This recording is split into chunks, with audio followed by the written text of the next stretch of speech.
James said she's happy using his name to make money in AEW. Different company, though, isn't it? It's a different company, and I think she does want him to be remembered and does want him to be celebrated. The thing with AEW is obviously they've got no connection to his tragedy, the passing, and everything. So I think like she hates WWE. I can get it. I get it. And AEW, there's no reason for her to hate them. So, you know, make some money for the charity, have him get some new figures out, have a championship tournament named after him. And I can sort of see why she did it. The only thing that's strange, obviously, is he never competed for them, and we have no idea if he would want to be associated with them. I think that's where wrestling fans struggle, or some wrestling fans struggle, is that how can you say that he would even want this? How do you know that he would even want to put his name and be associated with that company, a company that did not exist? You know, who knows? I don't know. But she's not willing to work with WWE. And again, I get it. And with AEW, I think it's a way that she can get his name out there, get new figures out there, get stuff out there. And I get that as well. But then equally, I do understand the criticism. It's a weird one, this one. It's a weird one where I don't have a strong take on it because I can't have a strong take on it. I can't say that she's wrong because who am I to say? I don't know. It's one for the family, isn't it?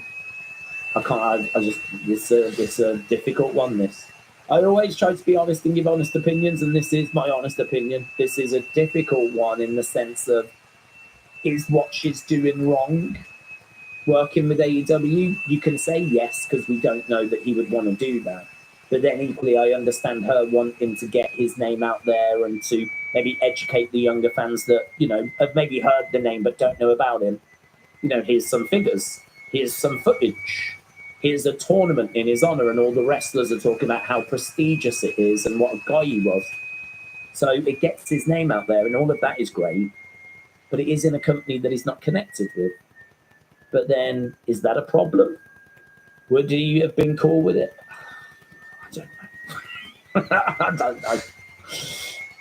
I just think the whole thing's just a tragedy, isn't it? It's just a complete tragedy.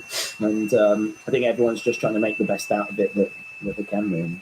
There's not really much WWE can do apart from just go, look, we'd put him in whenever you would allow us to.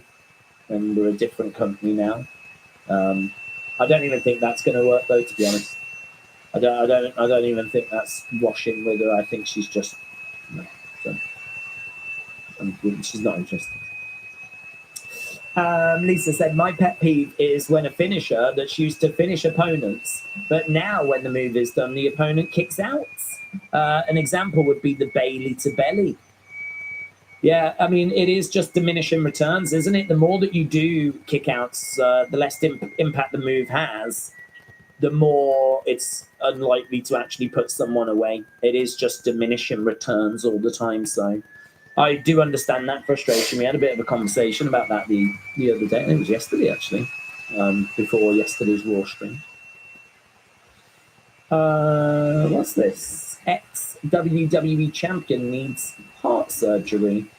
Former WWE star Samu Anoa'i, his health is failing him. Layla has started a GoFundMe for Samu. Surely the Anoa'i family's got money. Surely the Anoa'i family's got money. Roman Reigns and The Rock and all of them. But to cover medical funds, she's had to start a GoFundMe.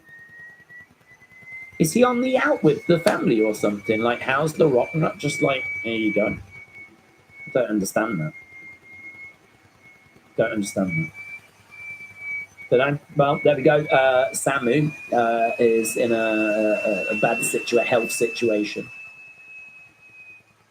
That's weird, isn't it? Anyone else find that weird? If there's one family that you would not think would need help with medical bills, it would be the family that's got Jacob, Solo, the Usos, Roman, Rock, all on, I've got to think, good money.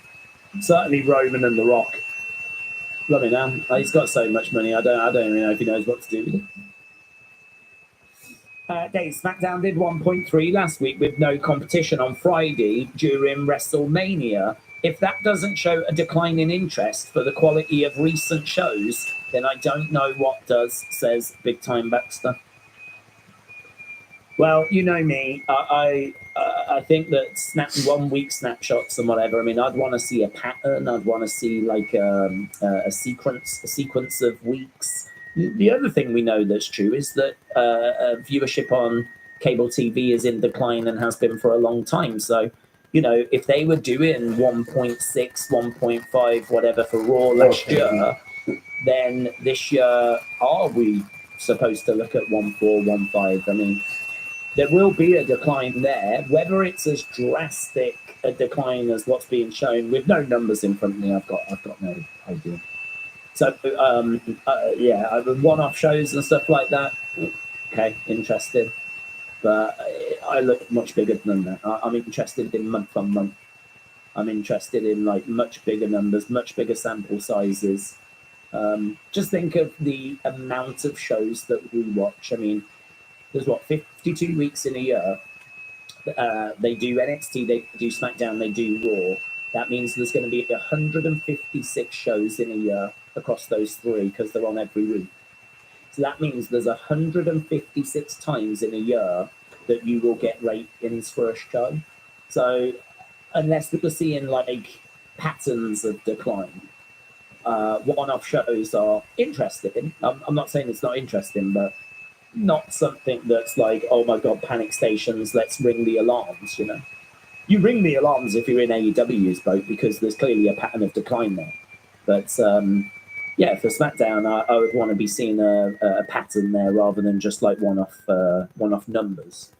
But look, there's every chance there has been a decline there. And the other thing you've got to weigh up as well is that they're on USA Network. There is going to be a decline on network TV. It is on a Friday. Wrestling historically on that channel was on a Monday. And I do think shows have been quite flat as well. I don't think they've been all that exciting. But WWE are going to be aware of those numbers, aren't they? WWE are going to see those numbers first. And, you know, if there's panic stations, then they'll obviously know what to do with it and how to fix it, bring some legends in. They might be looking at it going, okay, this week's going to be rough. Next week might be rough, but the week after that, we've actually got Roman and we've got Cena lined up. The week after that, we've got such and such and such and such. So they might be pretty cool on it. They might be like, it's all right, it's under control. It's all right. We've got plans for a couple of weeks' time. We're just going to go through a bit of a bumpy patch at the moment. But once we're past the Elimination Chamber, then we've got this and this and this, which is why I'm not worried. I'm not worried. Zoom Station says, anyone watch WWE Babies in training? Triple H thinks we like to watch how the meal is made, said Zoom Station. There are people that like to watch that, but there was quite a good response to it. Quite a lot of people talking online about LFG. It won't be to everyone's taste, but people are always looking for that kind of behind-the-scenes stuff. Gabe Sapolsky said, if you're an indie wrestler, you should be watching this show. You're getting free training here, and yeah, I'd like to check it out. I think there's definitely some stuff that you can learn from it. I mean, I just hope that it's real. I just hope that it's real, and I just hope that the advice they're giving out is genuine advice. Like, I hope it's not too scripted. I hope that there's not like stuff being said that's been like and little things that happen, you know, like reality TV, which said before. You know, there's plenty about reality TV that ain't reality. So I hope that this is genuine, like, why did you do that? I saw a clip, actually, where I don't know if it was Shiloh that was going against the ropes really quickly, and he just sort of botched a little moment, right? He was going really quick against the ropes, and there was just a little botch in there. Nothing drastic. No one got injured, but Bubba Ray pulled him to one side, and Bubba Ray was like, listen, why are you going 1,000 miles an hour if you cannot control every action at that speed? He was like, I would much rather you go at 900 miles an hour right? And you dial it down, but you hit everything perfectly every time. I don't need you showing me the stuff that you can't do.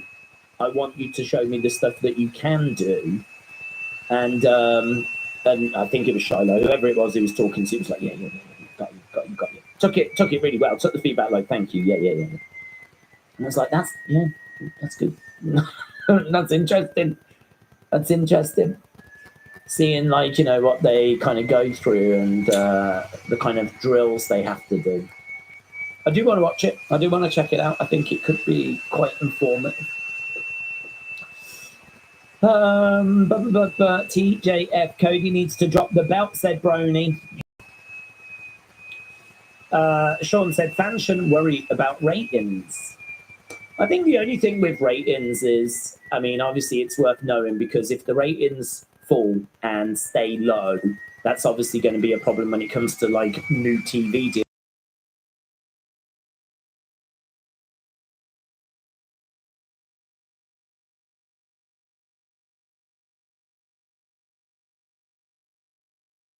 All of the shows. So it's like, how much panic is there out there? Probably not that much. Carla said, the most handsome and hardest working man for the people. Love you and love the chat. I so thought you was going to say like Roman or something there. Carla, thank you, my friends. I appreciate the kind words. Appreciate the kind words. I mean, I think that was aimed at me. I'm still not totally sure, but either way, I appreciate it. Right, here we go. Let's go. Let's see what's being said on NXT.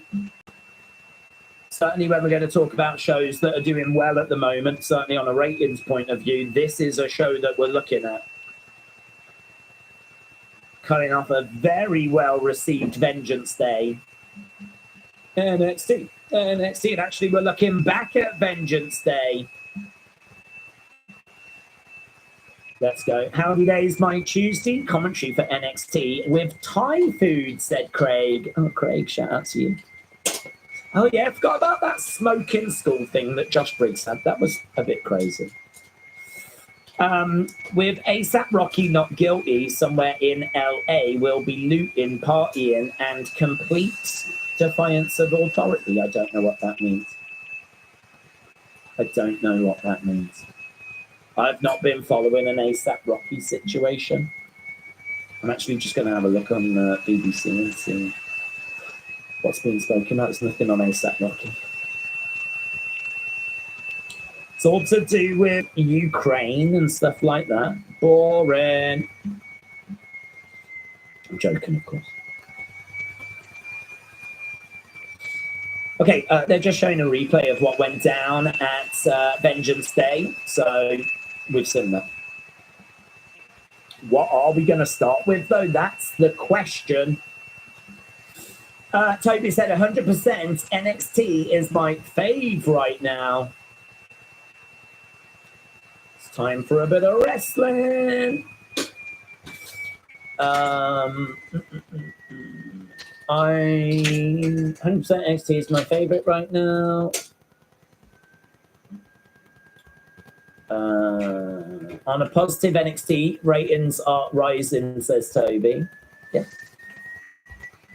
I think it's worth like just knowing what's happening with the ratings. I'm not down on that, but it's just like it's just not panic stations. Oh, here they are. Here's that new group. Seeing them beating up on Obafemi.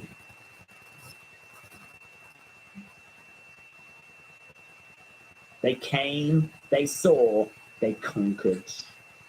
And then main event time with Julia, Bailey, Roxanne, Cora.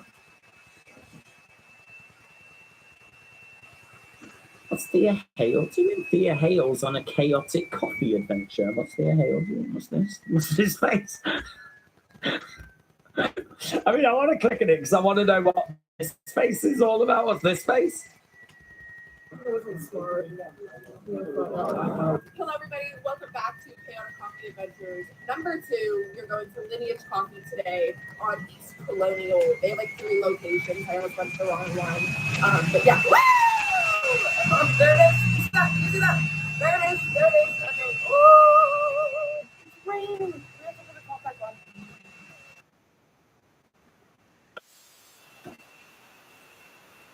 So it looks like she just goes to, I think for me, she just goes to different coffee places. She a coffee stand, is she? Oh my god, she's going to love that cappuccino Jones guy. As soon as he comes in from WWEID, she's going to love that owner. Right, here's Oba. Oba fairly making his way down to the ring.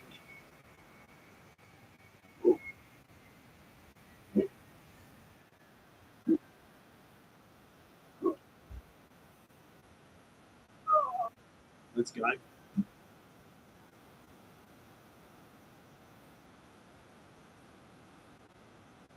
He's so cool. Over Benny. Doing the little walk. Who used to be the guy that kind of goes that over? I think we do that at home.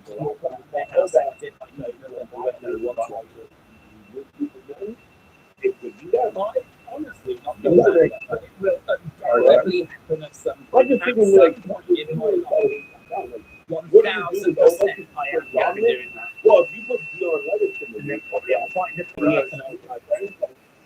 keep fucking around, it does make him a viable. I don't think that's it. Mackenzie said, It's Dion just Dion make Levis. it even more like fun. Maybe, but perhaps It's Dion Levis. You know he ain't winning. Like, I'm not for having saying you about Okay, he's talking about the people that jump in. He still might win. Jared said I can't help but feel that Holland stacks will be a squash. That's the thing. It's So so that could be. and I'm not marking this game. But as far as him being on the World Tennis Club right now, it's so unbelievable. I get what you're saying, like the Austin numbers. He's calling them out. The favors. He's calling them out. Oh, but Benny is calling them out. Oh, for sure. Oh, wait, he says, lights are out. So, okay, we're going to hit the music. And I wonder if we're going to find out the name. It sounds, I like the inside. Nice. Move! Someone in the entrance. Oh my! They're doing it! Oh my! I'm doing it! Didn't even look like that. And like Moose is in the house! Let's go!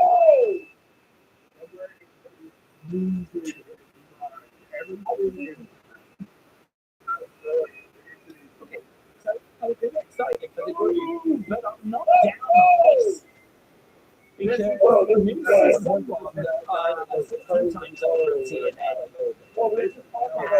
A confrontation between him and Benny, I think will be really interesting. Well, I answered that question pretty quick. Absolutely.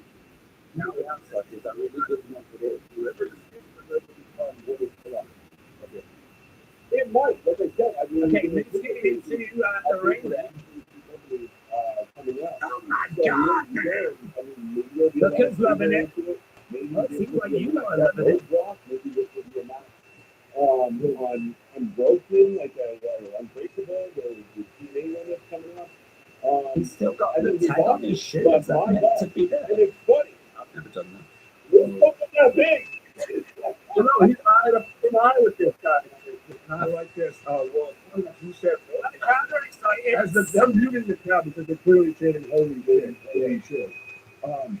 But He was you a mentioned about Genesis, roadblocks. wasn't he? Didn't he You take with on, was it Mideon, Ace you mentioned the Austin? Moose as a roadblock, and that might very much be what they do. I'm the one man you can't really each other. Like, can you believe this, man? Title versus title. Let's go, bubble. I'm a ruler. That place where you're the man, that's your problem. We'll take him, Georgie, the press. Fulfilled. Orville versus Moose. Did you just say that earlier? Again, what do you want? You need 4 guys to be here. 4 guys.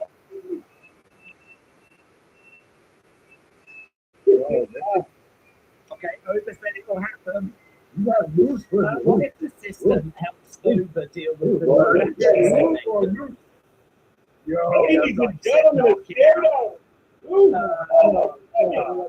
the system doesn't say this is a 10 out of 10.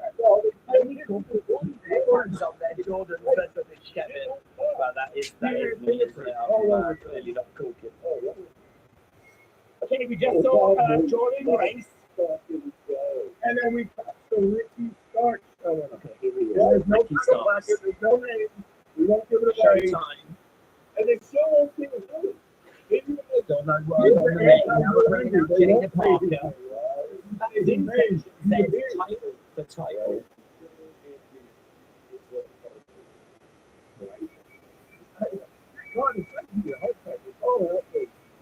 Okay, Jenny Parker making her way down to the ring. Do we know who she's facing tonight? Is she in the triple threat? Yeah, triple threat. Triple threat coming up.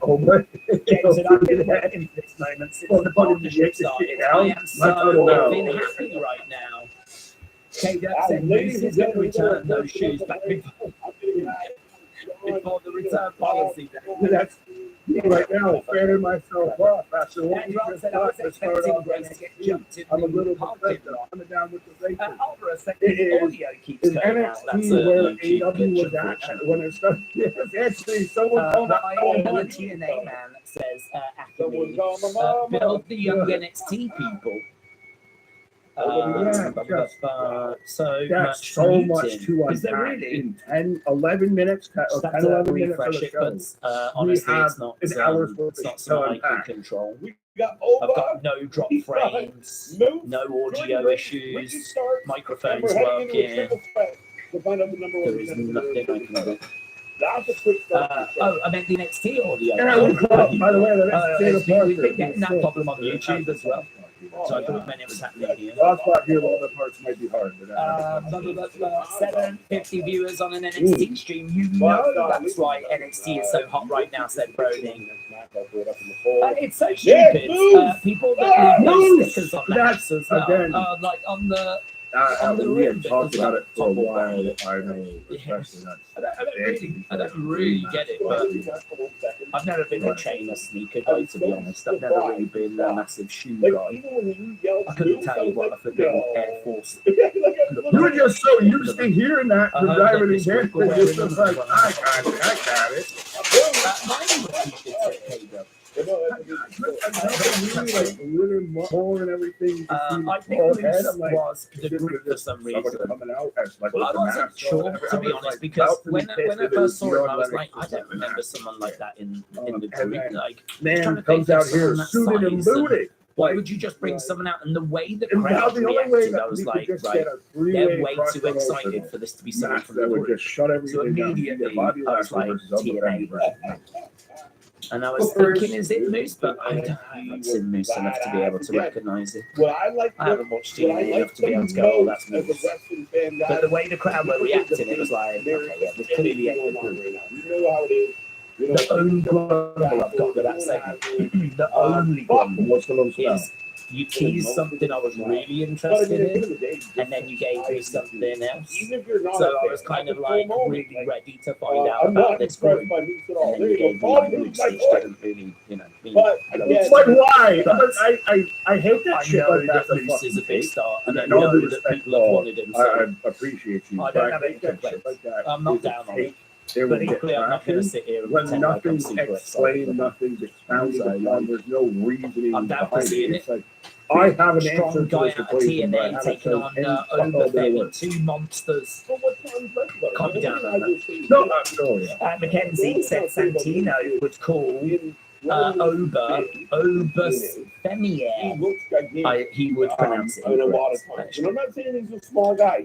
Jared said, I wonder if Roseanne But is you here feel the tonight. weight Oh, of let's Olga. go. We do need And Roseanne. Olga's got 50 pounds on him. She's on her way to the chamber, isn't she? Roseanne. But that's still a bit of what we were having to talk she about. might We be were busy going packing. as Oba's out there cutting his promo. Okay, He's the we guy were that you at could commercial break, but we are now challenge going Oba, back and it to seems the like a show. legit threat again. Sure, we will Gone get on the title match that. against the squashes. That's We talked about 4 guys versus Oba, and Oba still might win. Okay, Oh, we're we got seeing Eddie and Ava Ava. and Eddie Thorpe. That sounds like a fucking romance comedy on the CW. They- Oh wait, You've had opportunity after opportunity. oh who the? Oh, this is. Kale, yeah. Cale Dixon. Uriah Connor. Uriah Connors. We got UTI and No, you didn't. No, I you didn't name didn't. him. I didn't name him. So they're inviting Well, Ava to one of their parties.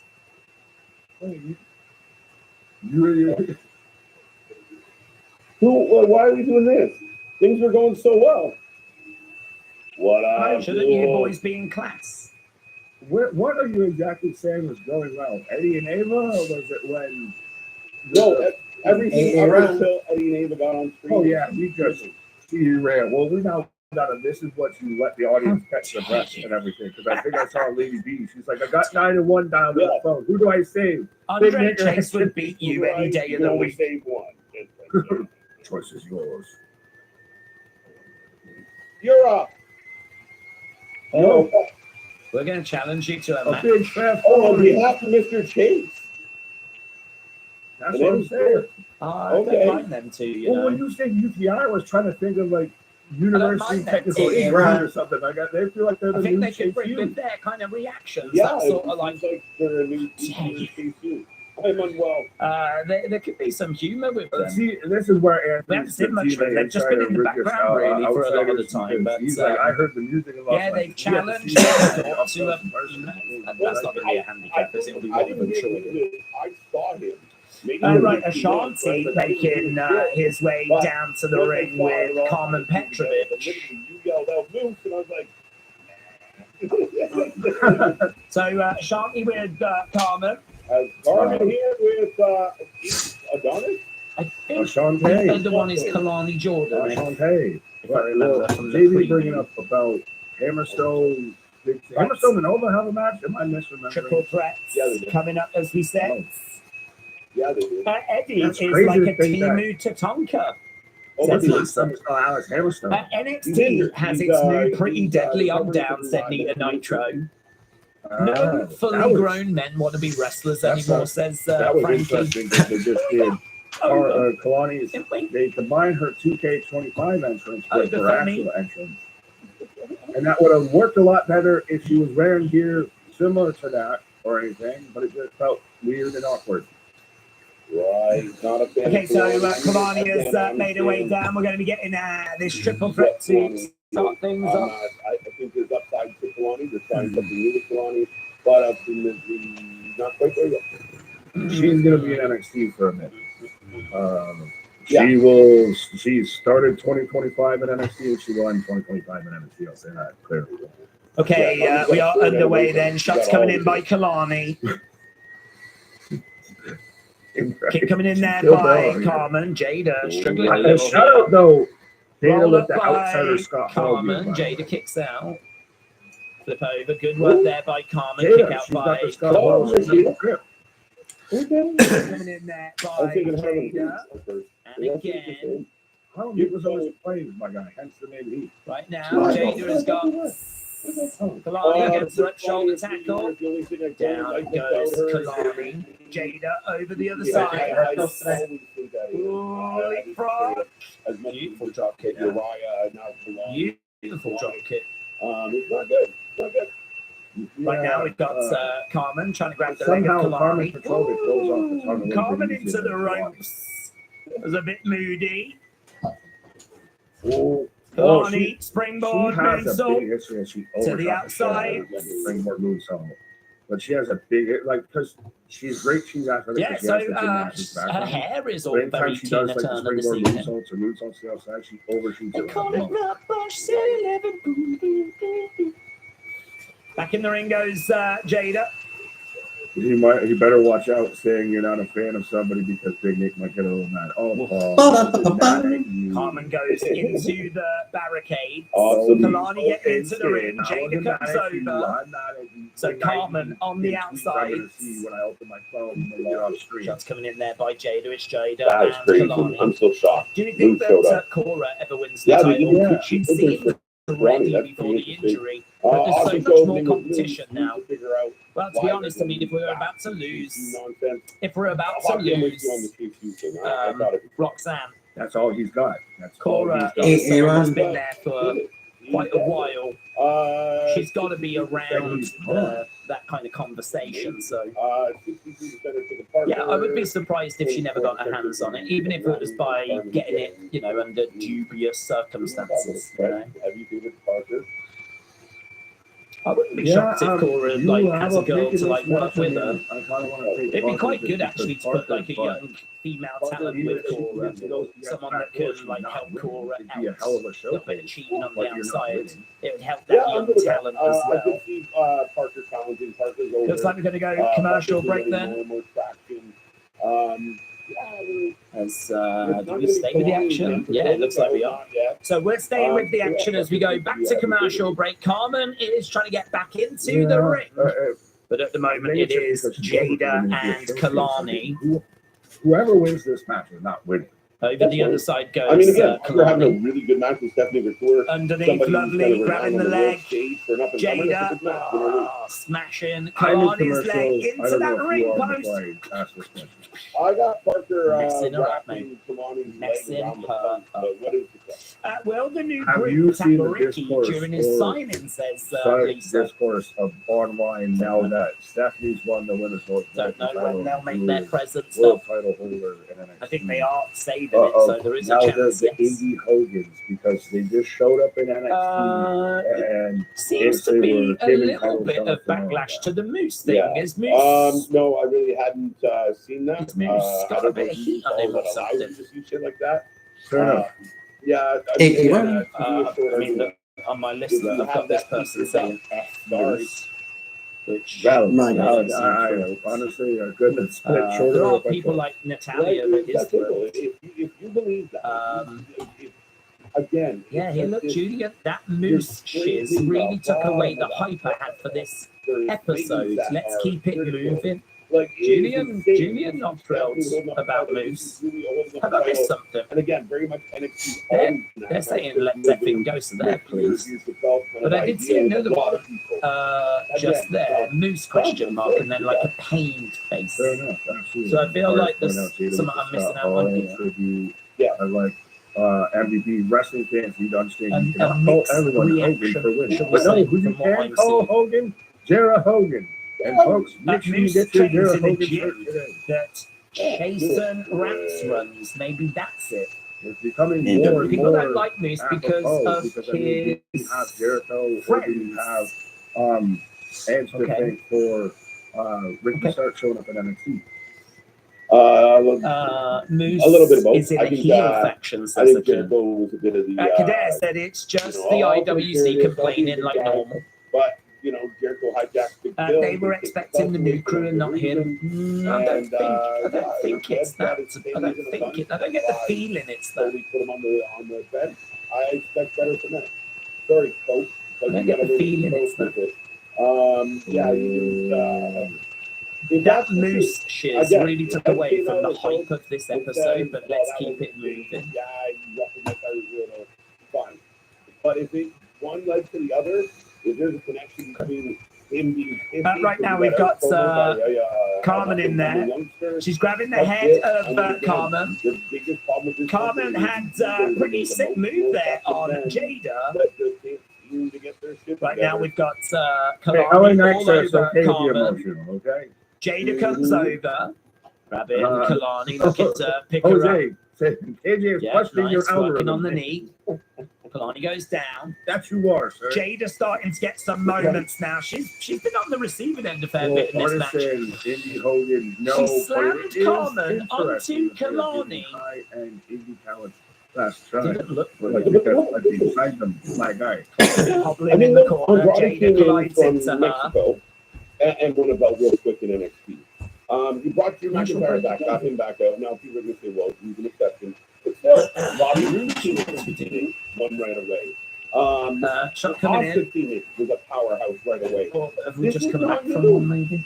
I don't trade for a guy. I don't sign a guy and see it here. The one commercial shows a dog digging up someone's garden, and he talks about a I disorder. sign them because they're going to be the eventual starter and everything. And I let them in. Go ahead.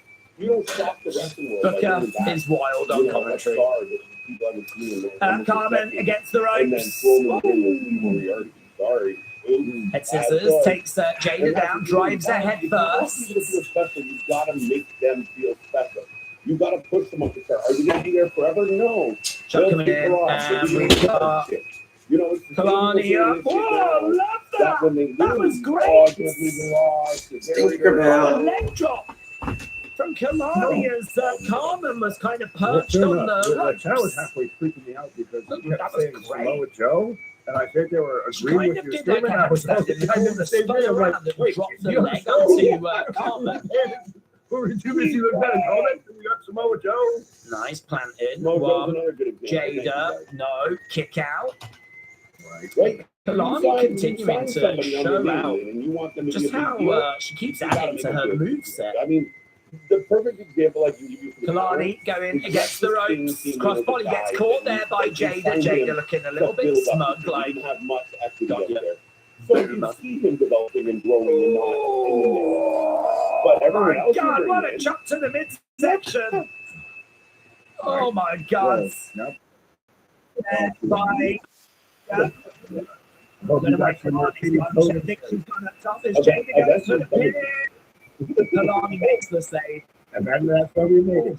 Make that shot. Just waiting for the copyright. She's still feeling the effects of that thing. Can we do a Muppet shirt and get away with it? I want to see a Right, handprint good on match, good the match. Going stomach on, of all three Kalani. women down the couch, Channing. NXT. I don't love the As they're getting up in the corner there, European Kalani chucking in that guy. Kalani. He said, "Most of the episode next week of this charge."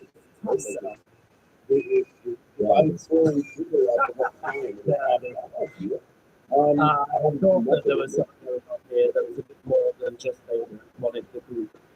Graveyard Shift Wrestling Show Subscribe. Was that? I got Jada Parsons going up right now in the corner here with Lonnie. Coming in. Oh my God, could you imagine if they tested over? Carmen. How did you feel? I mean, you said it was happening Right online. before we go to Kalani.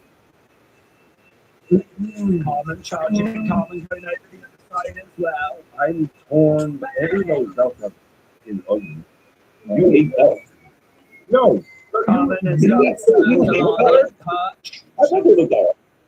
Going to the other side. Goes over. I thought they Jada. were right. He's down.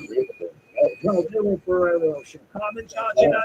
Goes over. She's going to look to get Are Kalani they a down. ceremonial thing or they just the medals on the It's a wall? lack of Jada. I think Jada. To go by Kalani. Doesn't begin the I feel like this match has gone on a little too long. Like, there's been some really good moments in it, but I don't need it all this long. They're giving Attack there by Jada. Kalani goes to the outside. Well, is it going to be Jada drives Carmen against the side of the ring. So, Carmen is in control, says Matthew. Not many people are excited. I've got a mixed bag. I've got to be honest. I'm more excited.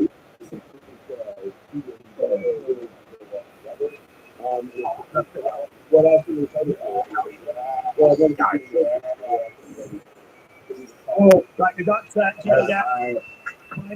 I'll follow Shots up on coming in there that. by Gator and, Kalani. Looking for a suplex in the corner. Superplex off the Gator.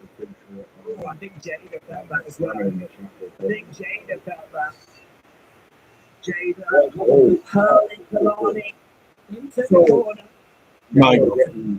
36. Coming up with a jump stop. There we are. Wait, you're good, you're good.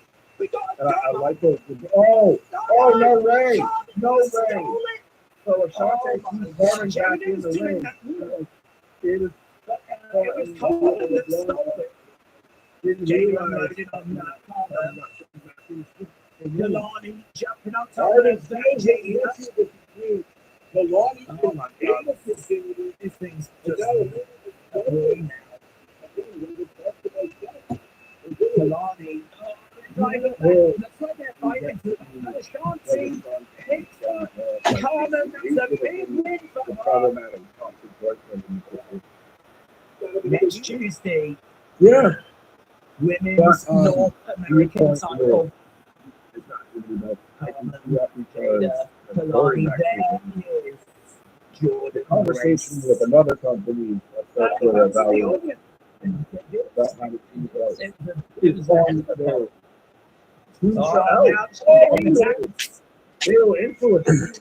Jumping. Oh my God, Carmen's being attacked Oh, Stephanie gonna come on now. by fatal influence. Fatal influence, so there's nothing Ashanti can do.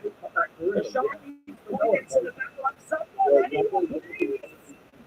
We need hashtag evidence. Next year, Ashanti's ready. No one is answering it. Before anyone shows up there. Somebody should get in there. Like, no, like,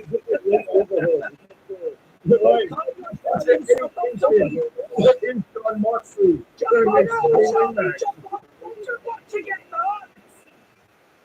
Ashanti, do I will something. agree with you on Get that. in the way. Even Jump on her, Ashanti. including Do RFC something. or brand development, including speed, which Is is Ashanti in on this? What's going on? you're including a ball like you're No, it adding, doesn't even you're seem that compounding bothered. the entire sphere Ashanti, versus jump on her. two shows. Right? Ashanti, you can do I something. don't know how deep it. Oh my God, Ashanti. Ashanti, you're like the worst boyfriend ever. Oh my God, now he's been named. Well, he deserved it to me. He deserved it. If I'm calm, I'm not going to do it again. Really like Do it something. again. He's the most useless boyfriend ever. Oh, there's no people around. You deserve They're it. gonna be up for the whole You commercial. deserve it. We're gonna be here up for 3 minutes, and when we come out of commercial, Keep coming in there, bye. Really It's great. all- everyone comes down. Look at them. she shows Where's up. that and you shows up all three of them. Where's Stevie? Yeah. Where's that? Ba-da-ba-ba-bum. We got Stevie that. Mertz. Stevie Mertz. Yeah, Is this the rest of the show? Are we just going to watch for the next 2 hours Carmen Petrovic getting absolutely decimated? Um, and Vinny, calm down. And you watch it. You can't do anything else. There's nothing else to watch. We're watching. Apparently no one backstage is. We want tables. We want tables. The crowd tonight. We want tables. Well, Balance now got a mic. I don't know that. No one knows the finish. Like Carmen. Talent is talented. Yeah. But he's going out. Oh, I forgot you. You're that place, so Jesus. you get it. yes, Stephanie McClure coming out to have a sit down with the ladies. I have no idea what Ashanti can do to make it up to Carmen after that. Not a clue. Not a clue. I mean, it's just ended the relationship. That's it. You got a countdown hot too? Oh, Julia's coming up because Stephanie was surrounded. It's women fighting on this, but that's the one with Julia and Jordan versus Taylor Ford. Oh, somebody gonna get hurt real So the bad. beautiful man does. Yeah, we do need one more. Get Jordan Grace out there. Get we want Jordan. They're gonna throw hands and actually Jordan's gonna come out with a comeback on commercial. They're saving Jordan for the end of the commercial. Yeah, they've got it. They're outnumbered.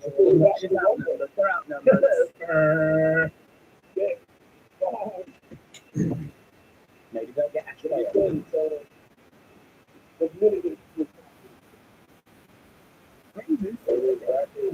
Yeah, Jordan they ended up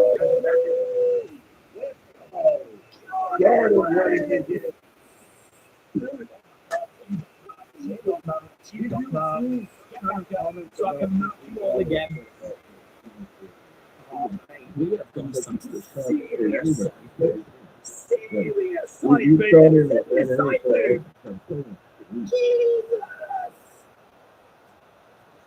I have never seen a solid boot on this level. Side boot.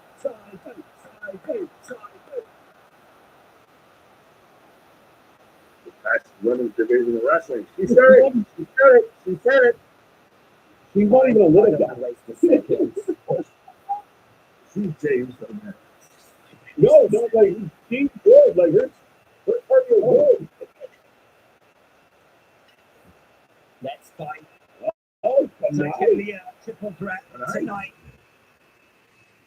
That's the main event. Yeah. I wouldn't mind to know if like what you NXT said is what they the would best. do with that like a World The Cup or best. something. Side. What, so NXT is so awesome. we're Said looking Kato. in I agree. Oliver and Absolutely. Moose with Julia, Jordan Gray, She is the mouthpiece for the champion. Jason. Yeah, just the boobs. Back to the back.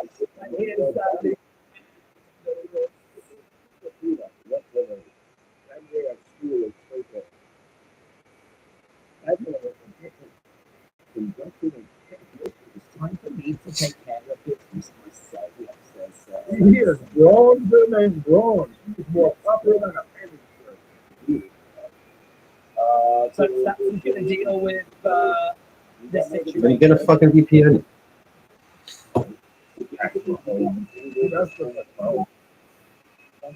Get the green now. We got Corey Booker in there.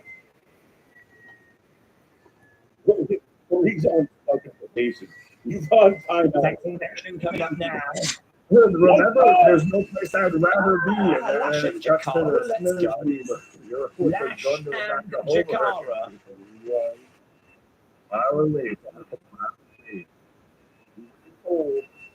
Okay, let's get the scores back first now. Right. You lot said 90.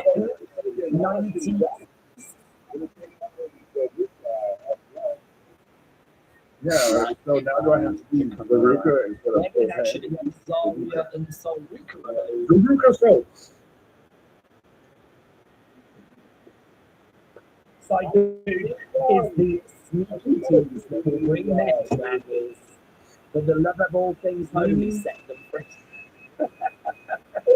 What's our new fight shot? I don't mind. I like the better At this point, that's very strong. You can have more than have one better bullet. There we go. It's time for the scary one that just skateboarding and surfing and looking ice cream. Zarya. Solruka versus I wonder if it's actually that level. Hey, Aaron. Is Zarya in Solruka like are we going to see or hear from the evolved version of what we had Tiffany and Zarya? Kind of pairing together a little bit. They basically did this echo before ECW shows in AJC. Where is No Andor?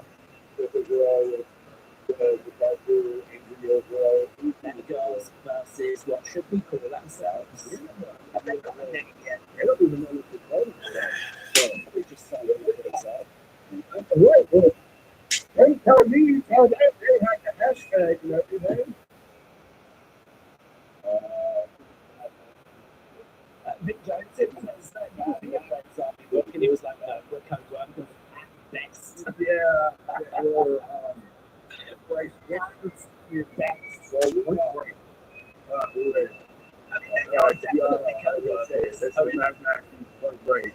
And it's very good. So we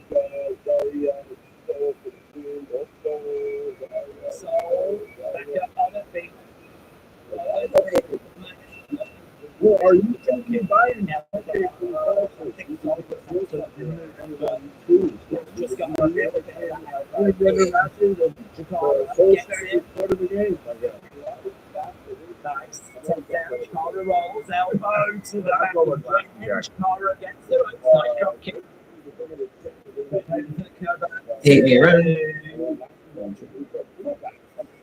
Zamia's head is big A on regards to her and JD McCarthy. So This is a match. the level sequence because they're like Saruka and that was great. Now, especially with the this is where they're going to find out. And they'll be in that. Oh, I get Daria and changed her hair as well. It's a little different. She changed her hair. You don't have to wait. Guys, I'm so good at noticing things. A lot of them never say that they just don't notice these things, but I do that. I mean, it might be actually change the way I'm noticing it now.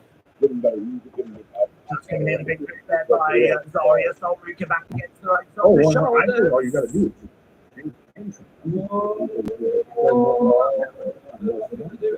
flash and Zarya. You got it. Strong woman off. Chikara's not one big encourager. I want to get close.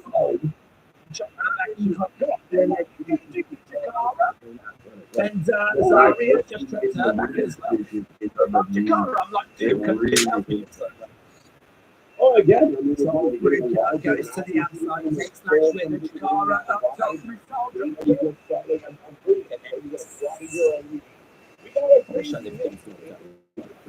Let's go to the next team house tomorrow, and I was going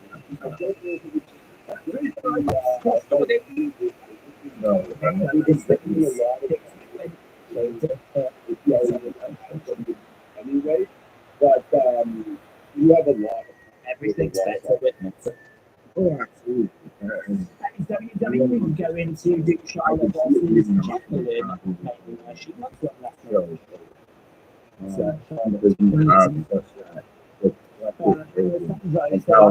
It's so weird. Or you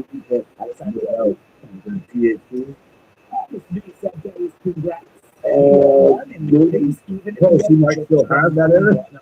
yeah, I don't know who Never stop learning, guys. the soul sucker. I did find that funny as well. Keep moving forward. I didn't even realize I said you can have that. Right now we've got Zarya going into the corner. Chikara goes in as well. Lash collides into Zarya. Zarya down. Zarya and Sol are getting better together, so I think. I think they're going to the you can sleep again going in the toilet. I'd like to go there. Kenzie said JD is the Taiwan from Shrek. I've seen the food and it is uncanny. Hey, Ryan. Yeah. You better be the bees in the air. But outside of the It's a code message. No one ever knows and what again, I thought the lights had gone out there, but unfortunately they just lost. for a second. Oh, yeah, said I love seeing so many women wrestling on NXT. It is amazing. So many talented on the road to getting a chance WrestleMania. to Well, shine. what But I needed more reasons to love It's NXT. one of the great benefits for the main roster. These two, there are lots of great women in NXT, and Right, so well, I think it has been It's been all women apart from women.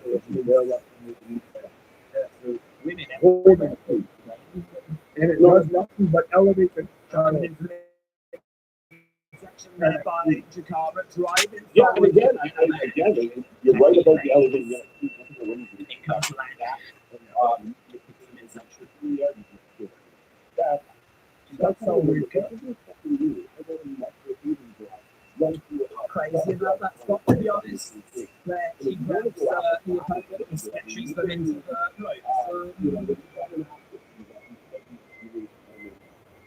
Throws her soul root. If you see the Naomi figure, it looks like one of the videos. I think that's you know what I'm going to say. I'm waiting. WWE's first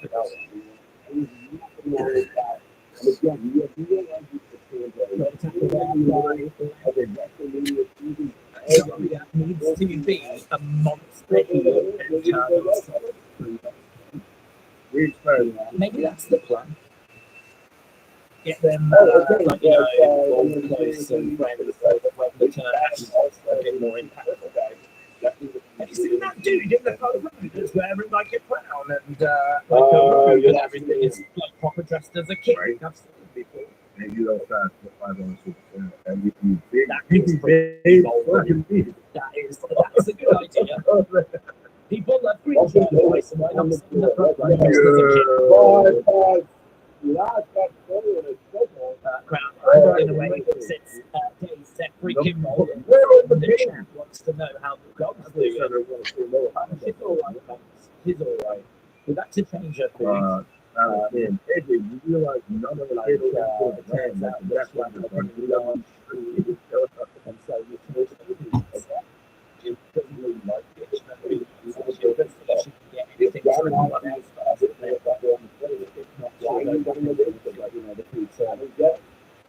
She's alright. Next commercial break, maybe. I mean, look, she's getting the right treatment, and you know, we're doing what's right for her. But I feel a bit sorry for her. Like, she just eats.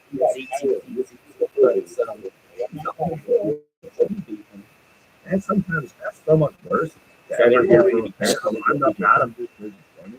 Like, why can't you just do that? Like, you hate me. Zaria, and again.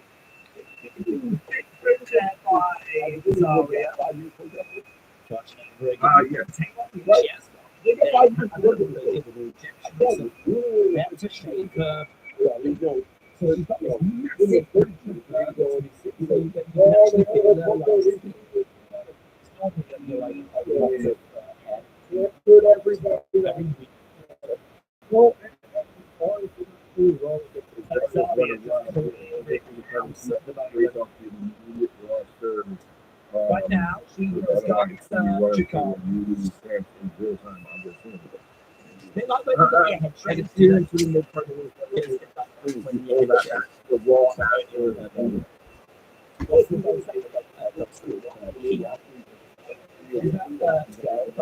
I didn't do that at all. I got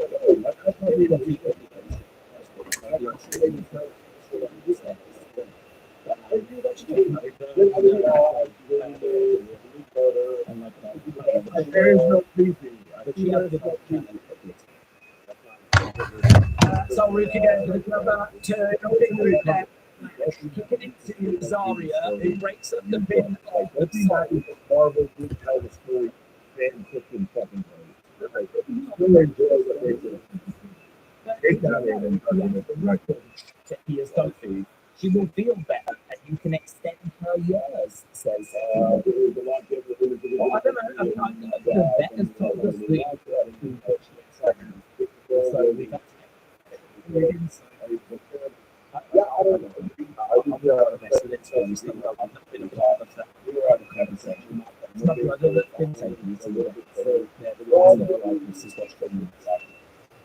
You can't have like chicken as much anymore. So apparently there's enzymes in chicken which I got a are new toy. I got a book not today. brilliant for them. How long for it to see? And if this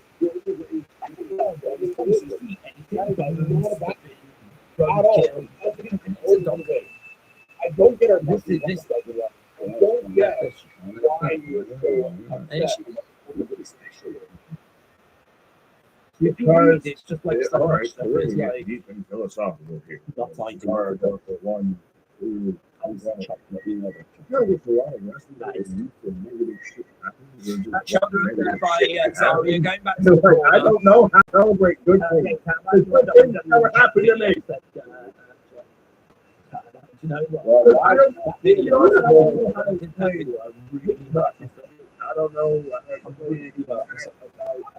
I've already said that my jaw was getting me for like 2 days. I'm really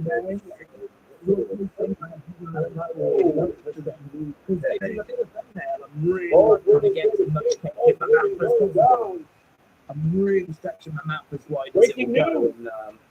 And honestly, You never know.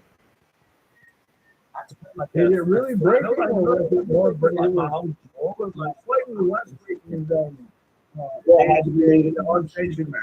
It had to that's be the only one official I by the think box.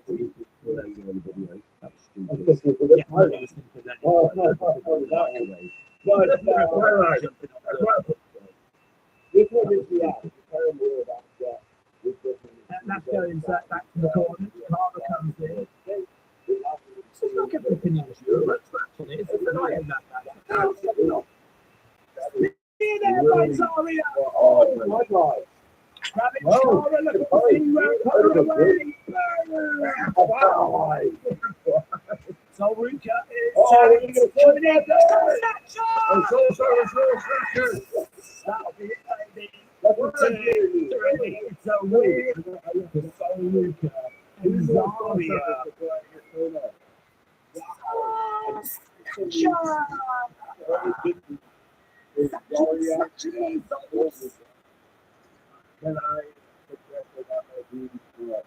Maybe Gordon and ice cream is the success. That's another night. Because he Well, I is think, the success. again, I think you're right. I think I give it for an opportunity. I give it that. Another nice team. Love that. Love that. I do. That's like the short videos. Will she be anymore? No rush, but I need the last versus Ripple and start with Cargill. I need all of them.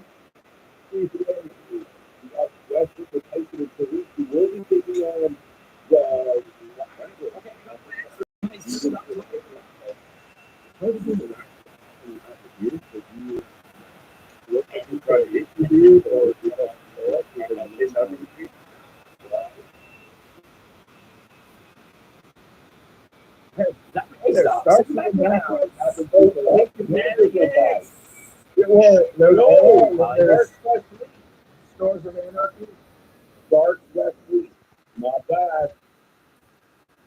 Feel bad for Wesley. Oh, the hell. You catching the. We have that. And you got a lot of questions. Yeah, 2 minutes. You have a lot of questions. We're going to answer that in a few minutes. We're seeing Orlando. You want to do that? Trade Zario with Lions and I'm Take it out. They're on the same team. How the fuck you trade team? So you got a little inside on LFG. So now I'm not asking super cool. You get out that way. Had to pick. If you were going to You can get fucking come to I'm team Billy, I'm team Lee, I'm team Booker, I'm team Baker. I'd like to hang around It with is just a glimpse of what they actually teach them. Shot his shot. I think Oh yeah, no, I'm gonna take your picture. the best I've ever seen it. Man, Is that the technical name for it? If you can get it to a yay boo, Bull is a great one. He's a great trainer. I thought the yay boo was when you're part of something. But he really knows his shit. He didn't know that. Actually, he was probably Drew said, I'm excited to get tickets Friday for there. Hopefully, we'll get by the barricade and we're going to the wrestlers. I'm going to be on It's one of those things that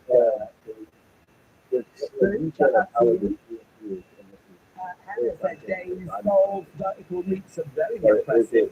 I haven't seen a higher vertical leap since. he knows how to do. Does he have a bit of that Jordan? She's on a lot of books. Well, it just seems so And also easy that for me. was Oh, I don't know how other people do what I do.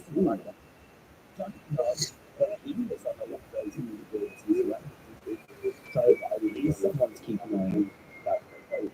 we can maybe this on that.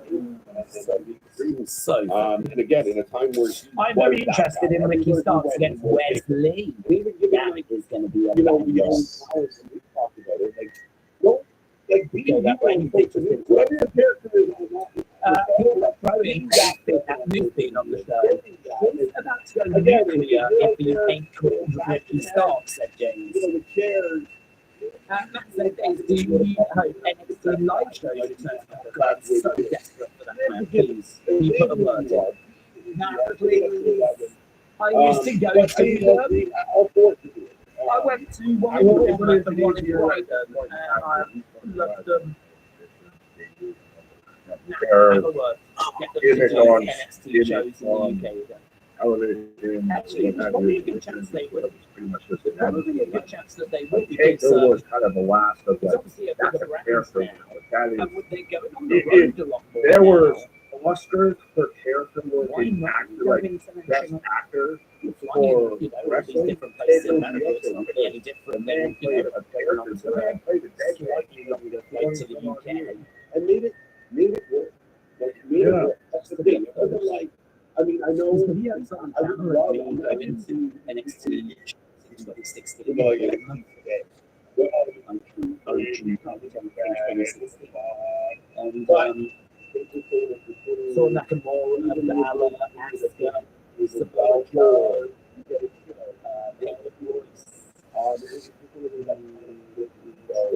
yeah, I mean, again, but both of I think some other jokes in Balor, I think it was Asuka paid them less. I think we're going on like as well. Really did love going to them. They haven't been since before the pandemic.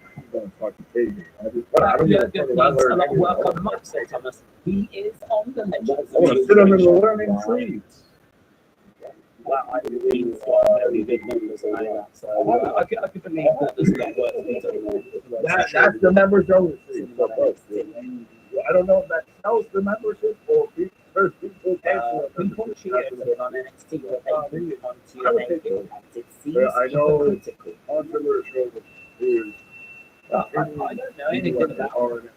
Lucy James just said there seems to be a little bit of I'm looking at a guy my size. I'm not exactly 7 foot. I'm a bigger guy, but I'm not. not from everyone. I mean, like Natalia was excited, and I'm seeing other. I wasn't a basketball player, so I can't walk the road journey like that. Bully's a guy that, even still to this day, he is him. And he made him. Okay, we are going back to the show. Wrestling Are we for about some. He to wasn't find careful. out? He wasn't anything at all except himself.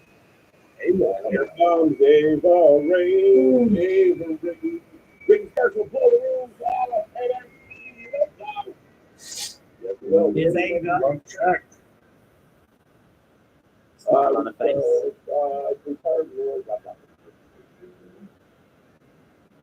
Contract signing. Oh, you got new music. That's not his music, is it? Isn't that Official just generic NXT music?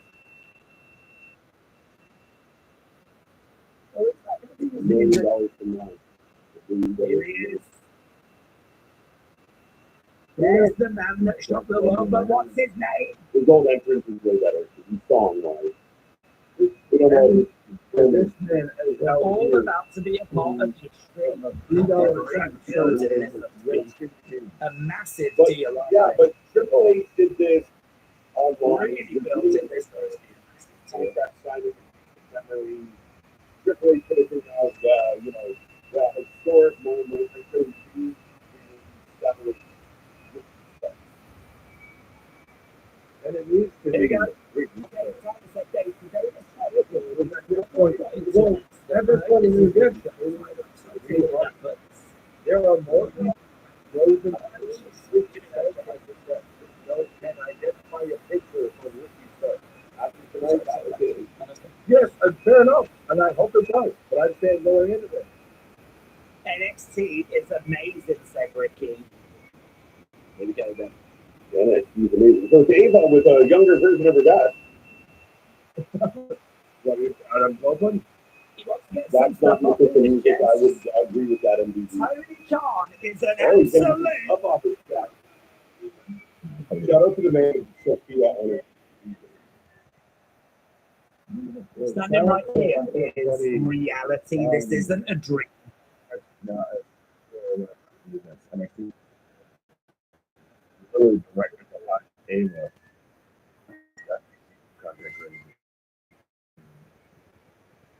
Winning the NXT Championship. PLE, that's reality.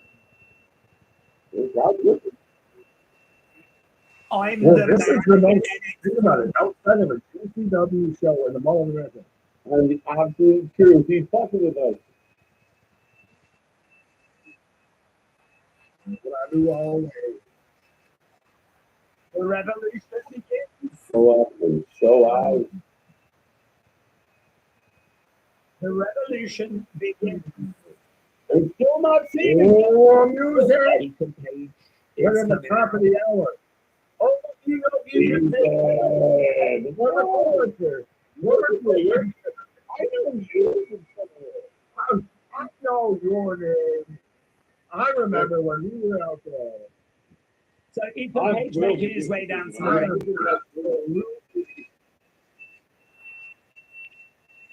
That's not a bad setup for the hey, this is TV not paying on with it. That being said, I know So you're about to sign your NXT.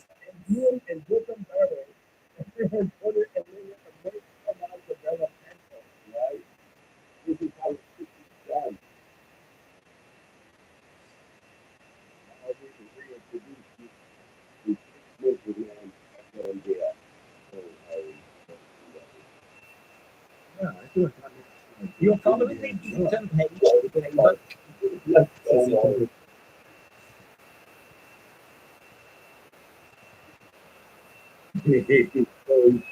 You're following my playbook to the T. Yeah, oh, yeah, it's a little on the nose, but it's, Well, you I say like this because but actually,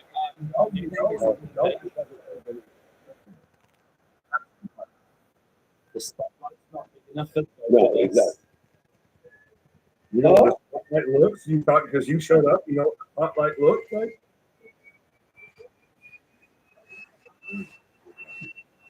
Ricky coming in and talking well. Look at that funny. I walk the walk and I talk the talk.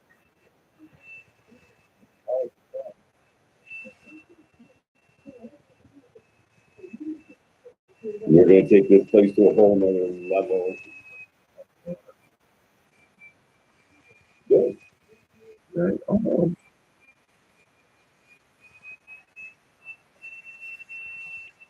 That's the time for celebration. Stand and deliver right here. Could be Paul. it could be again. The roadblock quandary is now incorrect. Go yeah. I mean, we're not going to just do this special. It's not like, Fair enough, but this is some shit I want to wait till fall before they're on the special Tuesday. yeah, I think we're on the Tuesday. People always come back around. So, They realise that Ethan had banged his nose up so bad.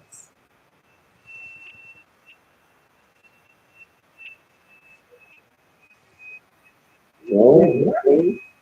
He should have himself out of it. Why'd you want to actually? So Javon in the ring, just as Ethan was like, Javon can never work himself in the arena. Well, he's in this arena, and they're brawling in the crowd. That happens around here. You probably should let him know the park as well, eh? I don't know, but we can't let contract being signed. Being interrupted again, but then this time.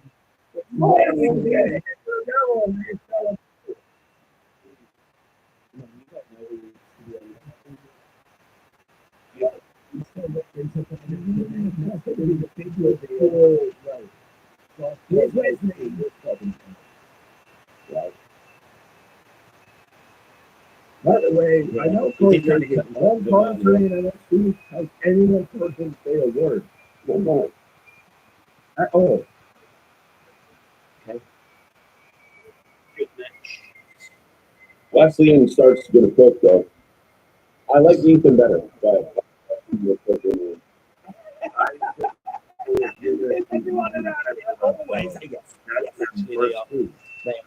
Yeah, like we just got to Tessa versus Steve Garden.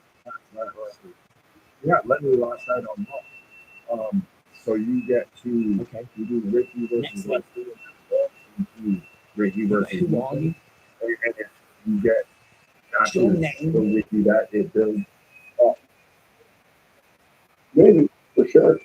Javon still got beat, but Wesley wants his first scrap. Next week you'll be welcome to the Revolution. Yeah. Oh, yes! Yes! Yeah, he gets the right hand. Oh, that's good. I tell you what. He did that.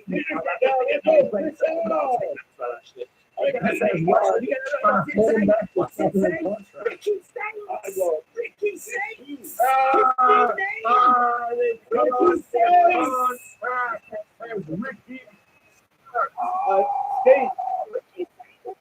Ricky Saints! Guys, Paul. Do you like Ricky? Ricky Saints. Ricky Saints. That's what the man said. Good for Ricky. But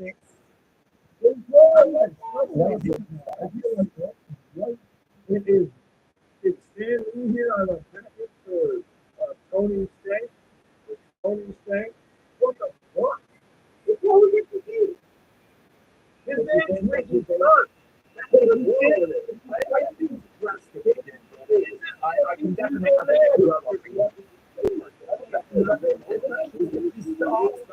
because I'm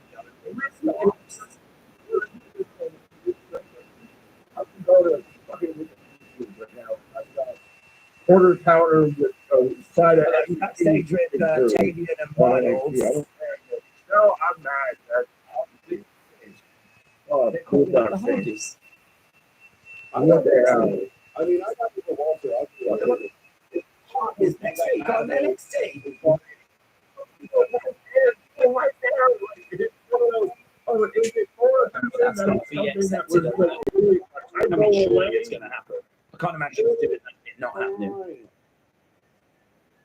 I wanted Ricky Steaks. He Steaks would have been Like this. I mean, that's this argument about.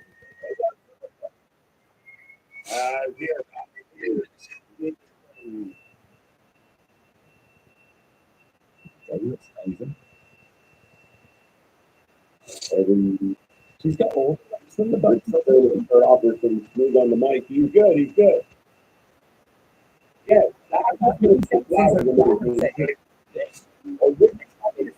merchandising trading. Maybe WWE just want to drift away from him being in AEW. I don't know, because they kept Ethan Page the same. Yeah, no, They we kept can Jake see the Ross case. the same. I don't understand why he changed his name. I was trying to find his actual legal name, but yeah, moving on. Oh, yeah, that's the one.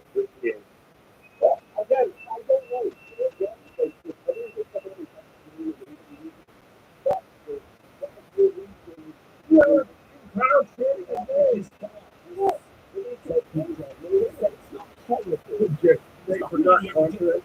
The more I think about it, I think I'm in the same boat as you. Nobody It's really not that I different. just said it when he brought him Daria. I mean, it's moving.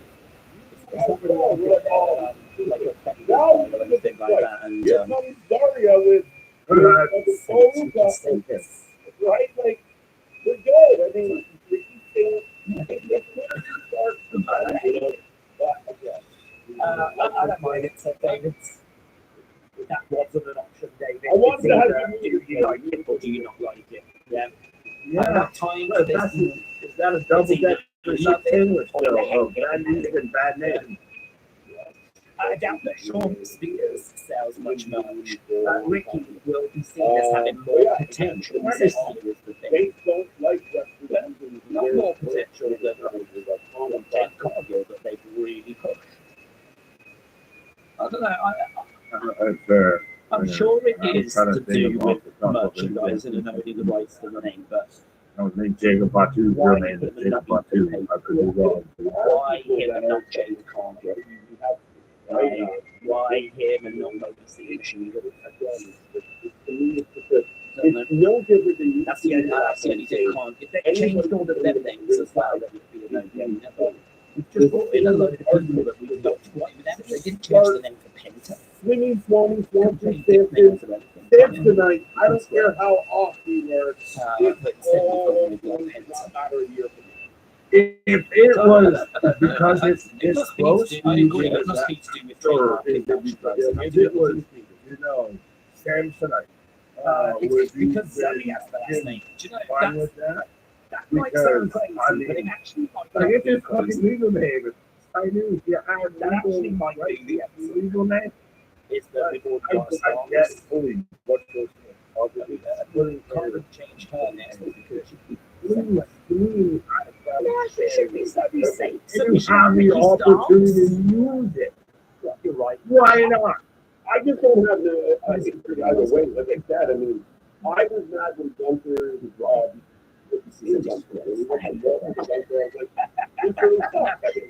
thought about it so years. Justice for Ricky States. The more potential than Sean Stewart. Someone check that's why you've got to keep his name. And it's definitely cool that Got to neutralise Penta's been in other promotions. Yep, so Ricky's been in AEW, he's been in NWA. Been in other promotions. I think there might be some in the Zoe thing. But they have all the merchandise for Zoe Stark, so changing it from throw a lot out and the 2K25 game. I'm with you. You don't need to I can see that being effective.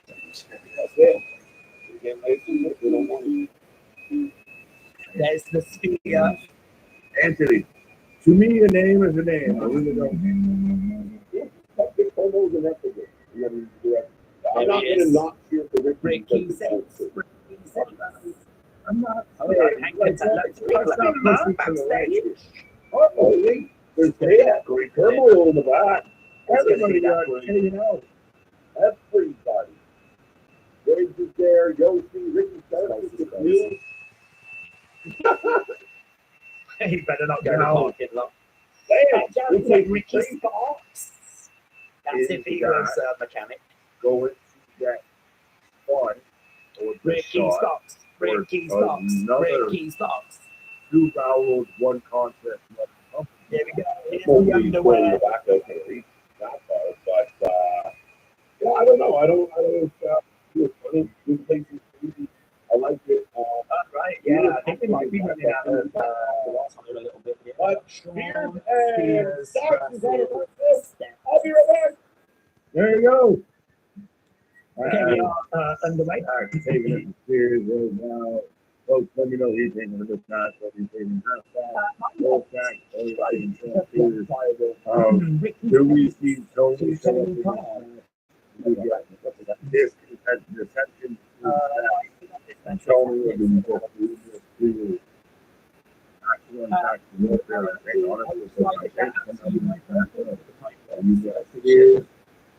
I'm sorry. Jensen, and he's got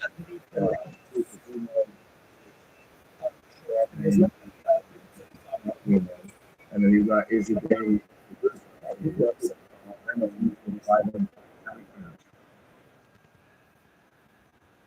But let me know who you got. Who you got? Stacks is a man on a mission. Here's the win. I want this group versus that group. Let's go.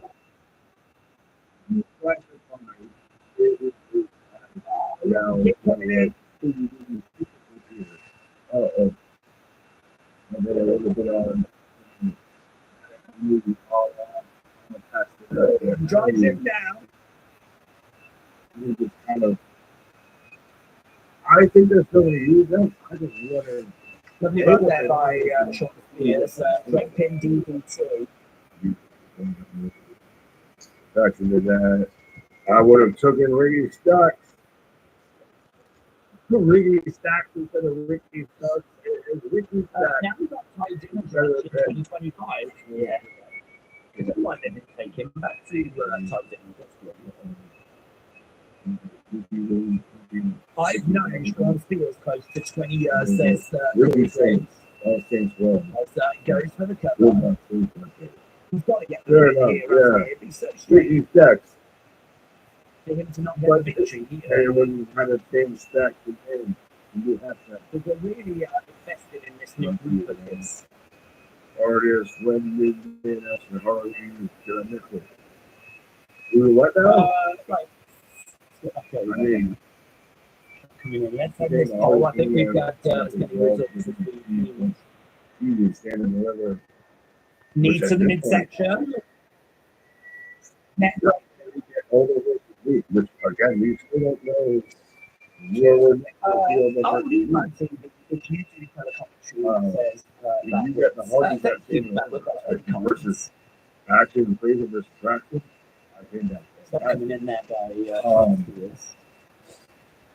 Dave, do you think Tavian could be an innovator? Well, I really love Tavian. I really love Tavian. I know that he's still putting it together. I know that he's still now we're learning, but I've got a lot of time for Tavian.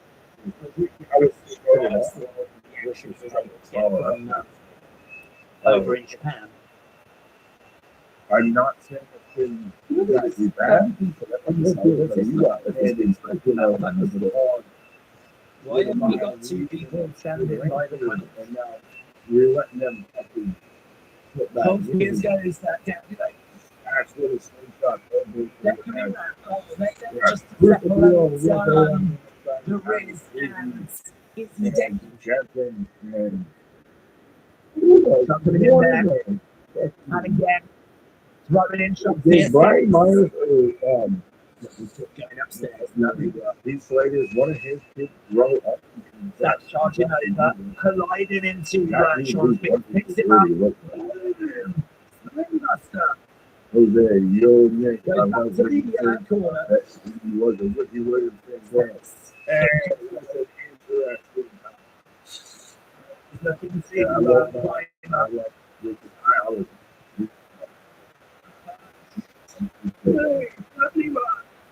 You like Missile drop kick there by Stacks. Trying to roll over. I still honestly would go as a Bills fan. Ricky Williams, Dolphins. Yeah, that was pretty brutal. I'm sure. 100%. That's Driving Stacks down onto his knee. This shows Looking standing right now. Got him up on the shoulder. Fair enough.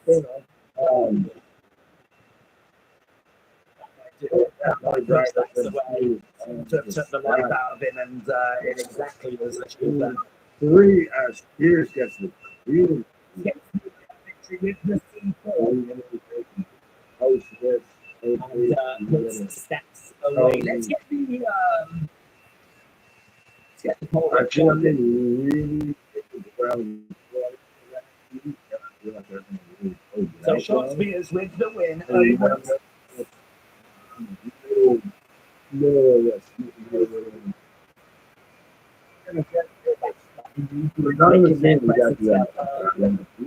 honestly, if this was just NXT as it was,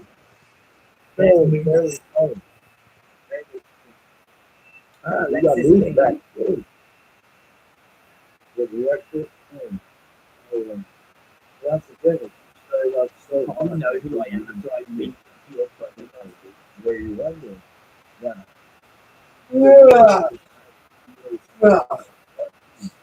Little cross application. I don't see you putting your next division title on the line.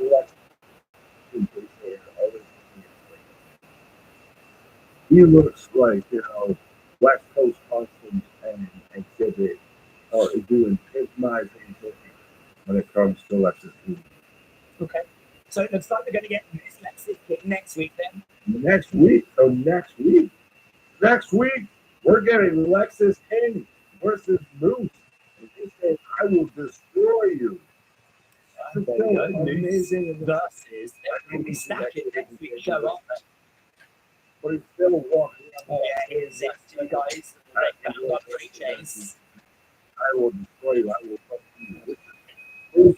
That's the old Chase. That's the old Mr. Chase that we choose. Chase, you is dead. Chasing He's going out there. Andre Chase is going out on his own. I didn't realise that was such a big show, but they've really stacked it. Really stacked it. Then this is going to be very nerdy for me. Carry Price has reacted to being on the show, and it's about time. You guys see my page is one of them. So So Andre down. Chase is making his way down. When it comes to things that they almost go at Andre because we are getting Andre Chase. So folks, let me know who we're not there today. And I will remind everybody we are for anything and everything. When it comes to Douglas, so we're back at Jack Rabbit tomorrow for AW Dynamite. We got the ball on the road on the road against the Knicks. We got everything that we and eye-to-eye and Revolution. Thursday we're here live for CAA. Absolutely Friday Night SmackDown. Sunday we're here in Memphis on this wild world of wrestling. We do what we do because other people can't do what we do. Who are the frat bro NBC? KJ actually Let's go. surprisingly. Boom. I'm sure they'll play that. Just to take an Eddie. What if they don't? Eric, Rick just got the gonna exclusive. show and whoop Oh that my foot. God. Look, does that Guys, exclusive news. No one else is going to report on that. Thankfully, the heart is going to accept. We saw Eddie after involved with There's one, the only one person that can say that Andre University. Yes, you do. after a while. I'll motivate him. It's interesting. I'll motivate him. I'll of get where him. they're going with it. We are at commercial break at the moment. It's AW is in my hometown tomorrow, but I'm still not going to go. Protesting upon protesting. Here you go. I don't know if that's a protest or Yeah, I mean, solidarity that or card for next week is going to be insane. That card for next week is nothing you ever say. seriously stacked. Oh, watch AW. Chase has given you anything to the main roster vibes. I don't know, it's been depressed for so long. It's been depressed for so long. I don't know if they're trolling or if they're showing how much they pay attention to the Jack Ryder. Okay, we are at commercial break, but we should be going back real soon. Actually, out there selling basically just a Andre premium Chase just t-shirt needs his brought to you by the Jack drinking Ryder or coffee. whatever. Bottom corner for like Living a 30 something best life. bucks. She'll get time to go back and meet with Andre Chase before, so she's not really allowed, is she? I know for a fact That was we the have stipulation. better merch than that. If it's saying that they thought that was like a good idea. I've been watching WWE That's videos. been, and, honestly, I finally decided that I would watch every single week from now on. the merch. Just like Raw Yeah. and SmackDown says Ninja. If you enjoy it, why not? You know? And honestly, right now, NXT is the best. This show has been so much fun. We found out Ricky Starks. I mean, think about that. They just made a massive deal Really out quick, of they what almost is Ricky Starks' don't name get going to be. And it's a little change You to like never hear any Ricky's merch Saints. selling for it. They could have easily just had that You hear merch holographic sellers stuff, and but they other made such a Speaking big of merch thing out numbers, of or it. at least Like, numbers, never or merch, I mentioning don't it, and know. it got people talking. Tried to make a segue, Like, but I that's didn't. really clever. Right, but Really well, clever. speaking of merch, And then, of course, like, I'll Moose, segue how do you feel above. about that? Starting the show, we've still yet to see or hear from this new group. We're about to find out a bit more now with Andre Chase and kind of what's going on in this situation. Like, there's just so many things that are happening. Really, a lot of pieces really feel like they're being kind of like put together here. So Andre Chase is Eddie Thorpe. This is going to be a nice match. there you go, take the merch. Hey, we got all the This was plugs and all the other fun stuff. That's the show. But Earthcore is on the way. What are your thoughts? Again, now we're going to go yeah, people are not crazy about that last match, but that's okay. Eddie versus Andre Chase. But yeah, I think honestly, I think it's been a really fun show. You are the sacrifice. You are the chosen sacrifice. So anyone that doesn't know who Moose is and didn't have convulsions and heart palpitations when they watch that, Maybe everybody then with this Eddie Thorpe driving Andre Chase back to the corner. Andre Chase back to Chuck around there by Andre Chase. Got Eddie back in the corner, another chuck put in by Andre Chase. Eddie Thorpe in control. yeah, well, I have thought the biggest It's coming in. Yeah, there's going to be a lot of TNA talent on the show next week. Now that's advertising. Hey, how are Gets you? the right stuff on me, but the other side, drop for me. Going for the pin, kick out there by Eddie. $3 for a $3 t-shirt. That absolutely do it. Andre Chase trying to get back. He still looks really difficult, doesn't he? Like, it's just still so Beautifully fun. Yeah.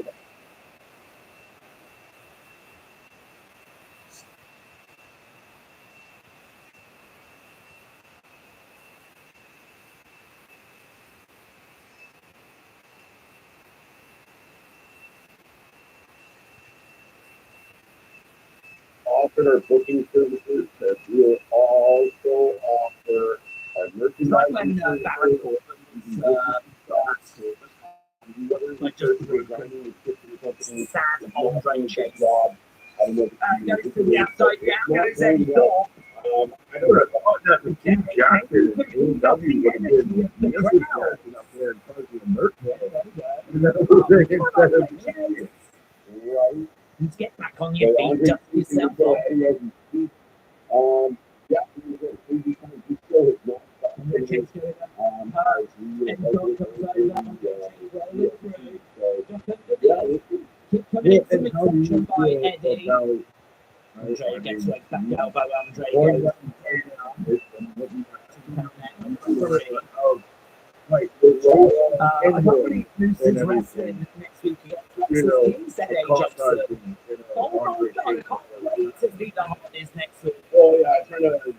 You've got to come out of those boots.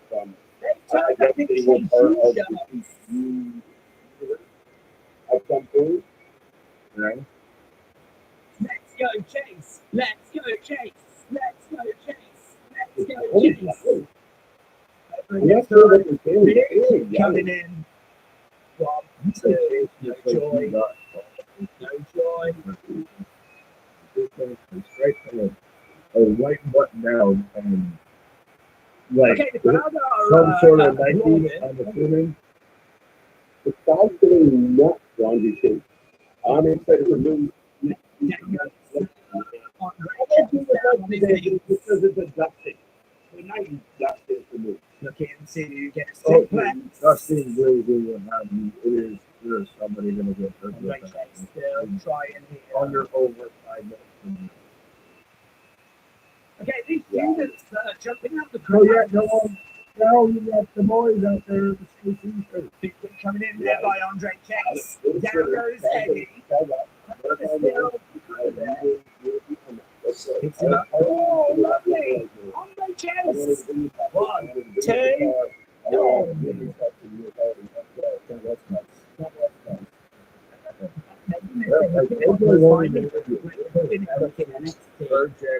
You'll probably keep the blood of it. It might get even better. I'm not sure Well, I what mean, to do No, you look at his mother still doing with what Stop a lot of great talent coming in, like Well, Jordan that was Grace, awful. Junior, and Stephanie, just signed Ricky Starks. I mean, you've got some great pieces to work with. Listen, Big news I in don't Townsend like and Bailey. No. He's just got so much stuff. I mean, he's very fortunate. But you've still got to put those pieces together. And so, Eddie Thorpe, Eddie Thorpe, 1, 2, kick out. Kick out. Big boot there by Eddie. I got it. I went wrong. 1, 2, 3. It's a win for Eddie there. Andre is washed.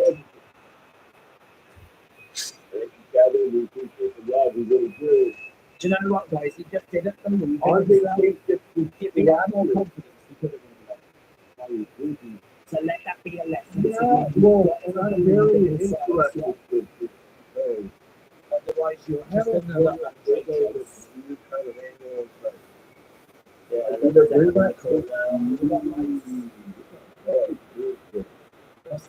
What's this?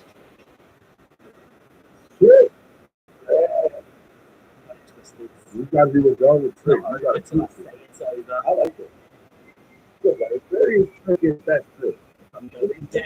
Wherever you Yeah, go. but what are you about to show behind it in common? Okay, well, I don't think he's going to attack him. No, I don't And think he's like, Oh, it's not I bad. actually like that they didn't go with that. I thought it was gonna be very much. That's they where he is, Eddie. clear and obvious, That's where you know, you'll cut find the him. promo and stuff behind it. But now we're playing 9 games. And also coming in the Right? Like that. That's So, Eddie's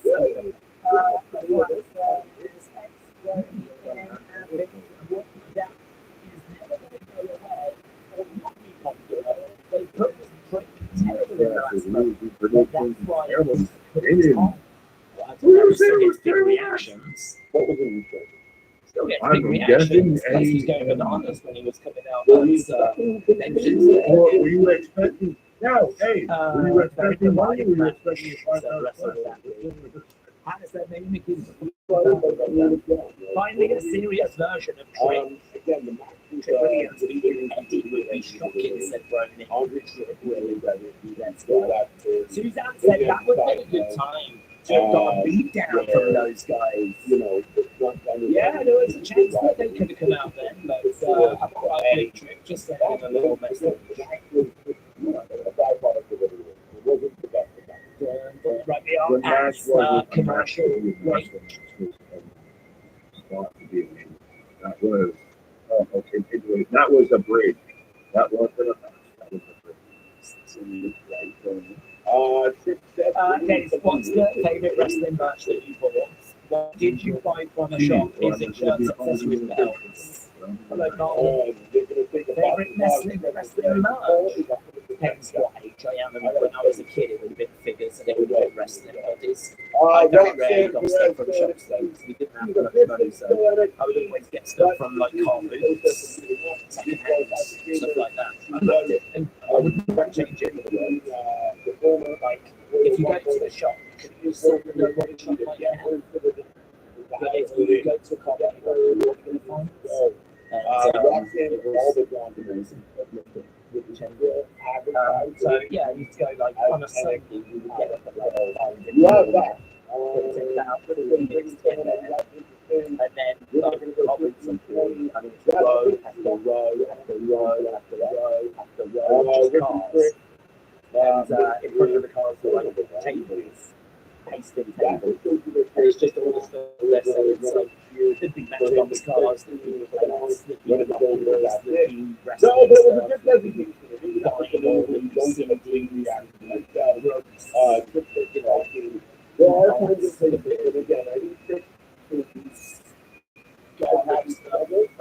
name but it, I it's think there. It was that moment didn't really call. so you'd be going around like looking for the wrestling stuff. So when I was young, it would be the figures of the videos and the wrestling buddies, because I've wrestled for a bit.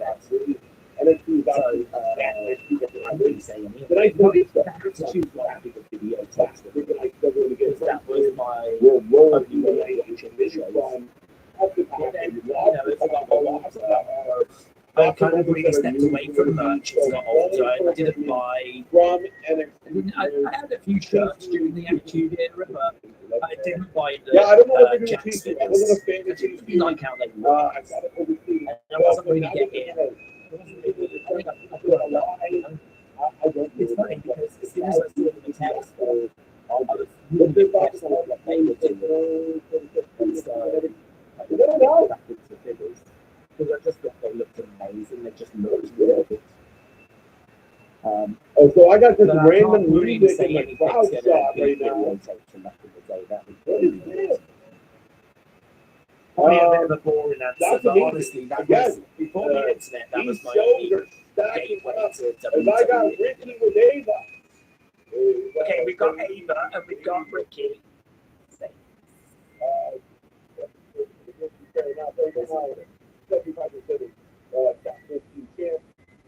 I'm worried about Javon. I thought I was done with I him. think this would be some miscommunication between There's Wes. So now we got Ethan. We got and now they're all arguing. No. This brings Carmelo at the surprise. Okay, it's I think I'm Javon. gonna move this to the Timber. I'm kind of with their physical. I am.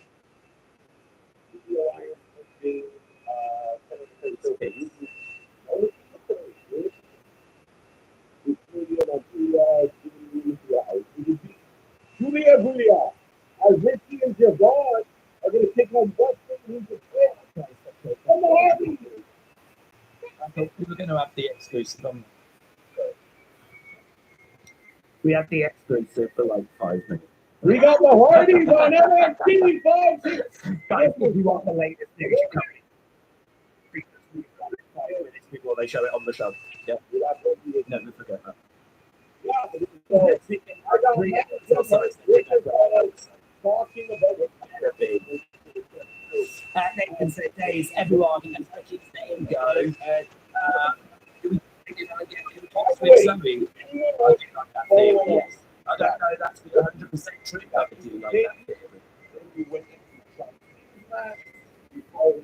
Yeah, so I'm just hearing from the Hardys right now. 4 total. We've got only got 20 minutes now, guys, so it'd be really good to get moving. It's confirmed. What? We're gonna have the Hardys on NXT next week. They're not built that I guess the Hardys.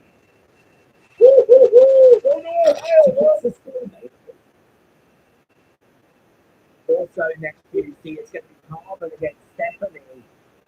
Stephanie kicked it on hard in there. Next week was fun. We're really done. We've also got Moose on Lex's team. X Division Championship on the line. I'm ready for the heavy party. I think it's quite big. Good work. Also, we've got Ricky Staples. And a few for next Tuesday.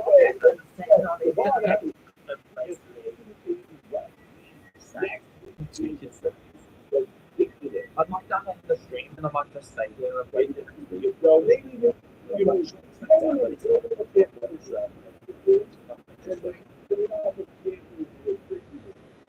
Right, here we go. Main event time.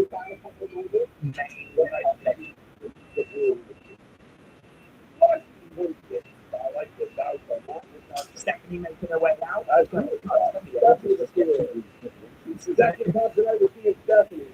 Guys, how much better is NXT compared to Raw and SmackDown? Like, it's not even close, is it? It's not even close. I don't even feel like it's close. You're watching. You just got the Hardys on NXT. If tickets weren't sold out, they will be now, said True XYX. Blue Wheel Sonic Racing, what you've got, Hardy Boys. Yeah. Let's step up.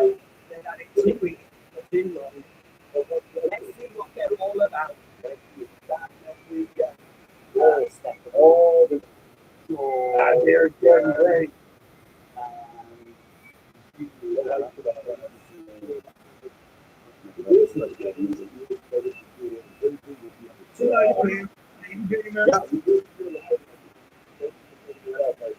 Shall we just call it NXT former AEW?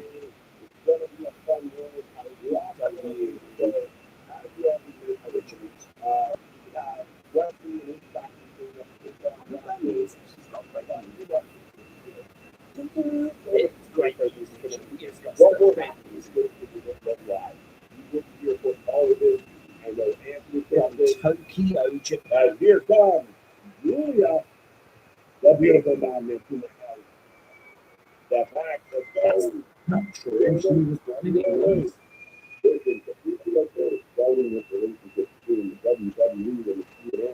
I'm not allowing that.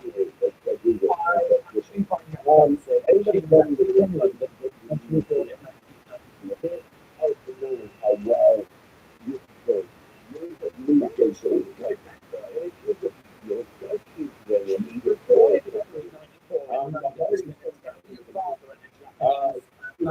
When she was born, they moved to Japan.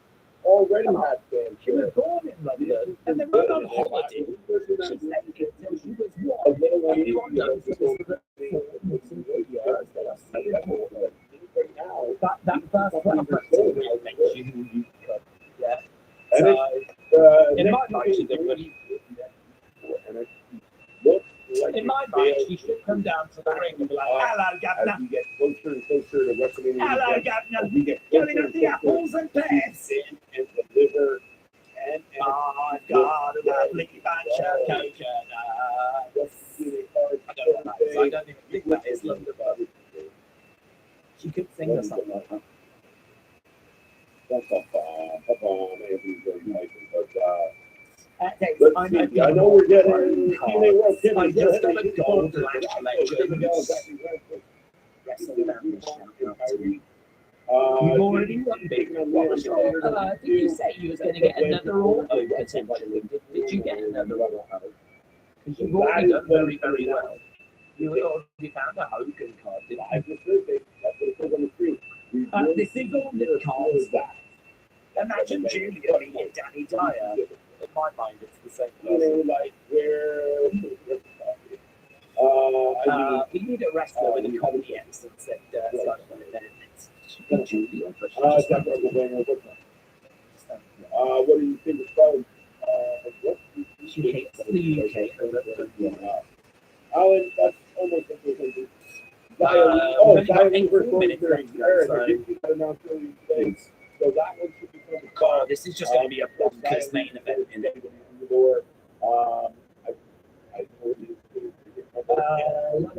It's Tuesday, isn't it? It is Tuesday, isn't it? Hardy Boys wrestling in WWE 2025 is something that I was never certain about. Excited. Ed Jobson said WWE is living in survivors. We'll start 10 hours early next week.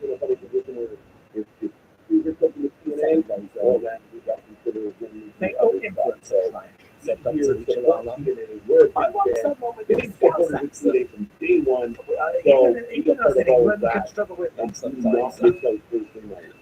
RIP, everyone trying to figure out You don't what the know hell's who's being the said if you're not It's even quarter to at the 5 things. Go ahead, no, they are doing it right. today. Woo! You just interrupt. Right. I hope it's not like Dennis. He's going to pass that. I can never see this guy. It won't be over.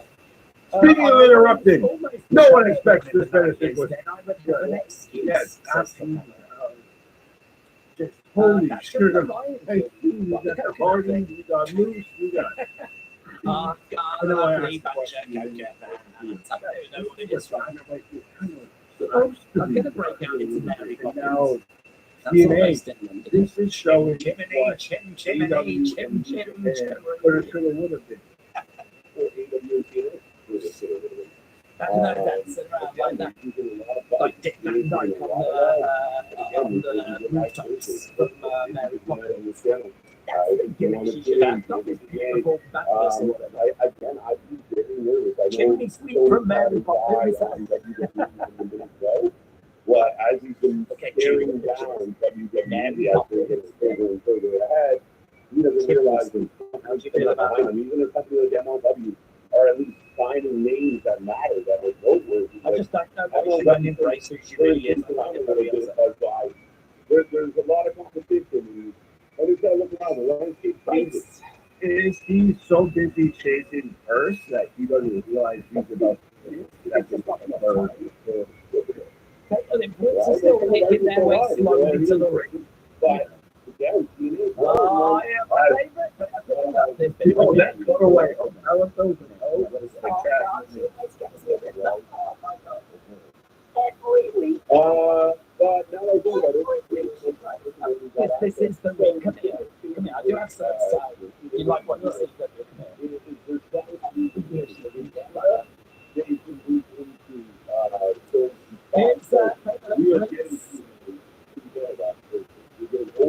Come on, you can't tell me you would have find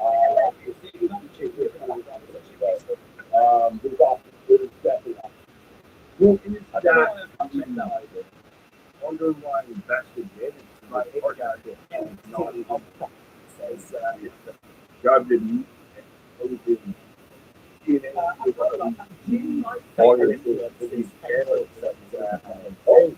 We're component, we're moving away from there. So, like, you want to all of and now you want to do those And then he said, and then she just keeps again, a roundabout way. Back into the dust. Like,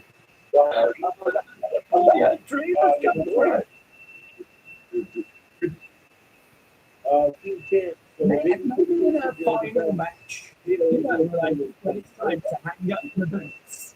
And she's been wrestling for 30 years. Perhaps then in her final match, she will finally the ball, and she will just give her a kiss to the I'm not crying about it. I think the great again, the champion, the main champion. It's really By Jasmine. Serious question. Do other YouTubers have walk through it. I don't know. I'm doing it all the time. I don't know what has to be about other people. 1, 2. Carmen said, "Dave, what month, day, year, place was you ordered?" Because I was born on November 14th, 2001 in Well, and Hammond, it's gonna be Indiana. a for like if you put roll. May Shout out to all out the hookups and everything. We didn't say it, but if you saw it, you saw it. But and Joe Hedges is all the it's a great matchup, but I don't know who really first in. Whoever loses, I can't remember literally it's deliver become more you get it's that way you get over And the back roll up, that you way work you on get, it. you know, If she is ever faced Quite that possibly. I mean, it'd be more emotional for company finishing its overall, story. by the way. Yeah, I mean, again, Julia, Stephanie, Jordan, as well. but Daisy's doing her dog confirmed on Friday. I'm not sure. I can't work out the maths that so I'm not sure. I don't even think I did a poll, did I? For the Ed Thorpe on Jane Chase match. Right now. Jordan, oh my gosh, here. It's the end.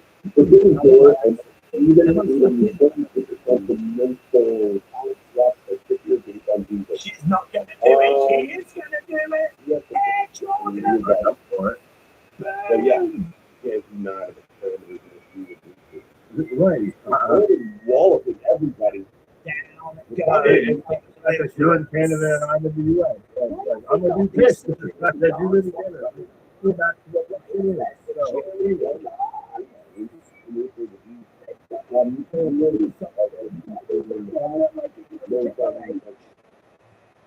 It looks like a cross between a young Triple H player and Greg Knox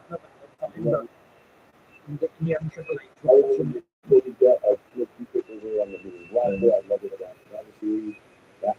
Okay, explain it. Did I miss it?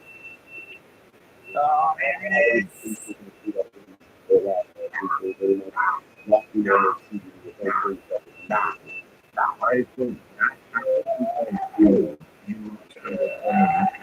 I think I've had a copy. yeah, I don't think that's the case of this.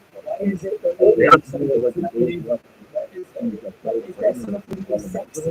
Then it needs to be challenging. I like it. As well, it's put up by Fallon on the outside, and now they are in control and going to commercial break. Bring it on the ball.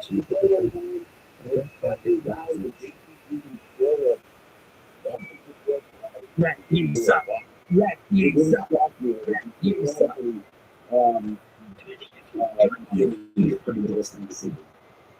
Is it just me? Well, have you? I mean, There's any been big a step story does this that game. AEW almost hated because they hear that once they know I'm going to be here, that rather it's like, oh, it's funny how that works. Sorry, I like that.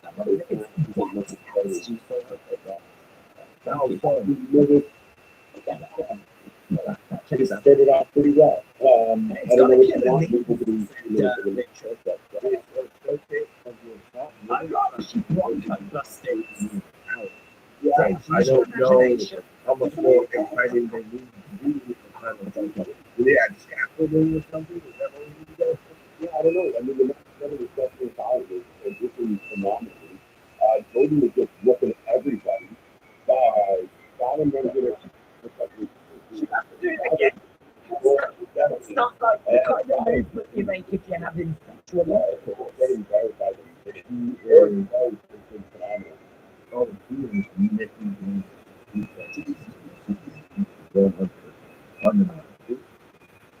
It's all on side.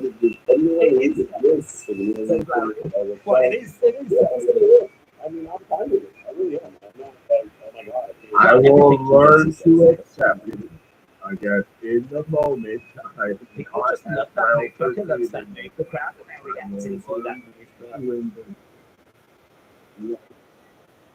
Picture killing my student take Right now, we've got Fallon in there with Stephanie going over into the corner. They still fight it first time. I'm trying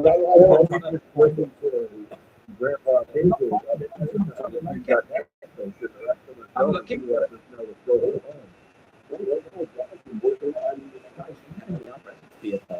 I am literally.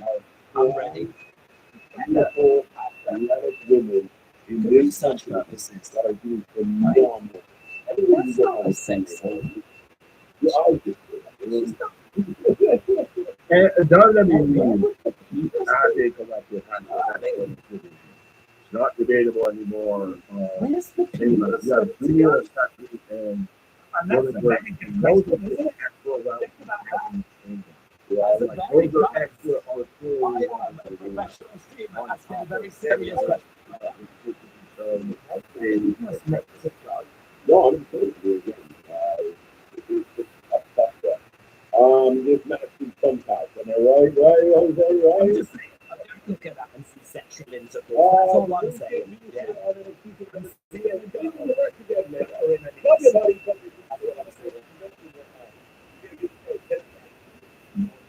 Like a JC goes, Stephanie's still in there.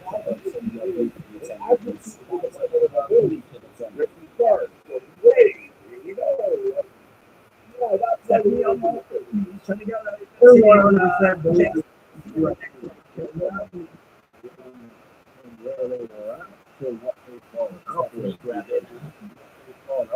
you need to put yourself in that mood to understand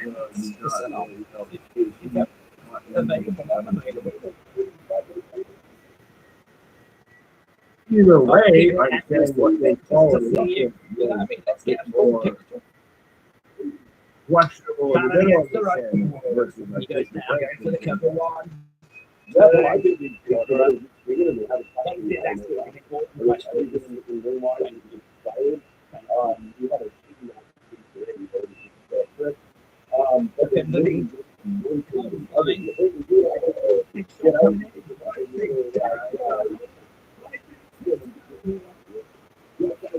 It's all the things that you can do it to me, and then you can see.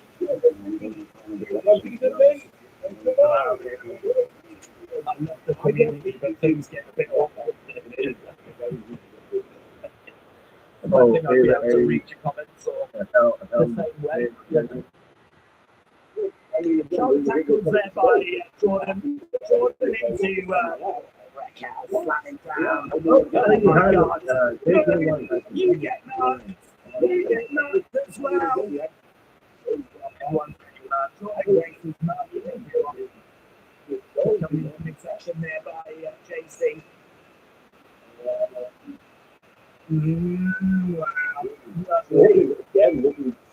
Double Northern Lights in the atomic drop into the clothesline. Jordan Grace. He's giving Jordan Grace things. Slap coming in there by Jordan, and put there by Jordan as well. Oh, this is the muscle buster. Oh, don't forget that.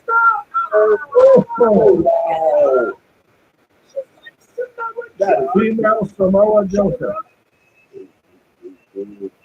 She could be called Samoa Joe. Muscle buster.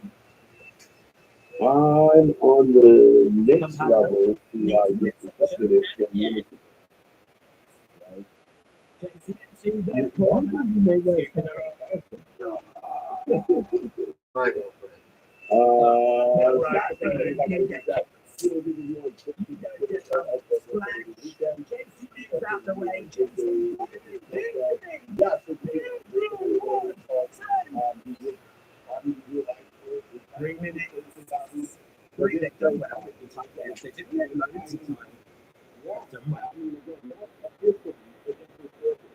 Coming in there by Jen. It's like You pretty much just take a time on the Saturday. Our indie show and we don't go home until show guys or 3 yards in. She is so good at All the videos also that race. I think Grace could set me half, so it's not needed. Lovely throw. Julian and Fallon. Kicks midsection by That was okay. into the corner. Title suplex It was like meant to be a playmaker, but more. But it's back and got Julia on the outside. We on the Happy apron. grab select, chips the Rosa. Oh, To the I was outside. confused. It's a no. You got scored and everybody thought. When this new group, but we're just not going to get them all. I can't actually we're going to get involved here, but we're really running out of time. It's just Yeah, it's also gonna be like oh, we're hearing some of it. We've got to go backstage. Oh, And of course, that's the next thing. Jordan, down to you. Yeah. Yeah. Absolutely. And we've still got a couple of minutes. So there is time. Yes, check. Welcome to NXT. What is good from the side of this way straight to first.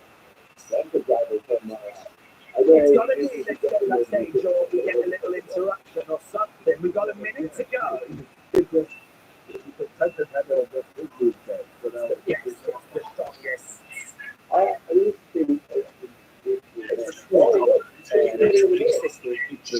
Yeah. I know. Oh,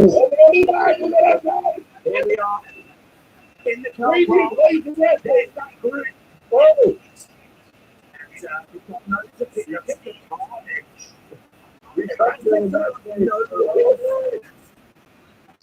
you still showing you power. yeah, and no one is saying. Well, this is. I know I shouldn't have.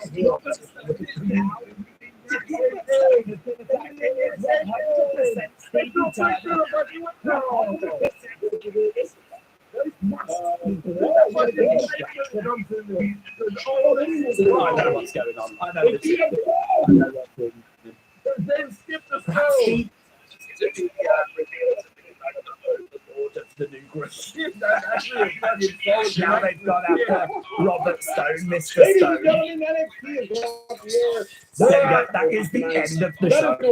And, we did get a little something, but I was hoping for a bit more. But nobody is safe. Not from the show. The show was Everybody better have fantastic, their but I new mean, pass something in the group.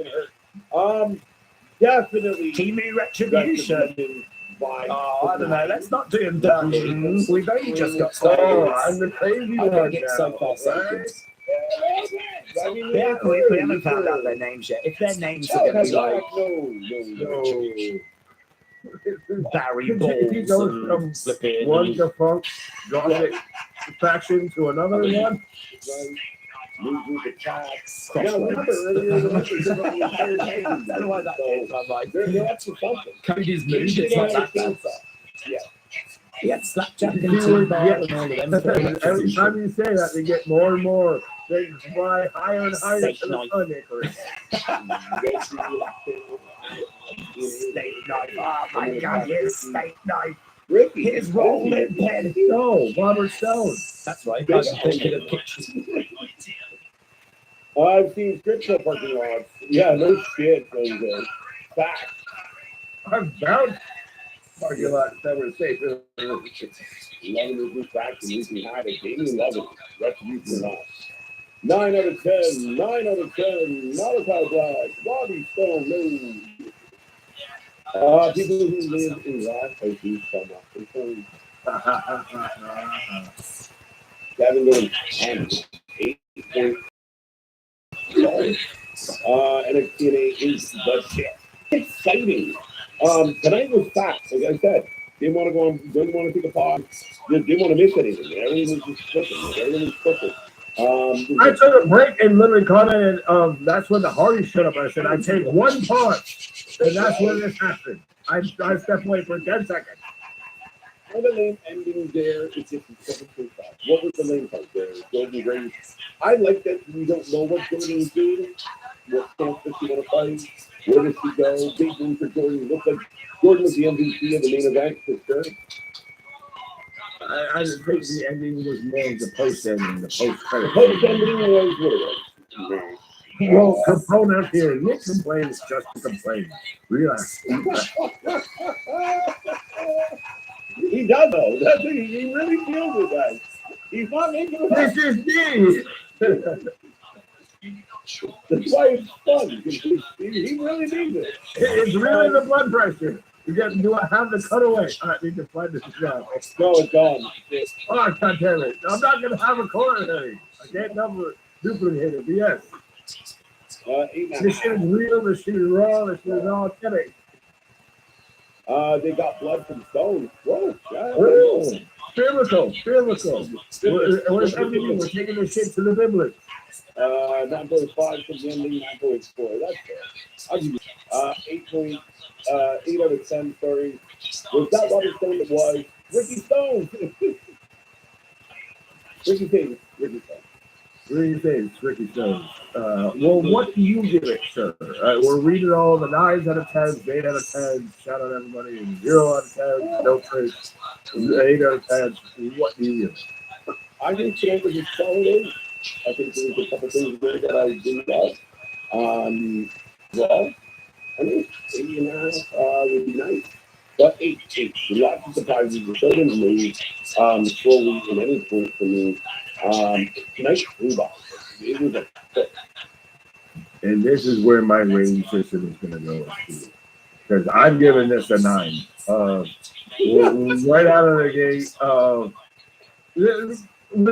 Exactly. I told you it was going to go with you. But, right within the first, 15 minutes at most, and that's including the commercial, within the first 10 or 11 minutes, we were out here literally fucking winded like we just done wind sprints out here because of everything that happened.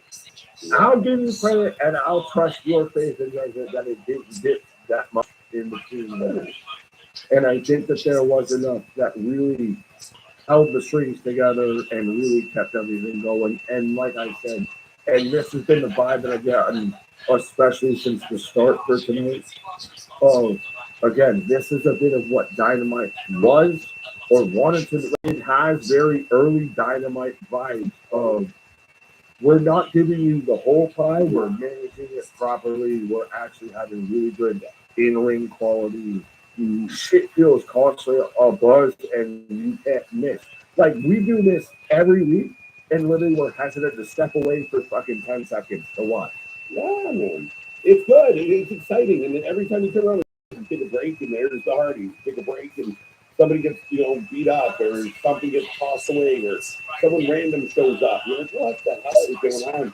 It's a fun time. And I mean, for the people out there that kind of hold this position that WWE doesn't put on good wrestling matches, NXT, more than they don't put on really solid matches, really fun matches. Oh, what? Yeah. No, I was just doing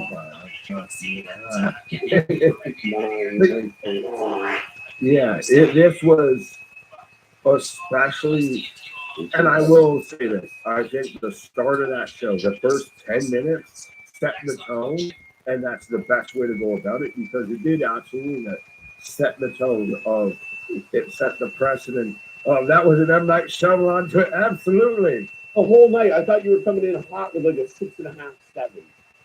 Well, I said a 7.5 and raised it to an 8 and got crucified over a 7 because I mentioned the word 7.5 on Wednesday. Holy shit. I believe I've been waiting a very long time. A lot of people have talked with me. So I agree with you, Tony, and I can understand why people are excited. We definitely talked. I didn't even believe it. I was like, no. Well, that's what I'm saying. To me, I think that first 10, 15 minutes carried and ran away with the rest of the show. It set the tone high enough that everything, even if it wasn't the greatest, just felt a little bit better because the tone was always set here. Yeah. We were already jazzed. And I mean, I think you look at that first 11 minutes, Oda comes out. Oda's getting a lot of response. Then you get the surprising moves. We're like, holy shit. Then they clip to Ricky. You're like, holy shit. Then they clip to Jordan or vice versa. Holy shit. Yeah, they went to Ava and Eddie, and you're like, shit. But other than that, like, I mean, they kept the show going. And I know there's some comment about doing it later, but that's why you did it early. Get viewers in the door, get people paying attention. And ultimately, I think they did a phenomenal job of keeping the show. The fact that they're announcing, the 6-woman tag for the main event, people want to see that. People want to see Steph and Julia and Jordan Grace. Yeah, we'll tune in for that main event. I think across the board, like, again, 9, I understand. 8.5, I think 8.5 is my ceiling. But now that because it's Ricky Saints instead of Ricky Starks, now I'm reconsidering. Maybe I meet you at 8.5. Maybe I fall a little bit back down there. Well, but still with what they've announced for next week with NXT, like I'm at the point respectfully of like give me 20 minutes, let me go have a smoke, and we can just watch next week's NXT right after this. Like that's the thing, and they've set it up. I already can't wait for next week. Just what they've advertised. Yeah, next week is. And again, what do you do? What do they? Again, people can bellyache all they want. They are finding ways to be successful, and again, the Hardy Boys are going to get views. They're going to get clicks. I mean, it's going to be big news. Ricky Starks in action, going to be big news. I thought tonight was really kind of comical, and I don't know that it was on purpose, but you get Ricky Starks, Stephen Page confronts him. I thought that was hilarious. They kind of had that moment of like, you are copying what I did. And then the very next segment, you jump into Sean Spears has a match, gets a win. Then you go from that to Lexus King. I'm like, all of these guys have AEW. Well, right. Which surprise do you think gets the most, and not internally with us, gets the most traction, what have you, on Twitter? Is it Moose? Is it the Hardys? Is it this, that, or something else? Mm-hmm. Yeah, honestly, I think the Hardys are going to get a lot of love because of who they are. Moose showing up is going to create a lot of buzz, especially for the fans who aren't quite sure of Moose. But, and then Ricky, I know, look, I'm telling you right now, I haven't even looked at my phone, but the minute I open my phone, I'm going to roll my eyes at some asshole going on about Ricky Saints. He left AEW to become. Am I that asshole? Only if he tweeted. Wait, can I do that right now? But I mean, ultimately, I think it's a thing of I'd rather be Ricky Saints in NXT than Ricky Starks in AEW. Fucking suck it. That's about it. I don't know how to follow up that because that was just 100%. Folks, if you didn't know already, our shit is real, our shit is raw, our shit is all authentic. When you talk about that wrestling, but that's cool. That's it, folks. But that is NXT tonight. That is the show. I see things winding down. I should start back up. But yeah, folks. You were telling people to suck it. Yeah, they're like, we can't do it. What do I suck, sir? Thank you, MVP. We are back tomorrow, Dynamite face to face. I think Damien asked about this. OC's returning as they're doing like a intercontinental world fair. Real quick. All right. I know. How is Kenny Omega the final boss for the tournament that he doesn't hold the title for? What the fuck? He managed to fucking shoehorn himself into some street fighter bullshit and everything. Like I feel like we've already set up Konosuke Takeshita versus Kenny Omega at Revolution, but we're doing a tournament. And the ultimate prize is you get to face Kenny, who's not the fucking champion. Man, I don't know what to tell you. I wish I had answers. I didn't even know where this came from. I watch every Wednesday. I know you watch every Wednesday. I know a lot of this chat watches every Wednesday, and I have no idea what's happening. This is bullshit. But face-to-face MJF and Adam Page, I think this has potential. Big Bill is going to take on Hobbs, so hopefully that goes well. And then, of course, are they the odds? The ops? The ops. The ops. You fucking Canadian ass. Are they the odds? The ops? Ops, my guy. You got to show respect to your, you got to take down your ops. People want to be mad about names out there. Yeah, okay, Ricky Saints, let's debate. But what the fuck is the ops? You got to take them down. Yeah, the opposite of again. That's who can't do what we do. See, that's why we do what we do, because they're the ops. Hobbs versus Big Bill now at this point feels like lower tier Ova versus Moose. Like we got Ova versus Moose. I haven't calmed down yet. Right, a lot of excitement. Remember, folks, we are back on Thursday for the live TNA SmackDown Friday. We got members only this weekend. We got all your fun next week heading in towards Elimination Chamber, Revolution the week after. Holy hell, we're getting so close to WrestleMania. So much coming your way. Be a friend, tell a friend, like, share, subscribe, click all the buttons, follow all our socials, including Blue Sky, Threads, Twitter, all of the stuff. Discord, go hang out with the Discord. It's a thing I still haven't quite figured out, but I know other people like it. But yeah, no, we appreciate all the love. Ops for Trios. Well, somebody might as well do it.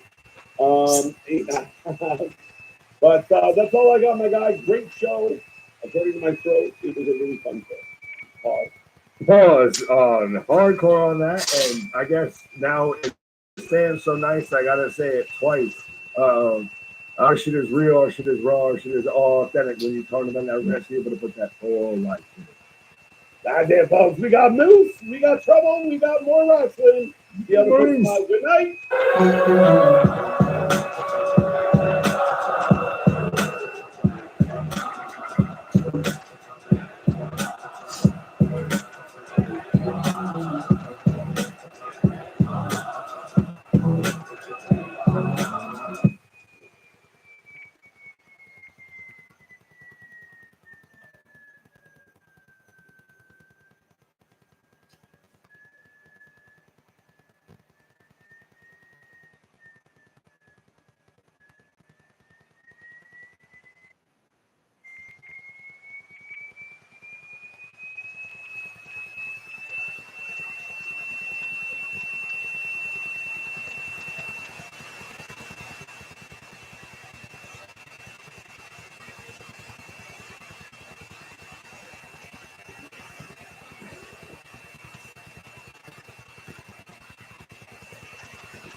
is going on, guys? Thank you so very much for joining us right here on Tuesday Night Titans. It is Tuesday, February 18th, 2025. I'm your host, JD from New York, as always, joined by my co-host, the one and the only Jason Solomon, the Solomon Monster. What is going on, brother? It's another Tuesday night. Yes, Are sir. you ready? Are you pumped up? I am ready. You want to know why? Because I finally got my aviator sunglasses back from Jesse today. Oh, that took long enough. It took long enough. I know. What was he, 40? He was probably riding around, Chicago. He was having a good old time with him, right? He was. He actually was caught wearing on one of his streams. So I gave him a nice lashing. So Got dead to rights. yeah. But today we got, yes, I know, chat, Moose on NXT. Apparently something happened with Jordan Grace. And we have Stephanie Vaquer and Julia. NXT's rocking and rolling, man. We're going to get into some Vengeance Day talk. I very much enjoyed Vengeance Day. And then we'll talk about Grand Slam as well. Both shows happened on Saturday night, but we got a lot to get into. We have some Ricky Starks news. We have some Josh Alexander news. We have discussion from Monday Night Raw and Friday Night SmackDown. Chambers coming up. We got WrestleMania news, Hall of Fame news. We're going to get into it. We got a nice show lined up for you guys here on this Tuesday night. Make sure you guys do the thing and follow us on social media. Everything you need is linked down below, as always. Follow us on YouTube. Again, everything is linked down below. Jason is live, and everything big happens. Tuesday, Wednesday, Friday, Sunday, Saturday. No matter what, Jason will be live, probably. Too much. I know. Too much. People want us to cover NXT now. Sure. You want me to cover LFG? Did you watch LFG? No. No, I did not yet. People are probably going to ask us to watch that Evolve show. And cover that Evolve show. Yeah, well, I'm a little bit busy on Wednesday nights. I Yeah, think you are too. yeah, I know. They added some new championships over to that Evolve show. Everybody's having a nice little discussion about that. But I like it. If we get into that discussion, we'll get into that discussion. But you guys know the deal. Everything you need is linked down below. Please hit that thumbs up. We would love 1,000 likes. We love being in the algorithm. And if you guys can do that, it helps us get there. Same thing, if you guys are watching us after the fact, leave a comment down below in the comment section. And as always, as far as my content, you guys can go check that out. We've been very busy for February, rocking and rolling as always. And as always, I'm going to leave it up to Jason here, man. Where do you want to start on this very lackadaisical wrestling week? What the hell's going on? Well, I mean, why don't we go back to this weekend? Let's go back to Vengeance Day. You mentioned that at the beginning. Yeah. And obviously NXT is going on tonight, and this is the first show tonight post Vengeance Day. And you said that you really enjoyed the show. I thought also it was a very strong show. I enjoyed it, and usually with these big or like bigger NXT shows, especially when they go out on the road, and I like some of these locations that they're going to because some of them are more intimate, and you get that hot crowd, and it makes all the difference in the world. And I think you saw that with both shows this weekend, but I thought it was a hot crowd, a fun show. I enjoyed Vengeance Day. Yeah, I enjoyed Vengeance Day too. I watch NXT sporadically. I don't catch it every week, but I do catch up and at least try and maintain whatever's going on as far as the major storylines and the big names down there.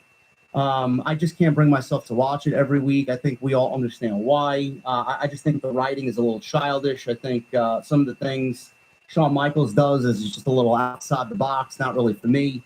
They're definitely catering to a different fan down there. But on Saturday, I said, you know what, let's give this a shot. I'm a big Stephanie Vaquer guy. I thought what she did in that match with Fallon Henley was very good. I loved the tag team match with Fraxium and Briggs and Inamura. I didn't know a fucking thing about Inamura before coming into tonight's show. I knew they were a tag team, but I never really physically just invested my time into watching him wrestle. I'm a fan. I'm a fan of that tag team. I think they work very well together. I don't know what you thought of those two guys. I thought they worked great. I think it's kind of funny that Briggs just traded one tag team partner for another. But I've only seen them. This is the third match that I've seen them in. And by the end of the match, I mean, everybody was chanting for, Fraxium, and I think Briggs too got some chants, and then they were chanting for Inamura. So everybody in the match ended up, getting over, and I thought that was the best match on the entire show. Oh yeah, definitely. Yeah, no, the women's match that they closed with was very good, but I put this one in the number one spot. Yeah, I thought that was one of the best matches of the entire weekend between the two shows for sure. Fraxium is, in my honest opinion, probably the best tag team in WWE. I would be, I don't know if I'd be on an island to myself, but I think there's a lot of Fraxium fans out there. I think they may be the best tag team in the industry right now. I don't know how everybody else feels, but I think their work is incredible. But as far as they are concerned, tag team wrestling seems to be on the upswing just a little bit. Not much, but a little bit in WWE. We'll definitely talk about that as we have some tag team news as well coming out of Raw and SmackDown. But we move on from the Vengeance Day stuff, Jason, and going into the NXT World Championship. Obafemi, Austin Theory, and Grayson Waller on that Saturday night. I know, man. You know what this was? This was, hey, we have these two guys, and we're not doing anything with them, so we may as well put them to use. Yeah. And we got nothing else for Oba, so let's just get them in the ring. It'll give them, a match they can win, and we can move on. That's really all this was. Yeah. Listen. Again, we've talked about this. The NXT men's side at the top of the card is very weak. Ricky Starks down there. Hopefully, he's going to give it a shot of adrenaline that it needs. I'm hoping that Josh Alexander ends up down there as well. That's looking very unlikely with the news that came out this week. I think he would do very well down there. But as far as the men's side, Austin Theory, a lot of people kind of don't like Austin Theory for whatever reason. I think Austin Theory is a very good pro wrestler. Grayson Waller is a very good pro wrestler. There's just no reason for us to care about them. And it ended up being a triple threat match. Started off as a 2-on-1 handicap match, but we start to see the deterioration of A-Town Down Under, which seemingly has been happening since their call up to the main roster. I don't know. It's been like fucking 3 years now. Yeah, I was going to say, start to see the deterioration. We've been seeing it for a year. I don't know. Start. Where do they go, though? Like, is Austin Theory going to stay down there? Is it best for him to stay down there? Do they move them back up to Monday Night Raw, which we saw last night? What do we do with them? No, they stay on the main roster. And I think Theory goes babyface in that equation. The only question is he going to be booked as a serious babyface? Does he have it in him to be a serious babyface who one day you could look at as one of the top 3 or 4 guys in the company? Or does he go back to doing kind of what he was doing with The Way in NXT, where he was kind of goofy and, he was good for laughs and stuff like that? Do you go back to that Austin Theory? Or do you go to an Austin Theory who, frankly, they can make money on? And that's not really a money-making kind of gimmick. I think that, like you said, he's very talented, and I think he could be something. They haven't been able to, if it's in there, they haven't been able to pull it out of him. And maybe this could be what gets him to that next level. Grayson Waller is the one who turns on him, and then, they try to get the fans behind Theory. Maybe they'll get behind him, but there's got to be, I still think there's something missing. There's got to be more there. And they just haven't been able to bring it out of him. Does he need a character? Does he need a gimmick? What does he need? Not a gimmick necessarily. I think he just needs that one great feud, that one great sort of foil to feud with who can help bring that out of him. Look, I go back to Drew McIntyre, right? Drew McIntyre can bring the best out of somebody. He has upped his game like nobody else. And you saw what he was able to do with Punk, and he can do that with anybody else on the roster.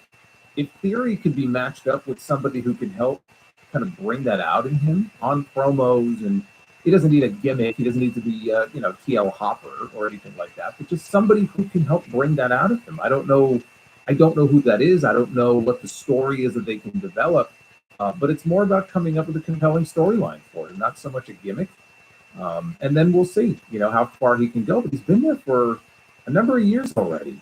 And I think that at some point you have to give him the shot to do it. What he was doing with Vince when he was kind of Vince's pet project, that was just weird. That whole thing was very strange.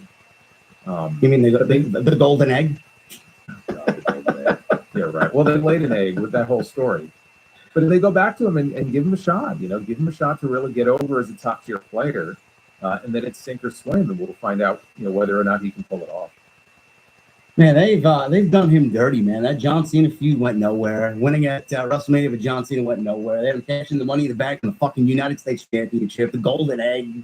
I mean, that's all people know about him. It's like it's sad that those are 3 strikes and you're out with people. Honestly, But think about it. Like they wasted a John Cena win at WrestleMania. They wasted it. I don't blame Austin Theory for that.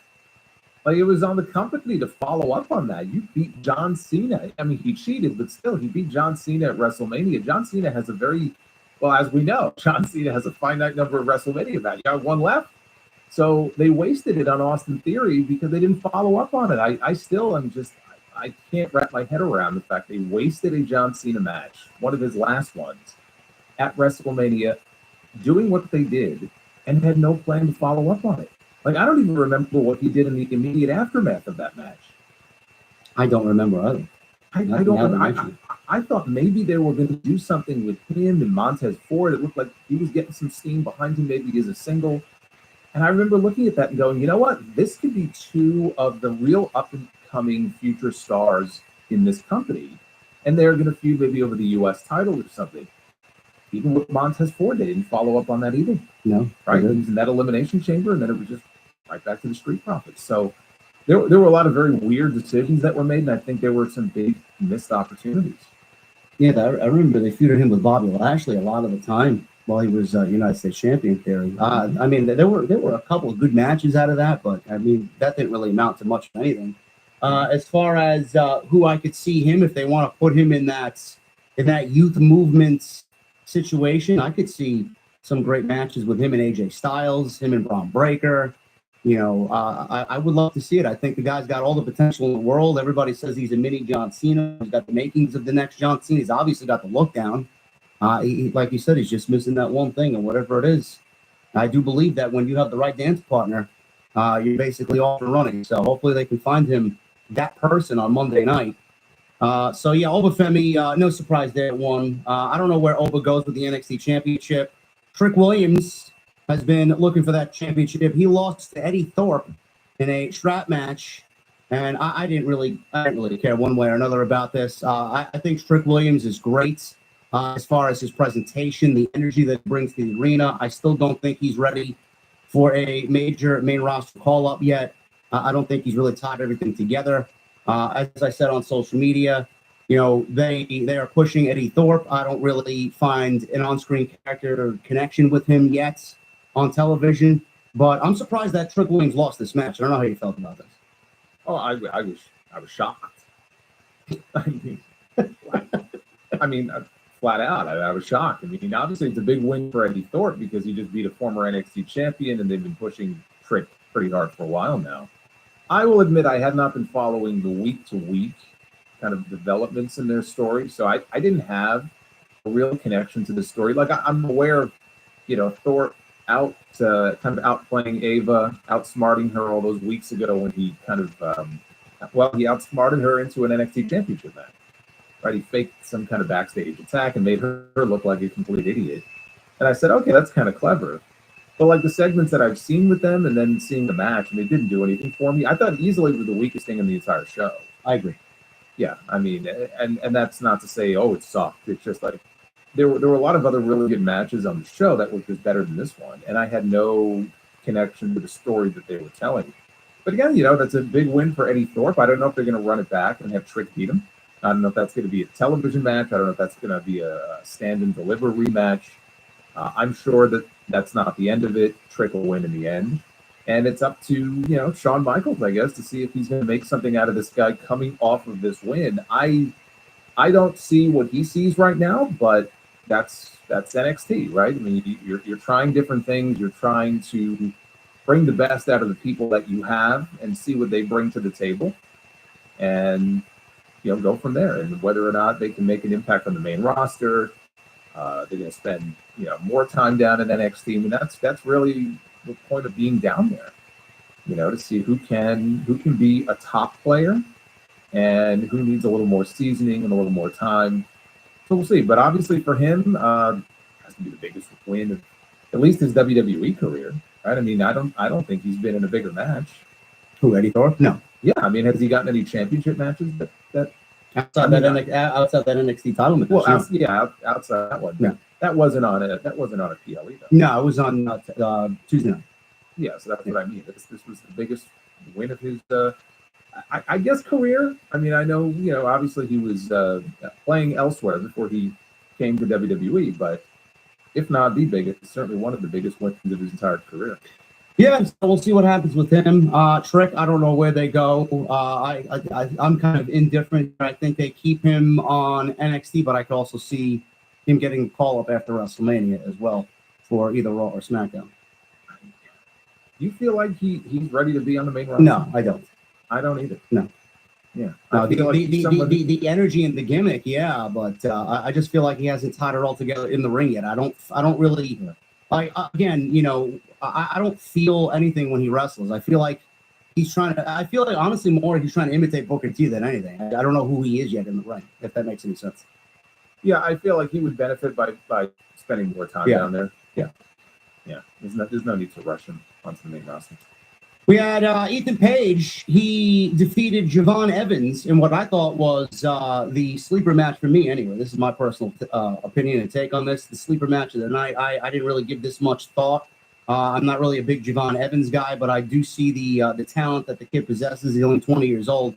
Not the biggest Ethan Page guy either. I felt like it was WWE acting very hastily, giving him the NXT championship as soon as they brought him over from AEW. But again, this just goes to show you that the top of the NXT card right now is probably the weakest it's ever been. But Ethan Page did get the victor of a Javon Evans. This was a very good match, very physical. I enjoyed Javon Evans' intensity. It brought up a little different vibe for him. Normally, he's the high-flying guy that pulls out all the crazy stunts and the flips and the dives. But the intensity here and the ruggedness of what he needed to do here against Ethan Page was really good. And Ethan Page, Jason, I feel like he's finally kind of turned the corner. He came in and I didn't really, again, feel much of anything. I just feel like he was an extension of what he was trying to be in AEW. He's finally kind of finding himself in NXT, and I'm enjoying him just a little bit more. And we'll talk about Josh Alexander's former tag team partner potentially coming in here during this segment. But what did you think of this overall match? I thought it was very good. Yeah, very good match. You mentioned nothing too crazy, but I mean, the first 30 seconds of the match. Well, yeah, the dive, yes. I mean, my God, what did that remind you of, by the way? First person that came to mind when I saw that. The only person I could think of is when you and I are doing commentary at HOG. Yes. Amazing Red flies into the fifth row all the time. Yes. Yeah. First thing I thought of. Yeah. That's a red dive right there. Yeah.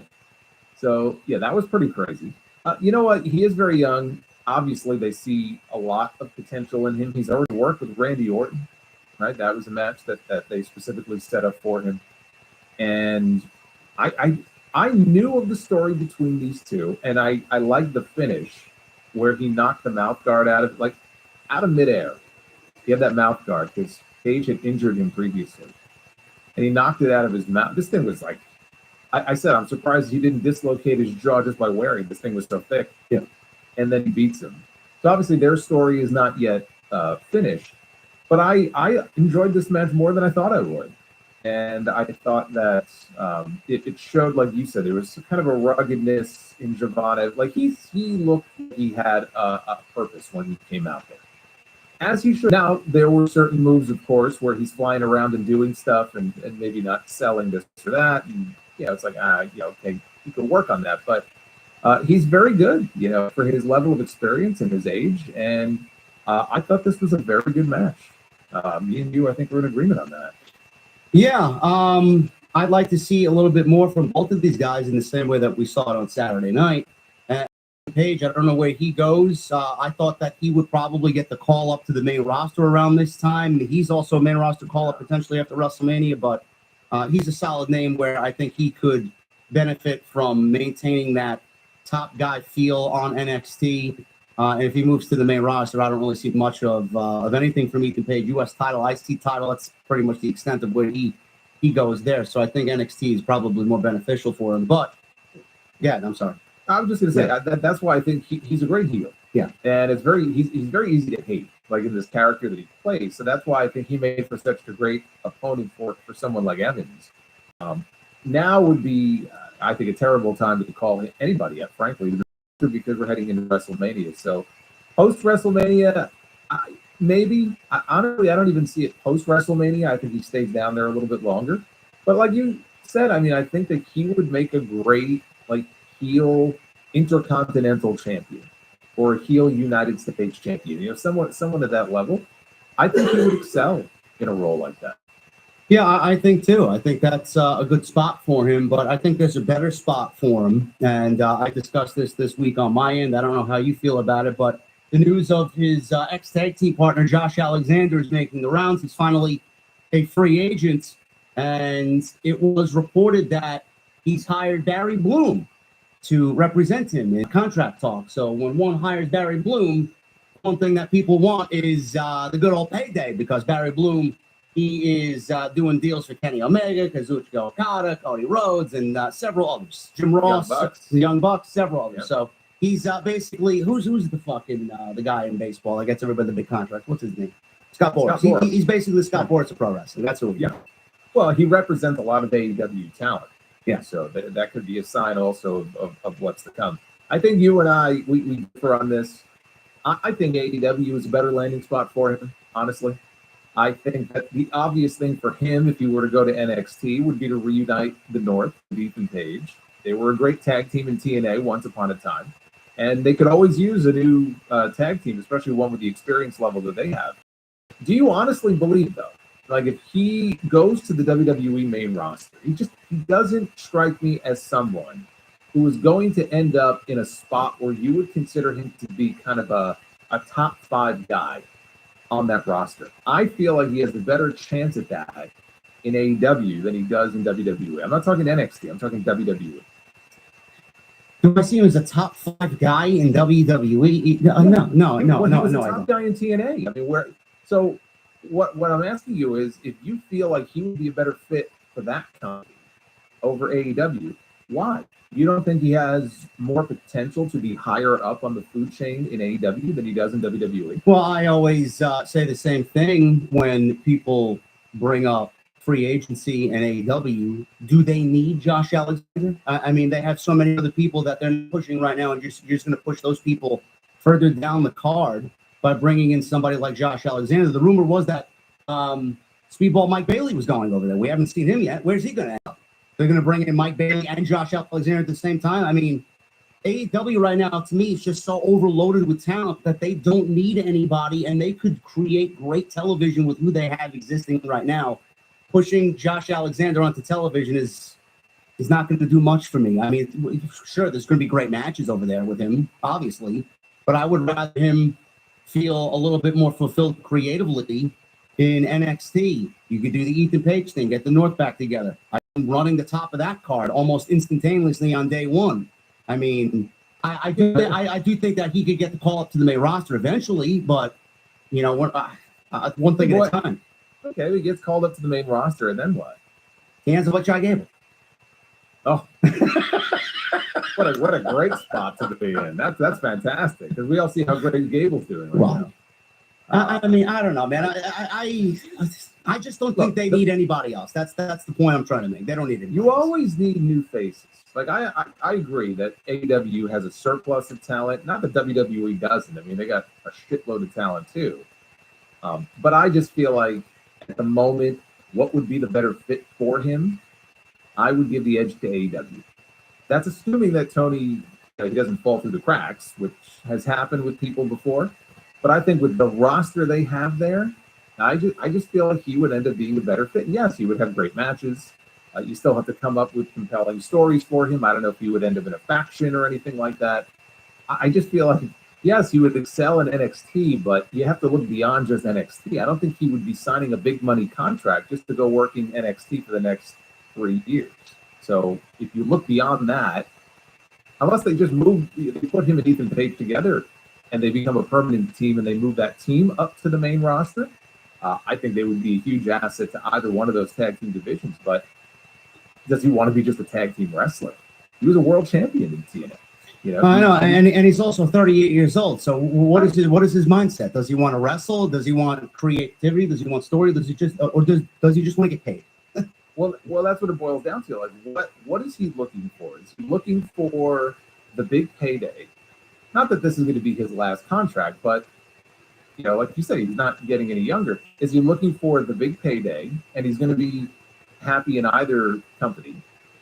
Or is he looking maybe for the ability to still be able to work somewhere else, like a New Japan or something like that? You're not going to get that in WWE. All right. If he wants to still work in TNA, then sure, go to NXT. It'd be like he never left. Yeah. But I don't know. I mean, he basically wrestled his final indie dates, and it sounded like he was done. Like, I'm not doing indies anymore. So that may not be something that's important to him. So I don't know. I can't get in his head and find out what is the most important thing to him. I'm just looking at the rosters and looking at him, his talent, his character, you know, what he brings to the table, and WWE main roster, NXT or AEW. I think AEW is a better fit. But you know what? I hope wherever he goes, he gets paid. Well, listen, I would like to see him on television. He's a fantastic pro wrestler. So it's going to come down to money and. And he was waiting for this for a while because if you remember, he thought that he was going to be able to test free agency a year ago, and they rolled him over. Yeah. Now he's finally able to go out there. I don't blame him for going out and getting Barry Bloom. He's like, you know what? I've been waiting a year for this. Get me the best possible deal that you can. I hope he gets it. Yeah, it's going to be interesting. He's going to go wherever the money is, and AEW's got a boatload of it. AEW is not afraid to throw money at anybody. Honestly, WWE's got a budget to maintain. They're a publicly traded company, so we'll see what happens. I'll keep an eye on that. We'll certainly discuss that as we come to a final decision on Josh Alexander. But I do think that the North would look good in WWE. As far as the rest of this Vengeance Day, we had this group, Jason, that showed up. They're calling it the Shield remade in 2025me or No. This is not the Shield remade. I saw them and I said, oh my God, it gives me flashbacks of Retribution. Yeah, and I don't want to be thinking about Retribution. So I hope for their sake things work out a lot better than it did for those guys. Yeah, they beat down the tag team champions at the end of the tag team title match, and then they came out again and attacked Obafemi.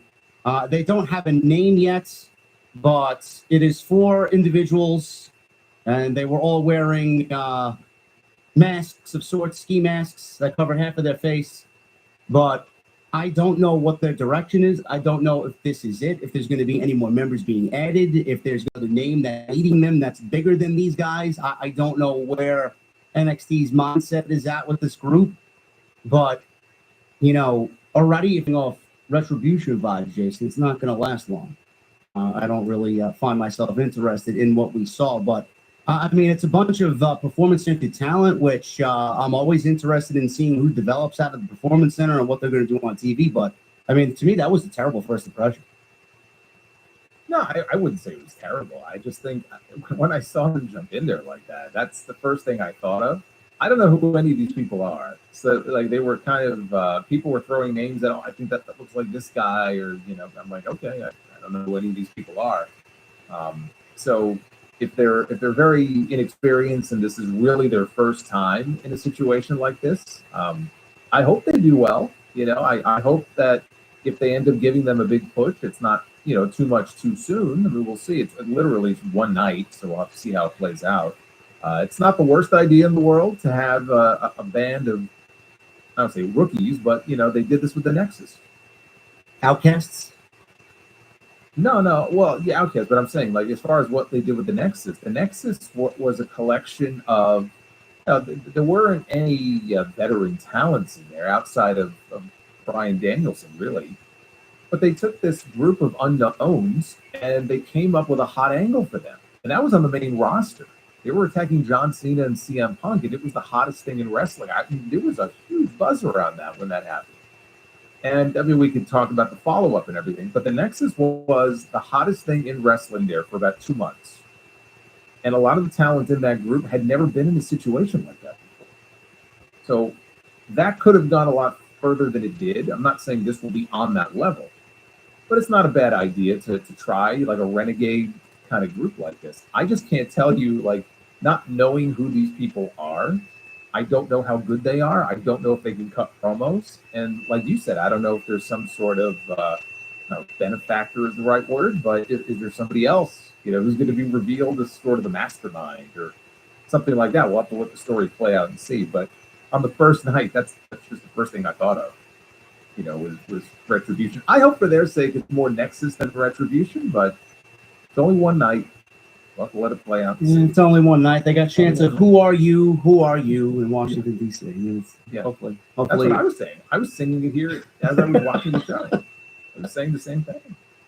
I don't know, man. We'll definitely keep an eye on those guys, but right now, me personally, not all that impressed. Obviously, there's a lot more to be done with that group and what their mission statement is. Are they going after Obafemi? Are they looking to take over the entire brand? I don't know. Maybe it's WWE just trying to be petty and show Tony Khan how to really run an invasion angle or a takeover angle of sorts better than the Death Riders. I don't know. I'm going to go out on a limb and say that Shawn Michaels is not booking this group with Tony Khan in mind at all whatsoever. Well, he's booked Ricky Starks versus Ethan Page, apparently. That's going to be Ricky's first feud. So does that mean that Ethan Page and Javon Evans is over? I guess so. Chad, is that correct? Are we getting Ricky versus Ethan Page? Because I know some people were mentioning Wes Lee, too, that Ricky Starks' first match is going to be against Wes Lee, which is great. That'd be a great match. Yeah. Actually. Yeah. So, yes, he is Ricky Starks. I guess that kind of blows the cover on the story that we're going to read in a little bit, but we'll get to that. Well, no, apparently not. Apparently he is Ricky Saints. Ricky Saints? That is what everybody is saying. No. He is Ricky Saints. Oh man, they couldn't help themselves, bro. They couldn't. Why can Ethan Page come in as Ethan Page, and Sean Spears can come in as Sean Spears, and Jade Cargill can come in as Jade Cargill, but Ricky Starks is Ricky Saints. Can someone explain this to me? Listen. Listen. We've been through this same song and dance. How many times have I sat on this very show? Not even with this guy here. I said the name Finn Balor sucks. The name Gunther sucks. We all got used to it. But at first, got the same initials. I guess, sure. But at first hearing that, I mean, that's just fucking ridiculous. Just knowing that he came from AEW and he's Ricky Starks. We know him as Ricky Starks. Now he's Ricky Saints. Sounds like a fucking character of Grand Theft Auto. Let me go do this side quest and get this drug deal done for Ricky Saints. You kidding Saints me? Row. Yeah. I don't know. I don't know the logic behind this. He's from New Orleans. He's from New Orleans. There's the connection. Okay, Chad. Gotcha. No, I get that. I'm just saying, why the need for the name change at all? Was he just unwilling to license his name as many others have done? Didn't he have his name trademarked though? Didn't he have his name trademarked? Last year, I believe. So then the deal, obviously, I mean, WWE jumped at the chance to get him done. Obviously, they showed him on TV the day after he was released. How quick do you think they can turn around and get all that paperwork done? That would just give you a new name. Well, I mean, that's kind of what I assumed, that literally we found out that Tony Khan released him from his contract on Monday. He showed up on television on Tuesday. So I was like, okay. Everyone was freaking out about the fact, they didn't mention his name. They didn't mention his name. He's going to be Trill London or something. They didn't mention his name. And I'm like, look, he literally jumped in 24 hours. Like, I'm sure there's a legal process they have to go through and it'll all work out. And now I'm looking at the names that they fucking trademark. Trill London's on there, apparently. Yeah, that's why I mentioned it. Trill London, the names down there are just completely fucking ridiculous. Everybody was freaking out about that. At least it's not that bad. But I just don't understand I just don't understand it. All these other people came from the same place and are using the same names that they were using there. What made this situation different? That he had to change part of his name? I don't know. I really don't know. Now the chat's saying the Hardys are coming back to WWE next Tuesday on NXT. I'm not surprised by that at all. That was just any week now. Well, I was surprised we didn't get a Jeff Hardy cameo in the Royal Rumble this year. Yeah. I think that was inevitable. Once they made it formal and they put that press release out announcing the partnership, I said it's just a matter of time before we see at least Jeff, if not Matt and Jeff. So yeah, that doesn't surprise me at all. But I can't get over this. I just can't get over this Ricky Saints. Ricky Saints. Listen, that's why I put in the title. What Ricky without a name. What's his name going to be? Well, so someone is wondering, did they want to change his name because it was too close to Zoe Stark? Now that would be a Vince thing. It would be. Yeah. I don't think that's why. Whatever the reason is, I'm going to say it's probably not related to that. But I just would love to know. Maybe there's a legal. I just would love to know the thought process that went into why him and no one else. I don't know. And he's more well established than a lot of other people would be. People obviously know who he is. He's been on television. He's had some level of success, so people know him by that name. So yeah, I would love to know the rationale behind it. I don't think it's a bad name. Let me say that first, okay? Well, it's not a bad name, but who knows? It might be his idea. It could be, but what I'm saying is, I don't think that Ricky Starks sat at home for a year, knowing that he was eventually going to come to WWE, figuring, when I go to WWE, I don't want to use my name. I want to come up with a different name. But I don't think that's the case, because I know neither one of us would be thinking that same thing either. It's like, right. Why wouldn't we want to change your name? So even if he had the option, and this is what he came up with, because he's from New Orleans, I get that. But like, why was there a need to make that change? That's what I want to know. I couldn't tell you. I don't have a logical answer for that. Yeah, maybe it's partially he wants a name change. Maybe he wants a fresh slate after what he's been through. Maybe WWE's got to monetize his name, and trademark his name, and merchandise reasons. I don't know. It's got to be some legal reason for it. I'm not like angry about it. Again, if they called him Trill London, I'm walking out. Like, that's it, right? Okay, so thank God that didn't happen. But I'm just genuinely curious to find out why any change had to be made at all. Yeah, listen, I said the same thing about Gunther being changed from Walter. It is what it is. And now I can't look at Gunther and not think Gunther. So hopefully we get used to it as time goes on. I'm sure we will. But Ricky Starks, guys, if you're just joining us now, Ricky Saints is his name. He's no longer Ricky Starks. Is it better than Cope? Yes. Yes, anything is yes, better it than is. Cope. Yes, we're gonna have to cope with this name change. Yes. I do have some news on Ricky Starks. This was coming from Fightful and Sean Ross Sapp. He debuted obviously last week. This week got a name change. He signed his contract. Ricky Saints is his new name. Last week they didn't say anything. They just came out with a microphone and he basically said, "You know who I am. Fine, we know who you are." Like Scott Hall. Yeah. So Fightful had heard word of AEW releases on Friday that week, and that didn't end up becoming official until the week after. They were told that these names have long been considered. Ricky Starks amongst the names, obviously Starks, Miro, and then Malachi was given his early release. He was a free agent, so he's probably on his way to WWE as well. Ray Phoenix, there is a situation right now where supposedly Chris Featherstone of Sportskeeda has mentioned that Ray Phoenix and AEW are in negotiations to possibly let him out of his contract so he can join these three other guys. Don't know if they're all going to end up in WWE at the same time, but I think everybody's kind of feeling that they're all going to end up over there. But Ray Phoenix being let go would be a great situation for not only Phoenix but AEW as well, so they can release him and just not deal with that headache anymore. But Starks, he showed up, came together very quickly, says Sapp. As of December, they were told that nobody from WWE had communicated interest to Starks, but those we spoke to there knew he would be signed as soon as he became available.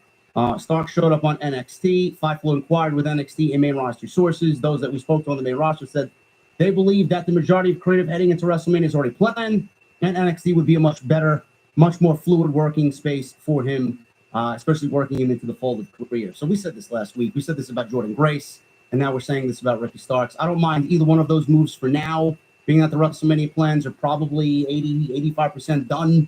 So I like that move for both Ricky Starks and Jordan Grace. But as far as the name change, Jason, there was a bunch of names that fans were going crazy over. Osiris Griffin, who I think is a part of this new Retribution-like stable. Hayes Jameson. You mentioned Trill London. Yeah, Trill London. That's one of my favorites. No, I said, Hayes Jameson. Jameson can put you in a haze. If you have too much of it. I don't know about using that as a name for someone. But continue, because there's a few other ones too. Harley Riggins, Summer Sorrell, Jax Presley, Mason Holiday, Draco Knox, Tate Wilder, Braxton Cole, Chantel Monroe, and Aria Bennett. A mixture of Kayla Braxton and Michael Cole. Yeah, that's kind of merged them together, and that's a jam that put. I think the best one out of all of those is Draco Knox. You don't like Trill London? No. No. I don't blame you. No Trill London. I don't blame you.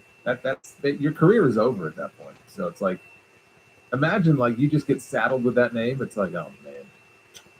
It may be one of those Evolve students, WWID students. We don't know. Could be.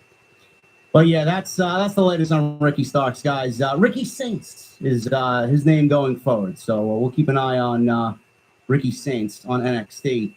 As far as this Vengeance Day, one last match. Main event went to the ladies: Roxanne Perez, Bayley, Cora Jade, and the lovely Julia, NXT Women's Champion.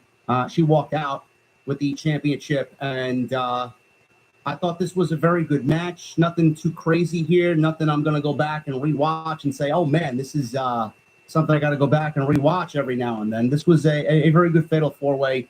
Bayley and Roxanne have a little thing going on. I don't know where they're going heading into WrestleMania. They could very well be each other's WrestleMania match. We don't really know. But as far as Julia, she had a stare down at the end of this match, Jason, with Stephanie Vaquer. And I don't know if they were teasing a champion versus champion match. I know they're very good friends away from what we see on Tuesday nights. But if that is the case, A, fantastic. B, if not, the leaders of the NXT Women's Division, both Julia and Stephanie Vaquer, I mean, this is like days of old where we had Bayley and Sasha and Charlotte and Becky and then Asuka, Io. I mean, this is NXT's getting back to a day and age where the women's division is carrying this brand legitimately on a weekly basis, and you can't get any better than those two women at the top. Well, I would say three women at the top. Oh, now, yes. It's not just Julia and Stephanie now. You got Jordan Grace, and she's right there with them.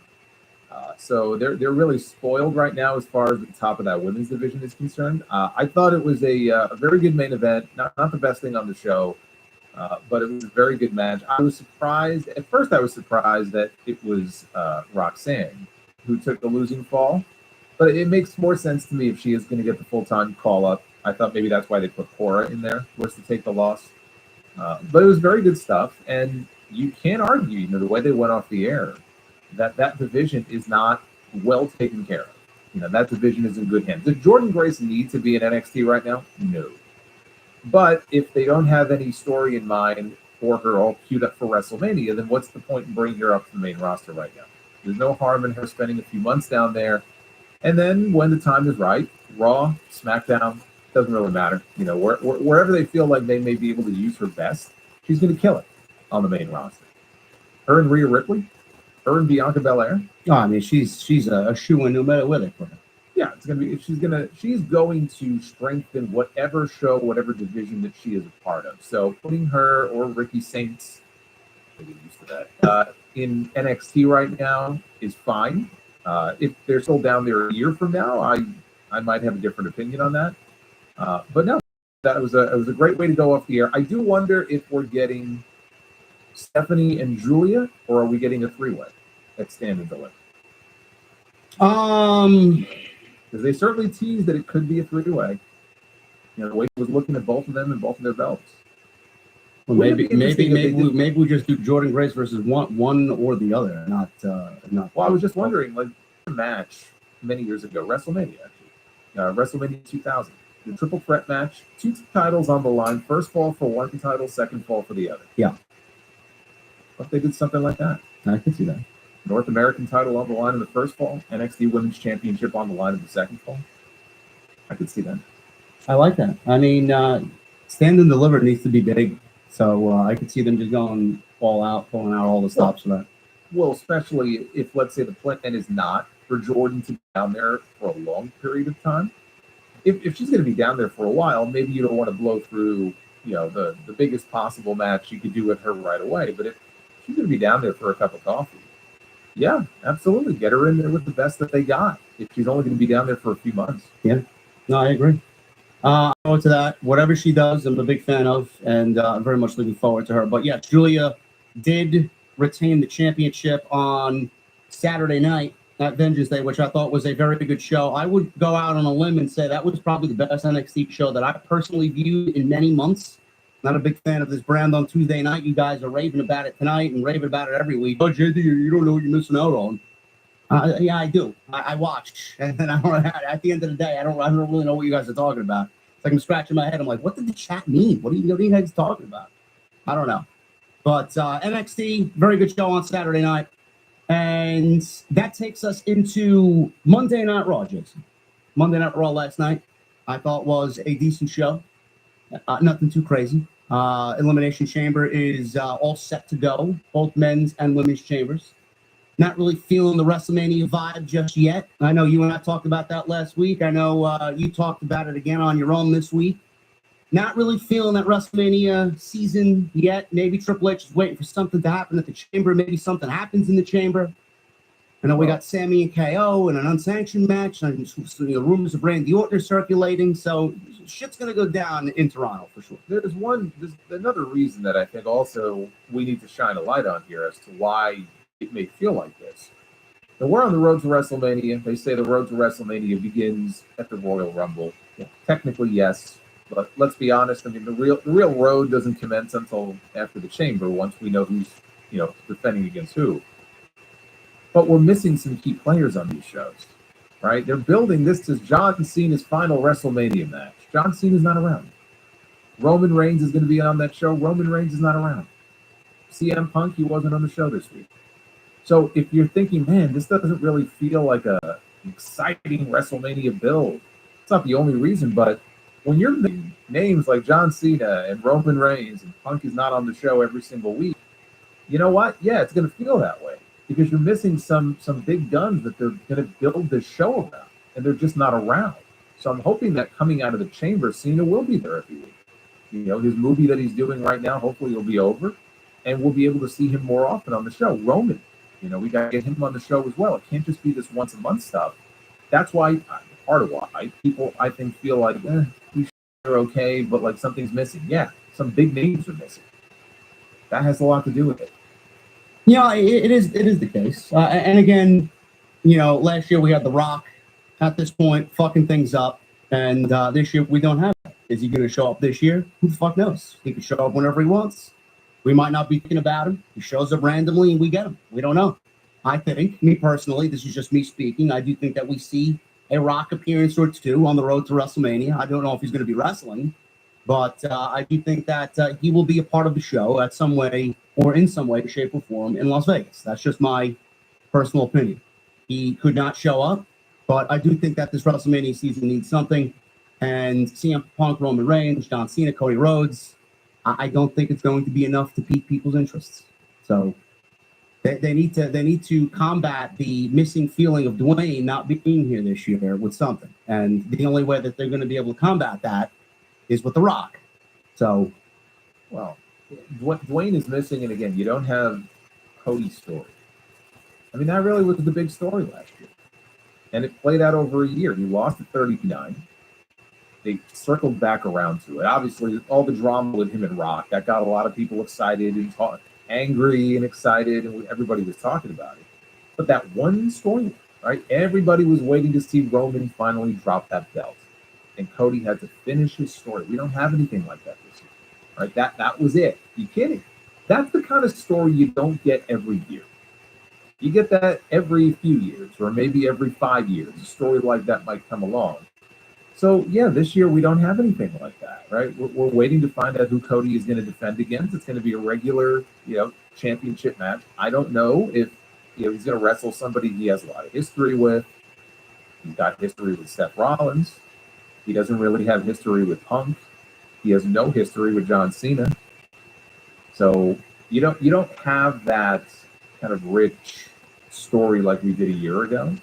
So the build is going to be different. Doesn't mean it's going to be bad, but that feeling we had a year ago, that's again part of the reason why it feels kind of dead and lackluster right now. And it is, and it's okay to call it that because that's how it is right now. I'm hoping in 2 weeks coming out of the chamber, things will become a little more clear, and it's like, okay, now we can really, get the show on the road here because there's still 2 months to go. And the Rumble started in February, and then WrestleMania is pushed back 2 weeks in April. So we got 8 weeks to go. Yeah. Chamber's coming up in 2 or less now, I think. Yep. So those are all those reasons together kind of conspire to create this feeling of like something's missing. But Triple H has played it safe several times over the last few months. He played it safe at Survivor Series, and he played it safe, I think, in many ways on Saturday night's main event, the Raw on Netflix. This is not the time to play it safe. So if he's got a big idea or if something's going down, it needs to go down in Toronto at the Chamber.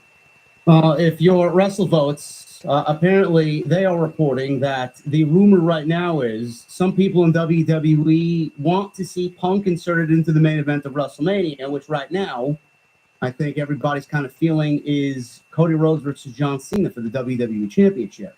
So that would make it a triple threat match with Punk involved at WrestleMania 41.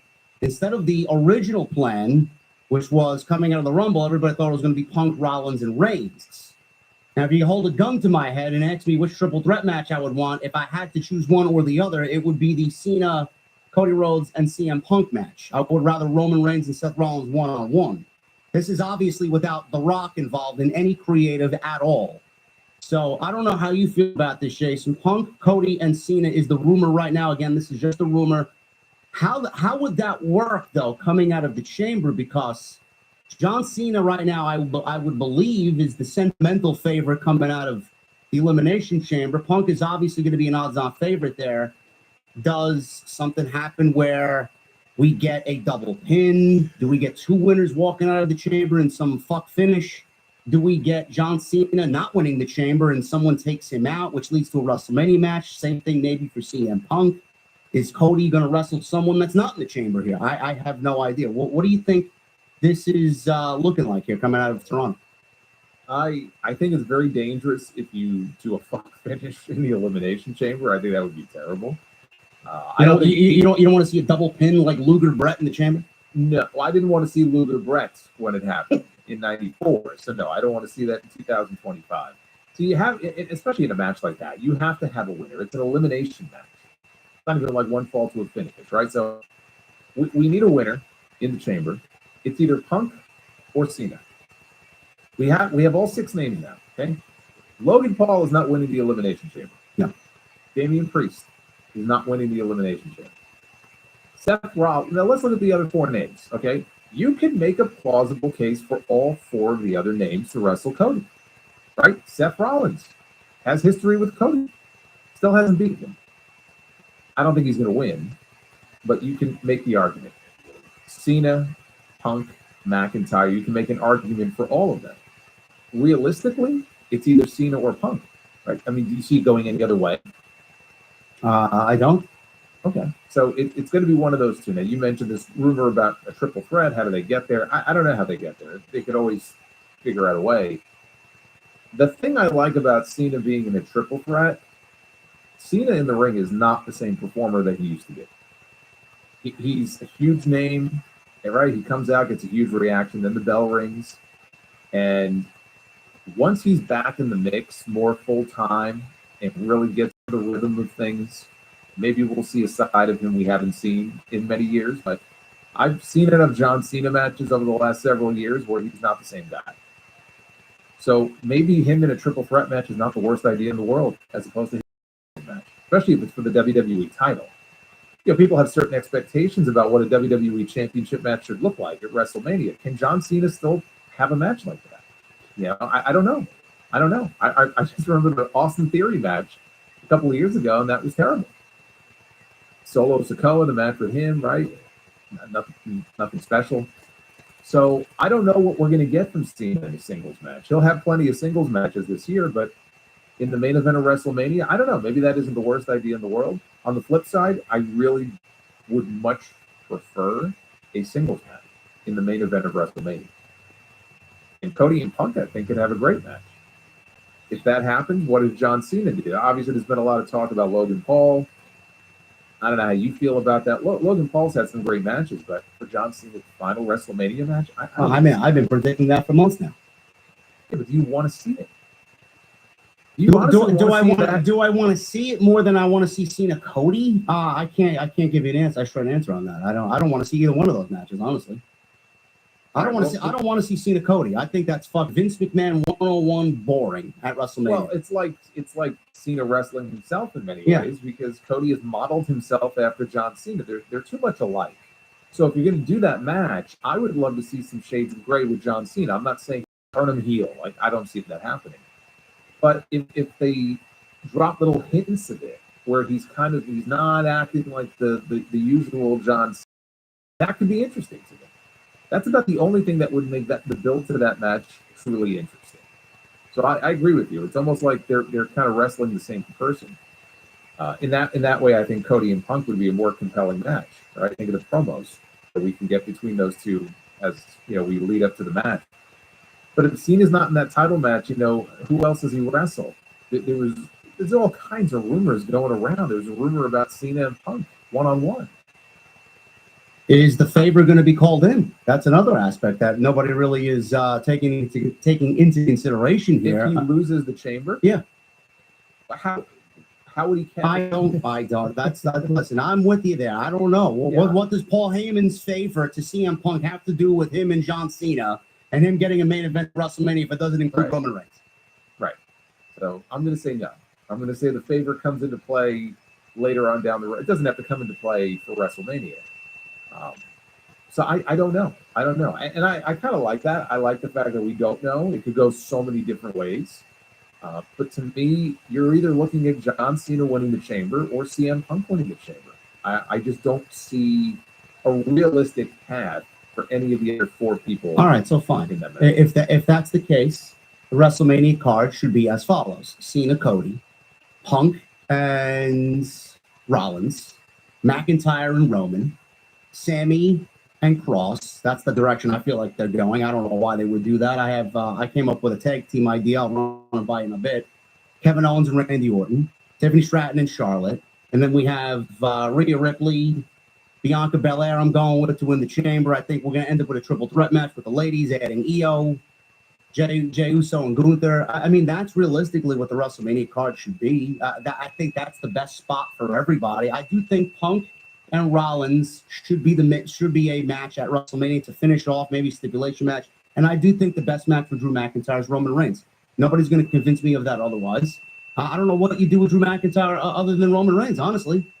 It's like why do you want to drop the bloodline mission? Like, I got to eliminate the bloodline and get revenge of the bloodline. To do what? Go wrestle LA Knight and Damian Priest? Who gives a fuck? Well, I mean, they've planted the seeds for McIntyre and Priest. So that seems to be, unless they switch to him and Knight, that seems to be the match they're going to do. He cashed in his Money in the Bank on McIntyre last year. They had a match at Clash at the Castle that really didn't have a clean finish because Punk was the referee and he got involved there. Priest eliminated him from the Royal Rumble. Like, the seeds have been planted. So I don't know that they're going to deviate from that plan. I agree. The best possible opponent for him is either Roman Reigns or Cody Rhodes. You can do McIntyre and Cody. I see Cody and McIntyre maybe as a SummerSlam match, honestly. I don't think he really has a shot at winning the chamber. Yeah. I just don't. And especially they're talking about how, he's already won 2. Yeah. He might win a third. Like, he's not winning a third. Or maybe we do McIntyre and Cena, then we do Punk and Cody, and then we do Rollins and Reigns. I mean, that's a good alternative WrestleMania card as well. Yeah. And I don't know. One other match I thought of just to make sure Logan Paul is not in that top mix. AJ Styles and Logan Paul could be a match at WrestleMania. What do you do with Braun Breaker then, Kenta? Well, no, because I figure Braun Breaker is defending that title against AJ at the Chamber. I don't see a need to wait until WrestleMania to do that match. So Yeah, we got 8 fucking weeks. but they're already teasing AJ and Braun. I don't want to wait 8 weeks to see that match. No, I agree. Do it at the Chamber. If anything, again, I come back to Sheamus. People are forgetting about Sheamus. Well- I know they probably won't, but I would like them to find a way to revisit that story and have Sheamus go to WrestleMania and beat Braun to win the Intercontinental. Well, I have a feeling they're going to do fucking something stupid at WrestleMania. I feel like we're going to get a multi-man ladder Yes. match with Kaiser and Pete Dunne and Sheamus and all these other guys on Monday night that have no direction going into WrestleMania, which I don't want, because then you're just doing the Vince thing and adding people to the card just for the sake of adding people to the card. Well, that's what people have been worried about, is the fact that they're, and again, nobody knows. We don't know more than 2 or 3 matches official yet for WrestleMania, but everyone's kind of trying to game this down. They're like, man, this could be a multi-man IC match. And the tag teams on SmackDown, that could be a multi-team tag team match. And Rhea may defend her title against 2 people instead of 1. And so, like, Now, we I'm got this, okay with this, having- this triple threat room where Cody and Cena and then Punk. Right, It's like, well, how many multi-man matches you want? you don't want to overload multi-person matches. So yeah, I don't want to see that either. But I could see them wanting to get as many people on the card as humanly possible. And so what do? Even though you got 2 nights, you still only have so many spots. There's going to be multi-person matches. I mean, unless they move the Andre Battle Royal to WrestleMania, which they don't. They usually have that on TV. If you're not going to have a Battle Royal, and the easiest way to get people on the show is to have 4 ways and 6 ways. And one of them is 5. But you don't want to overload on that. So, yeah, Braun could defend in a multi-man match. Nakamura could defend his U.S. title in a multi-man match. He could defend that title against Carmelo Hayes and LA Knight and any number of people. Right? We don't know. We don't know. So it's still kind of wide. It still feels kind of wide open, and we haven't even said anything about the women's mid-card titles, which they have. I mean, talk about dropping the ball so far on those titles. I don't even know if they're going to be defended on that show. I don't know. We were talking about Lyra and Becky a few weeks back. I don't know. I think Becky's fucking. It's like Batman in the night. Where the fuck is she? We don't know. Lyra needs something. I don't know what that is. Becky could be it. I said if Roxanne's going to be on Raw, just give her the IC title. Honestly. Well, she's getting Dakota next week, which honestly shocked the Gee, hell out of me. I can't wait, man. I thought Ivy Nile had that match last night, and then all of a sudden Dakota wins, and it's like, okay, they were building to Ivy. Yes. I guess they want to go to this first and beat Dakota twice. I don't know. I've given up hope on Lyra being the champion. Same thing with Chelsea Green. I had a feeling that they were going to fuck things up. They did exactly that. But This is why I suggested. I didn't have an issue with them introducing an Intercontinental title. But what I did not want to see was them introduce IC and be like, oh, we need a US. Or introduce US and be like, oh, we need IC. Like, introduce one. Even if that champion goes back and forth for a while and see how it goes. Because this is what I fear. This is the exact thing that I fear. Right? They just were not going to put a whole lot of effort into those stories around these new championships to really get them established, and they were just going to end up being there, like taking up space. Now we have 2 of them instead of 1. yeah, I agree. That was my fear from the beginning. I don't know. That's why you watched those matches last night, dude. There's no watching this heat. match. There's no heat. It's like they're comatose. I felt bad for them. Like Then they put Roxanne and Raquel in a match. They're both fucking heels. What are we doing over there? Roxanne. No, you mean Roseanne. That's what Lillian called it. Oh, I didn't pick that up. Roseanne Perez. I said Rosie Perez. Yeah, so Raquel Rodriguez last night on Raw. Did I hear that right? I must have missed that, man. I didn't hear that. Oh yeah. Roseanne Perez wrestled Raquel Rodriguez last night. But see, at least in that match, like you said, it's 2 heels. And so it's like, all right, nobody knows who to really root for. Roxanne's still new to the main roster, so I can understand people not really getting behind her. But I'm watching that Ivy Nile and Dakota match, and nobody cares. No. Like, it didn't matter what they did. They didn't do anything wrong, but nobody cared. No. Because they're fighting over a number 1 contender spot for a championship that nobody cares about. And then Lyra gets in the ring and she holds the belt up and they have a stare down and nobody cares. Not a single peep. My best friend was in attendance. You know what he did? He walked out after an hour and a half. Oh, the entire show. Yeah, see, he went home. He's like, "Fuck this shit, man." This Well, shit here's the sucks. thing. Well, how much did he pay for his tickets? Because if he paid good money for those tickets, then he's an idiot. No, his wife got the tickets for Valentine's Day. They were sitting very, very far up. So they must have been. I don't know how much WWE bleacher seats are going for now, but Well, that's what I mean. Like for what these tickets go for these days. I was going to say, like, I hope he didn't pay too much for those seats. no, he walked out after an hour. Well, then he missed Cody because Cody had a dark match last night. He's not a Cody guy. He hates Cody. Really? Yeah. So he didn't care. Anyway, the ladies, it's tough. It's tough in the women's division if you're not named Bianca or Charlotte or Tiffany Stratton and Rhea Ripley. But Monday night, otherwise, besides the ladies' matches, I thought was a decent show. Nothing overwhelmingly groundbreaking on the show, but Sami Zayn and Kevin Owens, Jason, this was probably the best part of the entire night. I love this opening segment. I love the fact that Owens is he's not a care in the fucking world. No matter who he beats up and who he is injuring and threatening their careers with. Kevin Owens, love the in-car promos. They're just so grainy and so gritty. I like it. Sami Zayn took the package pile driver. He wants a match now. Kevin Owens said it on Friday. I'll meet you in Toronto. Sami Zayn said fine. Adam Pearce would not sanction it. So they went back and forth on Monday night last night. And Adam Pearce said, you want it? Fine. Kevin Owens can wrap a steel chair around your head over and over again, pile drive you over and over again. Nothing I can do about it. And back and forth they went. And he finally said, unsanctioned. It is not official. It is unsanctioned. We got this match on Elimination Chamber Saturday, March 1st.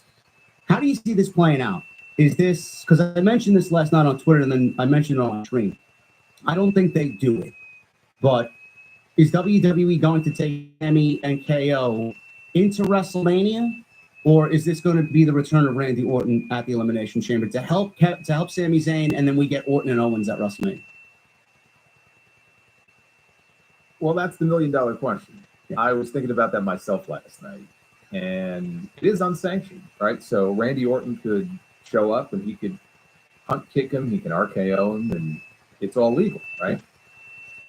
But them doing an unsanctioned match makes me think that we are going to get kind of an official match, and that would be at WrestleMania. But what do you do with Randy Orton? There's only one person that Randy Orton should go after when he comes back. Nothing else makes sense, right? Yeah. It has to be Kevin Owens. I certainly don't want that to be. I don't want that to be a multi-man match. Okay? No, we're just talking about multi-man matches. we talked about this a few weeks back. I mean, for all we know, everybody's thinking, well, Randy Orton's going to target Kevin Owens because that's the one thing that we saw last. But who's to say Randy Orton's not sitting at home and seeing everything transpire on television, and then all this time off comes back and eventually blames Cody Rhodes, and we get the match that we want. Which in that case, what you would do then is you wouldn't even have Randy on the WrestleMania card. What you would do is you would wait until, let's say, SmackDown that Friday or Raw that Monday, and you would have him come out of nowhere, and drop Cody, and people asking why, and then we get the explanation that the more he sat at home and saw things play out, the more Kevin Owens made sense. Yeah. Right. Yes, you could do that. If the plan would be to turn Randy heel and then coming out of Mania, you go into a Cody Randy feud, I would be okay with that. I just find it hard to believe that they're going to keep Randy out of the Rumble, they're going to keep him off the Chamber show, and he's not going to have a role at WrestleMania if he's healthy. Right? They're just going to sit him at home until post-Mania. I don't see it.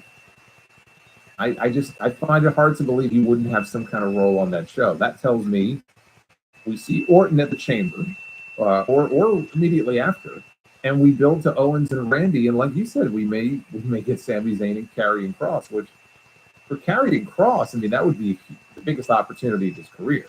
For Sami Zayn, it would be a downgrade, from what he's been doing. Look at what he's done at the last couple of WrestleMania, right? There's no doubt about it. It would be a downgrade for him, just based on the way Kross has been booked. But for Kross, he's on social media cutting these promos that are better than what they have him doing on TV.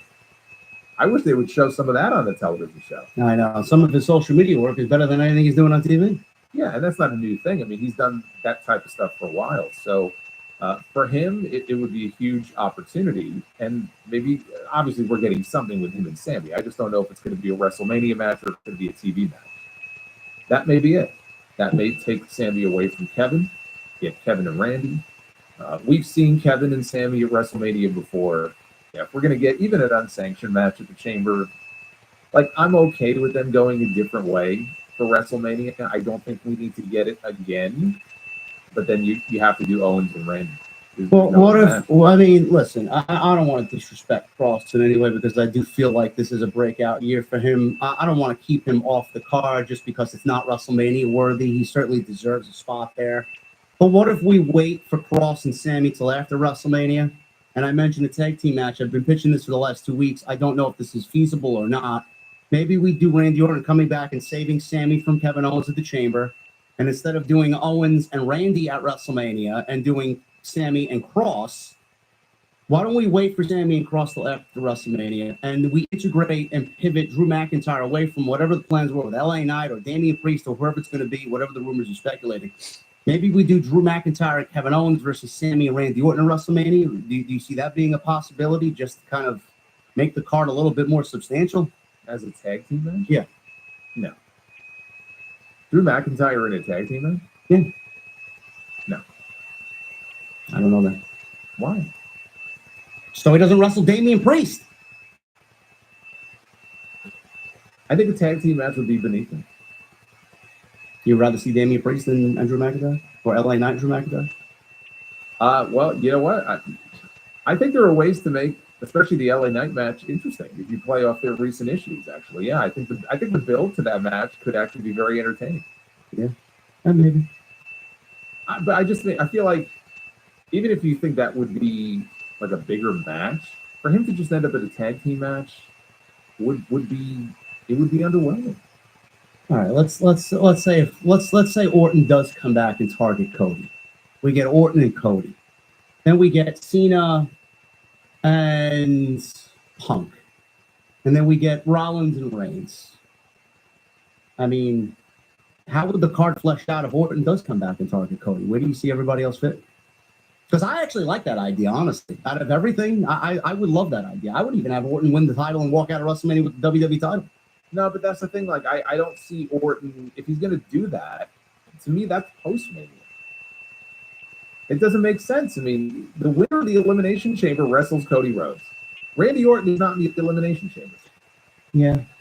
So you gotta wait then. If you're gonna do that, then you have to hold him out until post-Mania. And then there's Cody's first program right there. To do it at Mania, how are you gonna do that? Doesn't make sense. I'm going to blame everything on The Rock. All his fault. Don't blame it on Triple H. He's the one booking this. We knew Blaming The Rock. If we knew The Rock was going to be here, everything would be solved. You know what? I think they'd be a hell of a lot better off if they just planned each year that The Rock is not going to be there. Yeah. And just pretended like, okay, we don't know, but we're going to assume the answer is no. And let's just take what we got and we'll focus on that and not worry about that. I don't know. We'll see. The Chamber is going to reveal, hopefully, a lot to this puzzle, this WrestleMania puzzle. But Kevin Owens and Sami Zayn is an unsanctioned match. I love what they did on Monday Night last night in the opening of the show. AJ Styles came back. They teased a match potentially with Braun Breaker. He speared the shit out of Dominic Mysterio. Like Jason said, I could see that taking place at the Elimination Chamber, and then a multi-person match at WrestleMania involving everybody that's been kind of vying for the title. Because remember a couple weeks ago, Braun Breaker wanted to pull Adam Pearce to the side and say, are we going to do something about respecting me and respecting this championship? I need competition. So it may be one of those deals where he finds 5 other guys and they just throw them in a ladder match. So Braun Breaker, noticeably absent from these shows, not really defending the title, not wrestling. I want to see more of him, but I guess in due time we'll see him on Monday night. What else happened? We had Judgment Day. Apparently, Finn Balor is continuing to tell Dominic, Jason, no more new members.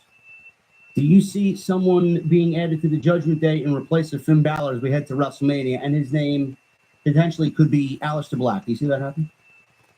I could see it. The only thing is, like, Zelina now is on SmackDown. Yeah. My guess is, when he comes in, I'm sure he's coming in. My assumption is that they'll be on the same brand. So that just doesn't work. And also, if you're going to bring Aleister Black in to lead the Judgment Day, this Judgment Day is going to have to look very different because they're a comedy group right now. So Aleister Black, as we know him, with this current incarnation of the Judgment Day, unless major changes are made, doesn't really fit. So again, this is like Judgment Day 3.0 here. Okay, this is not exactly the strongest version of the Judgment Day. It could work, but there would have to be real changes made to the way the group is presented. Other new members may be added. So I could see it. I don't know how likely it is, but do I see Balor being bounced out of the Judgment Day soon? Yes, I do. I'm surprised it hasn't happened by now, to be honest with you. Who do you think is WrestleMania matches, Dom? Yeah, I mean, unless they did bring in someone like Alistair in the next few weeks, and we got Black and Balor, then who else would it be if not Dominic? There's no tension between those two, so yeah. they're definitely building to something between Balor and Dominic, and I don't know what Dominic is doing at Mania if not a match with Balor. I don't care if Dominic is in a wrestling match at Mania or not. I would play up the fact that he did hire a new member, and he's not going to reveal him until WrestleMania, and then it ends up being Aleister Black, and then they kick Balor out at WrestleMania, and then make Black the new leader.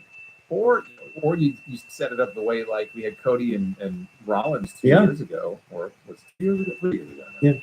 Yeah. 3 years ago, where he's got a new member, and there's going to be a match. You know, maybe Balor says, yeah, he's angry. Like, I told you, no new members, and I'm gonna take this guy on. And that's how they, debut Aleister Black in a match as a mystery man at WrestleMania against Balor, and he beats him. Yeah, I can see that. Yeah, I like that. I think he will be in imminently. There should be some Aleister Black on TV, as long as they take the NXT Black and Gold that we remember and put him on Monday or Friday. We're good to go. Will he be allowed to keep his old music? Yes. Absolutely. I'm guaranteeing they bring back his old music. Now, that was CFOs, was it not? Wasn't that Code Orange? I'm pretty sure it was CFOs. I don't know. Everything but the Casket Creek when he comes up during the entrance. Code Orange did the live performance, but I don't know if that's their song. I don't know. Chat, what do you know, man? Let us know. You guys know better than me. I don't know. Whatever. Something similar. Maybe, I mean, Malachi or Alistair, he's got a lot of musician friends in the heavy metal scene. I'm assuming he can get someone to write a new theme. Yeah, but that song was so good. Right. Well, let's talk about the Women's Chamber. Women's Chamber. We got Bianca. We have Naomi. We have Roxanne. We have Liv. Who am I missing? Alexa's in there. She's not winning. Who else is in there? One more. Who am I forgetting? No, you named them all. Liv, Alexa, Bailey. Bailey, that's right. That's Bailey. Yeah, see, they're saying in the chat, CFOs produce, Code Orange perform. Whatever the cost is, spend it. Yeah, it's not like they don't have the money.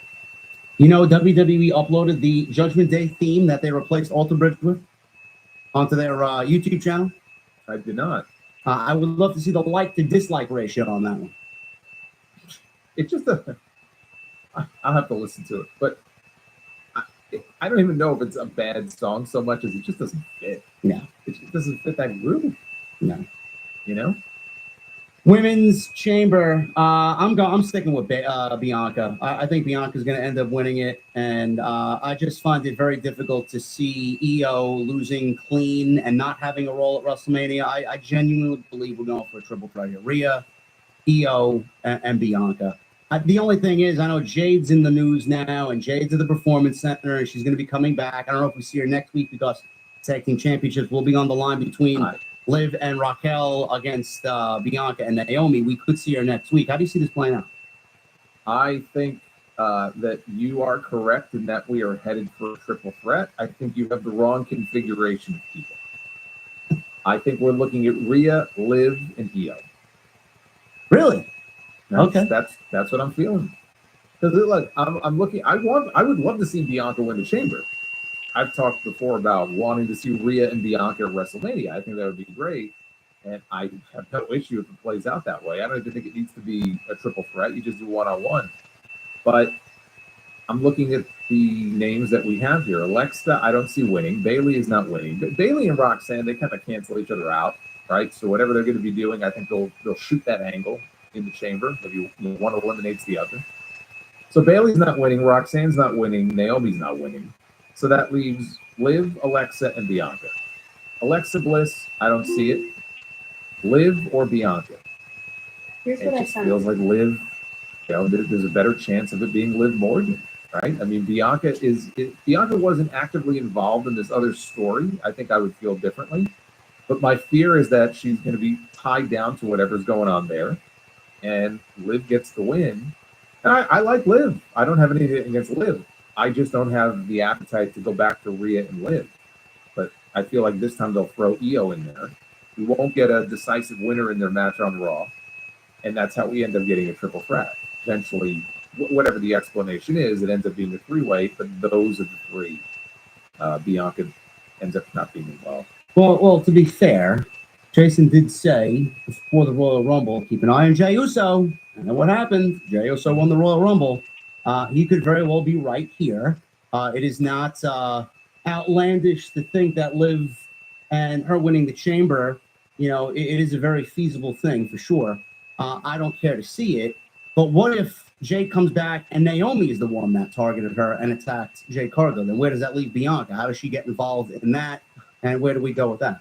I've been saying Naomi for months. Like they shot that stupid angle on Friday. Like we're supposed to all believe that Liv and Raquel, these stupid baby faces. They see them on that video that Nick Aldis shows. Oh, we're going to Raw. Like, okay, we found the culprit. I coined a phrase many years ago, dumb baby face syndrome. It was on display there on Friday night, right? Well, they were in the parking lot, so they must have done it. No, I'm sticking with Naomi. I still think Naomi, she looked a little nervous in that video footage right before Nick Aldis pushed play. If they do that, and we find out that Naomi was the culprit, that I've been struggling with what the match is, because I'm sure Jade is back before then. So you would think if it was Naomi that they would do Jade against Naomi. Would it not feel weird if Bianca wasn't involved in some way? Yes. So, but like a triple threat wouldn't really make sense, because why would Bianca want to wrestle Jade? So I haven't figured that out yet. I don't know I don't know how you feel. I think the only thing that I've said in regards to both, I could see Naomi turn heel. I could see Bianca turn heel. I think they could certainly use a fresh coat of paint on their characters. I'd love to see Bianca go heel. I just don't see them pulling the trigger on that. I'm sticking with Naomi as the one who attacked Jade Cargill. I'm sticking with Bianca winning the Chamber. And I think Liv and Raquel walk into WrestleMania as the tag team champions. Could be. I mean, they're getting that title match on Monday. You may be right. I hope so. Yeah. I don't see Rhea and Liv together anymore. No, I don't think the chat wants to either. Over and done. Like we've seen it. They squeezed everything out of that sponge they possibly could. And I want to see something different. I want to see something fresh. Rhea and Io, Rhea and Bianca. To me, that's fresh. And I think the match would be fucking great. So any combination of that is fine with me. Yeah, we'll see. Are we looking at a new champion at WrestleMania, though? If we get to Io getting that match, does she walk out of WrestleMania Championship, or are we sticking with Rhea?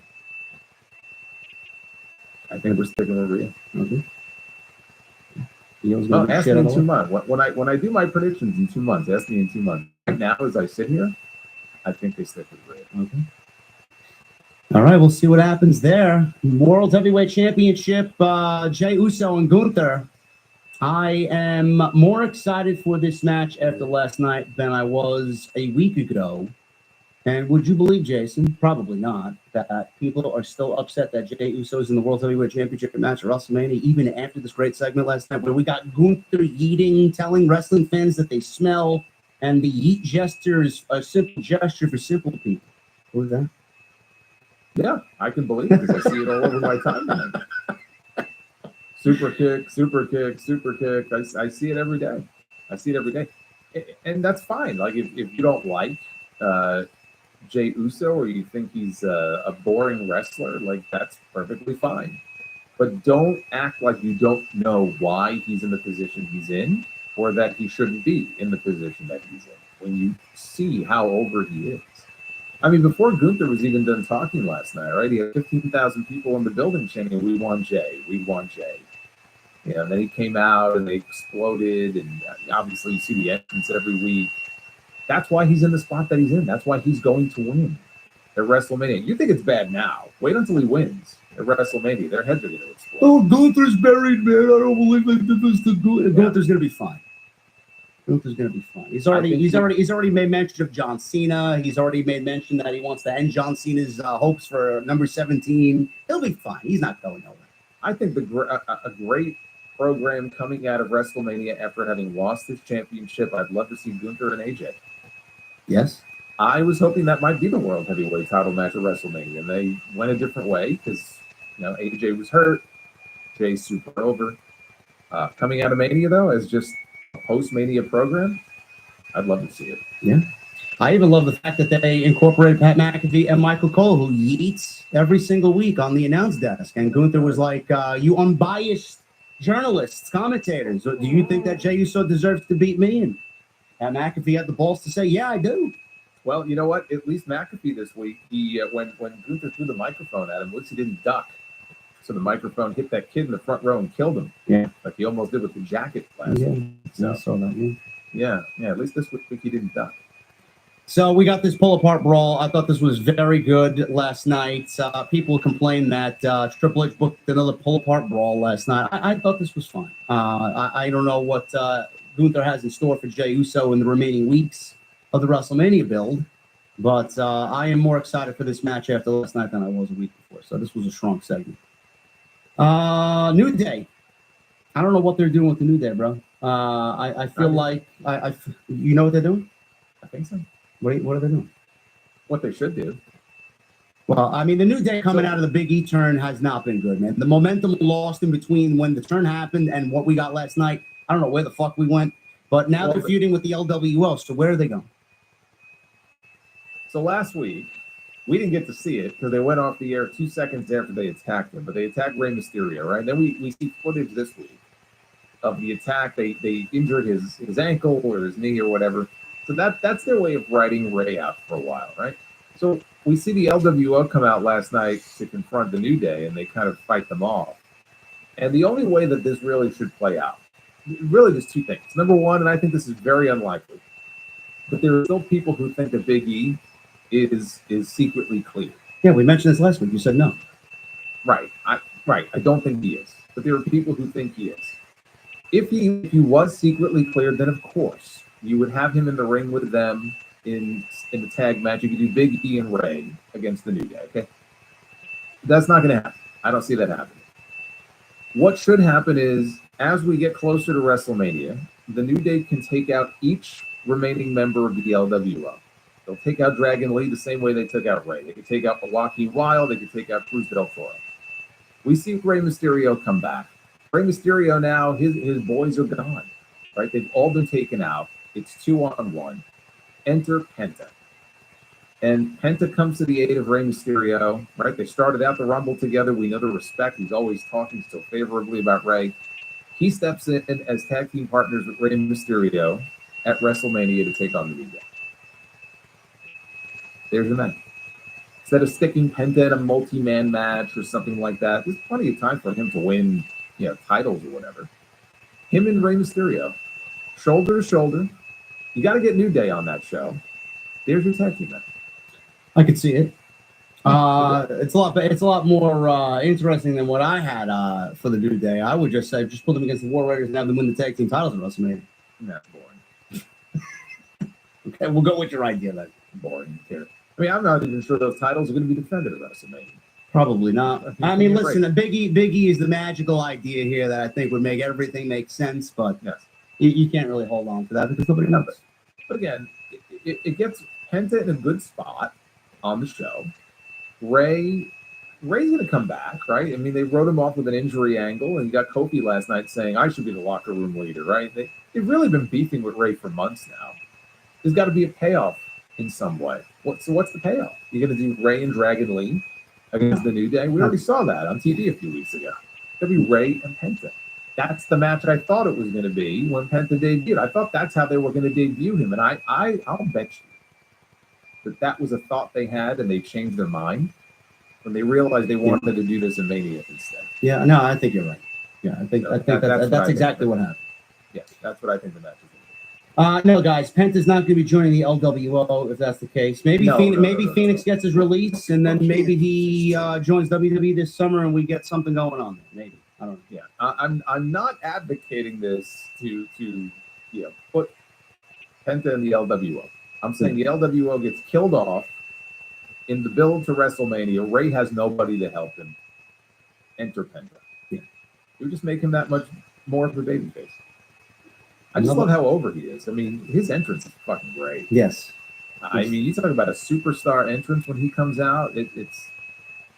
They really nailed it on that, and that's such an important part of the presentation. And he's over everywhere they go. Like the reactions he gets when he comes out, when he goes on offense, his finisher, his catchphrase.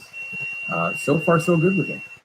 Yeah, he looks great. He beat Pete Dunne last night, and there's a little scuffle there between Pete Dunne and Kaiser. I don't know. Like I said, I feel like everybody's just going to factor into the IC title coming out of that. But I could see Penta and Ray definitely teaming up at WrestleMania. NXT is over, guys. Thank you for joining us. We went from a good 2,300 now to 2,700. Appreciate you guys joining us on episode 83 of TNT. Super chats are open if you guys want to support both me and Jason. Make sure you guys get them on in. We will hang out at the end of the show, and I see 667 likes. We got 2,700 in here. We should have easily 1,000 likes. So make sure you guys do that for us, and we will get with you at the end with the super chats. And I should mention we're going to be having, haven't set the date yet, but we're going to be having a conversation very soon with Jose, the assistant. Yes. That tease went out. That is coming soon to be announced. Yes, to be announced, and it'll be a very interesting conversation. Looking forward to that. So stay tuned for the details on that. So I just wanted to make mention of that. Moving on here, we got Seth Rollins. This is the last thing that happened on the show last night. Main event, 19 minutes they went. Rollins defeated Balor to advance the Elimination Chamber. I thought this was a very good main event. Balor continues to lose. He's not the leader the Judgment Day needs. Balor. Yes, Pin Balor, yes. Pin Balor. Right. Yeah, Rollins, he got the victory as predicted. He's in the chamber. I know a lot was made out of the late kick out by Balor. A lot of people blame the referee and the chants last night, "You suck, ref," or "Ref, you suck," whatever they were chanting. It wasn't the referee's fault. It was Balor's fault. It was a momentary hesitation where the referee tried to make the 2 count, stopped, and then Balor did not lift his shoulder up, and then Balor got his shoulder up very quickly after that. So it wasn't the referee's fault. So that was the only takeaway for the match that people were talking about last night. And I knew it would be, and I posted about it as soon as the show ended because I mean you heard the crowd like "Ref, you suck," because they couldn't see the ref did nothing wrong. Yeah. There were people saying, well, he should, like Vince used to have the referees count it like a sheep. So it's Balor's fault. If he didn't get his shoulder up, too bad. But, he was trying to save the match. They were heading, obviously, to I thought the finishing sequence was great.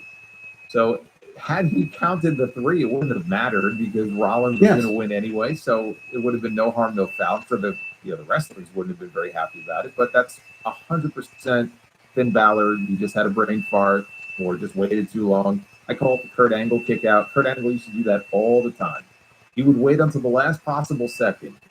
And what ended up happening in most of his matches when he would do that is the referee had to hold up his count because Kurt would kick out at like 3.5. And it looked like shit, but that's not the referee's fault. So I felt bad for the ref. You saw Rollins gave him a crotch chop. He did. And but it was smart though because he did that. Everybody popped and then they forgot about it and the match went on.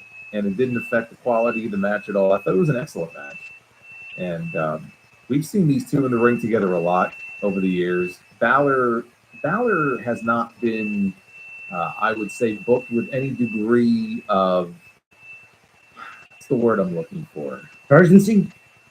Not even urgency, seriousness maybe. Yeah. I don't know. I mean, I know some people are very upset. They thought Triple H would treat him better. Yeah, I'm a little surprised by it myself.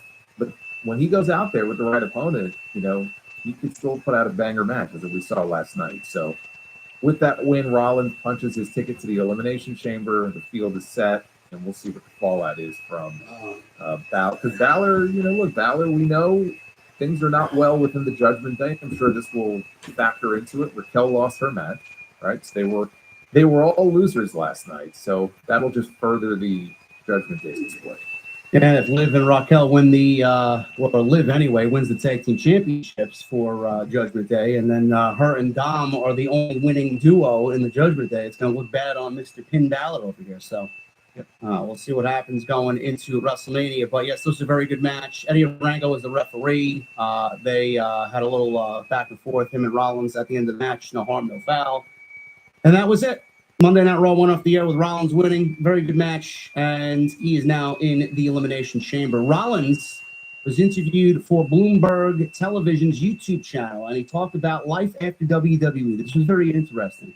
He was interviewed by Kim Basin of Bloomberg TV, and Rollins explained that the end of his in-ring career is still ways off.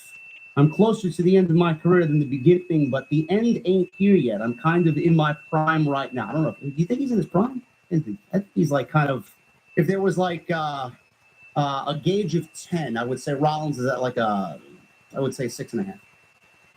No, I mean, I look at Rollins' prime as when he was doing the, what was the stuff he was doing? Training. Oh God, what's it called? Black and white? No. It's the way that he would train. CrossFit. CrossFit. Yeah.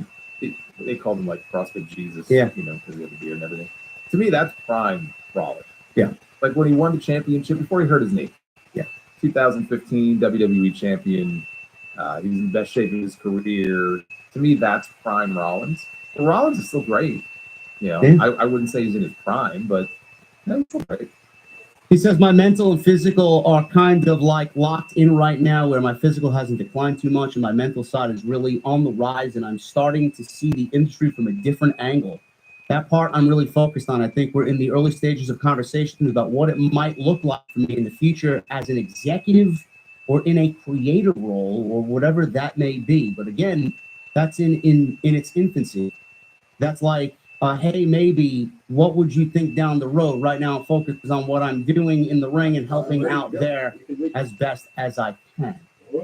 Now, obviously, Jason, we see talent that move on, and no matter what sport it is, they move on to an analyst role. That they do ESPN, and I love that perspective of like someone who's been in the game for so long, and then you see someone like Tony Romo doing the NFL, or now fucking Tom Brady, or Phil Simms. You know, it is what it is. Samoa Joe did it in WWE for a little bit. I thought he was fucking great as a color guy or an analyst guy. Taz is great at what he does. I could see Rollins in that type of role, not necessarily on commentary, but you know, him as far as an executive, a producer, or someone in the creative role. I could absolutely see that for him. You know, he is someone who said he, in this same interview, who may want to, you know, run WWE in a higher executive type role. We've seen CM Punk kind of get his feet wet with NXT. Shawn Michaels is not going to be there forever. Who takes over NXT? I can see CM Punk doing that if he wants to do it at some point, or, you know, in the near future. Where do you see someone like Rollins being? Did you see him in like that creative role after his career's over? Yeah, I mean, if that's, you know, what he wants to do, I don't know if he has an aptitude for it or not. You know, some wrestlers are very creative and have all sorts of ideas. Tyson Kidd, you know, he had to retire because of injuries, and he always is someone who gets praised for the work that he does. I mean, he's not really in a creative role, but yeah, I mean, there's any number of roles I could see Rollins being great at. Creatively, I don't know. I don't know if he's somewhat. You know, people say that about Matt Hardy. Matt Hardy is a very, like, he's got all these ideas, and he's very creative, and that goes back to the Omega days. I don't know if that's Seth Rollins, but I'm sure that Seth Rollins can absolutely contribute behind the scenes in some way. Maybe in some sort of a mentorship role tied into the Performance Center, NXT. I think he'll be a valuable asset for them. But like he said, like, it's not happening imminently. You know, he's not that old. But when he's good and ready, yeah, I think the WWE would be crazy not to utilize him in some way like that. Yeah, it's always definitely a mental kind of storytelling aspect to what these types of guys bring to the table. I know Abyss is thriving in his role, Jason Jordan, Bobby Roode, guys like that really bring that sense of psychology where someone might not have it. Those types of guys have it. I can see Rollins definitely having that type of psychology to tell a great story, you know, and just the in-ring aspect I could see him really thriving at. So, yeah, I mean, he says he's not at that point yet, but I could certainly see him in that type of role when his career is over.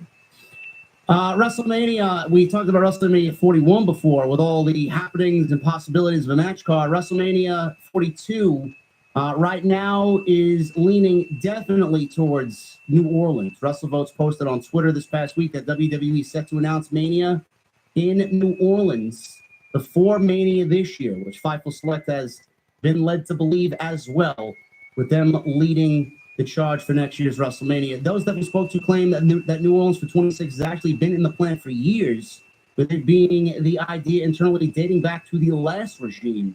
However, with the 2025 location being in flux last year, many in the company thought that there was a chance that could all change. And there are some WWE partners that also had word that New Orleans was the plan, barring any unforeseen change. As far as UK or Saudi for WrestleMania, WWE told Fightful that they don't expect any of those cities before 2028. So, yes, country, sorry. So it looks like New Orleans. I've never been to New Orleans, so I think I may find myself down there next year. You'll enjoy yourself. I was there for the first 2 WrestleManias that they did there, and I had a blast each time. And if they do go back there next year, I'm sure I'll be there. Yeah, it's just a lot of fun, even if you don't go to Mania.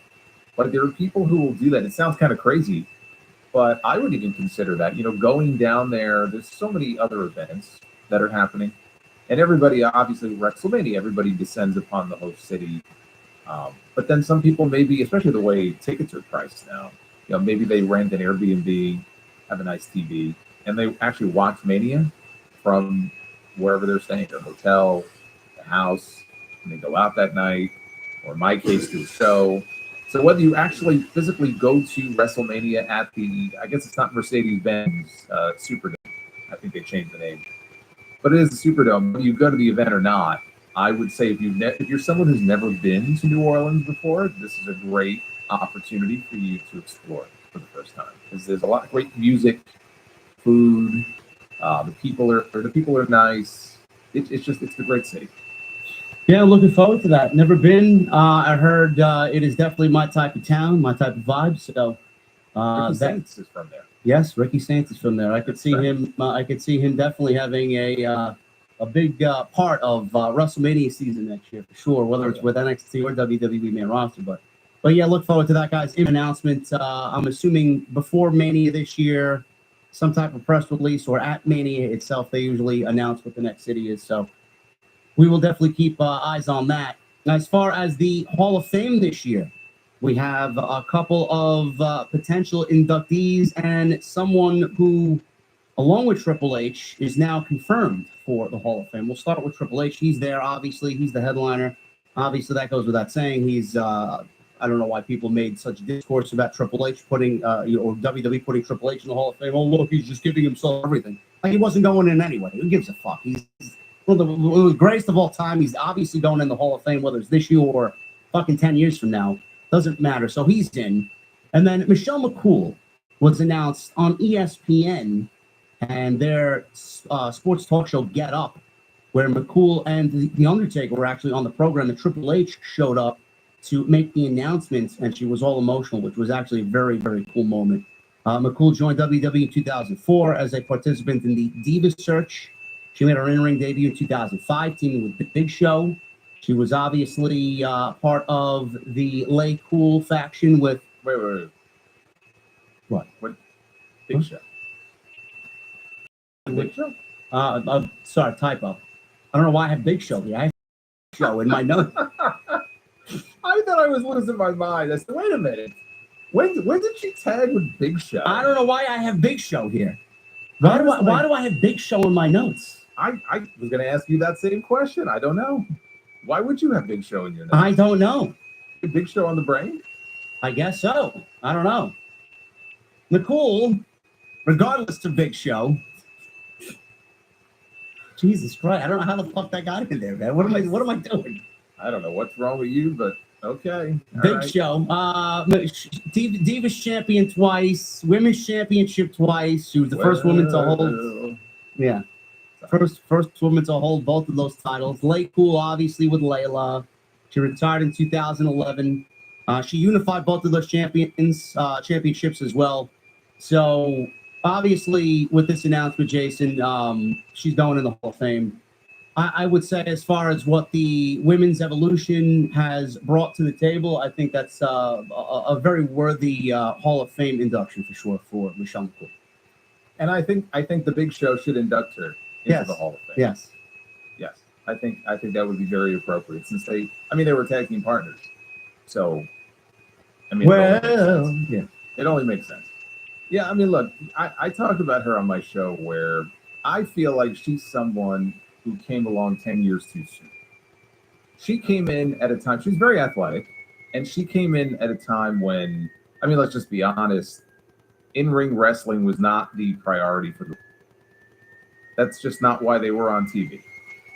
So she got to show off a little bit of her athleticism, and she had some matches with people that were okay. I can't sit here and tell you that there are any.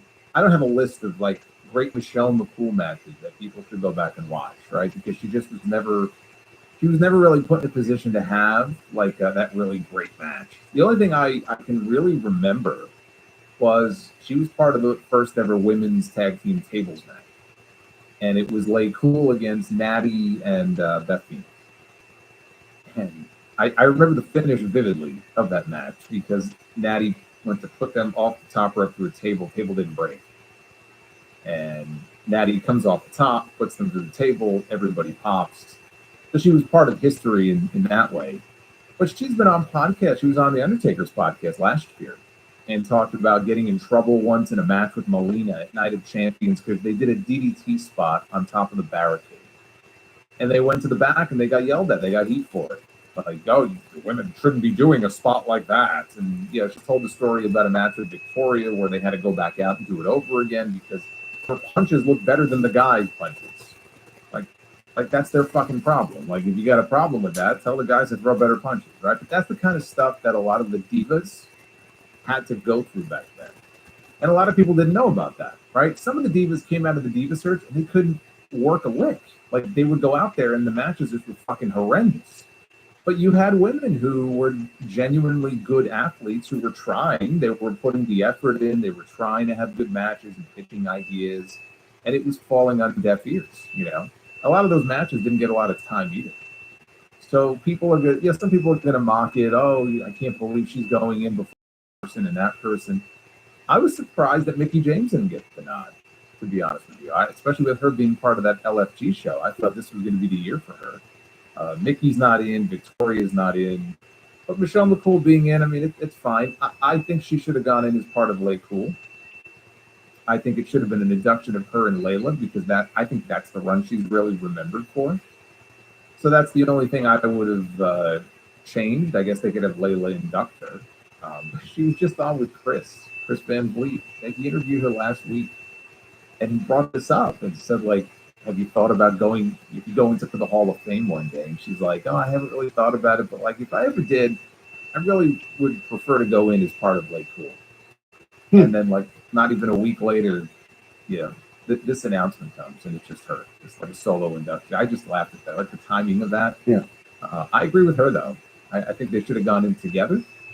But yeah, I mean, look, it's she was a 4-time champion. I couldn't tell you the 4 people she beat to win those titles, but 4-time women's champion. She was part of that era.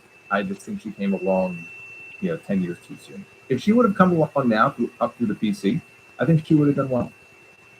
I'm going to look it up right now. Being that I mentioned Big Show, I got to redeem myself in some way on this fucking show. There's no redeeming. I don't think there's any redemption for that.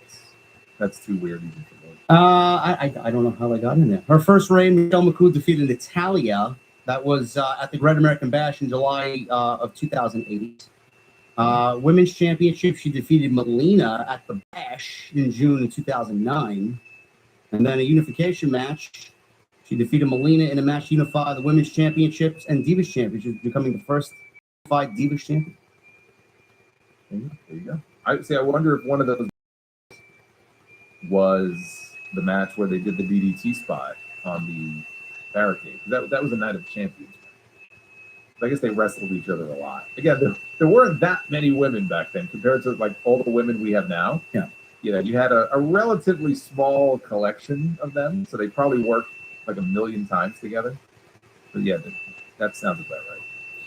The other Hall of Fame potential inductees is one of my favorite tag teams from yesteryear, with the Hart Foundation being number 1, Money Incorporated being number 2.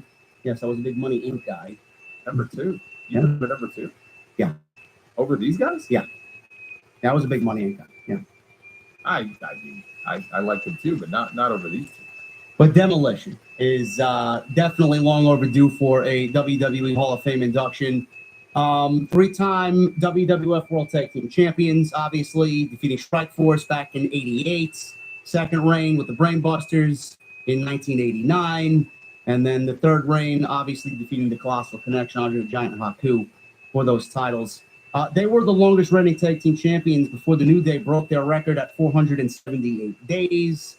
One of the more dominating tag teams in WWE history. And a lot of comparisons, Jason, to the Legion of Doom. When Vince finally got his hands on the Legion of Doom, it was towards the end of Demolition's, I don't want to say popularity. They were still popular, but not as popular. They were both in the WWF at the time. Why was there so many comparisons outside aesthetics? Why did Vince choose Legion of Doom and just kind of get bored almost with Demolition? What was the whole reason? I think he wanted the Road Warriors. He couldn't get them. And, they had to come up with their own team. So they came up with a team that kind of looked similar, right? Face paint, and they had kind of a spiky outfit. But then when the Road Warriors became available, it's like, oh, we'll just get the real thing. And I was always like, man, because I grew up on Demolition. I knew who the Road Warriors were, but I was watching Demolition week to week. Those are my guys. And yeah, it really does feel like they just were cast aside. Okay, we got the real thing now. We don't need these guys anymore. And we're kind of over it. We're bored with them. And that sucks because we never even got a real program between the two teams. You would think okay, we'll get LOD and Demolition. They did house show matches and stuff, but we never got the match. It's like Hogan and Flair. It's the same thing. It should have been a gimme, and they just didn't do it. So I think it was kind of a waste. And then I guess Axe, by the end of '90, he left the company. That was it for him anyway. And that's why Smash stuck around, and that's how he ended up in the Repo Man gimmick. They came up with something else for him. And goofy as it was, I have a lot of fond memories of the Repo Man. Oh yeah, and his vignettes. You know his catchphrase, right? What was it again? What's mine is mine, and what's yours is mine too. Oh yeah, you go around repossessing. He might have repossessed the Dark Horse, man. You could sneak up into your driveway and. So what do you say? Are you the Repo Man? I was last week. Yeah, I was riding around in that Dark Horse, man. Even though it was fucking raining outside. It's always raining. I brought it back though. You did. You didn't fill up the tank. You didn't fill up the tank though. No, but not a scuff on it. No. Okay, so I told you I would bring it back. And why is it always raining on the show? I don't know. Yeah, well, I've been waiting to find out the answer to that question. Why is it always raining and storming on the show? Why can't it be nice and sunshine? It goes along with my. I guess that. Well, that kind of fits. Yeah. I was watching last week. I was watching the 1989 Royal Rumble. Remember when Axe and Smash came out at number 1 and 2? I went on a Royal Rumble binge this past week. I don't know why. But, I would say the second most kind of iconic opening 1 and 2 in Rumble history. I put that at number 2. How come Crush failed in Demolition? They didn't have the same feeling, huh? I mean, he was a big guy. You would think it would be he's he was a big guy, but there wasn't anything great about him. He was still very green. Yeah, I don't know when he debuted in the business, but it couldn't have been that long before that. So it just felt like it tacked. I mean, I know why they did it because Axe, he got sick, and so they needed a new guy, and they made him the trio. But Crush in Demolition was wasn't that great? No. But I was hoping that this would be a case this year. It looks like it may be closer than any other year we've talked about this. PW Insider reports that they have signed an official Legends deal. So this is obviously a step forward for a Hall of Fame induction. There were issues with Demolition going back to a 1997 lawsuit over name and gimmick rights and their involvement in the 2016 concussion-related class action lawsuit, which obviously was under Vince McMahon's administration, which I would assume led to them no longer holding the record for the longest reigning tag team title reign of all time. So they gave that to the New Day as petty as it may sound. That's exactly what happened. Well, But- it was gonna fall. It was gonna fall anyway. Yeah. The Usos. Yeah. Broke it. What 600 days? Yeah. They had the titles for, so it was gonna fall no matter what. And at the end of all this, Jason, I know we've talked about this several times. A lot of people have talked about this. You know, Hall of Fame inductions are made after the fact, unfortunately, when someone passes, and then they go in. You know, they're both here with us today.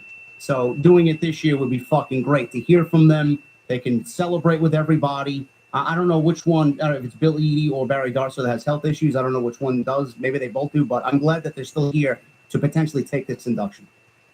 No, I don't think it's so much a case where either of them have health. The reason why Edie had to get out of the ring and they brought Crush in, he had an allergic reaction to shellfish, so it kind of affected his heart. But it's not like he had heart issues or anything like that.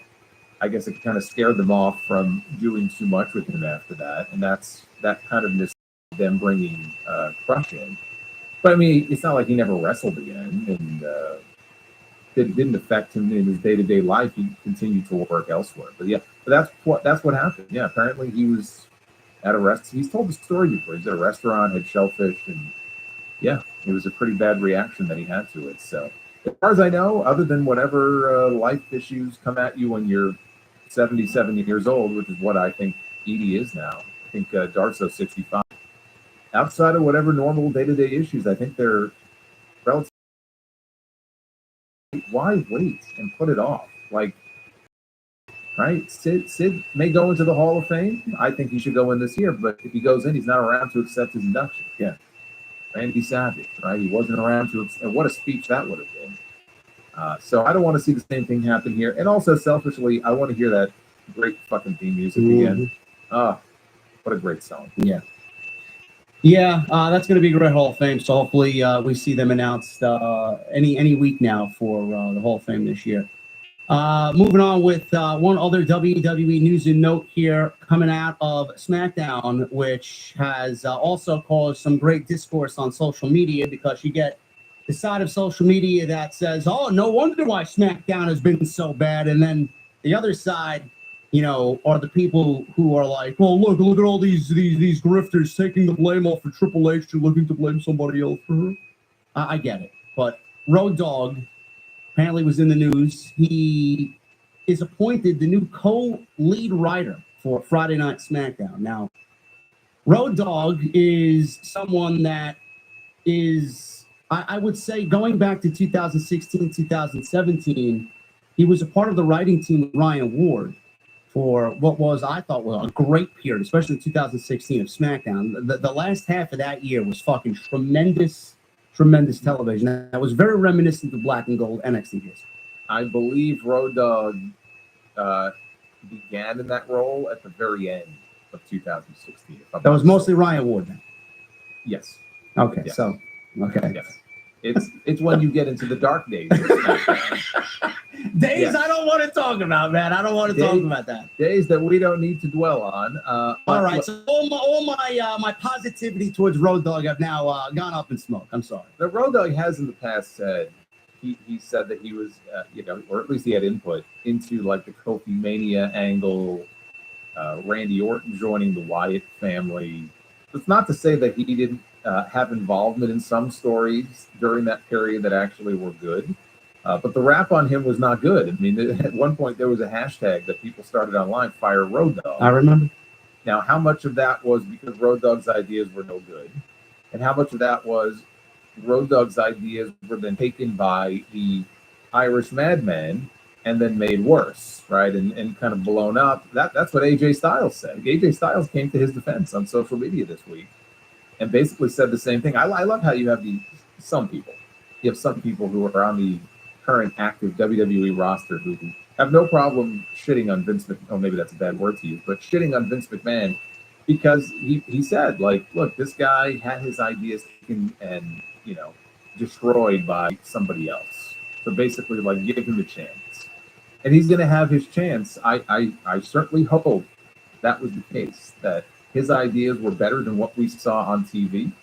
And what we saw on TV was the product of Vince McMahon putting his fingers in it and getting his hands on it and turning it into whatever he felt would make for good TV. Because there was a lot of bad. All right, TV. let's navigate these murky waters here. Okay, you I didn't know this before you said it. I didn't know he came in at the end of that 2016 great period. That was at least the 4 or 5 months I remember were fucking great. Miz and Dolph Ziggler ladder match, career versus title. I mean, all that stuff was great. You had relative unknowns. Raw got the best of the best in the draft that year.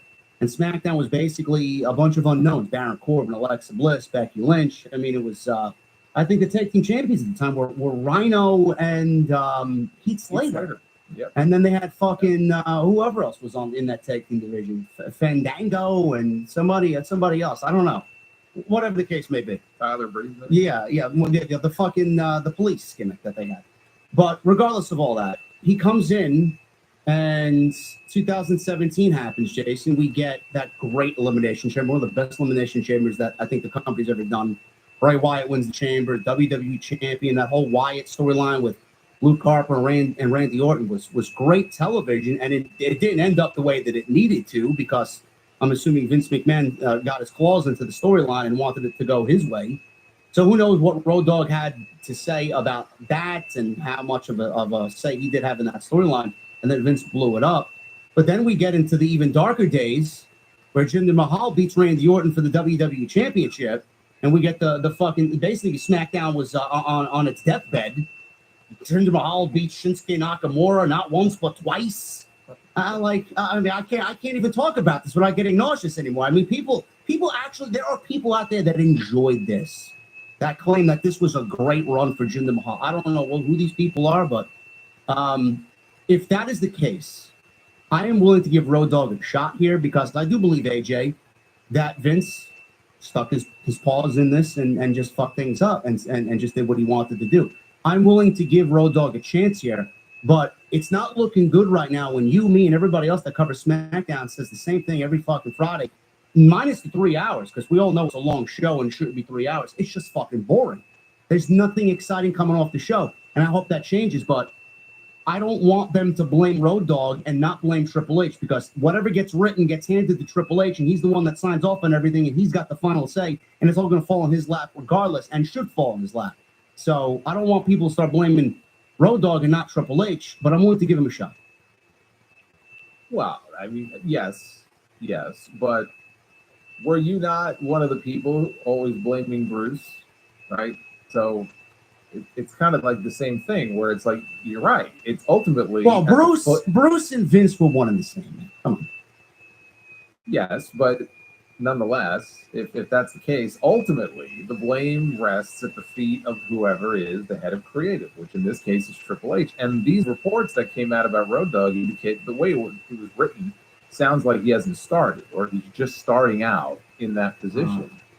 So Triple H is fully responsible for the SmackDown that we've seen over the last few months. And SmackDown has really become, of all the shows during the week, you talk about Raw, you talk about Dynamite, you talk about SmackDown.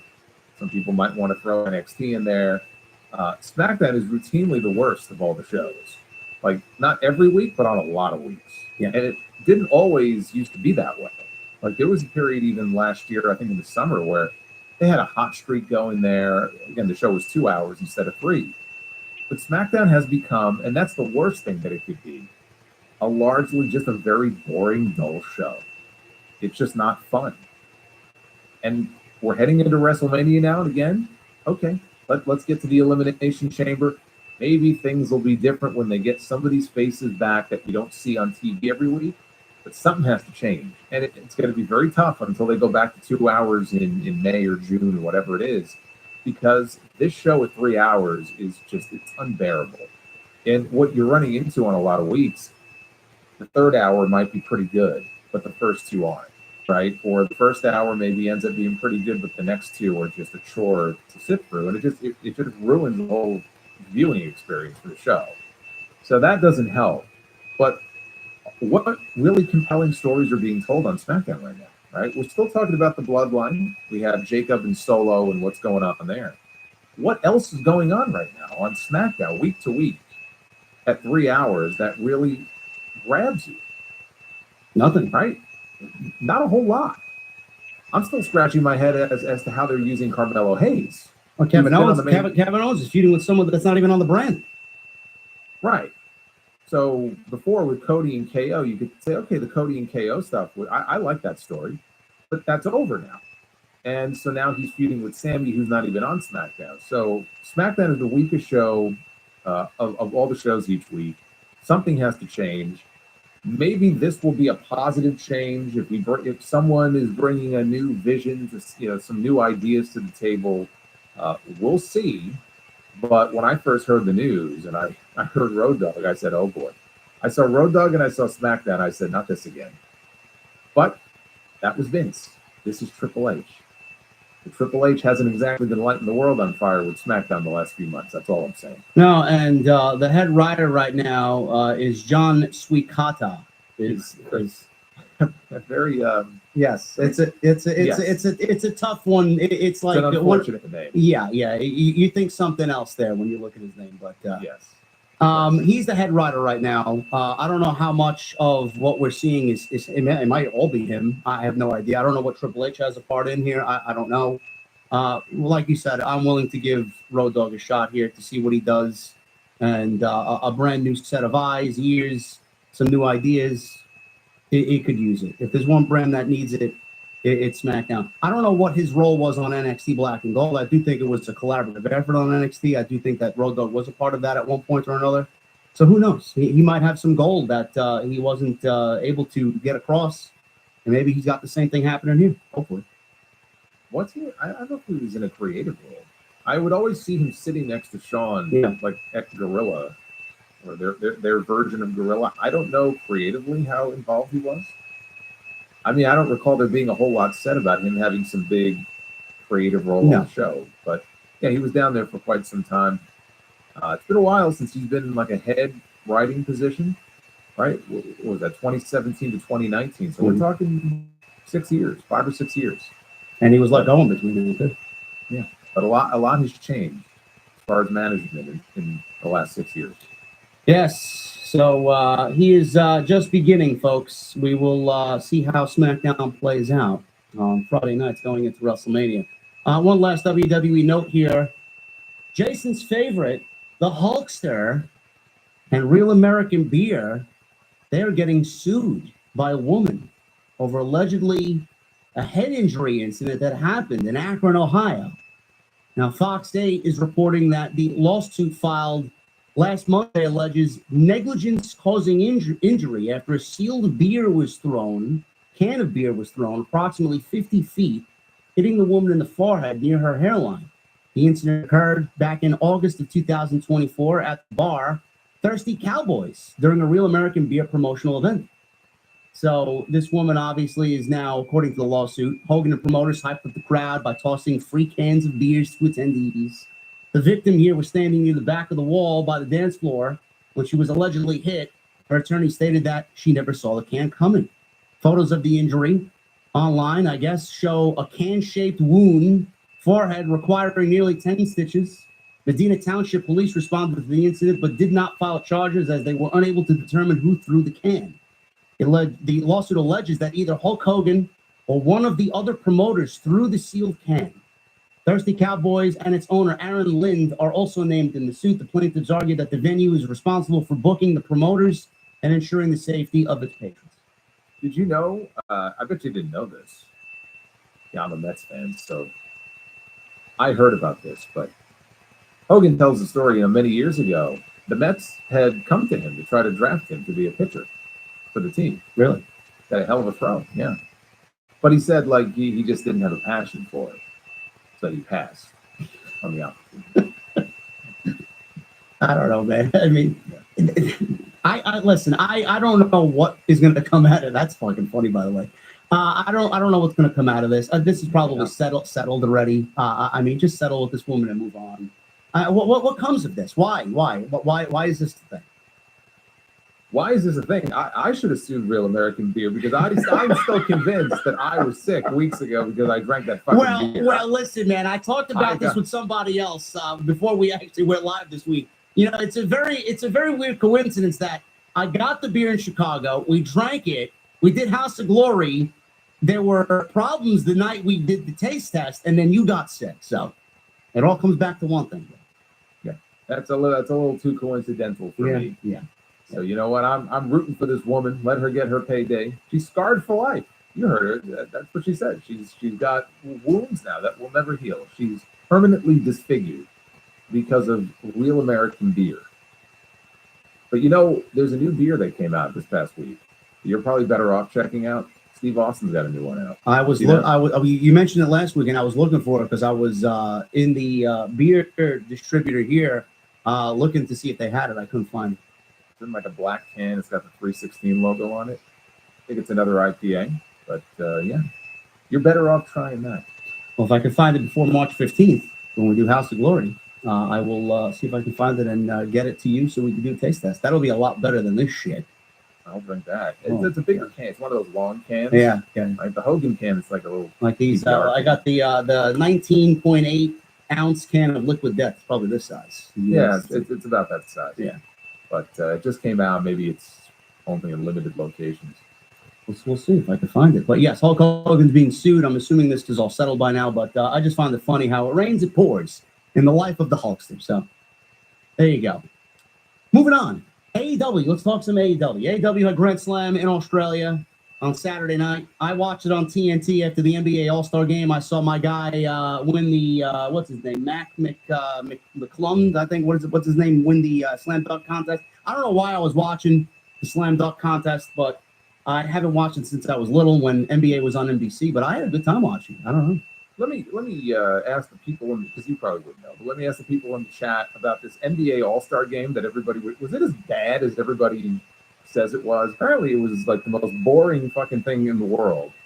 I was talking to my brother. My brother is like, yeah, this is the worst All-Star game he's ever seen. Why do they even bother anymore?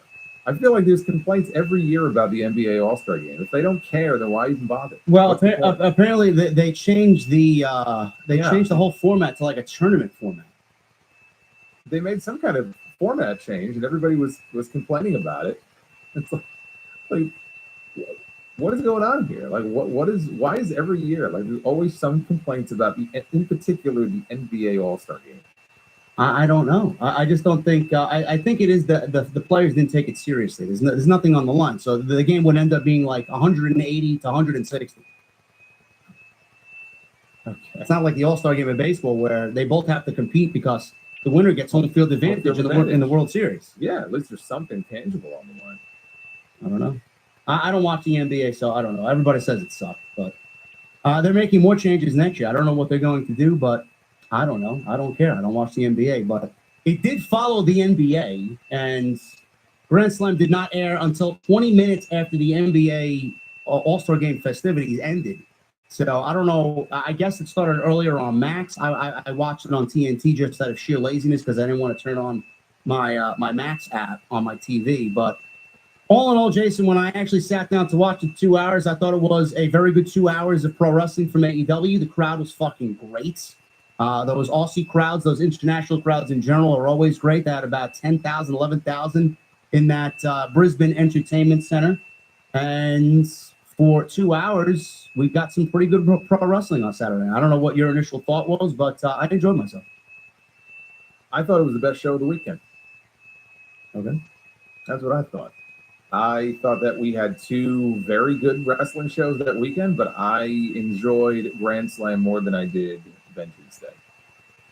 Which I enjoyed Vengeance Day, but I just enjoyed this one a little bit more. So, you know, Vengeance Day had the extra match. I didn't really care for the strap match. So for all intents and purposes, it was the same number of matches as far as I'm concerned. Yeah. Not every match on the show was great, but the opening tag match was the best thing on the entire show, and I thought that was fucking great. And then you had, Mercedes and Harley Cameron, and obviously that was the biggest match of Harley Cameron's career. And thankfully they didn't do the title change, which I think would have been short-sighted if they had done that. But I thought the match was fine. I mean, apparently a lot of people didn't like it. They thought it was terrible. I didn't think it was terrible. It was not by any means the best Mercedes match that she's had in AEW, but I thought it was fine. I thought that the other matches on the show were also at least good. if not very good. Obviously, they did the title change, the big title change, which was timeless Toni Storm in her home country, making her triumphant return, leaving with championship gold for the fourth time. I believe the first time that any woman has held that championship 4 times, I believe. Yes. So and maybe it was because it was shorter, it was, 2 hours, and I don't know, but I just found myself enjoying that a little bit more. But we got a great weekend of wrestling shows, so not a whole lot to complain about there. Of course, that didn't stop people from complaining about certain things that I think were just completely ridiculous to complain about, which, if you want to bring that up, you certainly could.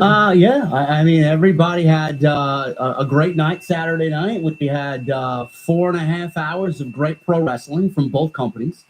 But the one thing that remained was the size of the AEW ring that happened to be Grand Slam Australia. Now, there was a situation that happened where I don't know if it's false reports. I want to tend to believe some of the reports. I don't know if I believe all of them. They did borrow a ring. We know that. They borrowed a ring from PWA. It's an Australian promotion. Kyle Fletcher knows his buddies over at PWA. They rented a ring or borrowed a ring from Sydney, and they drove it from the 10-hour drive from Sydney all the way to Brisbane to get this ring for AEW Grand Slam. Now, the typical ring that AEW uses is a 20x20 ring. Internationally, I've uncovered that for All In at Wembley, they used an 18x18 ring. The discourse online came from when everybody saw what happened at Grand Slam. The ring was obviously smaller. The steel posts were kind of bent inwards. Buddy Matthews makes his entrance and he twists his ankle or rolls his ankle, and everybody's fucking blaming the ring and all this discourse online. And the ring was very bouncy. So clearly we saw all of this happen on Saturday night, and then everybody after the fact, Jason, is making this big thing about the ring. Now, Fightful put out a report saying that AEW typically uses a 20x20 ring, and this is the same size. The plan was always to use an 18x18 foot ring. They said, the report said this was an 18x18 foot ring. I don't believe that for a second. I think the same size 18x18 was used by TNA, Ring of Honor, ECW, WCW, and a lot of independent companies use an 18x18. So WWE traditionally uses their own rings that are stored overseas as opposed to shipping them over. A lot of people were confused at this fact. Why didn't Tony buy a ring? Why didn't Tony ship the ring? Blah, blah, blah. WWE has been touring internationally for 40 years, 4 decades. They got rings in every part of the fucking globe. So when they go to Saudi, there's a ring there. They go to UK, there's a ring there. Australia, there's a ring there. Whatever the case may be.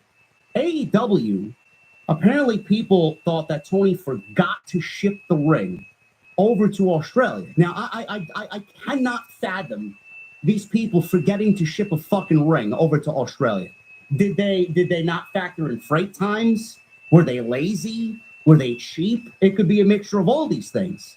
But I feel that Tony, honestly, going forward, or at least could have, purchased the ring. The show was back, announced in August of 2024. He could have purchased the ring. I mean, you see how these rings come. We see it at House of Glory. They're nothing but fucking wooden planks, beams, and they're in the back of a fucking mini U-Haul truck. So I don't know what the issue is for the fact that he couldn't ship a ring or buy a ring or had a ring built there in Australia and then just drive it over to the venue. He had all these time. He had 7 months, and they didn't do it. So I don't know what your initial reaction is, Jason, but the discourse online came from the fact that the ring was small and the whole way that AEW went about it. They were lazy. Then they lied after the fact on social media about what the size of the ring was, and that we didn't forget to get the ring and all this other nonsense. What was your initial reaction, and how could have this been done a lot better? So my initial reaction was I noticed that the ring was small. I noticed there was a ton of space outside around, where normally like the first few rows would be. And then by the end of the opening match, I didn't think about it again.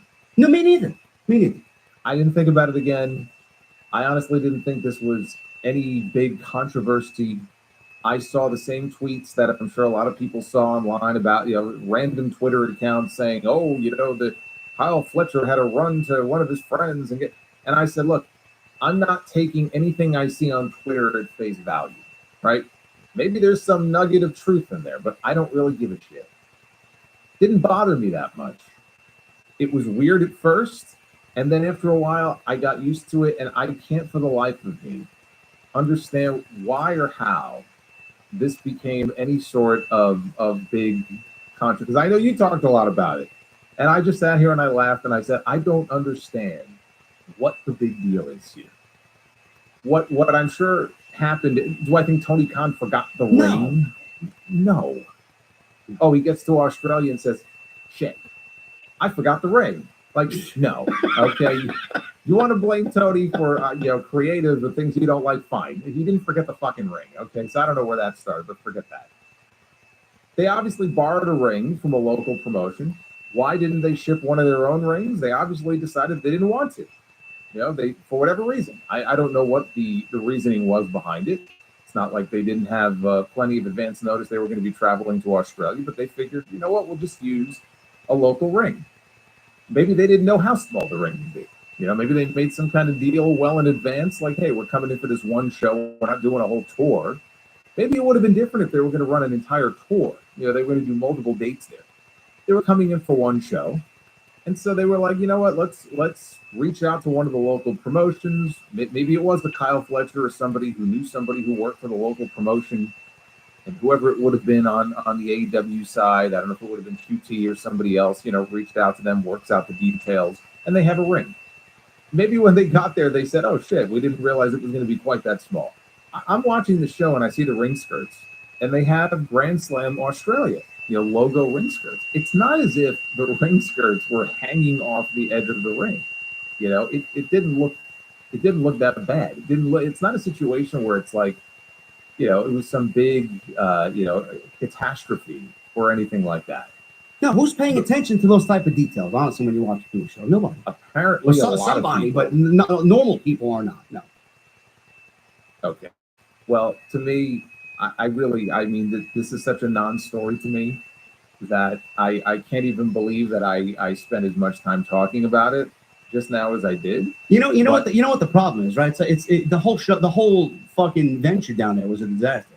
They lied about everything. Well, look, we both, on our respective channels, we talked about the disaster that was the planning really of the show from start to finish. Again, originally it was going to be a stadium show. They couldn't sell enough tickets, so they had to move to a smaller venue. And then you had people start coming out of the woodwork on social media talking about how, they expected it was going to be something that they never advertised it to be, which was a pay-per-view. But they had certain expectations that this was going to be a big show, big stadium show. It was going to be at a certain length. They were going to be sitting in a certain, part of the stadium. And then the venue was changed. And so now they weren't going to be sitting in those seats anymore. And so, what seat am I going to have? And this is not what I expected it to be. And there were a lot of things that you could blame AEW for. It was very poor, like the planning, but also just every step of the way, it was just one embarrassment after another. And it really did feel to me like once they got bounced out of the stadium, they were like, all right, we have to do a show. The interest level maybe wasn't quite there in the way that it was at the beginning. I don't believe for a second that when this show was first conceived and they first announced it, that it was just going to be a collision, right? Whether it was going to be a bigger like streaming special, although by then they didn't have a streaming deal, but like they had something I think much bigger in mind, pay-per-view or not, for what the show was going to be. And along the way that changed. So yeah, we've already documented that, that whole thing was just a disaster. But as far as the show itself, like you said, hot crowd. It was somewhere in the range of 11 to 13, I think, 1,000 people. But however many people were there, it looked packed in, right? Visually, when you look, and they have the wide shots, like they had tons of people there. They were hot for the show.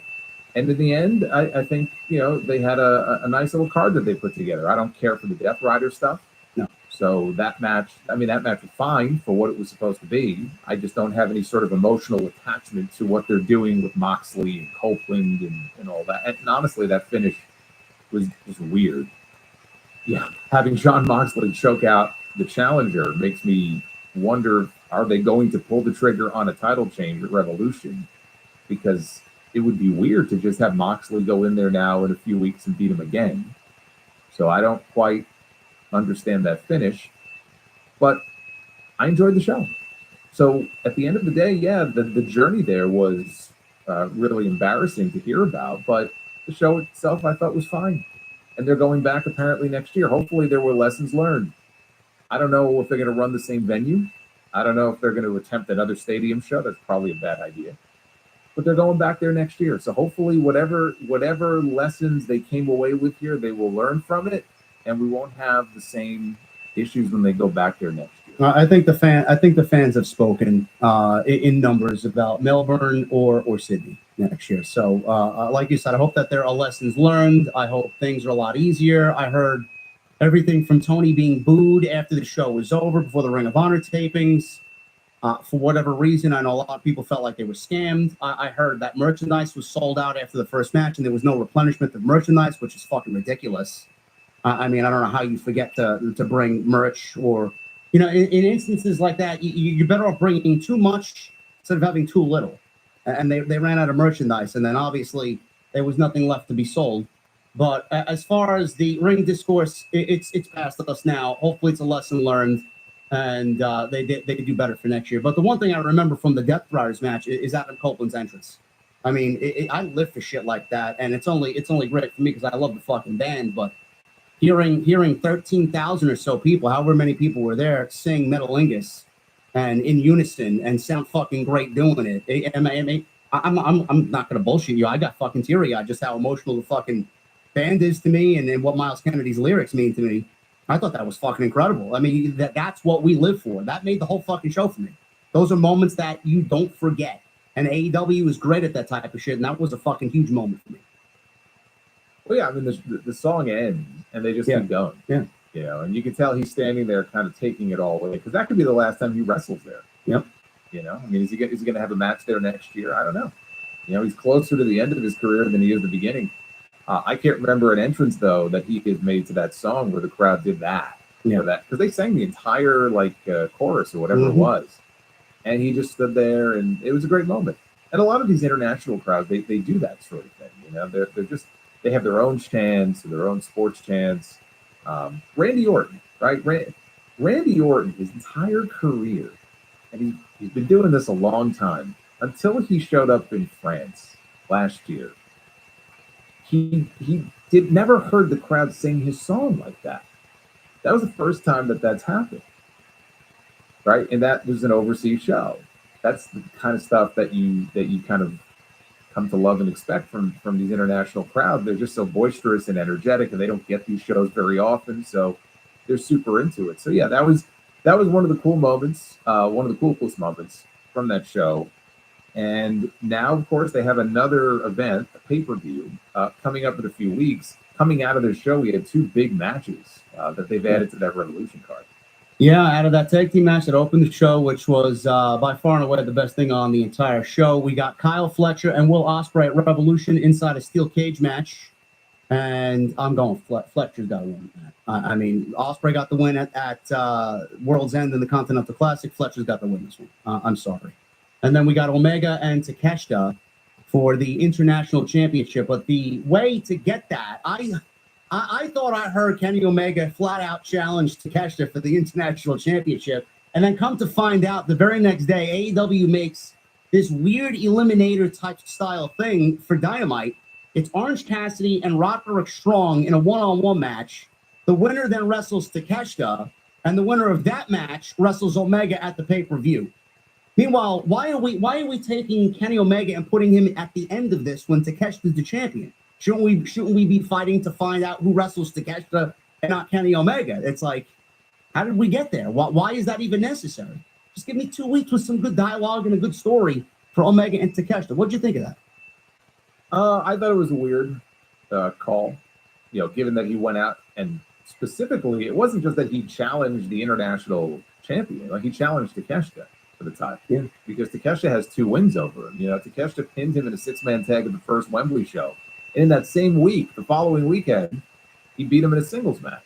So his whole promo, the point of the promo, it had really very little to do with the title. It was more about, okay, I dare you to beat me for a third time. So now they're setting up a scenario where we may not even get the match. But that was the whole point of Kenny's promo. So that's what I didn't understand. I mean, they're doing it because they just want to kill time on TV. Cassidy and Roddy are two former international champions. I assume that's why they were selected. We haven't even seen Orange Cassidy on TV in how long? A month? He's he wrestled Paige on the first show of the year. Right. Okay. Oh, well, a month and a half. Yeah. So we haven't seen him recently on TV. I assume they were selected for this match because they've both been international champion before. So it's just a way for them to kill TV time, but they could have killed TV time in any number of ways. That to me is what made it so weird. The promo was really centered around, this is our third time doing this. I dare you to beat me for a third time, even though he's the challenger. It's almost like he's the champion in this case, right? Well, he's going to be the champion. So he should be. Yeah, he should be, because I have to assume the plan is to put the title on him and then slowly build to champion against champion into Texas with him and Okada, and then unify the titles. They should. Yeah. I don't know if they will, but they should. But the question is, if they unify the titles, you have to unify them as one single international champion, not continental. Yeah, I said on Twitter that they should make an intercontinental title. I didn't know that WWE had that trademark, so they can't even use that. So yeah, international championship would be the right way to go. Well, I mean, they had an intercontinental champion in New Japan though previously. Yeah, I know. Someone told me that. I guess that doesn't matter because it's overseas and not here in America. But here in America, WWE has that trademark. Yeah, but you know what? Even if they didn't have a trademark, they'd get so much shit for just copying WWE. Yeah, you know, they're better off not even bothering. I never saw the need for a continental title. Well, I mean, we got the tournament though. He's not going to get rid of that title and then not do the tournament, right? Or we can still do the tournament. No, you still do the tournament. Okay. You don't need a title. I mean, you can. Try telling him that. He loves his titles. Now we got WWE introducing more titles now too, but you could do the tournament and not have a continental title. You could have something else that they win, or I still wish it would have been a tournament that decides a number one contender for the world title. From day one, that's what I said that tournament should be. So hopefully they do champion against champion, and they unify them, and we get rid of the continental, and we have one singular international champion. But they've already made the tease. Like, we've seen Omega and Okada face to face, and in the background is the All In banner, which is still months away. Yeah. So we already know where this is headed. And the other match, of course, like you said, is a cage match with Ospreay and Fletcher. I get what you're saying about how Fletcher should win, and Fletcher would obviously benefit from a win.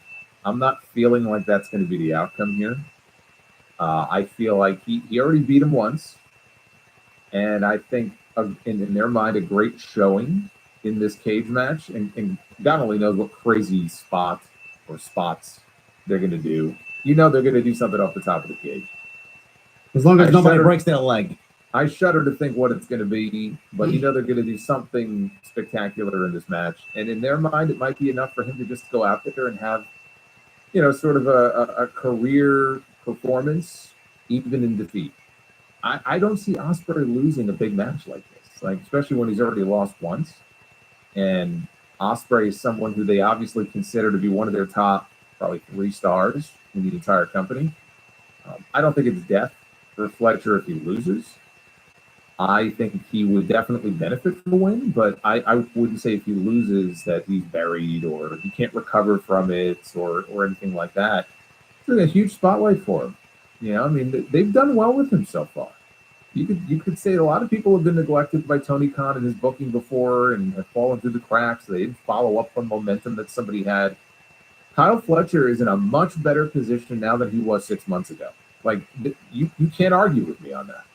You cannot argue with me that he is in a lateral spot or a worse spot now than he was 6 months ago. Well, so I thought that he was going to go fade away after the Continental Classic. I'm surprised he's still in a prominent role, so good on them. Still in a prominent role. Even if he loses at Revolution, I don't think that changes. It's on Tony to make sure, you know, that he's still featured in a prominent role, even if he loses. But win, lose, or draw, I mean, those are 2 huge matches that make that show a lot more desirable. Because Moxley and Copeland, I'm not saying they're going to have a bad match, but it does nothing for me. No. It does nothing for me, and everybody's going to be waiting. Christian's got that contract. I'm sure there'll be a tease or a cash in and fail or whatever the case may be. But I do think that he's going to rear his contract in that match.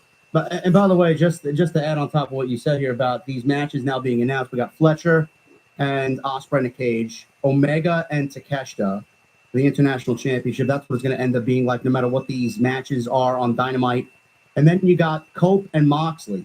What hasn't been announced, what we could probably see is coming, MJF versus Adam Page, Ricochet versus Swerve Strickland. I mean, you look at that card with those 4 matches outside the World Championship match, that is a fucking great card.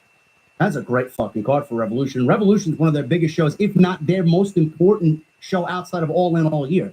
It's always a blow-away show. They always go all in on Revolution. And it looks like if that's the card, it's going to be another year of that. And I would expect there to be one more match between Mariah May and Toni Storm. You know, I can see it, yeah. should be a stipulation match of some kind. I could see like a last woman standing. We already have a cage match, so it wouldn't be a cage. But I think there has to be one more, and after that, you gotta move on. Yeah, because these 2 women have had this world championship tied up now for, I mean, what, 18 months? I mean, it's a long time, and it really has revolved around these 2 women. And so, do a rematch, right? It'll be a 3rd match between them at Revolution. I presume Toni would win, and then they go their separate ways. So you add that match to the card, and that makes the card that much better. What are we doing with Toni now? I feel like obviously she is, as far as the character work that she's done, the best in the division. Obviously, now she's a 4-time women's champion. After she gets done with Mariah, what is the natural progression? I'm thinking long term, going into All In. What is the big women's program going into All In? Is it going to be Mercedes versus somebody else like a Megan Bayne? Or I know the fans are very vocal about Athena, being that she's from Texas and she should be in that match, and that would be a fucking unbelievable match if it does happen. But I don't really see it, and I have no faith in Toni doing that. And then Toni, what are we doing with Toni? Is it going to be somebody else that we don't know? She's basically done everything. And the point I'm trying to make is, Jason, Toni has done everything. Mercedes has done everything. Is this the time to do Toni and Mercedes at All In? Is that where they're going? I don't think so. No. I mean, 2 totally different titles. I think you get 2 totally different championship matches. What I would like to see them do, I would like to see some real effort in these next few months put behind rehabbing Jamie Hayter. There's a history there with Toni Storm and Jamie Hayter, I believe, when her reign first kicked off. Right, it was Toni Storm, correct me if I'm wrong, who took the title from Jamie. Yep. And Jamie has not gotten that title back. She has not had a shot for that championship. She's had nothing. She's had nothing outside of a little, you even call it a program with, was it Penelope Ford? Yep. Yeah. So, or Julia Hart. Oh yeah, it was Julia. I'm sorry, yeah. Julia. So outside of that, it's been pretty quiet, and she came back in August. So now is the time to really start, building her up, giving her some little side programs, let her rack up some wins, and let's run that back because it's been a long time and there's history there. Toni and Jamie in Texas. Mercedes, I think you saved someone else. And I'm not even sure Mercedes, frankly, needs to go into that show as TBS champion. She might, but I think, what is it, Double or Nothing is going to be a year since you won it? Yeah. I mean, I think if not before that, that would be a fine place for her to drop it to somebody, but they might want to hold off until Texas. But I just don't think she's going to go right into a women's world title match. I still think there's a pretty good chance she'll have that TBS title come July. Well, who's left? I mean, everybody wanted to see, and I'm glad that it didn't happen. Everybody wanted to see Harley win at Grand Slam. Wasn't the right place, even though it's Australia. Not the right time. She's won 1 match. She's not ready for that. I like to chase, build her up, give her some more TV time, some more reps, more wins, and then maybe build to something, maybe a Double or Nothing, and have the 1-year reign of Mercedes. But I don't really see AEW and Tony Khan taking the belt off Mercedes. I do think that they want Mercedes as the longest reigning TBS champion in company history to break Jade Cargill's record. It's like 500 days or so. No, well, I think it's longer than that. I think it's 600? like 600. Yeah, I mean, Let me look it up. You can't wait that long. I think it's. I know you can't wait. You can't wait that long. No, I agree. No. So I hear people saying the same thing, and I don't think that's their intent, and it better not be, because Jade had a long run, Yeah. and this does not need to be that long. I'm almost positive it's 600, not 500. 508 days. 580 or 508? 508. I thought it was 600. Yeah.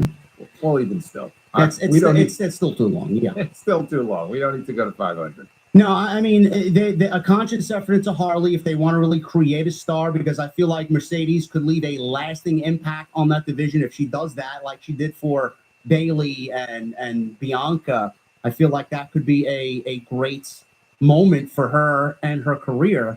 I just don't know if they're going to do that. Or the other one, which is, I mean, a shoo-in, and AEW should be going all in on her regardless if it's Mercedes or not, is Megan Bayne. I think Megan Bayne and Mercedes would be a great match on a big stage like that, and that woman needs to be pushed as a monster in that division because she's fucking great. What do you think about the idea of them running back one more time, and this time she wins, Mercedes and Statlander? I could see that too. I mean, this guy. I hope for a story, because the last match just came about because the first match was so great, and they wanted to run it back because it was a great match. I just want something substantial there. I don't want them to throw it out there on TV with no story. Yeah, but that would be the story. They would just have to tell it the right way. Now she's been beaten twice, and this is it. Like, she feels like this is her last shot. She has to redeem herself. You know, former TBS champion. She knows she can beat her. Honestly, it's very similar to Jey Uso and Gunther. Right? Yeah. Jey Uso lost to him 3 times, but he comes out and says, I know I can do it. I know I can beat this man. I know I can take that title from him. And now we have a WrestleMania match. So it would be a similar story. I would not count her out. I think you could absolutely have her be the one to beat Mercedes and win that title. And then from there, you have Statlander, and I mean, I guess they're going into it now, but I was going to say Statlander and Megan Bayne or whoever else. But I see it as 2 different matches. I don't think they do Mercedes and Tony. I really feel like Tony and Jamie is something that they could absolutely build to, and that's the match that I would do. Hopefully you are correct. I think that Jamie Hayter story needs to be told. I think she needs. Yeah. She hasn't been the same since she came back. No. I mean, I know she changed her look. She looks different. I want to see the old Jamie back, right? Whether that she goes back to the way that she looked, it's not even so much about how she looked, but like, it's like 2 different people. You know, there was just something there that isn't there now, and I want to see them tell that story where she just kind of gradually finds that old Jamie Hayter and that old spark that we saw when she was champion the first time, and tell that story going into her match with Tony, where she tries to win the belt back. The other thing that I'm really excited about that happened on Wednesday was MJF and Adam Page finally kicked off. It looks like we are now putting Jeff Jarrett behind us. Thank God. I thought the match with Dustin. Well, for now. Yeah, for now. I don't think he's not going to be in the Owen. Yeah. Don't. I was thinking about that. I'm trying to remain positive about this show. I am. Well, I'm saying that, like, we probably will get the match long before then. But the idea of Jarrett entering the Owen and going all the way to the finals, and that's where he wrestles MJF. The only thing with that is that MJF would win, and then he would get a world title match in Texas, and that's not the way I want to see it go, because I think you do that with Hangman and not MJF. But like, or maybe it's not even in the finals, but I could see the MJF Jarrett thing playing out in the Owen, as far as when they finally meet. But would they hold off that long? Because we're going to get the match. Like, I hope you don't think that they've abandoned that story. Like, they're going to do the match. They're just not doing it right now. But they're absolutely going to give us MJF and Jeff Jarrett at some point. Nah, listen. I don't know who's listening to this. If MJF is listening, move on, bro. Move on. Well, I don't know what he wants to do. It don't matter, though. It ain't his company. Like, they're going to do that match at some point. I'm telling you. Move on. I'm thinking now. You mentioned the Owen. I'm like, what the fuck is this guy talking about? That's right. All in July 12th. I'm thinking fucking August. If we're going to get the Owen earlier this year, it's like, holy shit. Are we really going to be doing this? Listen, regardless, I said this last week. You said you liked it a lot. they're moving on from. They have to move on from Darby. He's climbing Mount Everest. I don't even know when he's coming back, if he's coming back. That was the original vision. We all saw that the way some of the things played out on television. Darby beating Mox for the World Championship, whether it was going to be at Revolution or All In. Revolution seemed to be a good place to do it and then move on. But now we got MJF and Paige. This is something that the company needs. This is something that both men need. This is something that the fan, you want to restore the feeling. These two are going to restore the feeling. This is going to be similar to what we got with Swerve and Paige. And both guys are going to bring it. We saw a great side of MJF on Wednesday. Paige has been great. He's one of the best character stories in all of AEW history across 5 years. I'm thinking we move on from Darby, Jason. I think we go Paige. I think we have Paige beat MJF. MJF gets back into the hunt later this year. Paige needs to be the one to take down Jon Moxley. This needs to be a thing. I don't know who else there is. Darby's not going to be in the picture. Jarrett, forget about it. Who else is there? Paige is the only one. You know what though? But I think MJF beats him first because if we're thinking Texas, I hate the idea that Moxley holds it until then. But if we're thinking Texas, it just fits so well. The Cowboy comes to Texas and you have him challenging for the championship in the main event. There's still so much time between now and then. I almost feel like you give kind of like with MJF and Ospreay, where MJF won the first, and then they ran it back at Wembley, and Ospreay won the second. Same thing with MJF and Punk. Right? They had their first match on TV, then they got the dog collar match. So MJF wins at Revolution. Like, I don't want to see this blown up in one fucking match. No. Like, come on, man. You got to play this out over at least a couple, if not like 2-3 months. Yeah. And get 2 matches, maybe 3 out of it, and bridge the gap between now and July. So you can have them go back and forth, but in the end, yes, Hangman wins the feud. And whether he has to win the Owen to do it or he just becomes number 1 contender, but you build to Texas. And I agree. I think that's the guy. That's the place to do it. I still say he's the most compelling character on the entire show. In the entire company, on this show, Hangman Page is the best character that they have. With his backstory, with his history, and all the shit that he's been through, the stuff with Swerve, he's the guy. And so I would put the championship on him absolutely over Darby. Yeah, there's a lot going into Revolution that I like. There's a lot of potential there that I like. I just got to see it play out, and hopefully they make the right decisions on some of these big-time matches they got coming up. But as far as that, MJF and Adam Page is the biggest thing for me, biggest takeaway that I'm most excited for. Both of those guys are too good to be where they are right now, and putting them together is the right move, not only for them, but the company. The other match, I'm sorry. And 2 originals. We're not talking about Copeland. We're not talking about Moxley. We're not talking about Christian. We're talking about 2 guys that have been there since day one. And I think in all the years of this company, they had, 1 match on TV. They had 1 match in November of 2019, which was for the first ever Dynamite Diamond. And that's it. Yep. So they've never had a pay-per-view match. They've never had a proper program or a run together, which is kind of amazing when you think about it. So, yeah, I'm excited for this. This is absolutely the right way to go. And I think that you could trade some wins back and forth maybe. But this program right here, is very important. I think that they don't bungle this. I think this is going to be one of the most important ones that they do on TV this year. They've got some real momentum over these last few weeks. Even Collision, like some of the Dynamites and Collisions have been at least good, if not very good lately. Grand Slam was very good. They need to carry that momentum now into not just the remainder of this month, but into Revolution and beyond. And that match right there, that program is one way to do that. They're going to have a face-off tomorrow night. Yep. And I think we could get some pretty good promo work from those 2 guys. That's the segment I'm looking forward to most on Dynamite. How about we get the match at Revolution, and then the finals of the Owen end up being Paige and MJF for the finals? Yeah, absolutely. Cool. Okay, let's do it. Yeah, let's do it. Grand Slam. Mercedes, like we said, beat Harley. Good match. And then Harley, hopefully they keep her on television, keep her momentum going. A lot of people like what she's doing and the work that she's done. So hopefully we see a little bit more of her and her growth. And then Okada defeated Buddy Matthews.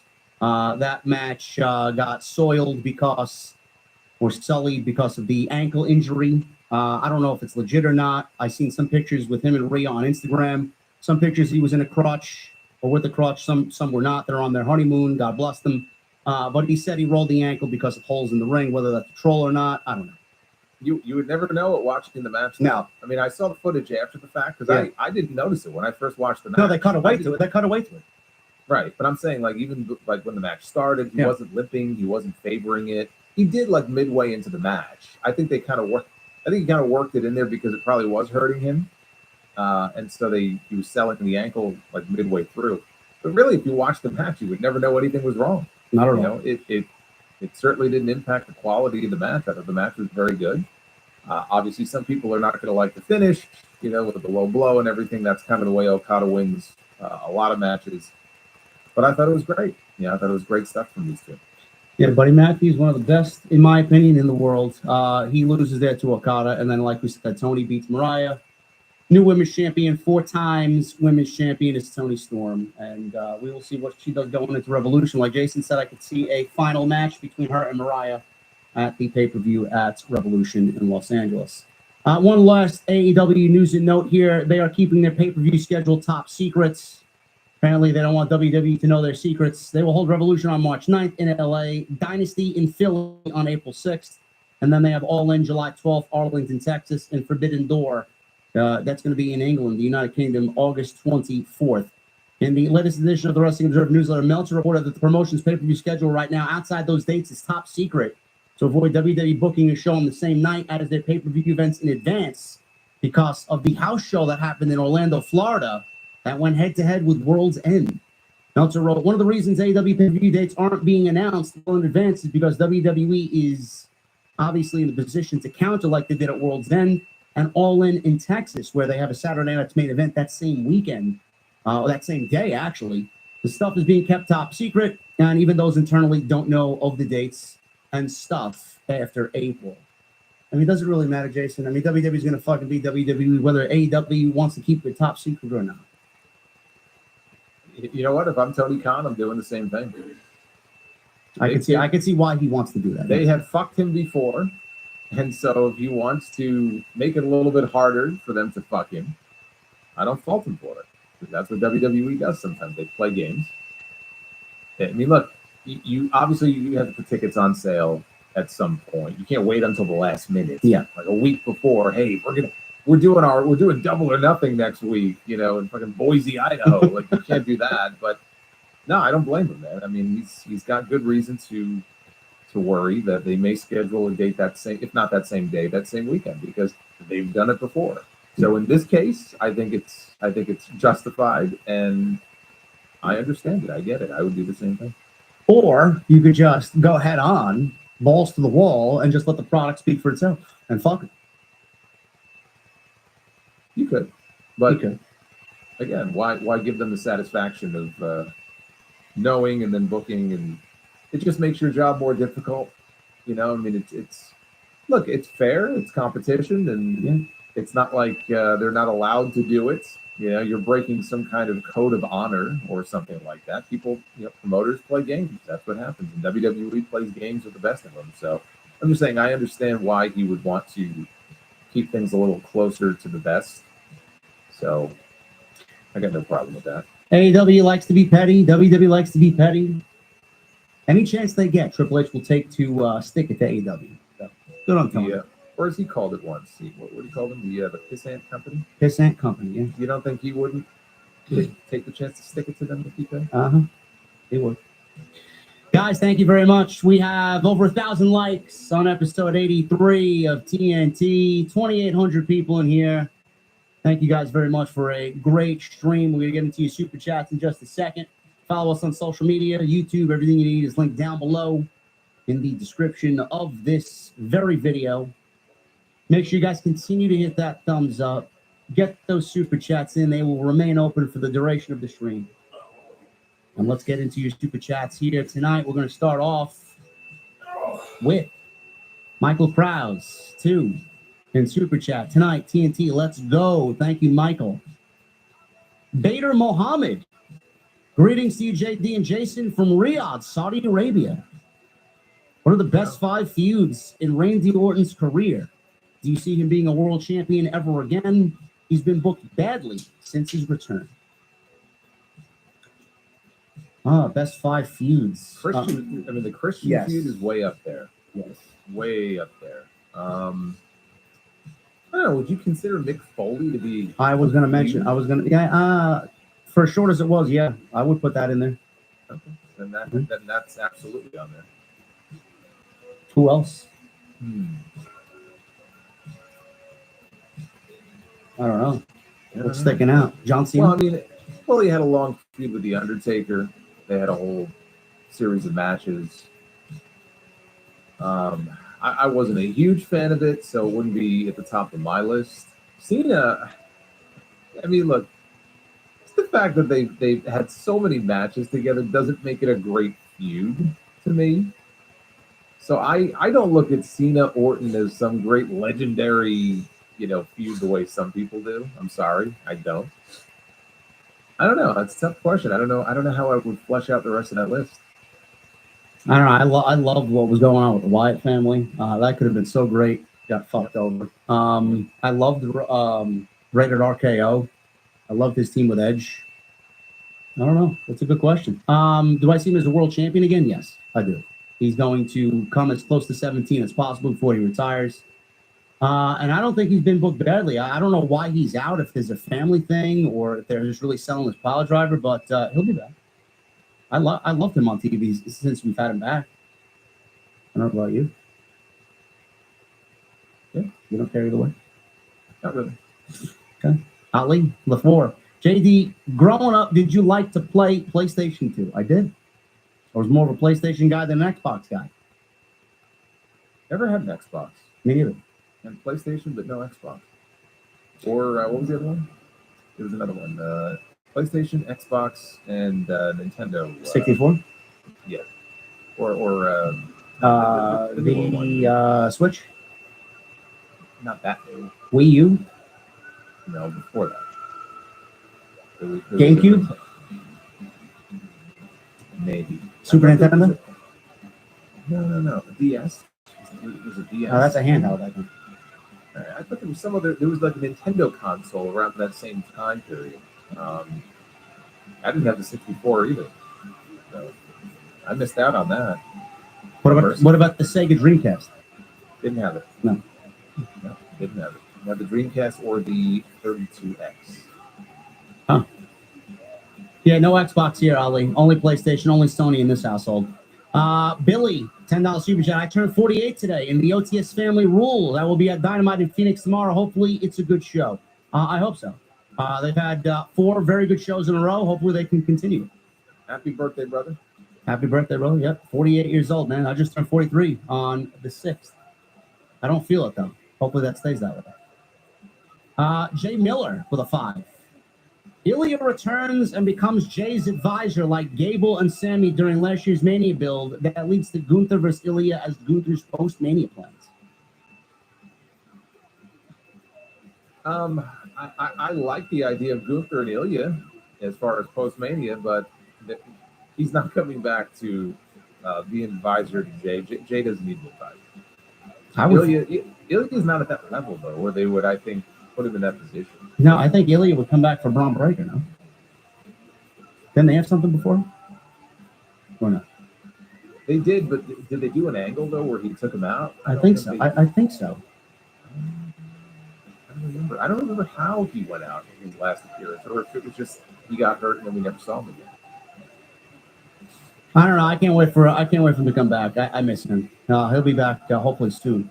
Havili with a $2 super chat and a $1 super chat. He says, "What would it take for Triple H to get Owens in the WWE Hall of Fame?" Well, Owens just signed a 5-year contract. He's not ready to retire yet, brother. He'll be with the WWE for 5 more years. Owens isn't even 40 yet, I don't think, right? No, I don't think so. What are you putting him in the Hall of Fame for? Why are we ending his career? There's a lot more left. Yeah. You guys are putting him into retirement. Summer History with a $20 super chat. At Netflix Raw's premiere, the camera angle with The Rock Roman seemed like they'll be doing, or they'll be like, what does it say? Rock Roman seemed like they'll be with Heyman in the middle. Last year was We Want Cody. This year, We Want Rock in NOLA. When you come to WrestleMania 42, we're rolling out the red carpet for you. Oh, boy. Thank you.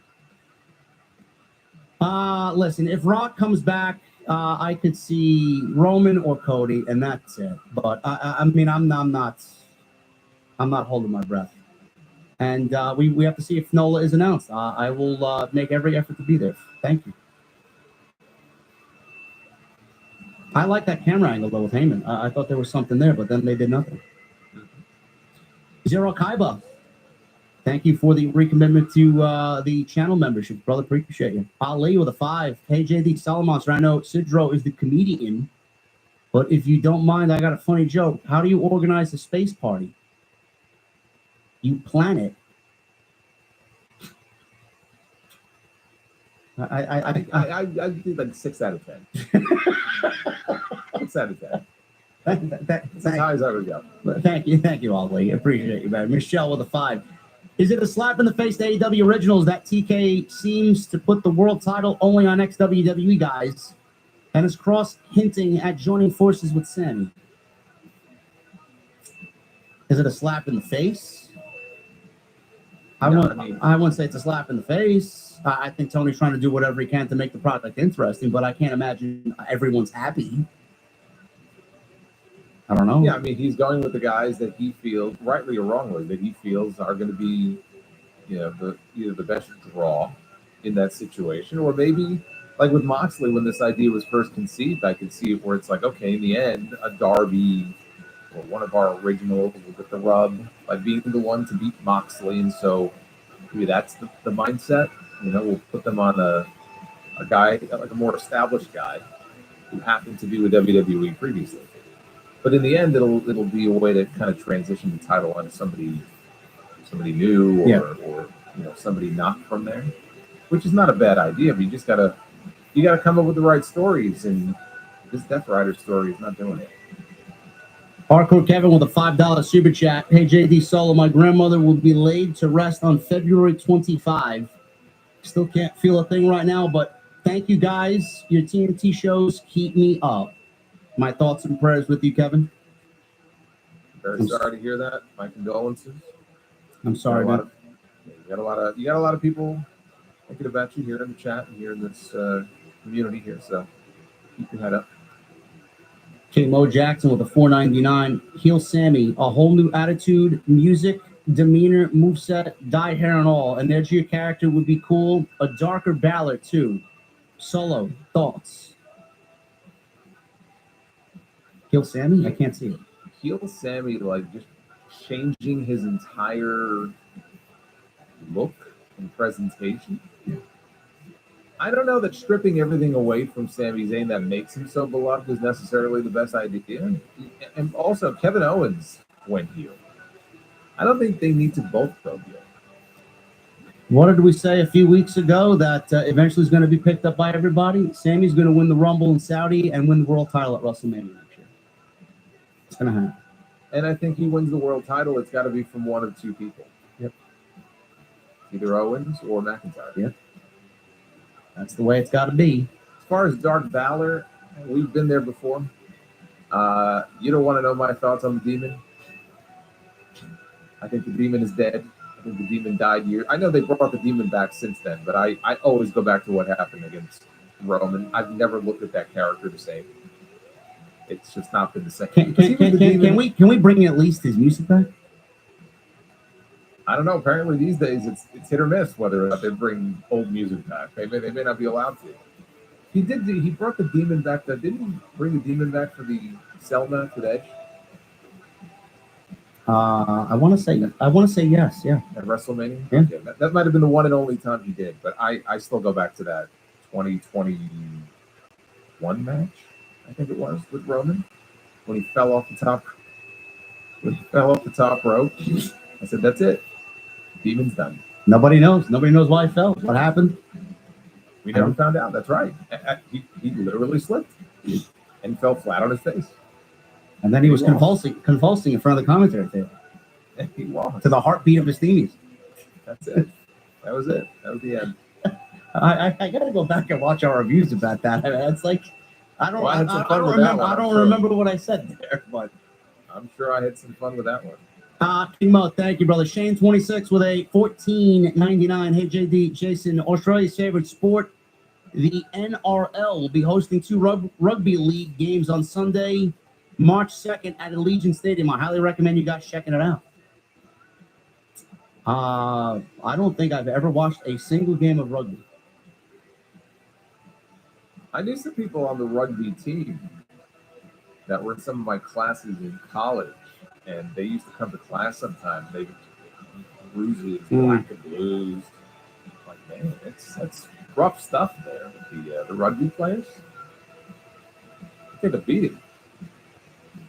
King Mo with a 4.99. Nothing about Judgment Day says Judgment Day. They should just disband. Name doesn't fit. I can see Dom eventually get a mid-card push at some point. Yeah. I mean, I don't care for them anymore, especially with fucking Carlito and JD McDonough out, Raquel Rodriguez. I don't care about them anymore. Now they changed their music. Forget about it. It's over. The Beast more toast for the 199. Starks got toasted. He did. Oh, always good to hear from the Beast. Yeah. I heard Ethan Page got toasted. I gotta go back and watch his promo. The King Ellie show, the 199. Oba versus Moose is going to cook. Is that announced? Are we getting that for Stand and Deliver? I saw that they went face to face tonight, so we're definitely getting a match. I don't know when. Wow, they got to outsource a main event talent for Obafemi. Says a lot about their current roster. Vinny, 199, lost all interest when I heard Ricky Saints. Oh, come on, man. You'll get used to it. Sounds a little ridiculous when it rolls off the tongue, but we'll get used to it, I promise you. When the Saints, when the Saints go Oh, my marching God. in. That'll be his new theme song. Does he? Yeah, that's a good question. What is his theme like? Did he even come out with a theme music? It's going to be a Def Rebel special, so I don't know. I don't know what he's. You know how Def Rebel kind of kept Jade's theme almost intact, kind of. Did they do the same thing with Ricky? Base Beerus with a $2 super chat. Gunther retains, and then we get Punk versus Gunther. Nah, I think Punk's going after the WWE title. He's gonna. I don't know. I don't know. He wants a world championship. He wants the main event WrestleMania. I guess if he gets to the main event, who gives a shit what title it is, right? I don't know. He who rules with a 2. Heyman's favorite is to manage Punk at Mania. It's kind of lame, man. Yeah, it's pretty lame. I think that's all it is. Alex with a 5. Brother JD and Solo, did the broke Baron Corbin gimmick have the potential to be a main eventer if utilized correctly? Easily one of the best parts of SmackDown. No. Main eventer, no. But entertaining, yes. But not main event. Chat says Ricky Saints had no theme. It was just the NXT theme. Okay. I guess they're still working on that. Cornell Bryant with a $50 super chat. Thank you, Cornell. This is why you are a genius, JD. A Drew KO Sammy Orton tag would be epic and better than any crap they have planned for McIntyre. To say a tag team match with those three for Drew will be underwhelming. Remember, Triple H loves his tag matches for Mania. Listen, I think it's an idea, and it's not going to happen. I'm just trying to figure out how we get Drew in something a little bit more important because he's not getting Roman. That was my only thought process behind that. Not going to happen, though. I appreciate you and the 50, Cornell. Thank you. Sidro, $10 super chat. What happens when a microphone crashes into a telescope? They kaleidoscope.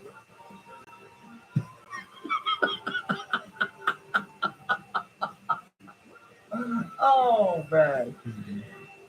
And he says, started a company where you borrow hunting dogs for the afternoon and return them after. I'm calling it We Lease the Hounds.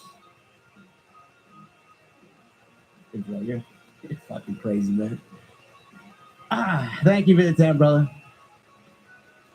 Base Beers with a 2 times 2. Any chance you guys will do a live PLE watch along? I don't think I said. I think we each tried watched along. Yeah. Before. And the at least on my end, the consensus was do the review. Yeah. I just feel personally, nothing against those types of creators. I just feel empty doing them. I'd much rather do what we do now. So, Base Pierce also with a 2. Seth and Becky versus Punk and AJ. No. You guys got to give it up on AJ, man. She ain't going to be back for Mania. Well, I wasn't even thinking about that. Seth and Becky, they did that once upon a time, and it didn't work out too well, the reaction. So I don't think they're going to go back to Seth and Becky. I think they're going to keep them separate. The biggest reaction in that match was Baron Corbin giving Becky the end of days. Yeah. That was great. They cheered. So did I. Eminem, $10 super chat. A woman asked me how long I can go without stopping. I said, I can go as long as the 8 Mile. Guys, please keep the jokes to Sidra. Please. He says, also, y'all should bring Hog to Huntsville, not Mobile, JD, Alabama. Got true wrestling fans here. Just keep an eye on the socials, man. Hog is doing some big things this year. TSR Sports with a $9.99. You guys think there's a chance EO beats Rhea due to interference by Liv because she thinks EO is easier to beat and it'll naturally create the triple threat for Mania versus trying to shoehorn EO in? EO's not going to beat Rhea on Monday. No. Yeah, no, Rhea losing before Mania, I don't see. No. Summer history of the $5 super chat. JD, when you go to NOLA for Mania 42, keep wallet in front pocket, watch for scammers and the crazy shot girls. Enjoy the great food and music here. OTS. I always keep my wallet in my front right pocket, but I usually keep my cell phone in my back pocket. So I'll keep that in mind. But thank you, Summer history. Maybe this guy will come with me and he can show me around town, being that he knows his way around Bourbon Street. Been there a couple of times. Damon with a 5 from New Zealand. JD, it's always raining on your show because you're so negative, man. Love you, JD. Keep up the good work. Thank you, brother. Goes with my mood, man. Very gray person. I got gray in the beard and I got gray attitude. Arabian Night, $7. Ricky Saints, why? Jay didn't have to change her name. I can't wait for MJF to get his name changed in WWE. Also, would Cardona be a solid signing for NXT? MJF is not getting a name change. Cardona is. He will? Yeah. MFJ. Just to be different. Maxwell Freeman Jacob. Yeah. Yeah. Maxwell Franklin something. They'll come up with some way to fucking botch it. Oh man, no, Cardona would go right to the main roster, man. He's way too good. He doesn't need NXT. Yes, Ricky. It's not like that men's division, could use it. I'm sure he would love to be back in some way. He lives in Orlando anyway, so it doesn't really matter. Baby Huey with a $1.99. Do you think Crush gets inducted with Axe and Smash? That's a good question. I don't think so though. No. Hey, Spears with a 2. DX dropped poop on Vince McMahon in 2006. Break it down. Well, we know what came out of that in 2024. So didn't Eddie do that to Big Show on SmackDown once? Maybe that's why I had Big Show on my notes for Layla McCool or Late Cool or Michelle McCool. I don't know. I still don't know why Big Show was in my notes. What was I thinking? Arrow Stream with a 5. You must be a real American to survive drinking real American beer, brother. It doesn't taste real American, I'll tell you that. Rojo Bear with a 2. He says, hashtag ringy. Rojo Bear. Rojo Bear. What did I say? He said Rojo Bear. Rojo Bear, $2 super. She says Ringgate. Was it a Ringgate? Was it that scandalous? I don't know. You tell me. You did a fucking 34-minute video on it. So you tell me, mister. I don't know, man. I like riling up the sickos, bro. What can I tell you? Sidro with a 2. Small ring. Size don't matter. It's what you do with it. Yes, thank you. Like, I haven't heard that 16 fucking times this last 48 hours. Thanks, Sidro. Major with a 199. NXT beats Dynamite in the ratings on a weekly basis. They do. I don't see what that means in the topic of discussion. I really don't understand. Hollywood Guy with a $5 super chat. If you guys had the pen, how would you improve the women's IC and United States championships? Would you burn them or do tournaments? Triple H loves his tournaments, and they were just introduced, so I don't know if burning them would be our right move. But TK Banks says WWE Vault will release the Big Show for Michelle McCool. Listen, man, I looked it up just to make sure I wasn't crazy, and I asked Grok on X, did Michelle McCool and Big Show ever cross paths or have a match with each other or tag with each other? And Grok said no, they never had anything to do with each other. So I don't know, man. I don't know. How would you improve the women's mid-card titles, Jason? What would you do?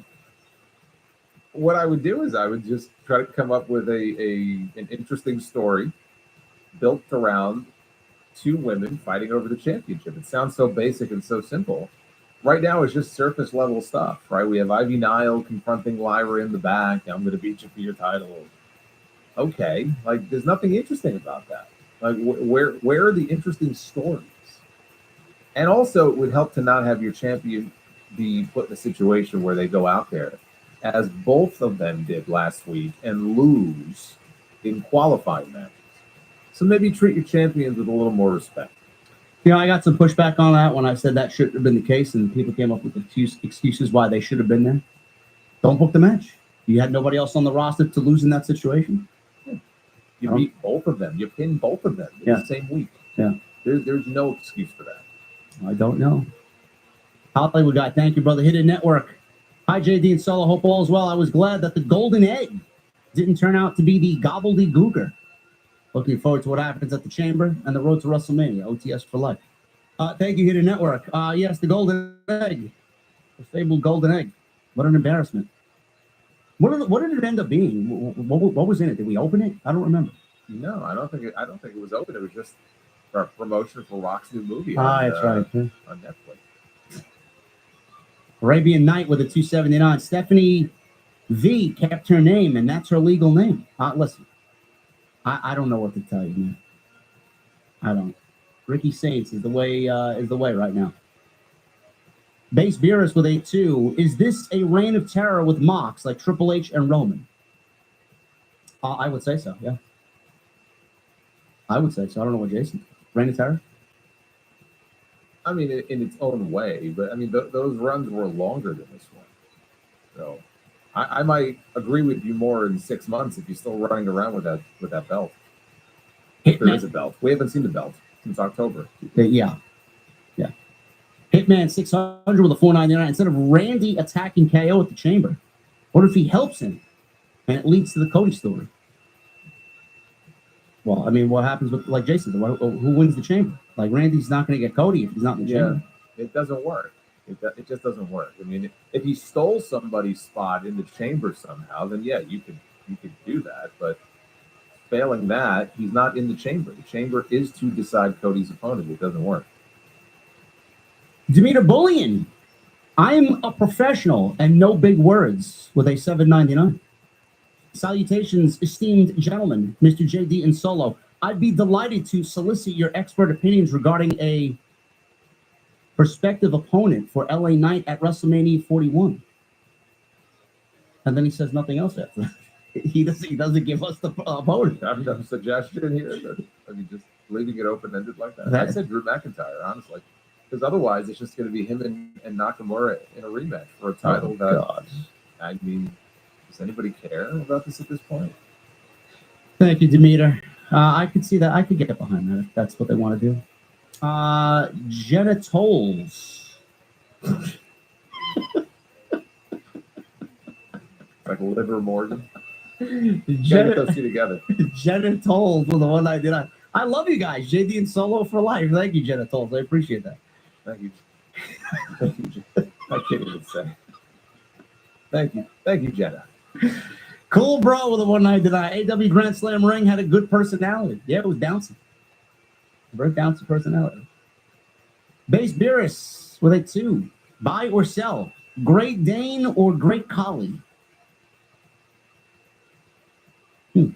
I think Great Danes get very big. Yeah, that's a no for me. I'm gonna That's go too Great big for Collie. me. I'm not familiar with the Great Collie, but just based on the Great Dane size, I'm going Great Collie.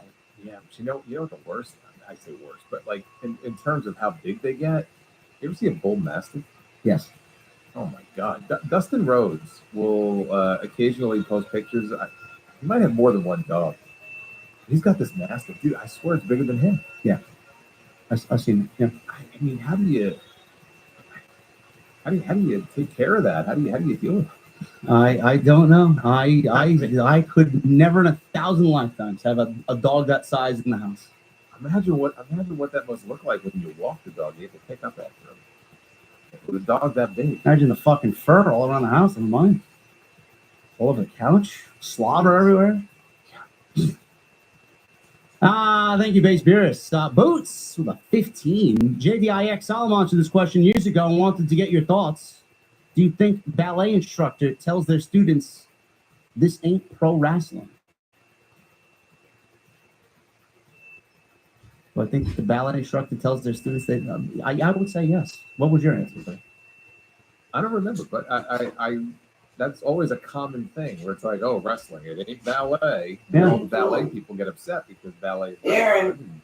Yeah. you know, there's a lot that goes into ballet. So do the ballet instructors say, well, it ain't wrestling? I would say yes. I don't know. I've never been to ballet class before. How the hell should I know? Mm-hmm. But I do have to thank Boots, who gifted 50 memberships last night. So thank you. Wow. Boots generously had a $250 bond last night. Thank you, Boots.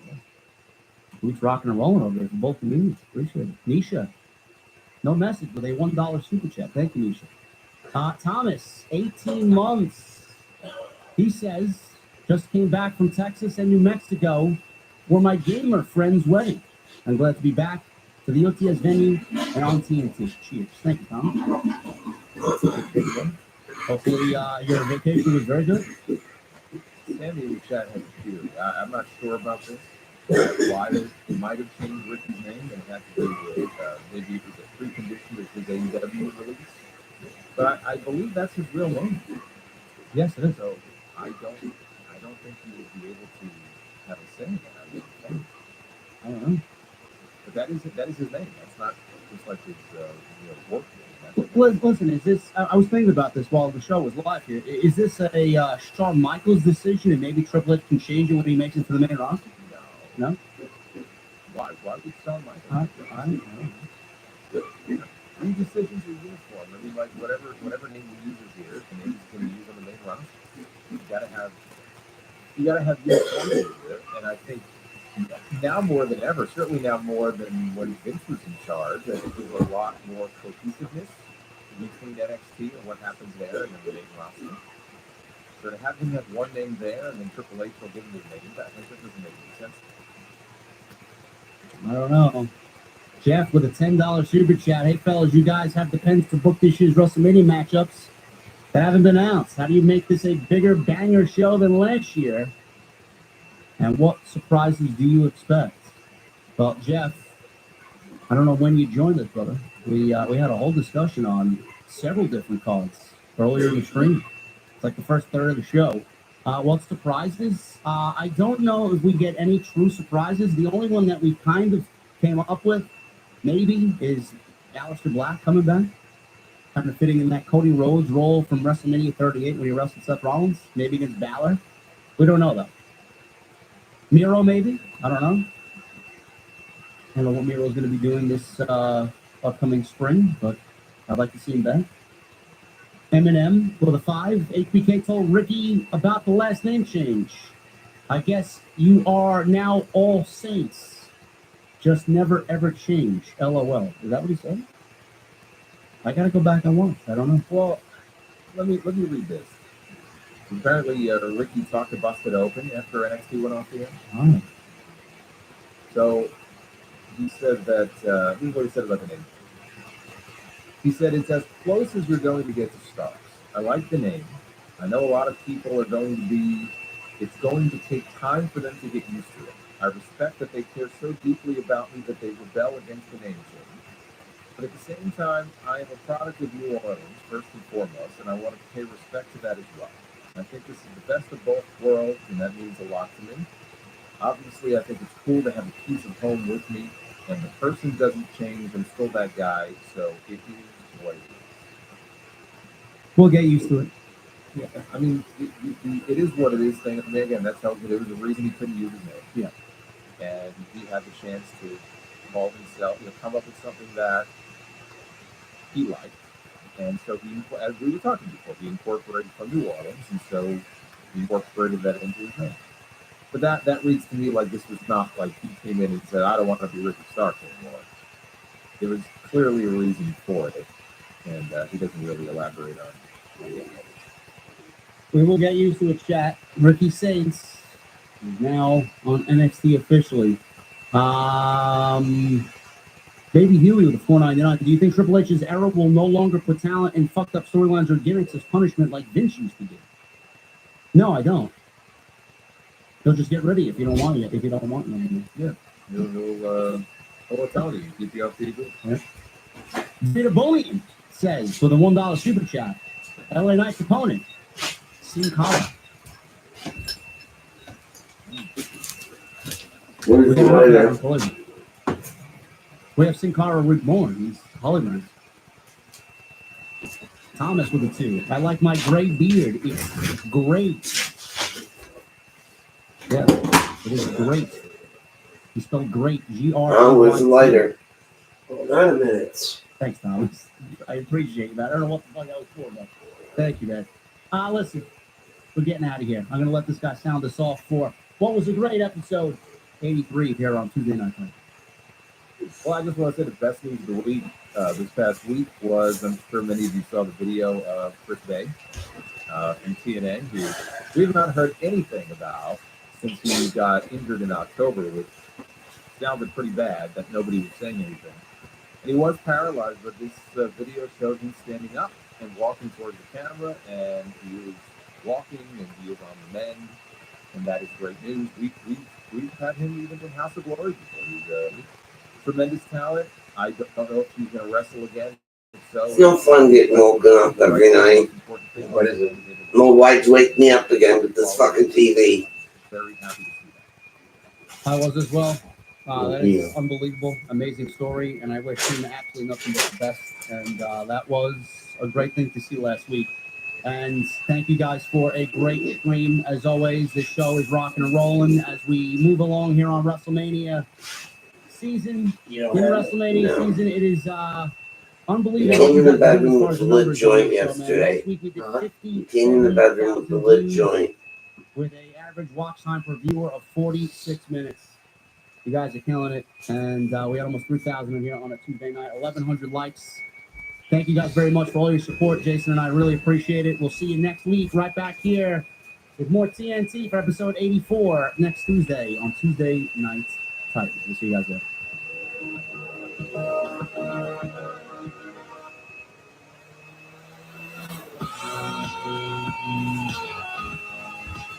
You got it. It's alright. What? I'll light it on the stove.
Huh?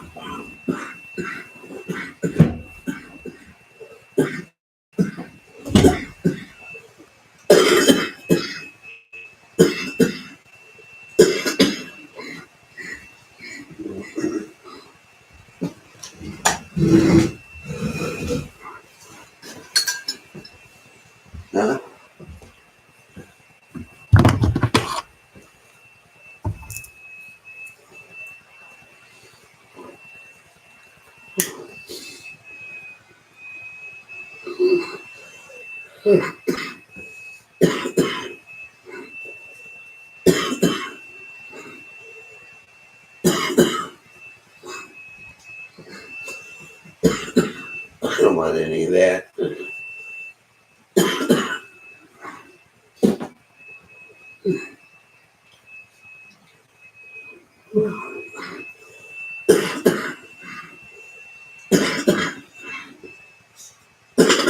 You got water? So wonderful.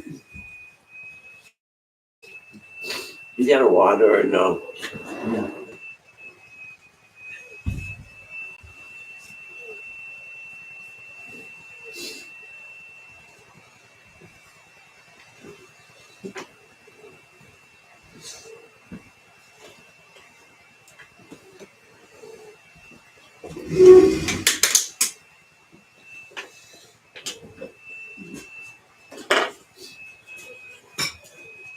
Who woke you up? Bad, Shiloh.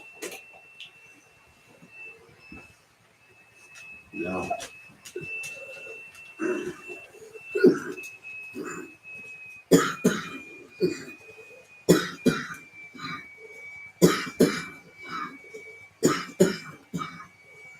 Bougie for the ultimate clean, even on the toughest days. Every parent knows when it's time to go into protect mode. Adding Lysol disinfectant spray to your cleaning routine is 3 times more effective at stopping the spread of germs.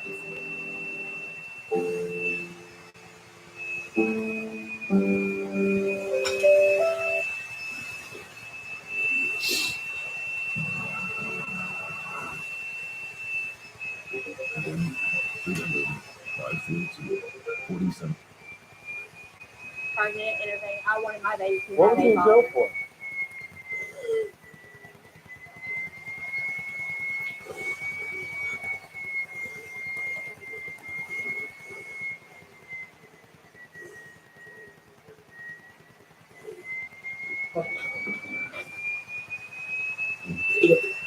From the chief. I'm done. Ray Booker is now charged with her murder. And Monta Bott, a young mother who disappeared last July from Virginia, her husband, Naresh Bott, is facing charges of murder and physically defiling a body. Do you think, though, the evidence in at least 2 of these cases, in the Ashley Elkins case and in Monta Bott, police say that they found evidence of pools of blood which would indicate that someone would not have survived whatever that injury is? In Ashley's case, investigators searched her ex's home and found a bloody crime scene with her DNA. All of those things come into play, and it will be done so effectively by prosecutors to really go through all of those types of circumstances and show before the jury.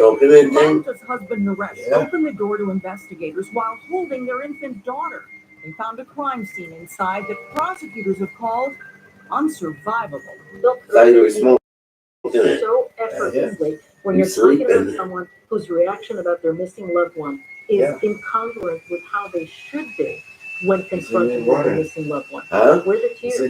Where's the concern? I don't want any. Why are you suddenly putting this fabrication in the path of these law enforcement that are trying to investigate where your loved one is?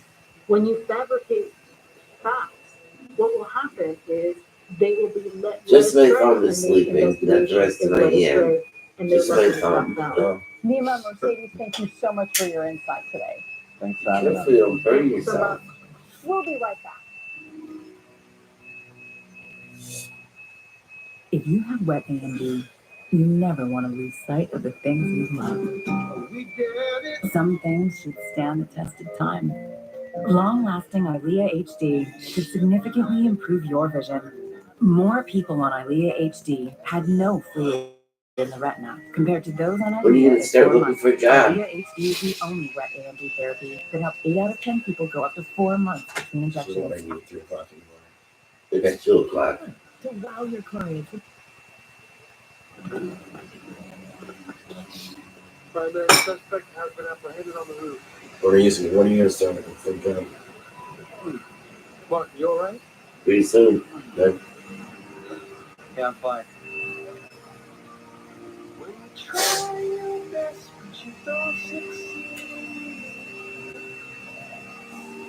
When you get what you want, but not what you need. When you feel so tall, but you can't see. They found the in the building. A hell of a lot of evidence, but we gotta evacuate. Oh, come on.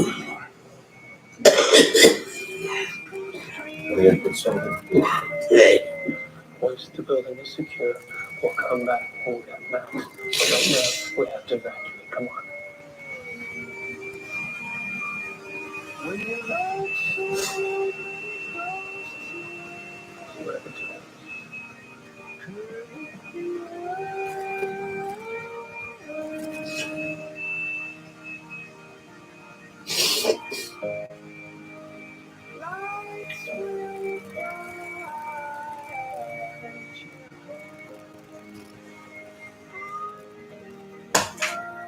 Sorry, I woke you up.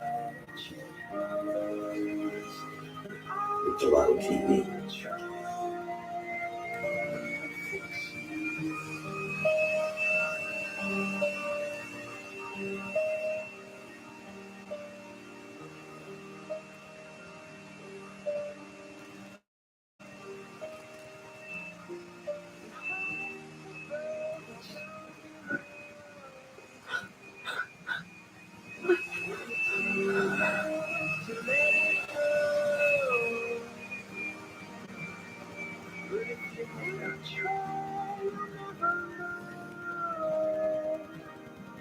Just want you.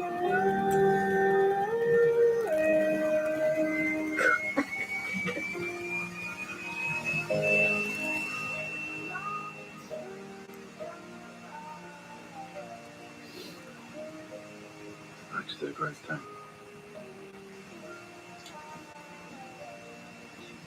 And I couldn't have done it 7 right.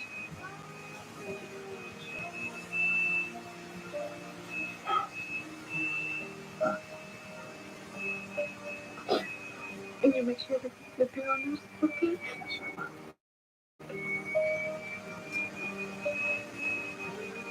Oh, good.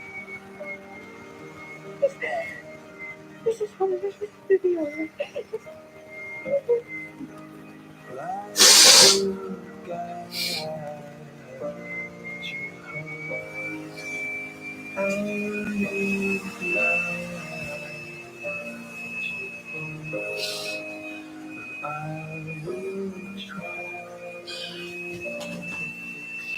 Bye. Bye.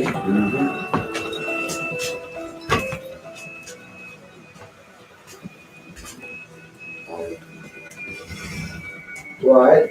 Bye.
killing speed. Woo, going to be something to see. But if you talk about pure the excitement, if you talk about just watching some guys in that ring wrestle, these rockers, I'll tell you what, you have to look a long ways up to find anybody who can come up back with them. They can do it all. Mr. Group, boy, you set them off. Fuji with some last bit of instructions. Nice over the shoulder shot of the devious one. Pointing out some extra curricular things, I'm sure. I'll tell you, as big and as powerful as these two individuals are, referring to the powers of pain, they have speed as well. Oh, yes. This barbarian American flat kick your head right off the shoulders. He's very flexible and he knows what to do, and he's a weapon himself. There ain't no doubt about it. And with Fuji leading the way, boys, those guys are really something to do with. Good. There's the power display. Sean should have been surprised by that. Well, he went right to...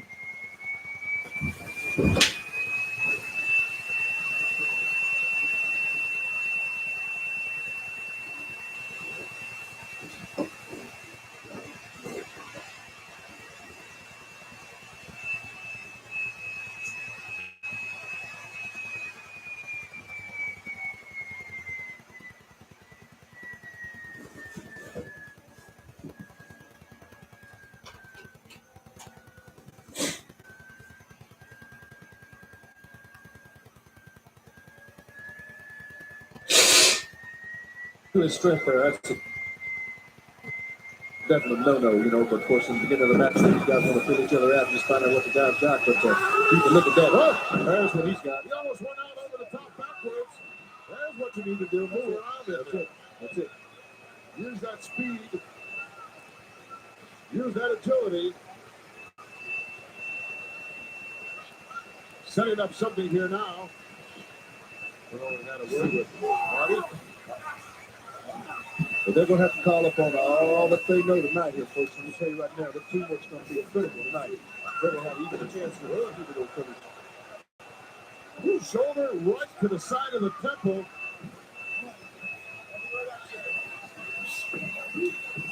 There's what we want to see. High cross body caught him in midair. Oh, good stuff. Shinobi Owens. Whoa. That's what you call some teamwork there, folks. I'll tell you right now. That's what it's going to take. It's going to take a whole heap of that tonight. Warlord was in shock. He was frozen out there on the road. That was a little too quick for him, a little too much action there. Here's the continuity that the Rockers depend on so much. Caught him right on the jaw with that one. It just about blinked his left eye. Now we got double under and over. There's it. Yes. Oh, double reverse on a couple of lashes. Whoa. Yes. Double clothesline by the Rockers, and they've got it going. This crowd, my. Well, they like it out. They sure do. Fuji is regrouping now. Doesn't like what he's seeing.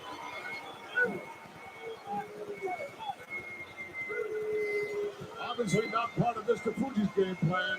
Not at all. And his men on the receiving end like that. He likes it like he used to do it. Slow and vicious and right to the point. Get the guy down, don't never give him a break and stay right on top of him and torture him and try him to get as much as you can. Look at the look on that face. That looks like that taxi driver that brought me down here. Boy, there are some kamikazes here, aren't there? You know that's right. What would you say that is? A 24, 25-inch bicep on the Warlord? Just according if he's had a good healthy meal or not lately. 24 to 26, no doubt. Slingshot in, ducks underneath. There's the speed. Oh, look at this rope drop kick by Whoa! Oh, what a fantastic shot! Holy! Madison Square Garden is in shock here. Right there was one for the highlight film there. What the Rockers are doing to the powers of pain. I think Marty got caught there. The tag was made. Oh, little schoolboy drop kick tripping now. How are you going to hold those shoulders? No way by yourself. Oh, my. Once in a while, one too many times. He might be out cold. Yeah, he might have a concussion on that because his head snapped back there pretty doggone hard in that match. Well, that was the first thing that hit. Yeah. Really, as long as they're working as a team, they've got a great chance against these guys. But you can see what happens when it goes man to man here. It's just not no comparison. No, not if they're going to match power and strength. No way. Too much strength and size. These are two of the biggest guys in the World Wrestling Federation, two of the toughest guys in the whole world. You're not going to. Oh, look at that backdrop. He was 10 to 12 feet high in the air.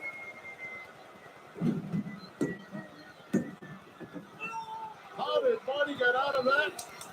I know he needs to tag just about as soon as he can. Because he ain't going to be able to take much more of that. No doubt about it. What a backdrop that was. I'm surprised he's even on his feet. Another one.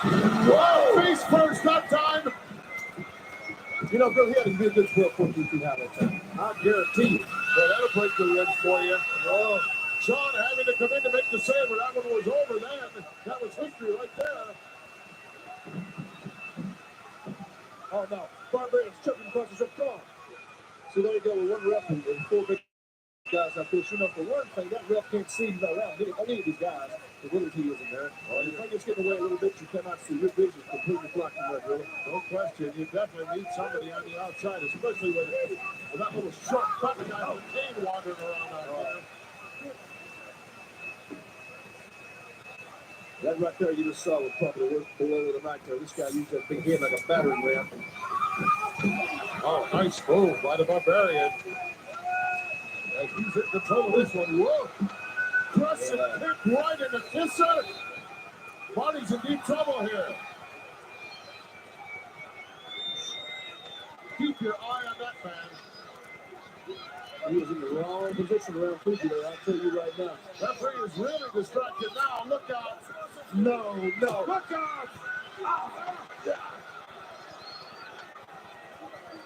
The boys, there ain't no excuse, no work for that. No way, no how. That shouldn't be happening.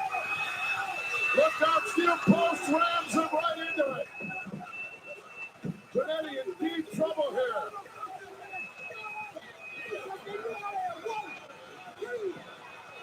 Sean, I'm wondering why the referee's not doing his job. He's doing the best job he can under the circumstances. In the meantime, his partner's getting clobbered. There ain't much you can do. There ain't much you can do in there. This thing is really out of control with these two big critters in there. And Fuji stuck his little 2 cents worth in there, and it's looking bad for Marcus. Well, what a clothesline. Marty Jannetty did a 360 in midair from the momentum of that blow. How on earth did he get out of that?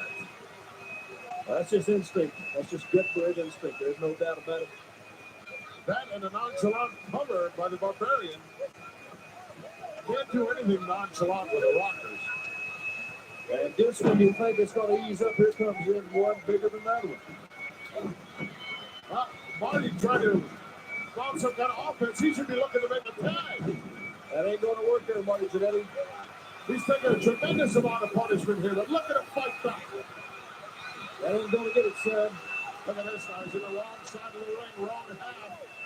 You got to give Bill boy credit. He's got a lot of fight in him. But let me tell you something. He's in there with a couple of guys you just can't stand for tell you. They've got to get this teamwork going, or it's going to be over shortly after this. As much damage as they have done already to his back area, now this kind of a move, a bear hug. And look at Marty still fighting it. That adrenaline's got to be flowing through that youngster's body. And Sean up on the top turnbuckle wants to get in there in the worst way, but Marty just can't seem to find the corner. Well, he's got a little bit of offense, but not much. He went to a neutral corner, wasn't even sure where his partner was. Power slam coming into a beauty. All he needs to do right now is cover him. Came right down on that right shoulder. He's trying to get some feeling better with that arm. He's coming off his hip, but I know what he's going to do. I've seen this guy do this before. Second turnbuckle on the inside. Oh, elbow, but Marty was gone. He's still looking around for Sean and goes to another neutral corner. My. Now he sees his partner. Sean Pettiford. There's a tag, folks.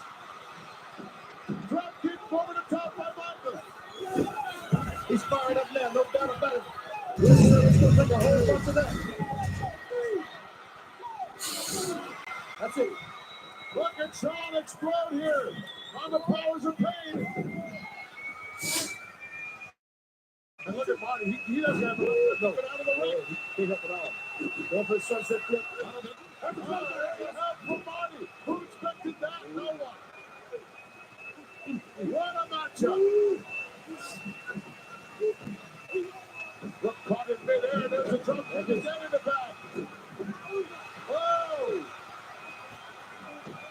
Well, this is something to see right here. I'm telling you right now. Barbarian landing on his own partner. Now all four men inside. It's mayhem here in the Garden. Rocker's got to go in their way now. I can't believe it. Double swing shot coming up. Oh, no. What a reversal there. And Marty, look at Fuji. Good, there he is. Look at that. Fuji grabbed the leg. Now, that's not right. Referee didn't see it. It's all over. Really? How many times have we seen this happen? How many times? Let's go down and get the official word. Winners, the Powers of Pain. Yeah, all three of them. Yeah. Oh, that's a big drop kick. Take that, Fuji. Fuji ran out of there with a drop kick by Sean. This one's not over yet. Oh, boy. Sean's out like that. Marty's at their mercy. There ain't no doubt about it. Yeah, Fuji's going to get his little souls in there, too. You better believe it. Officially, it is over, but there's only one referee in there. What's he going to do? He can't stop anything. Can't do nothing for these guys. Powers of Pain are just unloading on Marty Jannetty. This is sad. Fuji Sad. telling him to keep going. Come on, give me a break. This is a sad thing for a tremendous young wrestler like this. His whole career could be at stake here tonight. Now the referee comes in. Two more referees come in, but they're not going to be able to stop him either. Oh, no. Clothesline him up top like that. Oh. We need some wrestlers to go down in Yeah, there. these guys here. Look at Fuji. There's that rat in there. Look at that devious Fuji. Can you believe that? What a no-good scoundrel he is. Fuji with the cane really did a number on Marty Jannetty. Shawn Michaels with the steel chair finally able to clear the ring, but I think the damage is already done here, Billy. There's no doubt about it. This youngster's hurt and hurt badly. You know, one of the most dangerous teams in wrestling today, if not the most, the Powers of Pain. They hit us with their best shot. They tried to put us out. As you can see, we're here. You know, it's not how many times you go down, it's how many times you get up. And the Rockers will always get up because we are tag team specialists in the Masters of Motion. That's right, like we said before in the past, and we'll say it so many times in the future. The Rockers back down from nobody. We're always straight ahead coming at you. And right here coming up, Greg the Hammer Valentine and the Canadian strongman Dino Bravo are going to get a little taste of a tag team specialist. Woo!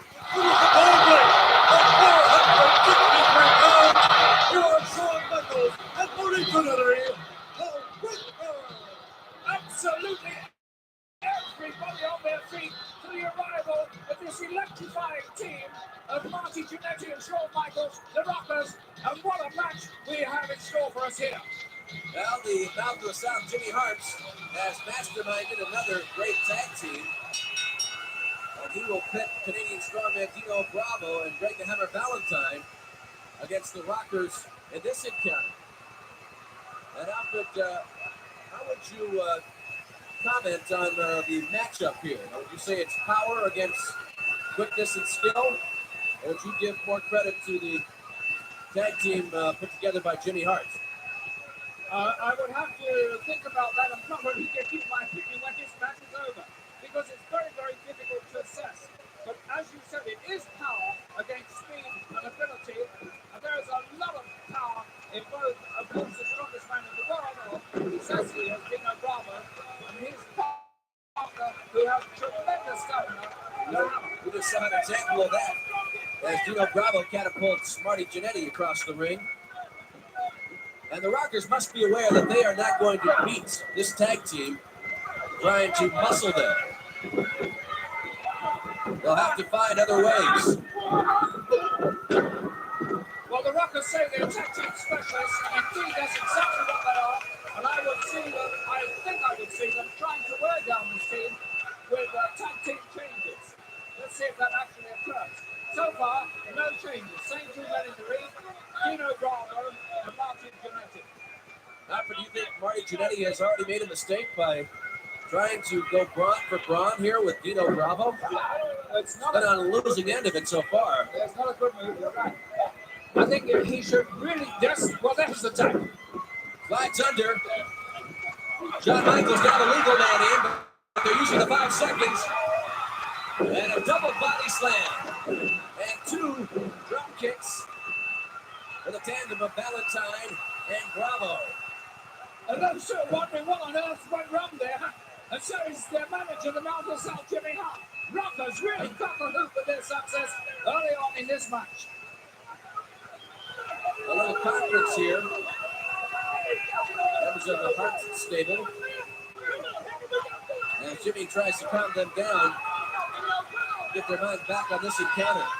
Yes, a little pep talk there by their manager to boost their morale, get them back into the ring again with a much better attitude, if possible.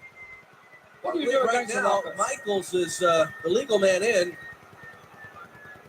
And Dino Bravo's back. We haven't seen a tag made yet between Dino Bravo and Greg the Hammer Valentine. But it's the first appearance for Shawn Michaels. And here's the first tag. Shawn Michaels in very dangerous territory. Now it's retribution. The tag the Rockers made. Valentine using the hammer very effectively on Michaels. We saw that tag made by Bravo to the hammer. Obviously, Bravo decided he couldn't beat these two by himself. I really thought he could do that when he first came in. Shawn Michaels just transferred to another corner for punishment. As Valentine continues his offense, using the chicken wing arm lock there to drive him once again into another turnbuckle across the ring.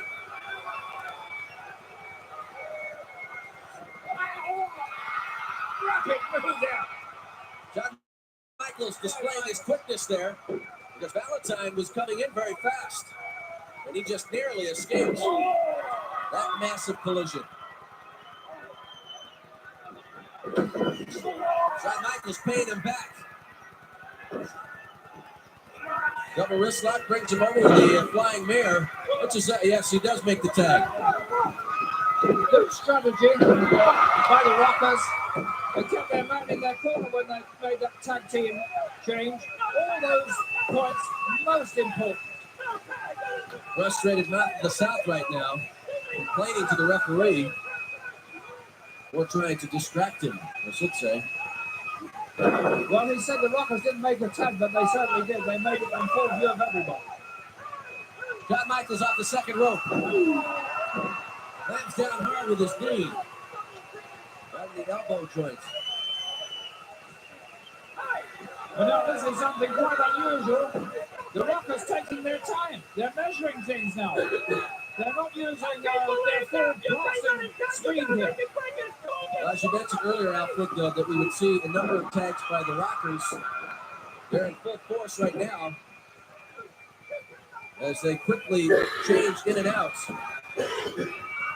confusing their opposition and using the 5-second grace period to its full advantage. Now Dino Bravo tagged. He comes in, kick to the chest. He slams away on Marty Jannetty.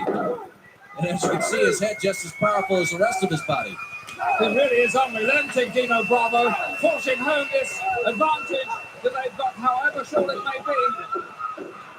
Grabs a leg to turn it around. Up on the legs of Dino Bravo, uses a monkey flip. Showing some power right there. But Dino Bravo will not be fooled twice.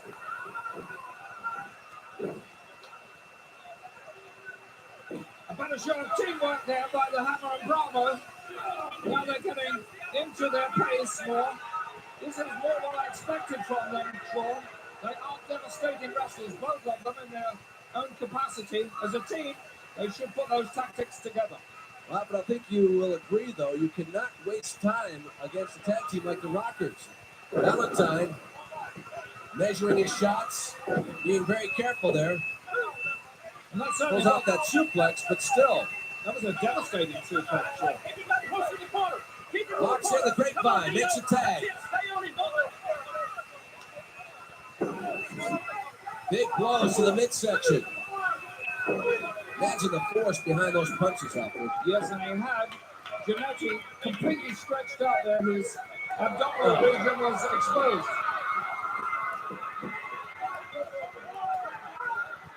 And with the distraction, both Valentine and Jannetty.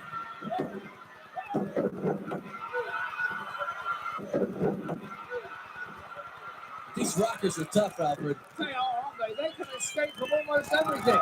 It's difficult to nail. Oh, what a Great devastating suplex. Dino Bravo goes for the cover. Oh, so close. What courage this young man has. Jannetty, he may be a little foolhardy, though. He should really be trying to get a tag now. Well, Valentine and Dino Bravo just continue to wear him down. If he wants to stay in there, they will continue just to break him down inch by inch until they can get a cover that they can stick with and end this matchup. He comes on his feet with a kip up. But Valentine waiting for him at the ropes and sends him back down again. Valentine was equal to the task there. Obviously, he's done his homework on the tactics of the Rockers. How much more can Marty Jannetty take here? He's been in the ring for a long time. And now Dino Bravo back in. And Jannetty still far away from his corner. Shawn Michaels looks on helplessly, as he can't get back into the battle until that tag is made. And Jannetty trying to power Dino back into his corner so he can make that tag. He does! Dino Bravo can't hold on to Jannetty. He'll have to let him go. Wait a minute. Referee does not allow that tag. That is a very controversial decision there. I'm sure we'll hear about that after this is over. And in the meantime, of course, the Hammer did make a tag with his partner. The referee allowed that one to take place. And Jannetty, really in dire circumstances now, can't get his tag in. Using everything he's got, though. And even goes after Dino Bravo. It's incredible. Now these two never give up the fight, no matter what condition they're in. Saw that big elbow coming, moved out of the way. That may have sapped everything he had, Alfred. It may have done. One would hopefully think now that Jannetty is in a position to make that vital tag, and if he does, it could change the whole complex of this match. Very wise move on the part of Jannetty. Uses the ropes to help spring him back into his corner when Dino Bravo thought there was no way he'd get there. Backdrop. And Shawn Michaels has a lot of energy, and he plans to use it on this tag team.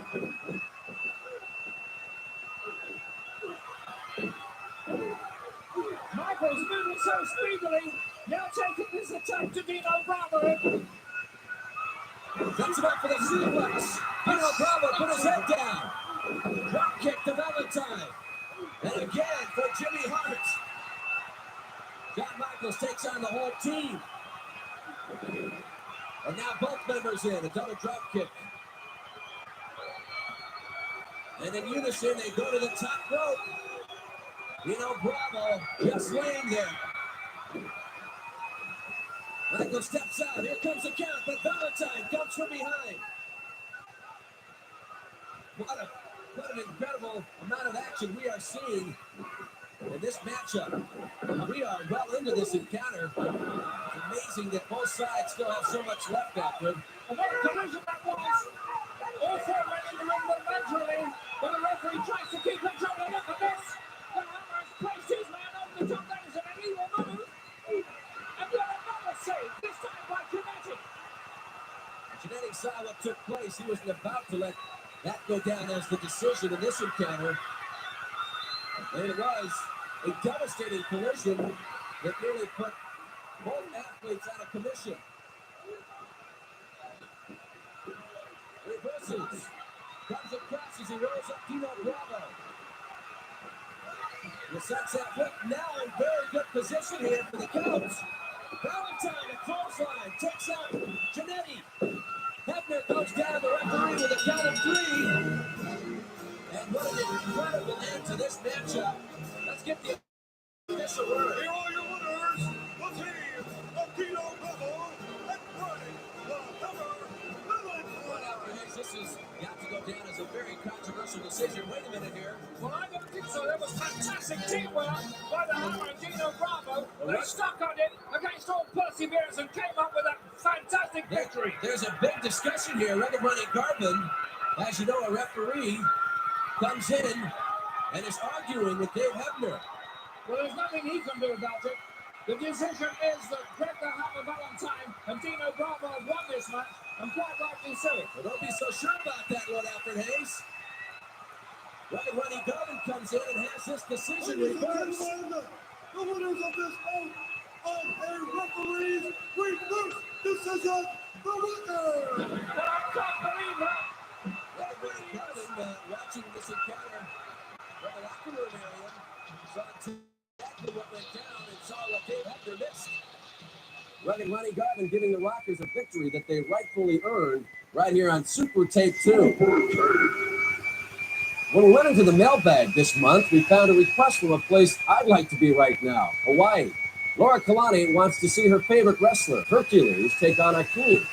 Seems that Laura doesn't like the way Akeem gets down. Well, Laura, you've got your wish, but we do have one small problem. Akeem didn't appreciate your comments about his dancing, so he refused to talk to you. Mighty Hercules was proud to have your support. Hakeem, I hope you're ready, and I hope you're prepared. I hope you got your dancing shoes on, ready to get down, because I'm going to beat you, and I'm going to do it for Coliseum Video. Laura Kalani, I know you're out there. I'm going to do it for you, and I'm going to do it for me. I'm going to beat you. And it's going to be quite a test for their strength against a man the size of Akeem. What an impressive fellow he is, the mighty Hercules. And he has an even more impressive record within the ranks of the World Wrestling Federation. He has toppled some of the big names. Indeed, he is a big name himself.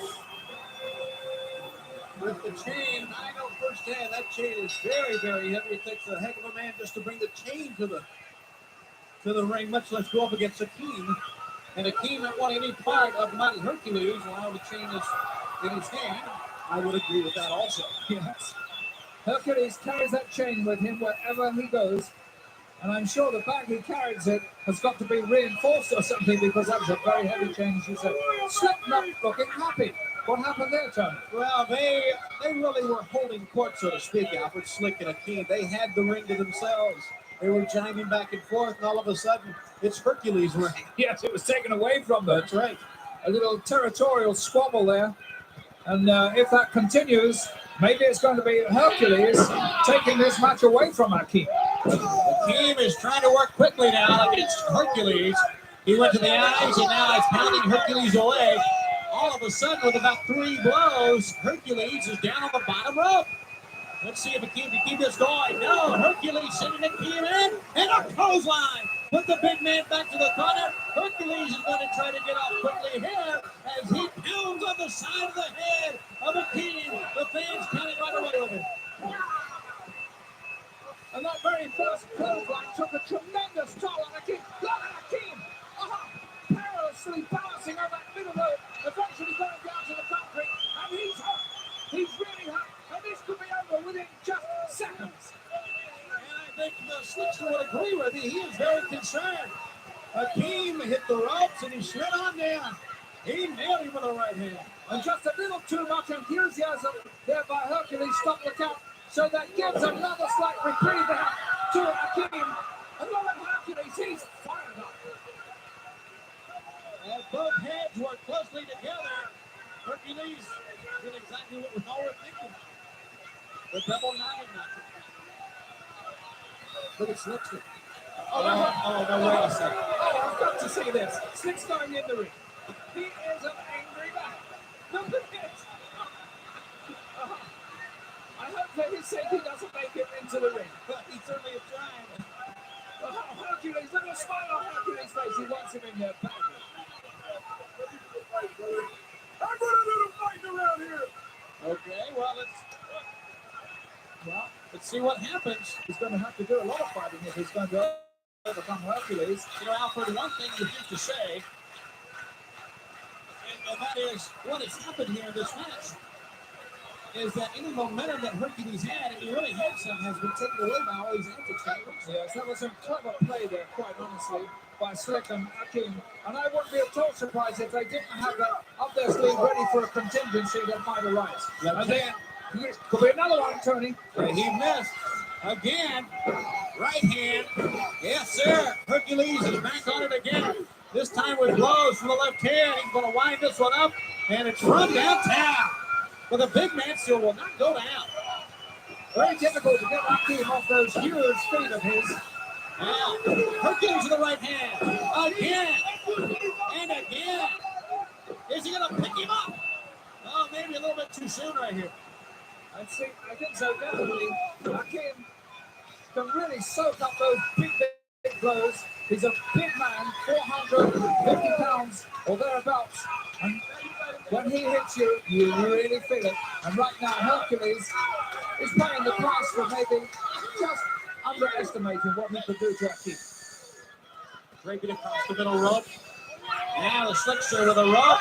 He pulled it out of his sleeve and he is choking the mighty Hercules. Meanwhile, Akeem getting the attention of Joey Morella.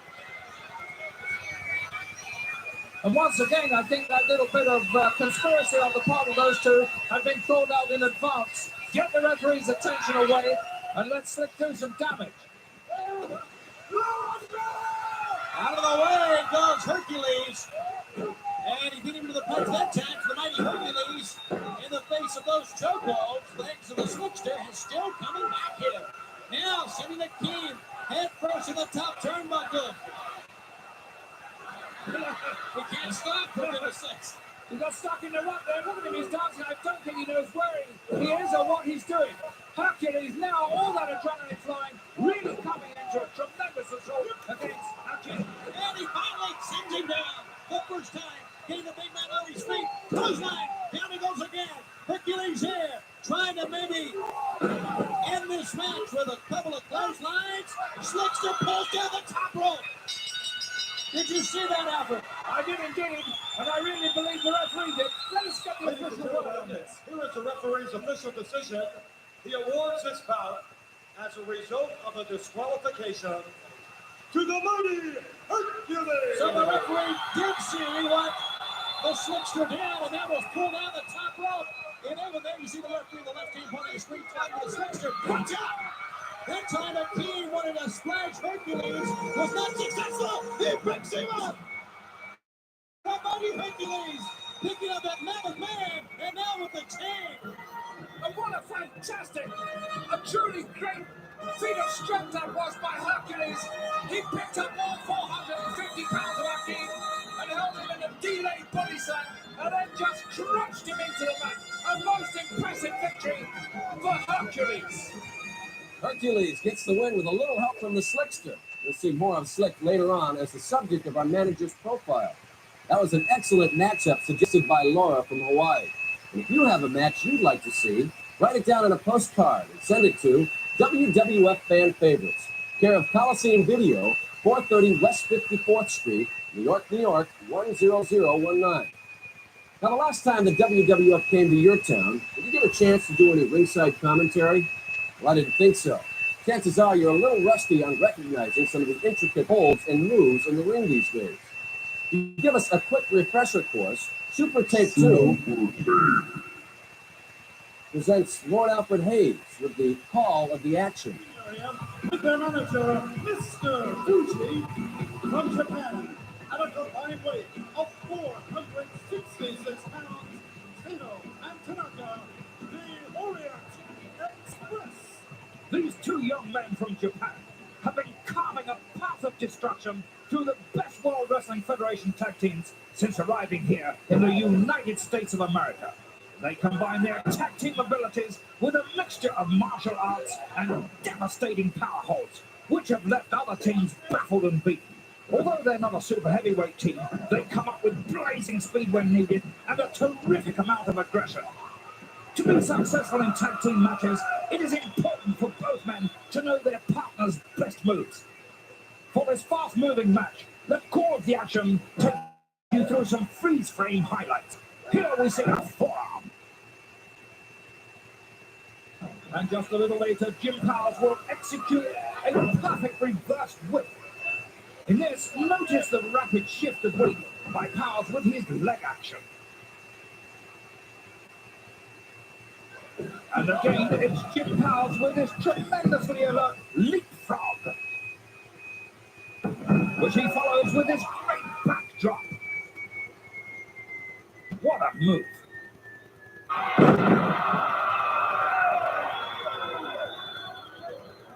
And now tag team tactics come into play in this match with this knuckle blow to the head, of course.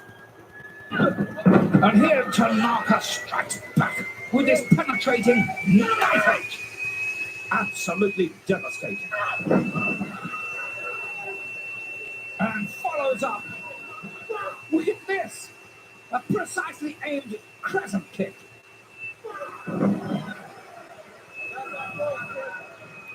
Now just watch this. Sato joins up with his tag team partner Tanaka to deliver this awesome jump karate kick.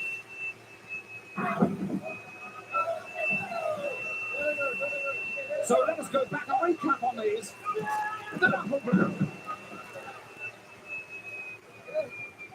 The knife edge. The crescent kick.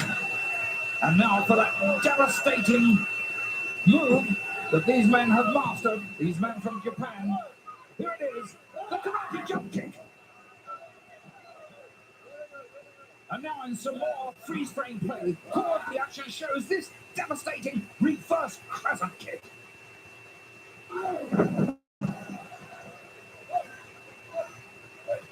At the beginning of this next move, it looks as if Sato is setting his man up for a power driver, but no, it's a craftily disguised power bomb. What an explosive finish this is.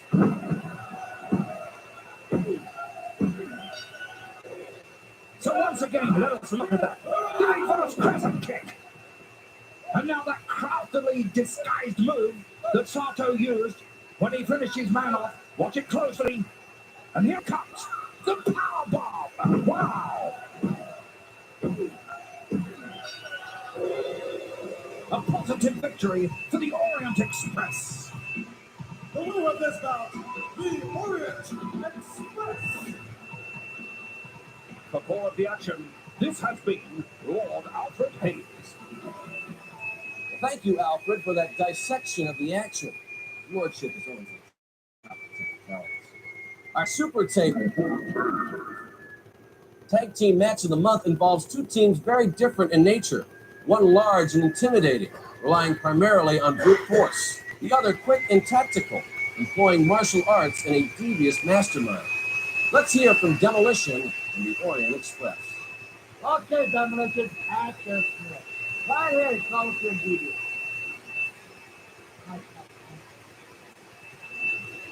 XP, especially you, oh, I won my match with the champion. Congratulations to a pot. And you too, man. We gotta make you scream. Scream all like in Japan. And my fellow people will hear you scream like things that you are.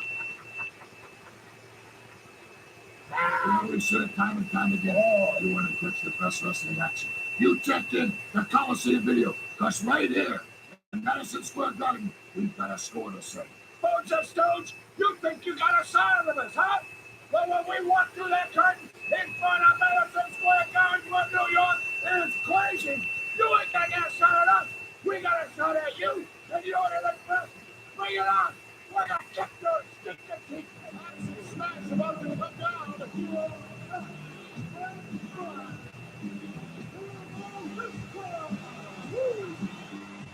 Boy, these guys looking great shit.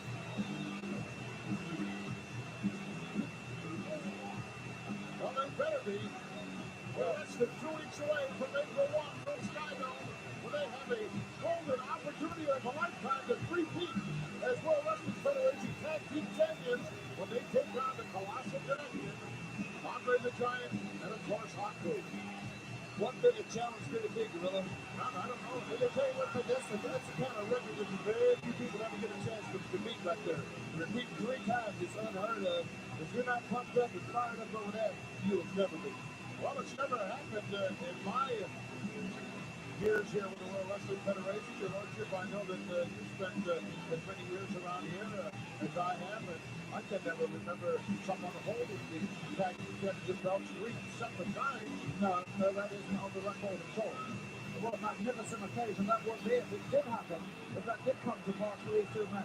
However, look at the obstacle they have to overcome here this evening. The Orient Express. What a tremendous team they are, Sato and Tanaka.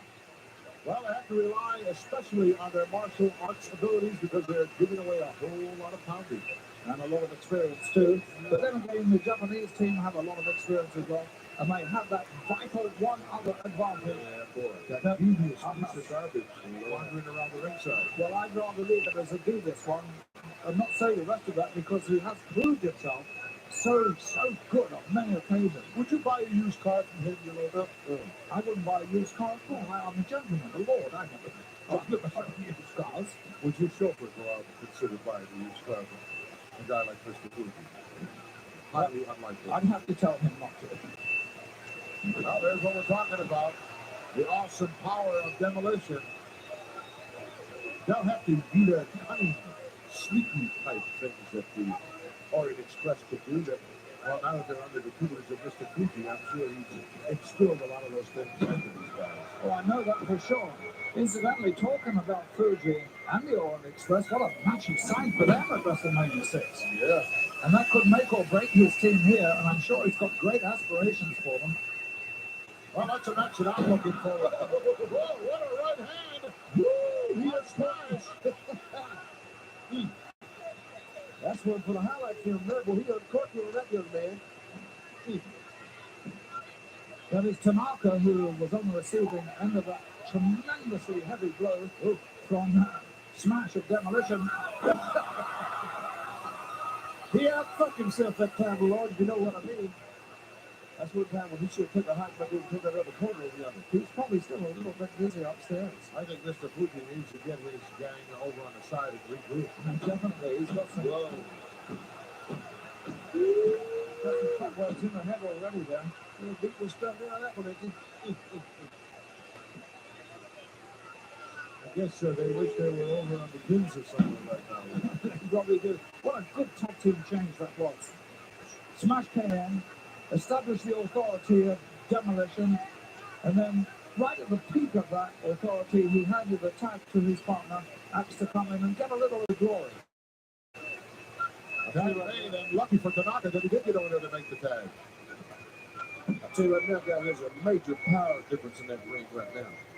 This weight factor and plus his experience with this big Demolition team is just awesome right now. And I guarantee he don't know what to do right now. He's going to think of something, but you better watch him. I've seen him many times. He always comes up with something. That was the inscrutable face of the East we saw there on Fuji.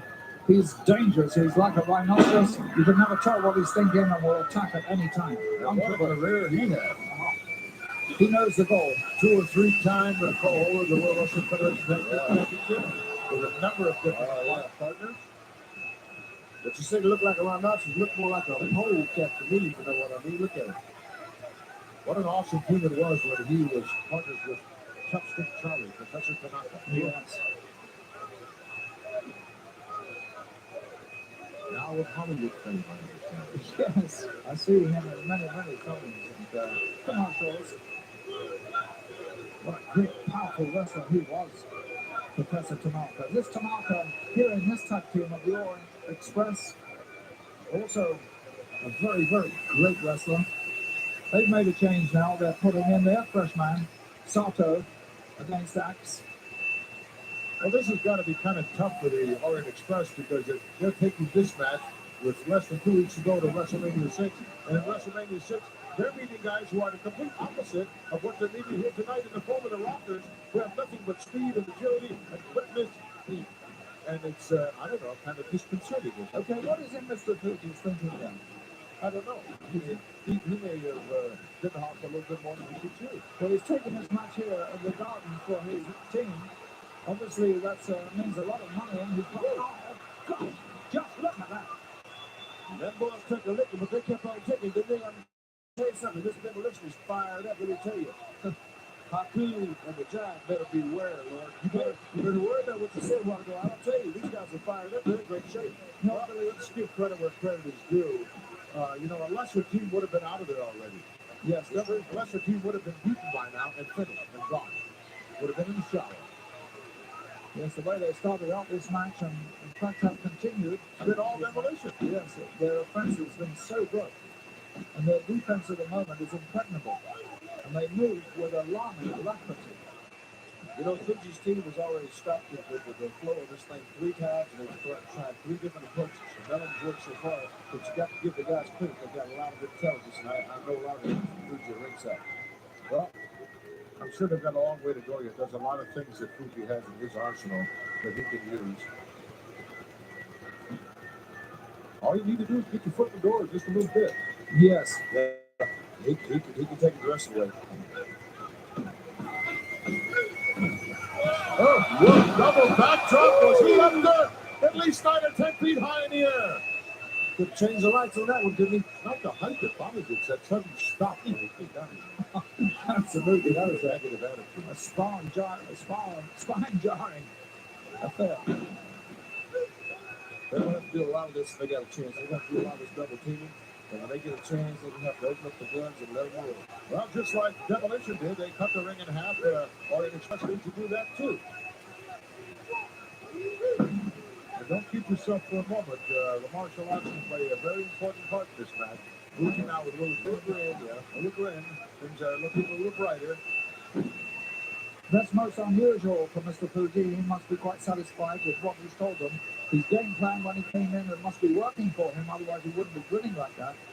What kind of a game plan would that be, your Lordship? Send the guys out there to get pummeled and pounded on for the first 5 or 6 minutes?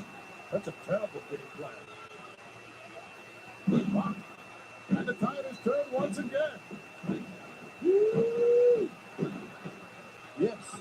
Well, if that's what Fuji's doing, this looks like one of their kamikaze approaches.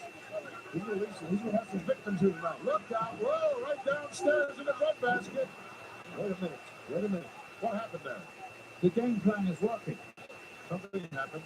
The game plan that Fuji came in here with is beginning to work. Maybe, or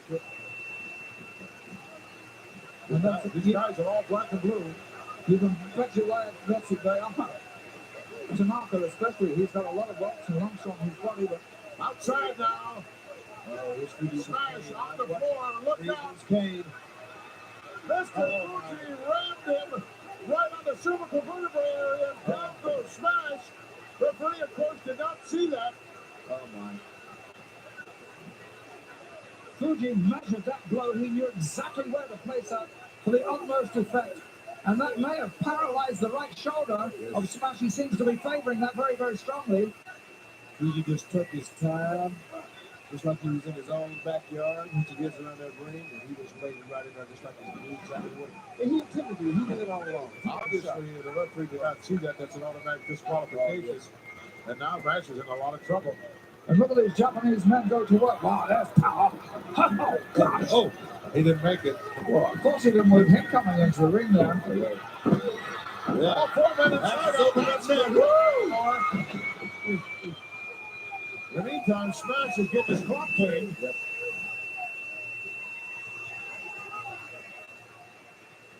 It's easy how the tide can turn so quickly. Well, what it does, it shows you just how resilient these 2 Japanese men are, and we found that out anyway. The British did in a couple of world wars against the Japanese. How resilient and resourceful they are. They are devils. They took a whole lot of punishment earlier on, much more than it would have taken to put any ordinary people like, oh, that's a disqualification too. Should the referee see that? Well, then his partner's taking the referee's attention, and only just now does the referee come back. Whoa! Oh. Smash shot out of there like a cannon. But look at this. See the referee distracted there by Axe. giving these guys an opportunity to double up, which they really need to do. Sato in the ring now. Smash tried to turn away from that, caught that right in the kidney. But guys, you got to see it again. Master Fuji changed the whole complexion of this match. Certainly did. That previous one little. Wait a minute. Ain't over till it's over.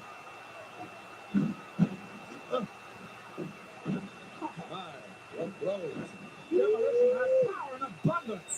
And moving so fast. In fact, I've never seen them this sharp in the ring. They're definitely in tune for that back to labor fast. A tremendous smash there.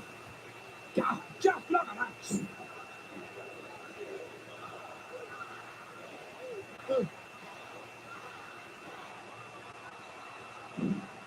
Took the 10 count. All he needs now is to get the 3 count. That's just came in here and took over, folks. Power slam, didn't execute it 100%, or it would have been over. Now all 4 men inside. Well, down to 3. Uh-oh, look at this. They got him. It's time. Fuji with that cane. One more time. Hook the leg of Axe, and now Axe has got the cane. Well, it might be neck tie with that cane. Fuji backtracking. I think you ought to give it to him. What do you think there, Lord? Well, keep your eye on what's happening there. The whole picture goes. Oh, you must have something ready. And the referee was put smash out of the ring then when all that took place. So he was completely unobserved of what happened. He's laying a count right now. On Demolition, the bell is rung. It appears for all intents and purposes today they have been counted out. Ladies and gentlemen, the winner of this bout, as a result of a countdown, the Orient. Oh, come on. Boy, is that going to look good in the record books for the Orient Express. It won't say exactly how they won the match, but they did indeed get their hand raised. No matter your size or strength, you must always be wary of any team managed by the Devious One. Next up on Super Tape, we have a match involving 2 of the most complete athletes in the World Wrestling Federation. Bret the Hitman Hart is excellence of execution. Model Rick Martel is the finest wrestler around. If you don't believe me, just ask him.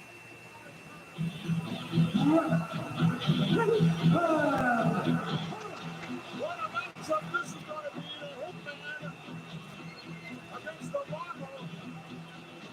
Classic confrontation. Gorilla, this man, Bret Hart, is talented. The other wrestler in the ring with him, or against him, Rick the Model Martel, is gifted. So you've got 2 great things coming together here, 2 great powers of wrestling. One is talented and one is gifted. Makes for a most interesting confrontation. It doesn't do. Comes down to which kind of guts you have. Who's going to be the lucky person to get the Hitman shades this week? Maybe Howard Finkel. Highly unlikely. He's looking around. He wants a new pair to go to Hollywood with him. To Hollywood. Yes, he's got another big starring part in the film. He does. Oh, yes. I know that. What is the film? Do you know you like it? I'm not quite sure of the time yet. Then they're going to just plant his feet in cement. Permanently. Out there.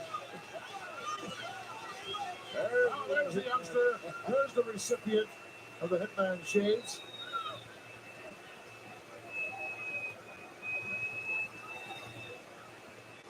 There's no question of the stamina of these 2 men in the ring. I asked Martel one time in the hallway how come he was so arrogant. He said it's hard to be humble with his great. You don't need nobody telling how good he is. He tells himself that every minute. Have you ever seen the guy walk by a mirror without looking at it? Absolutely not. Whoa, unloading now. Well, he's just checking his apparel. His color awareness. Irish whip coming up. No, nice reversal by the Hitman. Look at this move. Backward roll, back on his feet, up there, pay attention, and pay for it. You better check his chops on that one, Lord. What do you think? He was gloating over that nice move, and the Hitman just kept right on going. Small package, right in the center. Whoa, was that close? Martel wants a breather. Oh, taking a hat down. Too close for him. Tremendous moves by the Hitman. He really did move with speed off the ropes there and did catch the model, napping a little bit there and really hit him hard. Great, tremendous move. Telling the referee good call to get him back. He's back. Martel's about halfway to the locker room. He got hit right down on the back of his head, right on that external occipital protuberance. But that'll give you a negative attitude. If I knew where that was, I'd agree with you. That's a little lump you have, your lordship, right on the back of your head there. Everyone has it. Even you have one, your lordship. He's got two. Look at that. Lordship's got two of them. That's what they call those things. Very clever and smart move by the model to just get out of there. He was in a little bit of trouble. And just regroup. Nice tip up. Either one of these guys is going to run out of gas. I don't care how long this match goes. Great conditioning. Yep. You know, I really do think for once in his career, the model has got to slow the tempo down. Usually it is he who takes the initiative in the pace and sets that very, very fast pace, but this is just the way Bret Hart wants it. Hitman's got other ideas. Sort of playing right into the game plan of the Hitman. It is indeed. Hammerlock for a little leverage, a little control. Now turns it into an armbar.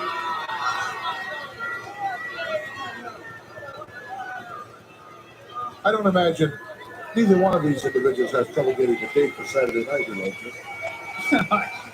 I would definitely think not. Martel is really a superbly handsome fellow, and I understand all the girls actually swooning when he walks into the arena, whereas Hart has a sort of a rugged handsomeness. You couldn't say he was truly a good-looking man. Look at the beautiful leapfrog. Hip lock blocked by the Hitman for a backslide. Whoa, was that close again? And waiting for him to get up and suckered him right into that nice arm drag. Perfect timing. Yeah. By the Hitman. Oh, so beautifully executed.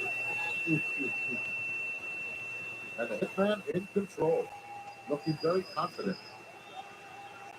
You know, Lord Alfred Hayes, you're a world traveler. You've been around this country many times. You've been all over the world, especially in Europe. This would be a good place for an old hillbilly gym over there. What do you think? What would be a good country place kind of like Kentucky over there? I don't think there's anywhere you would fit in over there, quite honestly, hopefully. Well, nice leverage move, and Martel buys himself a little time here to get that blood circulating once again in that arm. Hitman on his back, on the concrete. You'd never find chicklings for one thing over there. I don't know what you would eat. There's no possum pie. What? No possum pie. Fish and chips, though. Plenty of that. Yes. Well, if it's outside you boys, I'll just stay right here and protect him so much, you know. Yeah, Hillbilly, I noticed you never strayed too far from Granny's cooking. The model very quick to follow up his advantage there. And I'm afraid that Bret Hart, who was on top of this match all the way through, just allowed one slip of yeah, but look at that. Did you see that, though? Did you see that? He fell on his head, you know, trip out there on the floor. His head either hit the concrete or hit that steel barricade. This model is up on hot dog, but he's still got a shoulder. Did you see? But his slip occurred fractionally before that when he allowed himself to be tossed bodily out of that ring. And now Martel is quick to follow up, and that is also a very good sign that he's in control of this match now. Well, he's relentless. Once you give him the upper hand, he stays right on you. Have the guys back there to break the count. Oh, doing a few calisthenics. Yeah, this guy here is as calm as you get. But can you imagine, though, the condition this guy's in?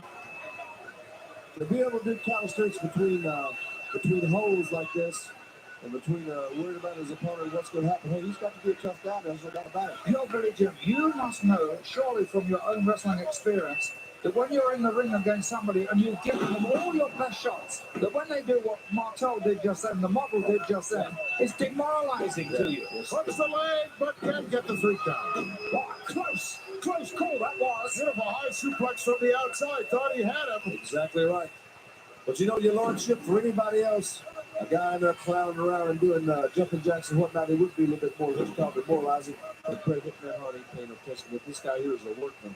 He knows what's to be done in there, and he's a veteran of the World Wrestling Federation. And hey, he looked up his what Red Martel's doing. He just worried about getting him a chance to get out of this, get up off that mat, and take back over again. I think following that suplex from the outside, if he'd gone to his Boston Crab, he might have got the win. Yes. I don't know. There's tremendous stamina in that man. Bret Hart. I think the model now is really in full control. And I think he's going to try a little bit here and show just how good he is. Well, the first 10 minutes was all a Hitman, and now it's all the model.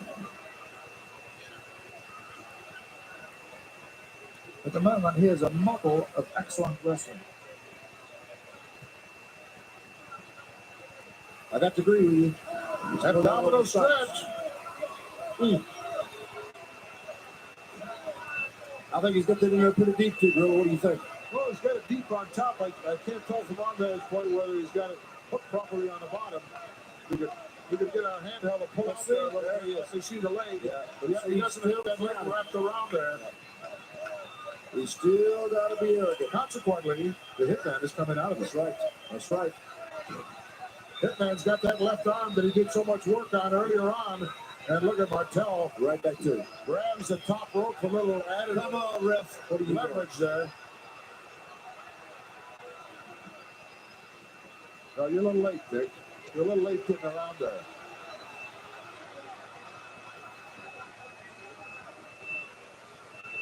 Tough job refereeing here. That's right. You can't get on those guys very much. I tell you, it's amazing to me that call as good as they do. I turn them down, you know, every time I'm asked to be a guest referee. I say thank you, but no thank you. No. What great geographical awareness the model has in the ring. He can locate himself in a position where he can go and take that top rope and really do damage with it. What'd you say? What kind of awareness he have? Geographical. In close proximity to wherever he is.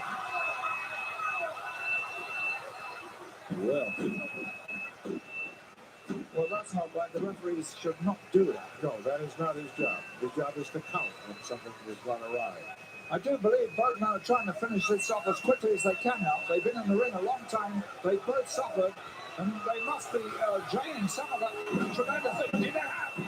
Inverted atomic drop by the Hitman.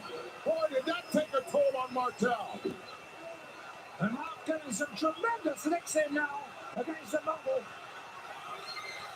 Yeah. Martel backing out, begging for a little mercy here. Highly unlikely that he'll find any. Whoa, snap suplex. Beautiful.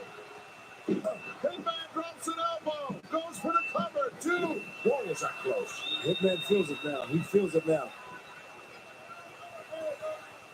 Plants him once again. Second turnbuckle on the inside. Right on the should be all over. Oh. No. Wow. What conditioning of this model. This is unbelievable, folks. Neck breaker. Boom. A beauty. And Martel out the back door once again, just barely. You cannot execute it any better than Hart did just then, and yet somehow Mark told the ball to come out of that. How did he do that? Fantastic conditioning. That's the only I would say. Hitman right after him as Martel tried to get a breather outside the ring, and Hitman right on his case, brings him back inside, and continues to unload. Backbreaker. Oh, beauty. Get on him, Brett. Oh, some devastating moves by Hart, and yet still the model is getting away from them every time. He doesn't know where he is. He knows he's outside the ring. Hitman right after him again. But the model is not determined. I mean, he is determined, I should say, not to submit to him. Wow. You know, guys, you hate to see a loser in this match. This has been an incredible match. He said, wait a minute, Brett, let's talk this over. It's too late for that. Drop kick right on the mark. Oh, what resources of strength Hart has. In fact, both men come to that Oh, stop it. I thought he was going to go for Boston Crab of his own. Another cover and a 2 count once again, and Martel bails out once again. The model doing the right thing here, but Hart also doing the right thing, not giving him a chance. High guards, that'll buy him a little time.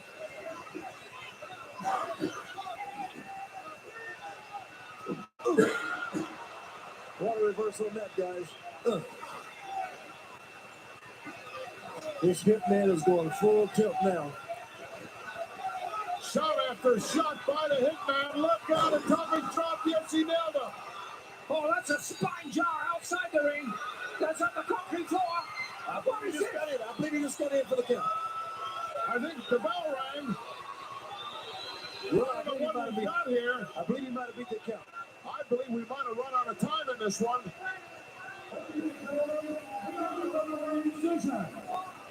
The time limit has expired. He has ruled this bout a draw. Well, the man in the record book says it draws. The time limit has expired. Boy, the hitman was really coming into his own there at the end. He might look out. Well, that shows that the model wasn't finished. It shows that he still had a lot of excess energy that he was ready to use. I think this was a moral victory for the model. You think so? Woo! Regular activity here at the end. Big drop kick. Matchup, I should say. Martel on it once more. I don't think he'll be coming back here. Not a time limit. Those two might have gone well into the next day. On deck is our manager's profile. This month, we'll take a close look at a manager who's smooth enough to dance between raindrops while packing firepower the likes of Akeem and the Warlord. Here's the Doctor of Style, Slick.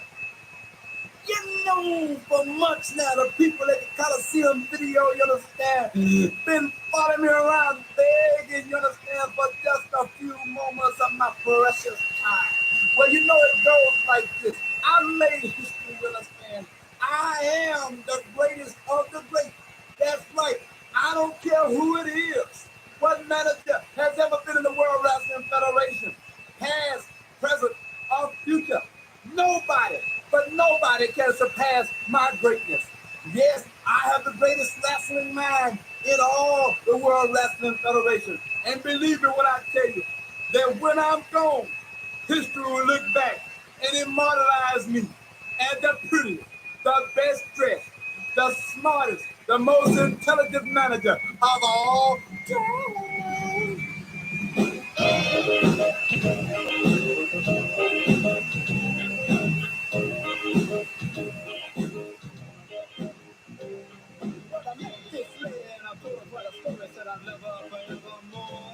But the trouble is I tell the same old story to every girl that walks through the door.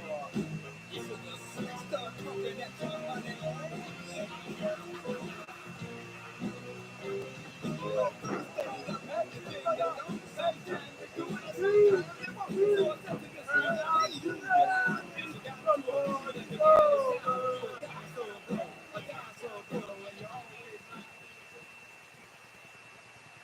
Always smooth as silk and dressed to the nines, the outspoken Slickster.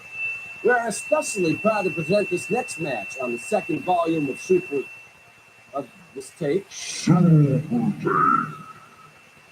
Certainly one of the greatest matches in WWF history. Roddy Piper and Ravishing Rick Rude waged an absolute war in the ring. A harder-fought battle you will never find. And the fact that all this took place inside a 15-foot-high steel cage makes this match a classic. Here it goes with his little speech that we've all heard how many times before. I know I can't count them.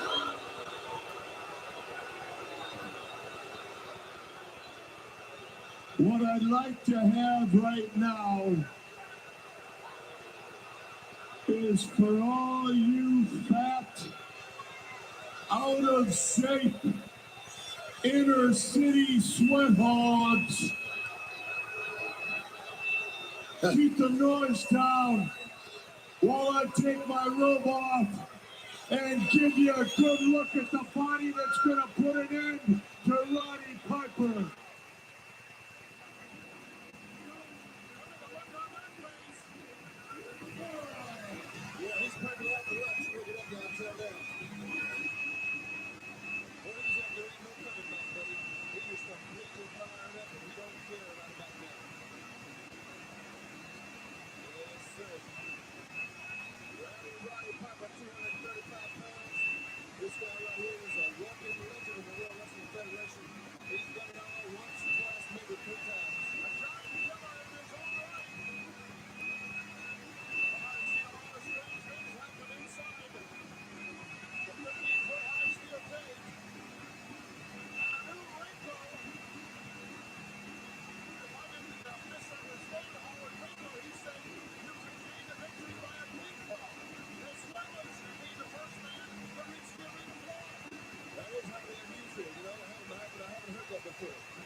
But you know, as far as I'm concerned, this whole thing between Roddy Piper and Radish and Rick Rude has been quite unusual. It certainly has. These men have gone at it tooth and nail. They've got to be known up from the very start. They ain't like each other's man fit. Oh, nice block by Piper. Oh, yeah. And once again, unusual, but an pretty inside the ring. That is because a 3 count for a terminator. That's why the Taters throw up there, boys. He must move back real good against those steel bars. And now look at this. He's going to get a little strip. That's right. He got caught. Yeah, they said that's the way you hit the dog where I come from. He's a landing over the right ball right now. I'm telling you right now, folks. Woo! Whipping time in the dark. Yes, sir. That's what the folks like to see. That's the kind of movie they like to see. Not what Rick Rude does, but what Roddy Piper does it.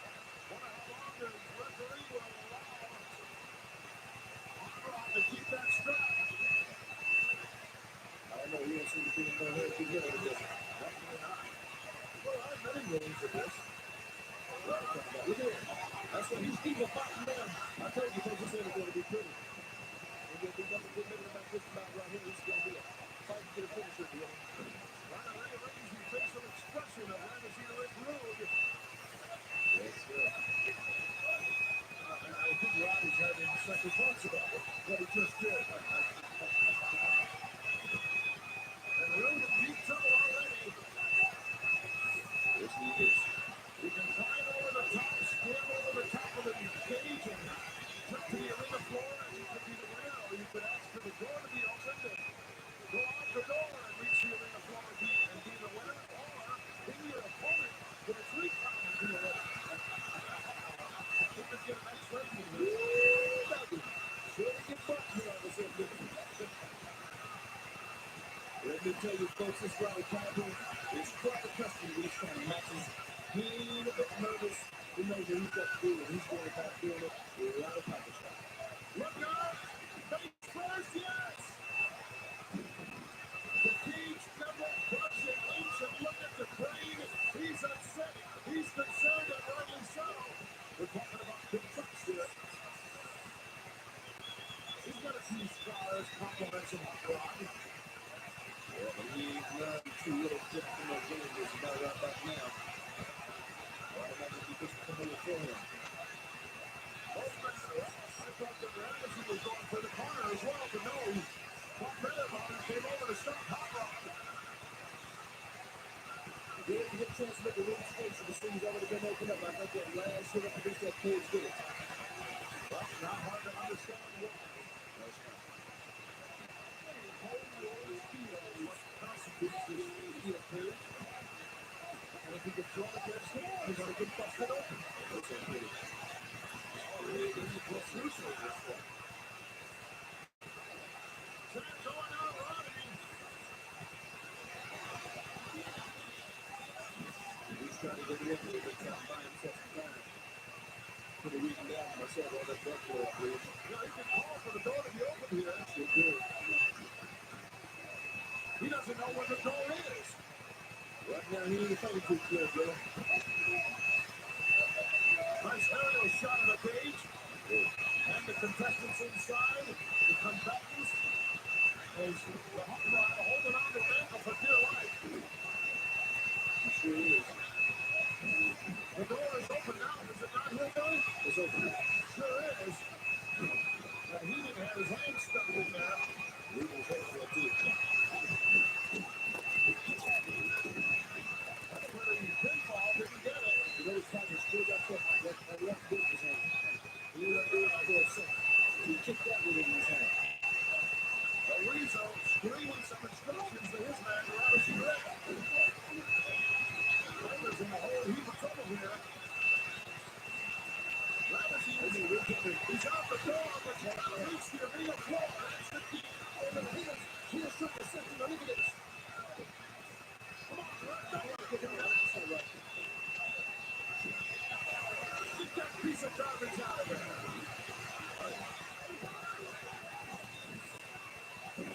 He's just about making it here. With a little help from his manager. Look at Hard Rock Fitness.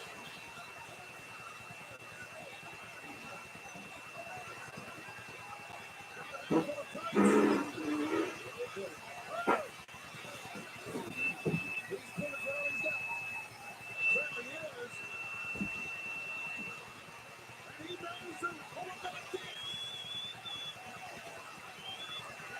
Look at Hard Rock like rolling a boat there, using up leverage to get this guy back inside. Wait a minute. There's Kenny Baker get somewhere. I can say that. He slammed the door right on Heenan. Sure enough there. Serves him right. Should have hit him in the head. Now it's Viper's turn, and he's unloading. We're thinking about house rights. Look at this. Through the leg in, yes. He never looked at it. I can't believe that right there. He's had a perfectly clear run. I'm going to tell you, he's out of there. Well, he's got no strength to play right there. He's out of there. Tell you what, it wasn't executed all that well. I think that some of that blood has to be in the eyes of Ravishing Rick, causing him a lot of concern. And you can see Piper. You don't see people do that when he applies it right. Yeah, Piper did it. How was up, man? He's setting up. He's setting up. He's trying to show where he's going. There they go. That's unfair advantage in my book. Door is wide open, but Hopper gets into it. Now he puts himself between the two of them, and the Hopper almost got out. Well, that's the name of the game. Yeah. Get out of that cage. Everyone shoots the 40 can. Whoa, have that. Well, we're not there. Look at this. I don't know what you're counting, Rod. You can't, the match cannot end that way. Obviously, you don't know the rule. Well, there's no key there, son. No count necessary here. Woo! Legacy closes under the door. And now it looks like he's going to attempt to ride over the top. We don't know what he's doing about this time. Struggling, both men climbing out. Hopper's not trying to stop. Ravishing, they're both climbing over the top. Can you believe this? Side by side. Look at that, they both standing at the same time. Go ahead, look at this. Back over the top of that cage. Woo! Now they're both perched up there, and over the top goes Rude, and over the top goes Hopper. And they're both coming down and back to the finish. Oh, they both got locked in. They both hit the floor at the same time. This is not over.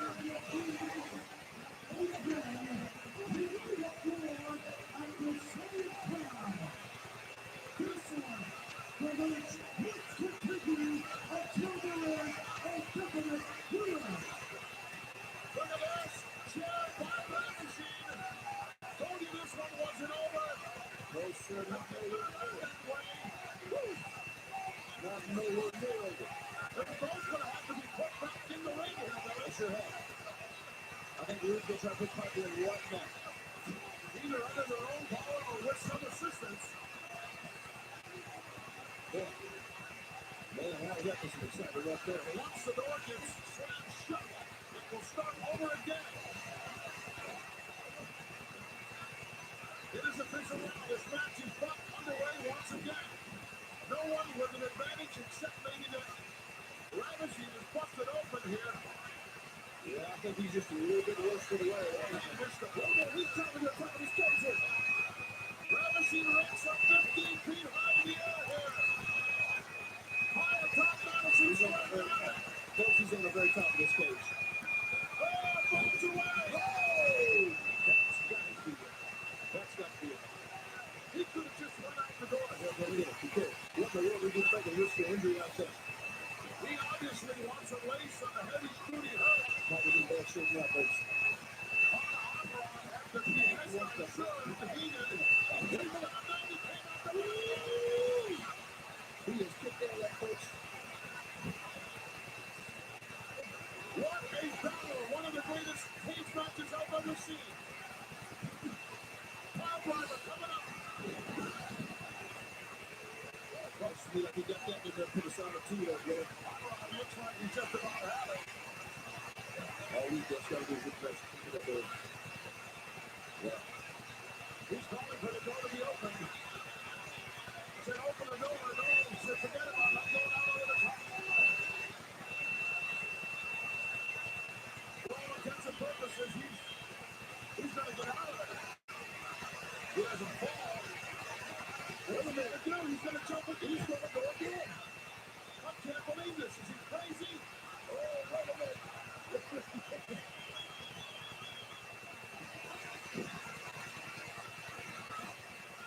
Wait a minute, folks. Who was thinking the cage there? I think it was a referee. Oh, he's upside down. Have you ever seen him like this? Absolutely not. This is unbelievable here.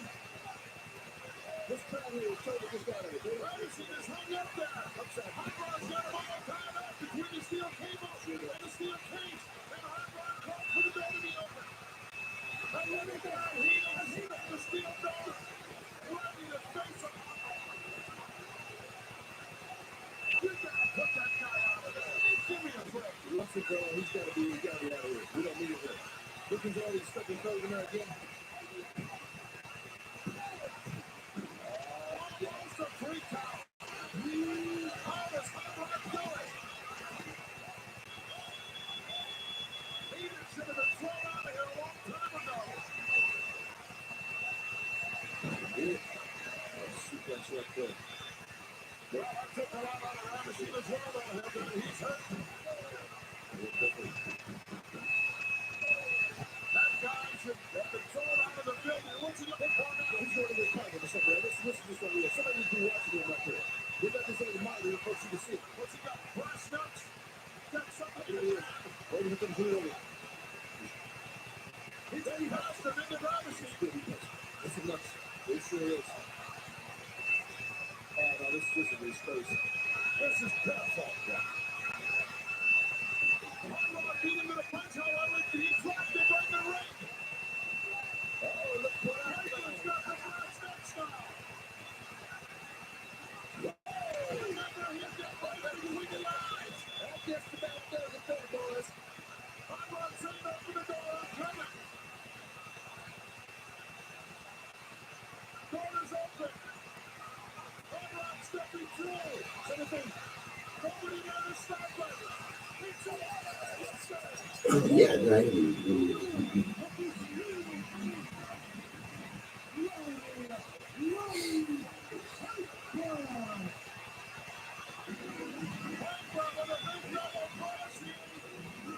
That's got Rick Rude thing twice before trying to use any sort of thing.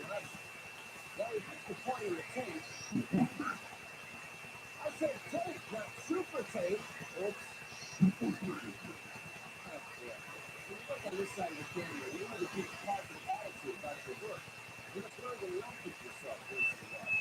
That's good. These are the few things.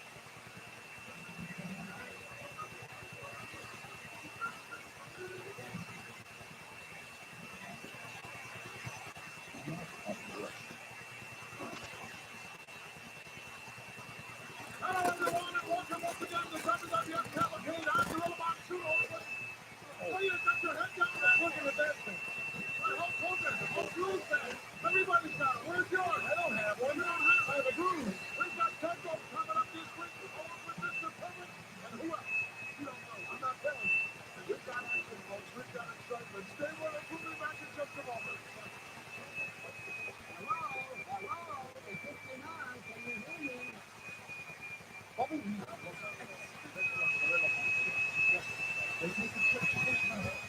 He didn't know they were going to supply.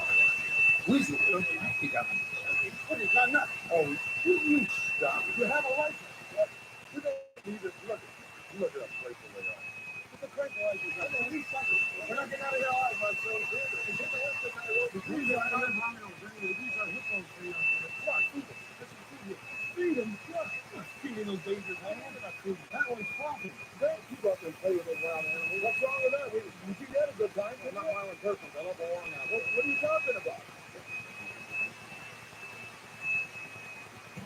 The genius. has the barber before with his sausage results. Watch carefully as he tries to protect his now-grown crops. The genius in trap will must be set completely there. Oh, the hairs off of it, that is. What is with this?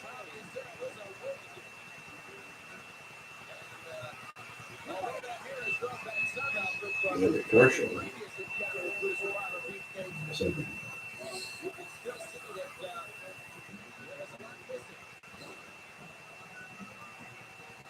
The wind gone, you might as well just lose it completely. And he does. Where's the Bobber Peak?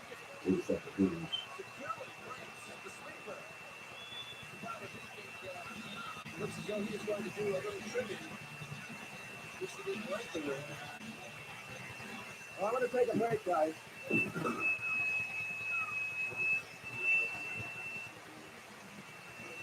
Recently, the brain weaseled his way onto a beautiful Southern California yacht, but his plans for both eyes hit some rough seas.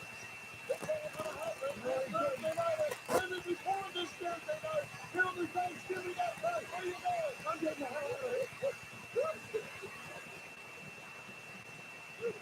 Everybody's in the blueberry pie, banana pie, and all stuff.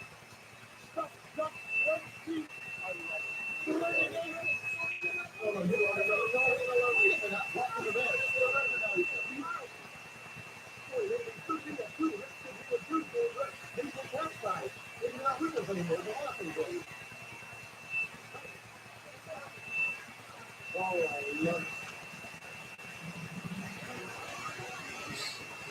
Chloe can be a real time in the WWF.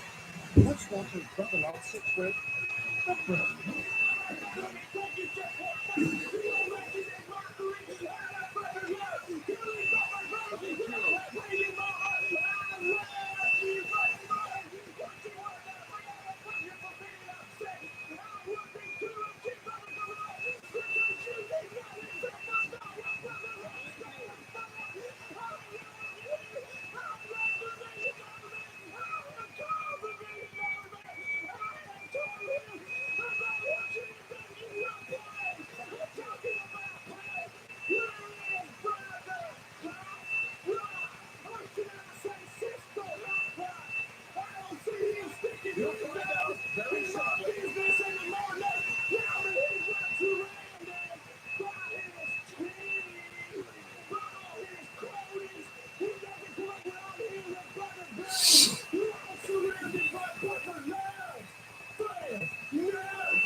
In front of the Gorillas was making a movie of all three sides. Naturally, Bobby wanted to be the star. He had no idea what a story it would be.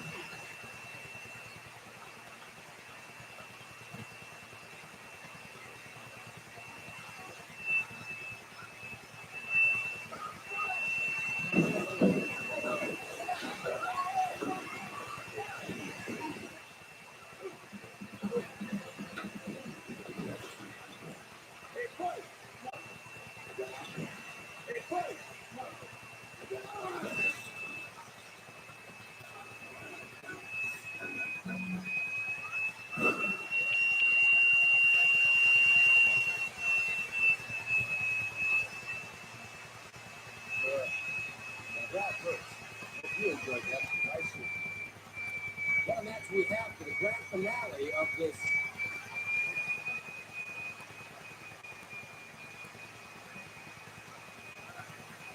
What a grand finale we have for this super tape.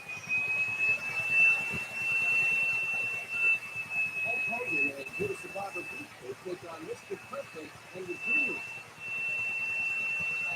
Francisco, California, weighing 371 pounds, Judith the Barber Big and free partner from Pebble Beach, California, weighing 303 pounds, the World Heavyweight Federation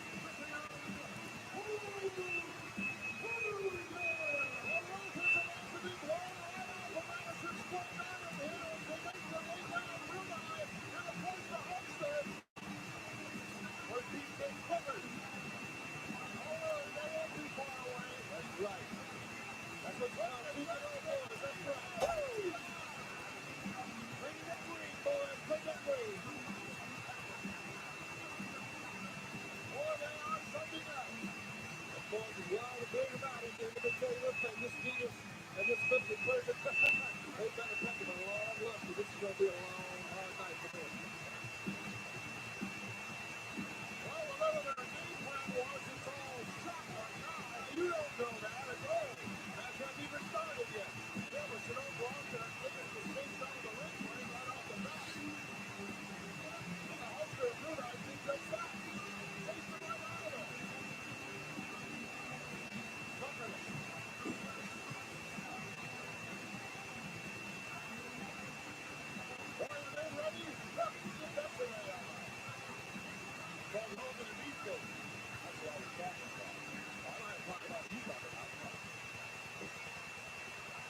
For Virginia.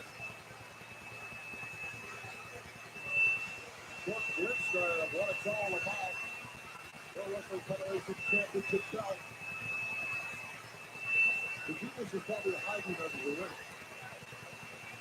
Oh, there he is. He could be letting things down after getting football. Yeah, the purpose makes it known. Look at his haircut. I love it. That's a good shape. I don't know how deep they get away with that. He's here with the space. There's more space now. That's what I'm saying. He kind of like an Indian, doesn't he? Yeah. Like Ben Franklin. Popular lady big drop here with Mr. Perfect. Well, you can say whatever you want, but I said the number of times playing it on the video show that in my own mind, it's just a question of time until there's some gold around the waist of Mr. Perfect. Oh, shot down there, another. He's keeping it out. He's keeping it right. Could be the World Wrestling Federation Class 2 Championship belt. You never know. We got to be in coach. This guy is as good as it comes. He's touching the line. He knows a lot about wrestling. And I tell you, this Mr. Perfect thing, he can fall off the right, but he's done it against the back right. He's undefeated. He's been in the World Wrestling Federation. That's just what I said, but why I'm trying to clarify. Look out, how this rope and the big guys down on the canvas. Yes. You have that southern draw that a lot of people don't understand. At least a second. Also went all the way to the concrete. Got up in a hurry and scooted in on Colin Road. That's enough. Good job. Well, I promise you, that's the only reason I am behaving like I am. I'm telling you, you asked me, and I promise you. But I'll get it out of the way in a minute. Hopefully, we learn some now. That's Kevin Rowe. 360 over the top for the team is scooting in right now as well. And the crowd made the blue eye. Oh, here's Blue Eye's favorite from behind. He's not wasting time running it off to the press. Jenner. Double down the mountain and around the both in. With a big apron. Look at the king. Is he looking for somewhere to hide? I'll tell you one thing that Mr. Prince could do. I heard that Prince, you know what I mean. I like to start myself, yeah? Bruce, there's something else here. You couldn't use a little pruning yourself. You could do it in the hair. Maybe. Come on. Did I really go to work? And whoa, ran right into the photo. That's a nice 3-point landing there. What a header he took. Listen. Talk about guys that have come a long way. Give us some opportunity. Certainly fits that category. Lucky. What a person. He's so level here to work. Well, he's come out of there in a hurry here. That thing back to the champ. Like a Buster hit Tyson.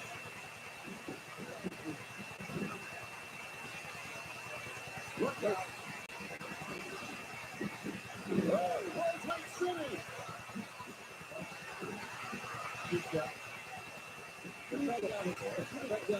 genius, he hit the midnight with that football. And we got guys with the cover. Flying. Ball around, ball right to the center area. And this is the perfect job. That's going to keep up right now. He's got what he knows. Looks the right thing. He's back on the opportunity ball. There's no doubt about it. He's ready to put the 100 meters. He got it in there. Maybe up front. Right in the head of Mr. Perfect. Could be all over here. Don't put on the wall. Wait a minute. 271. Wow.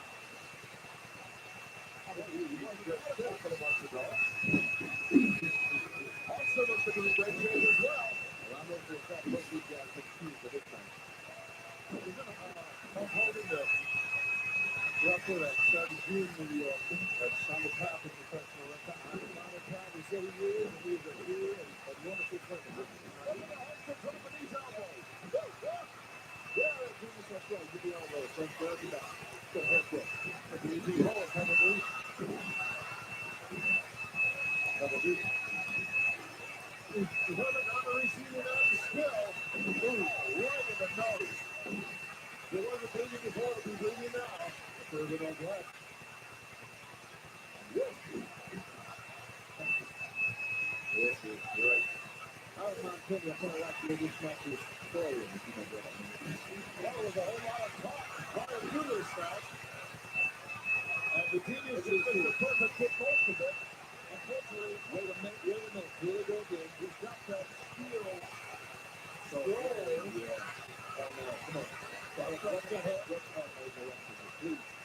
Oh, right in the forehead. Right in the forehead. And the Huntsman down.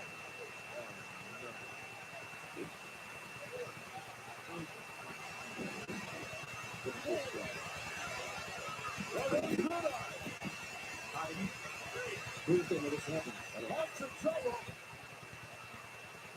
Oh, look at the steel landing as well. I'll give up. Hawks looking to see if he's pushed it open here. He's not. Amazing. Look at it. Hawks back in the ring. That's where you get the victory. Notice the power didn't come to help you. But let me tell you who is coming up. Who's in this crowd right now? Many times before his Madison Square Garden, they come to this man out here. Here he goes again. Now here's the deal. Take over Genius a little bit, please. Take over. Rapture. Yes, Rapture.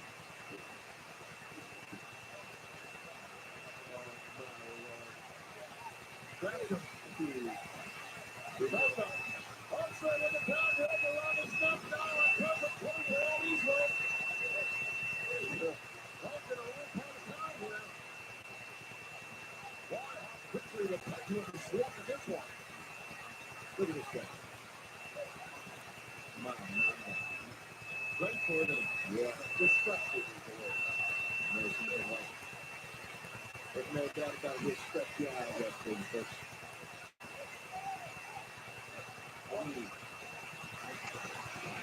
You hold him dry by these humanoids. The more they yell, the more he comes alive. I never understood that. I never understood that. When you're in the concentrating on what you're doing, you can't let these humanoids sway you one way or the other. They even yell me out and say things about me. I never heard about them. I didn't hear them. Yeah, they feel that comfortable about that. So that's what he's doing for. If you need these humanoids, you're not much of a person. You're not. He happens to have the goal that everyone's looking for. Oh! Right into the sting of the genius. One time if you're gonna pass. Boy, look at this guy. Teamwork. Teamwork. That wasn't too smart for the genius. And Hawk makes a time to throw this. Wow.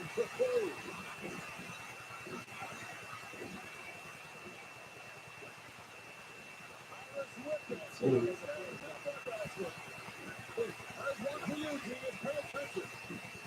Whoa! That was not what I've ever seen there.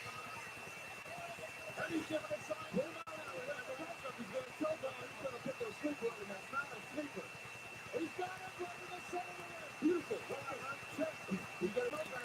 He's got it good. Really damn good. The referee's not check. One time the ball makes the first. He attempts the ball. Hulk's going to double beat it. Wait a minute. Oh, you see that? Yeah, Let's go. Let's go. That's it. That shouldn't be a ringside. Look at him. And Genius now running for his life. Look at this guy. That's right. You better run. Come on, let's count. Run all the way back to the locker room. 2. Did he count 3? No. Come on. Let's go. Change on that. Yeah, I guess they weren't so changing that story right away. I think Birdine's out of it. Well, I didn't see that. It wasn't on my mind. It certainly was. I missed it. I must have been. Yeah, if you keep talking your money, you got to see what's going on here. Somebody else's money. If you run the beard out of your face, you see it too. Yeah, that's speaking of stuff. Birdine in a whole lot of trouble here. This match is going to be over in a few minutes if he can't make it back to his own corner. Yes. Mr. Tank, there's the thing that did all the damage. They get to keep a snake in the corner. You get to keep a horseshoe. He gets to keep Clippers as well as nice innocent slow. Yeah. They got a cold rolled steel which they hit somebody in the head with. I've never used my horseshoe for anything other than a snake for. It's a good left turn that my grandfather gave me, and I think it's going to do it. That's why I use it. Your grandpappy, my grandpappy did that people. That's right. Why? Because it's a good left turn. So give it to me. Give it to me. He's probably anything you're talking about. I'm not talking about. And you get me a couple of security guys. I still have the most. I'm big security. I'm big security. I'm sorry. Look at this. Good eye still on the machine. And Bruce goes wide by Perfect. Oh, you're going to get him up there. I need to get 4 horses. Who did the other 3 please? Stop. I just wonder. That was his favorite, but he succeeded anymore. Look at this guy right here. Mr. Rick Richardson. Look at him, the ball. He'll stretch your eyes out. He'll pull your nose up. He'll put you down. Yeah. Bite him. Yeah. Smack him. Yeah. We're not going to it over Mr. Crosby now. And the Hawkster knows it. He's nothing to do about it. Hawkster don't want to tag you this time. You don't want to do it with her. It's good. Yeah. So, you're doing a nice job of cutting the ring in half here. Help me humanoid. He's begging him. They're authorizing the trap. For that money to chew in a minute. Nice bit of psychology there by Perfect. It's a good team, I'm telling you. Time up. Oh, next one. Look at this guy. One referee cannot control the match of this guy. I'm sorry.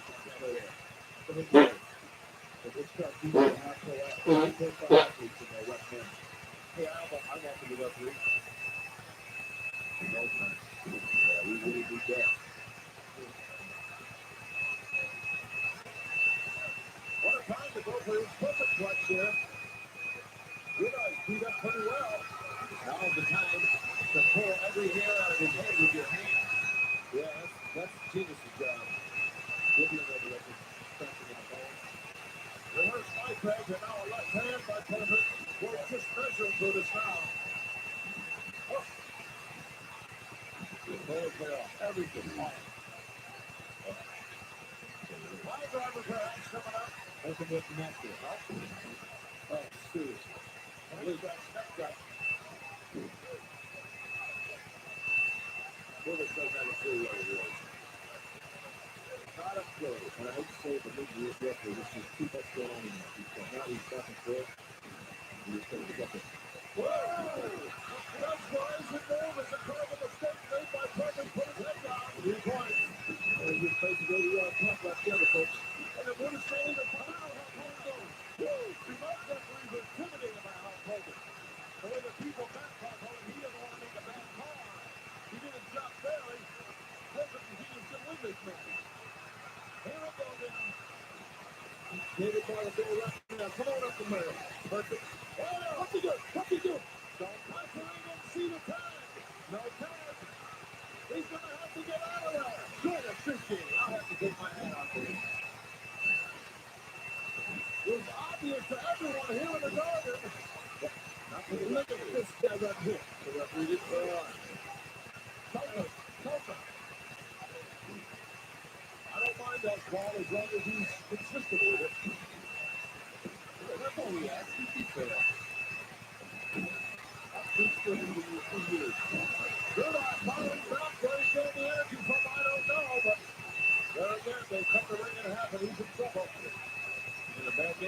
now. Y'all go right. Just scratching on the phone again. Now, watch him break this right here. And why would he disqualify himself? He wouldn't, but remember, he's a battle because he's not real confident. I think he's got a rippy little body. Look at this. Look at this. I like this. Intimidation being tried here by Mr. Perfect. Slap to the top. So there's a step to the eye. So he would be the step. Now, to me, that's a mistake, right? And, you know, when you guys got in trouble like you had Goodness right now, you know, why try to rile the guy up? Try to beat him. Everybody took different time. Forearm right between the eyes. That'll play the silences for you. Here, it's over here. The penalty's going to sing. He's got it out. He wants the hands. No, he doesn't have the hands yet. Do something about Hogan. Wants the committed thing to save anyway. Not really. We're talking about it. We don't know. He's no position out there. He wants you to take the hand on sure. He's had for one time for all. My eyesight's not so good with him. I'm so real good. Look at this next man. Look at this. Look at this. Yes, sir, buddy. You better play. You better play. You better run. Do everything you can, sir. But it's just about look at this. Hudson all fired up here. Whoa! What a slam! And now it's like a handicap match. He's got a Bolter now. You guys are going crazy. He's taking shot after shot. That's the size 13 right in the kisser. Oh, get the man. It's over.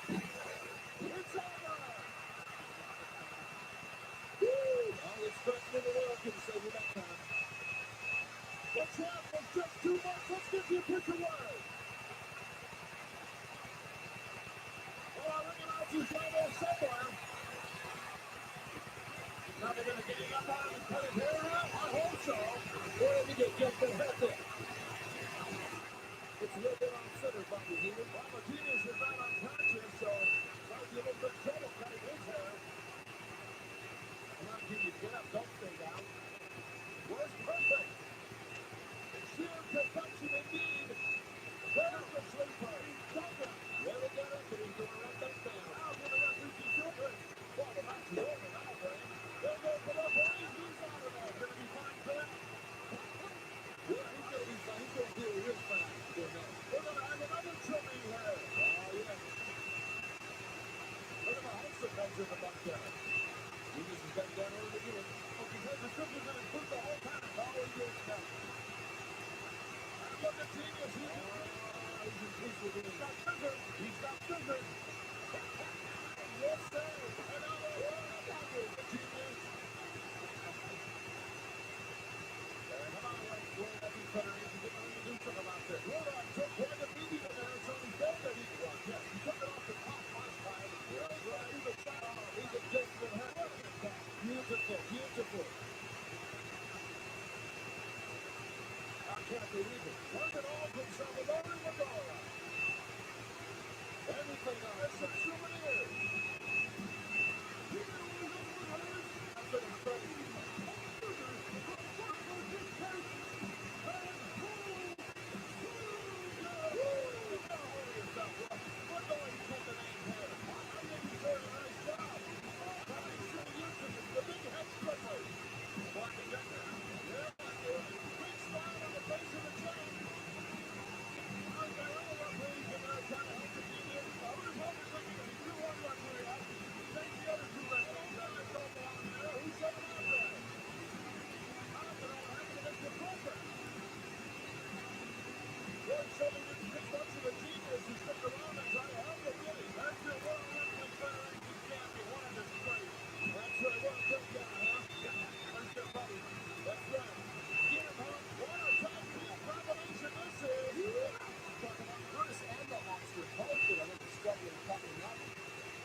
super tape on YouTube, the booming thunderous voice.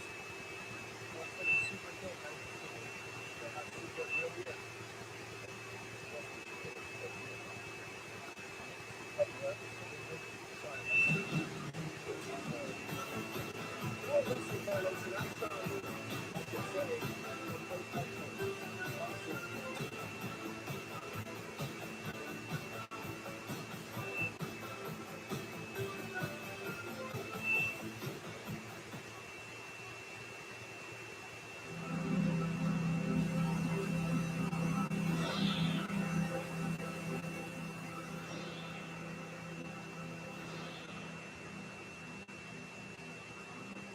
Welcome to Coliseum Video's Invasion 92. Now, during the course of our journey, you are going to see some of the best action from the World Wrestling Federation in the galaxy as we continue to explore strange new worlds. On board are the Nasty Boys for a special visit to a video store. We'll also beam up to Space Kiss Cherry for a manager's camera trip. Commander, Yes? we came to have intercepted a signal. A fan request from England. Give me business.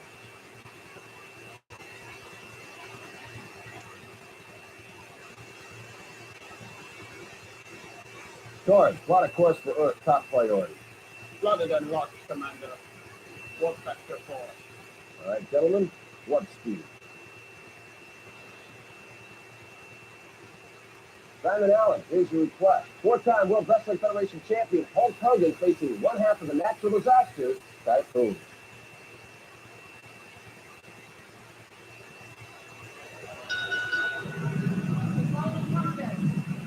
Oh my, Lord Albert Hayes, you know I've been talking about this encounter all day.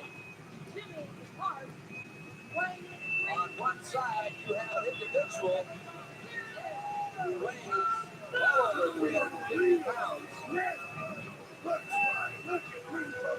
One half of the natural disasters, Typhoon.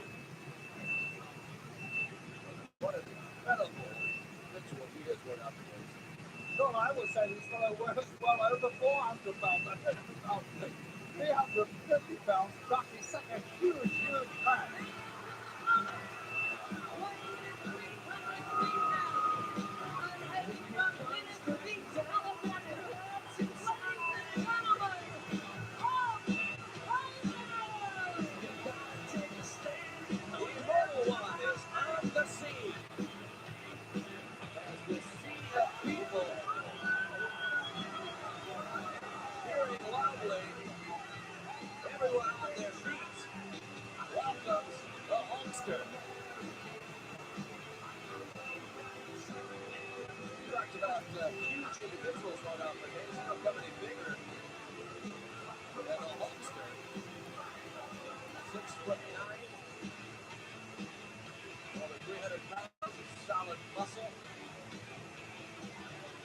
And I don't think anybody possesses a bigger heart either than the immortal one, Hulk Hogan. He is a tremendous wrestler. He has endeared himself to the whole world. Not just here in the US of A, they love him. It points all over our globe. Some folks at ringside here fighting over the t-shirt that he threw into the crowd. What design of that is? Yes, definitely. And I see the bandana went the same way into the crowd too. You hear the chant, Hogan, Hogan. Hulkamania running wild here in Corpus Christi. And this is certainly an encounter of enormous proportions. We included an Invasion 92. Yes, it's seldom that Hogan finds himself matched against an opponent with a weight advantage, but here is Hogan, and I'm sure we're going to see him put up a tremendous performance against Typhoon. Typhoon equally determined not to allow Hogan to get the upper hand.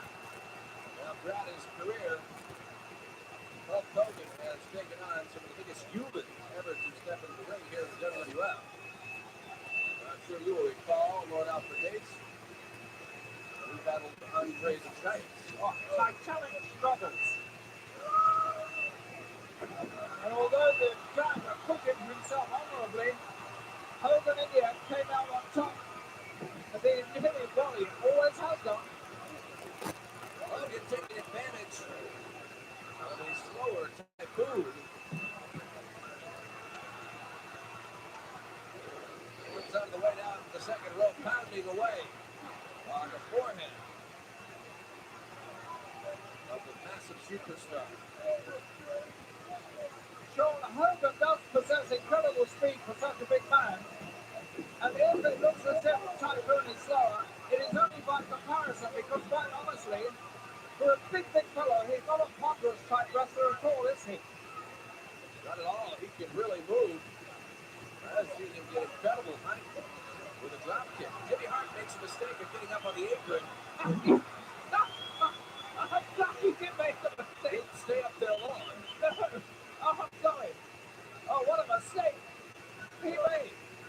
Alfred, you can hear the Hulkster saying to Typhoon, former friend. Let's go. At one time, these two individuals were close friends. It was all blown apart. Typhoon, envious of the attention the Hulkster received, still receives all over the world. Well, I do believe that Turned on his former friend. I do believe that Hogan was responsible for that. Oh, wait a minute, one off the page. How could you say that? Well, I mean, there were a couple of times when Hogan was just taking all the limelight for himself. How can Hulk Hogan help that he is so incredibly popular? Well, he was. That is his fault. No, but I mean, he was using it to his advantage. I think Typhoon should have been secure in his ability. I think Hogan could have been a little more generous towards Typhoon. Well, regardless of what you think, and for that matter, what I think, these two have been at odds for some time and agreed to settle it in this one-on-one matchup. Hogan caught right now in a huge bear hug, those massive arms of Typhoon wrapped around the chest and back of the Hulkster as he attempts to break free. A very difficult time. Yes, indeed, and that's an intelligent way the Typhoon's got him hooked there.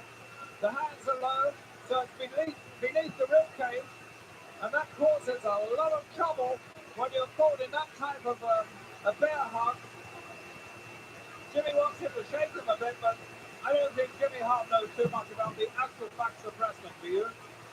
Well, he should, considering the years he has spent managing.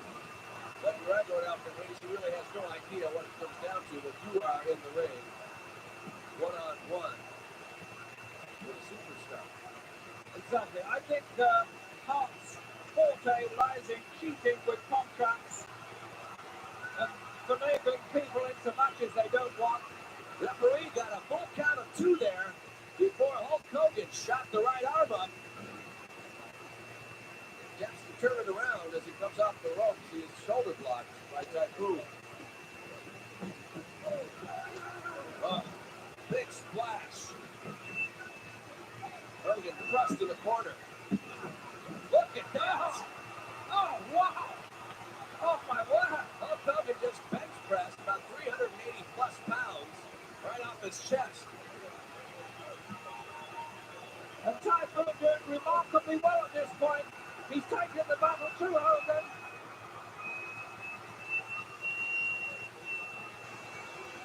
Well, he was. Blocked by the Hulkster. One right after another. Typhoon into the ropes.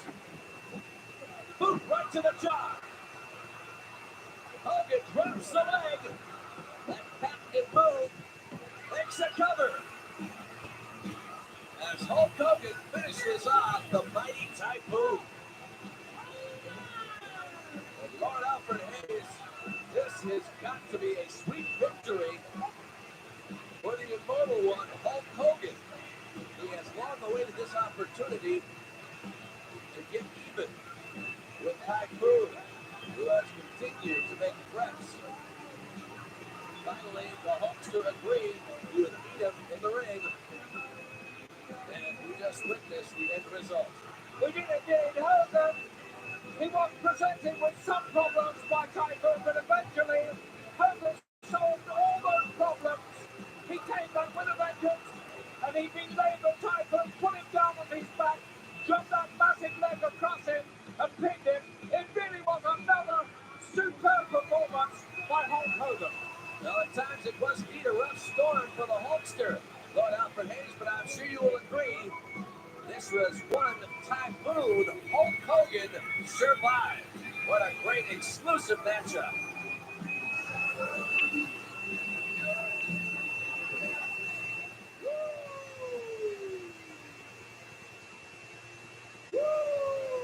Commander Mooney, I'm getting a strange signal from Zone 3.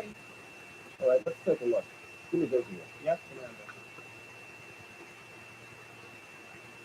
Maybe we gotta take this from Mars, Venus, Saturn, Pluto. I don't care where you're from. I'm the World Wrestling Federation champion. I'm the champion everywhere. You know, I as well be my son Moody because there's no intelligent life form here in the World Wrestling Federation for us to contend. Forget about Orion's belt. Forget about any other belt. This is the World Wrestling Federation Championship. It's intergalactic. And the bottom line is, it belongs to me and Mr. Perfect. Woo! Be messed up. All right. Ric Flair, we universally recognize that you are indeed the World Wrestling Federation champion. Now, that title was won after a grueling battle at the Royal Rumble. It was every man for himself. 30 participants in the Royal Rumble to determine who the undisputed WWF champion would be. We left him with the last 3 men in the ring. Sid Justice looking on as the Hulkster and Ric Flair went at it. Take a look at Justice just hanging out in the corner. Fighting his time here from behind. Look at this, I don't believe it. Snuck up like a thief in the night from behind and dumped the Hulkster out of there. Holy mackerel. Listen, Monsoon, he's calling a big boy. He's rubbing it in, too. I like this Justice. I like his style. Come on, Rick. Can I be said every man for himself? Yes, be a man and face the guy. At least turn around and let him look in your face when you dump somebody out. Come on, look at this. We're in the water. The Olympic Center. Yes, I don't believe it. Woo! It is official. I can't believe for over 1 hour. Ric Flair is the World Wrestling Federation champion. Yes, yes, yes! He got it! What a display of guts by that guy! And what a great move by Sid Justice! Oh, Sunday victory, Hulk Hogan! Yes! What a great Sid Justice turned out to be! Hey, I'm gonna go, Monsoon! I'm gonna go, you go! I'm gonna go be the WWF World Champion! You wrap it up! Ladies and gentlemen, this contest is for the Intercontinental Championship, scheduled for one fall. Coming down the aisle with his fine pinball consulting, his executive consultant, Mr. Perfect, from Charlotte, North Carolina. I mean, Mr. Perfect is both a financial and executive consultant. I'm not quite sure how I think it was fair to explain it. Well, he's just something bestowed as on a title upon Mr. Perfect. That's how he needed financially. I think he is. Unless he's taken over.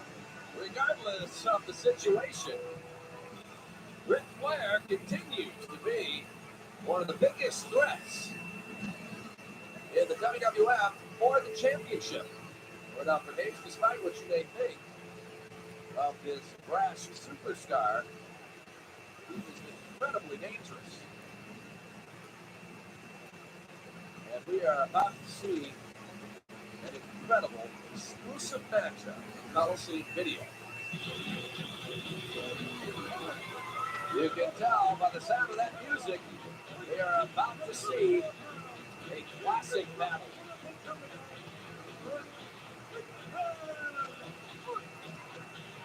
No individual has ever worn the Intercontinental belt with more pride than Bret, the Hitman Hart.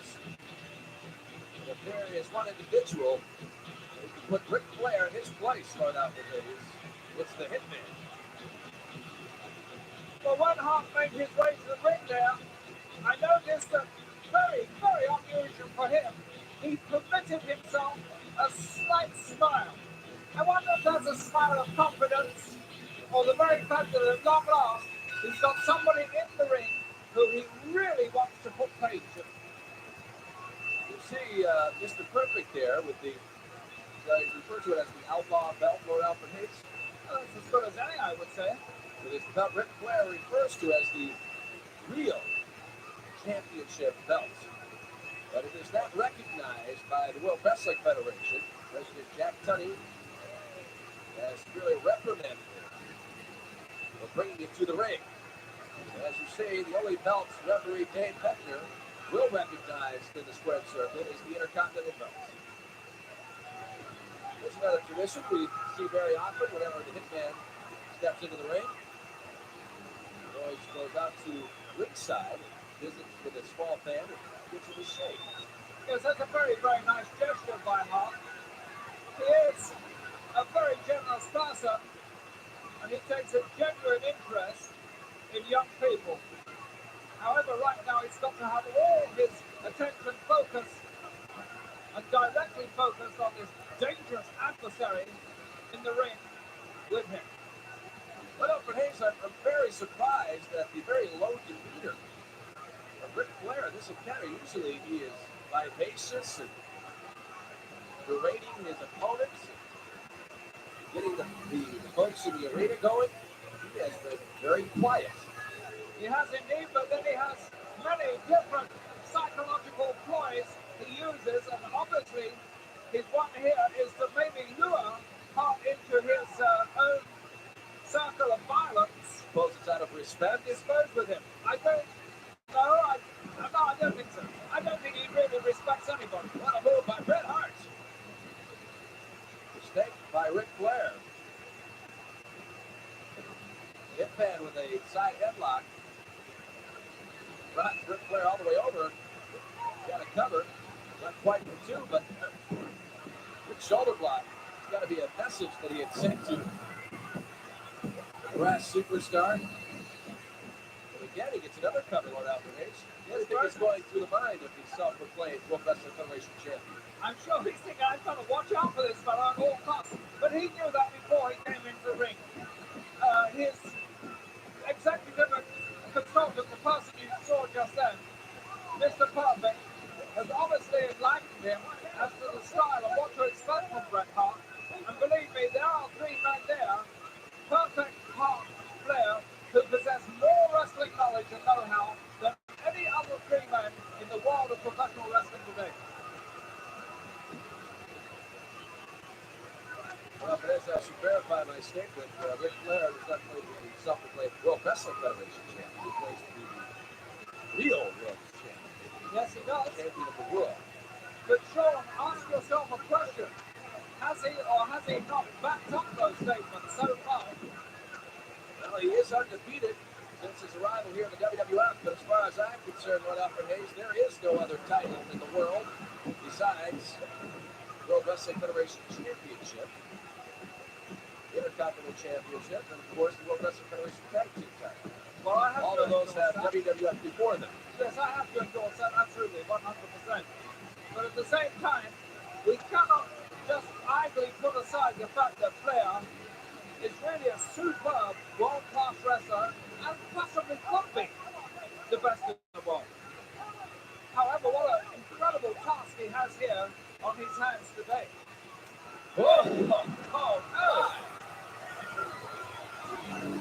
Ric Flair slapped Bret Hart, but he came back with a huge right. It dropped Ric Flair to his knees. And again, the jolt sends Ric Flair back on his feet. Yes, there was a little reproving look there from Mr. Perfect on the outside of Ric Flair. I don't think he wanted him to get involved in something like that. I think Flair. Double block. Drop toe hold by the Hitman.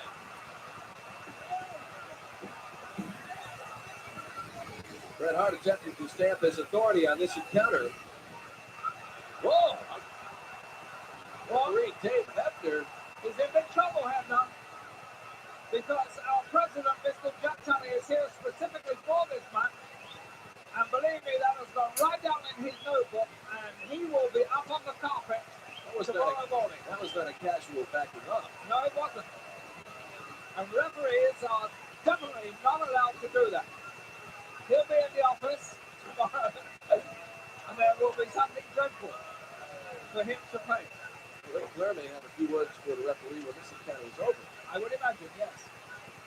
But Alfred Hayes, it has long been discussed throughout the history of the World Wrestling Federation just what would happen if Hulk Hogan locked up with Ric Flair.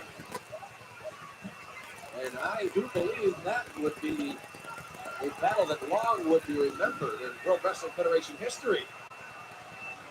But as we have discussed, Ric Flair certainly has his hands full today, taking on another one of the best the WWF has to offer in Bret the Hitman Hart.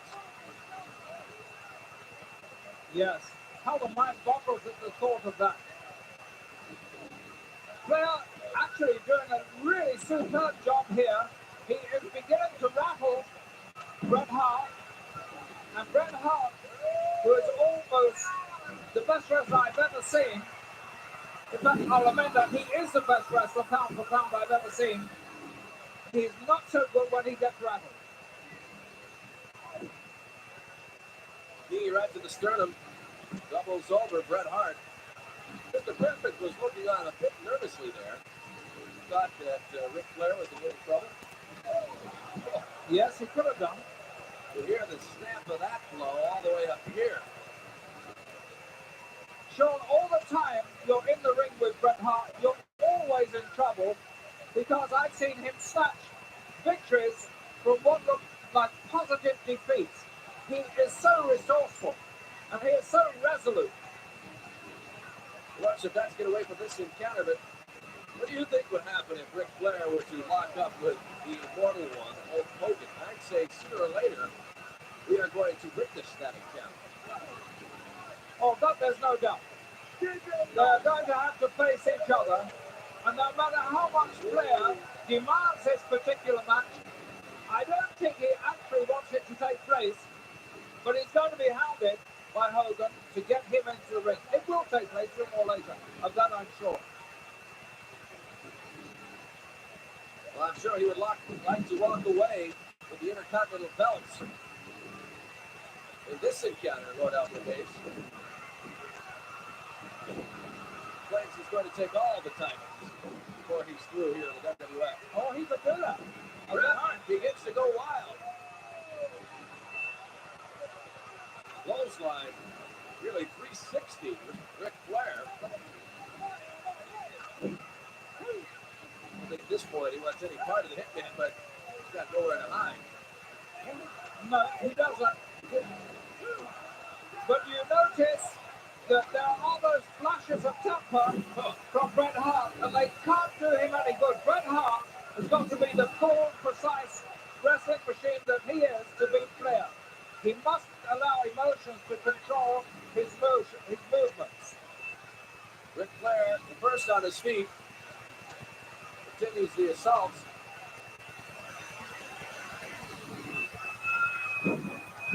Drives a knee right into the forehead of Bret Hart. Setting him up now, clearing the feet of the ropes. Now using the leverage of the second rope to try and get the count here. Now you're getting the attention of the referee. Yeah, did not like that. No, he didn't like that. One iota. He really didn't like that at all. But there's one other thing. If you'll notice with Flair, he has tremendous self-discipline. He just waits for each opportunity and then takes it to the utmost to make the full force of everything he does felt by Bret Hart. See how precise he is with all his movements. Bret Hart sailing into the corner. Crumples now on the canvas. Ric Flair again. Getting his legs up on the second rope, trying to keep the Hitman's shoulders down. But Bret Hart still has a lot left. And just gets the shoulder up each time. A little frustration shown on the part of Ric Flair. Oh, definitely. Definitely. I wonder what's upsetting his executive consultant as well, Mr. Perfect. Well, certainly Ric Flair is used to having the crowd get on him a bit. Yeah. Sitting at ringside. I'm amazed that he's got so disturbed. Back and forth. Let's get keep up with Ric Flair now really taking the brunt of the blows. Bret Hart again and again with a series of rights. Now goes to the side headlock. Into the ropes. Shoulder block. Now when Bret Hart comes off the ropes, Ric Flair locks in a sleeper hold.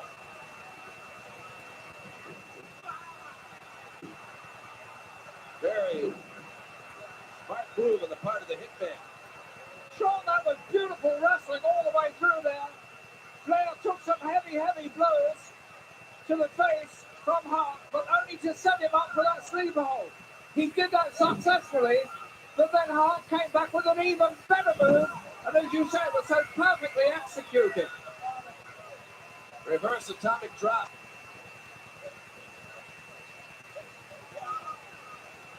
Ric Flair seems to be able to mount an assault from any position. And that just shows what a veteran he is. Figure four leg lock. Holds onto the second rope. Referee never saw it, Lord Alfred Hayes. Now he's asking Bret Hart if he wants to submit. And even more leverage being attained there by Flair. Quite illegally, of course, behind the referee's back, and that was his eyesight. The Hitman is so much pain, he was trying to tell the referee that Flair was holding onto the ropes, but he couldn't get it out. And this is almost like a tag team match being waged against Bret Hart by Mr. Perfect. Flair refuses to relinquishes hold. Now slapping the Hitman.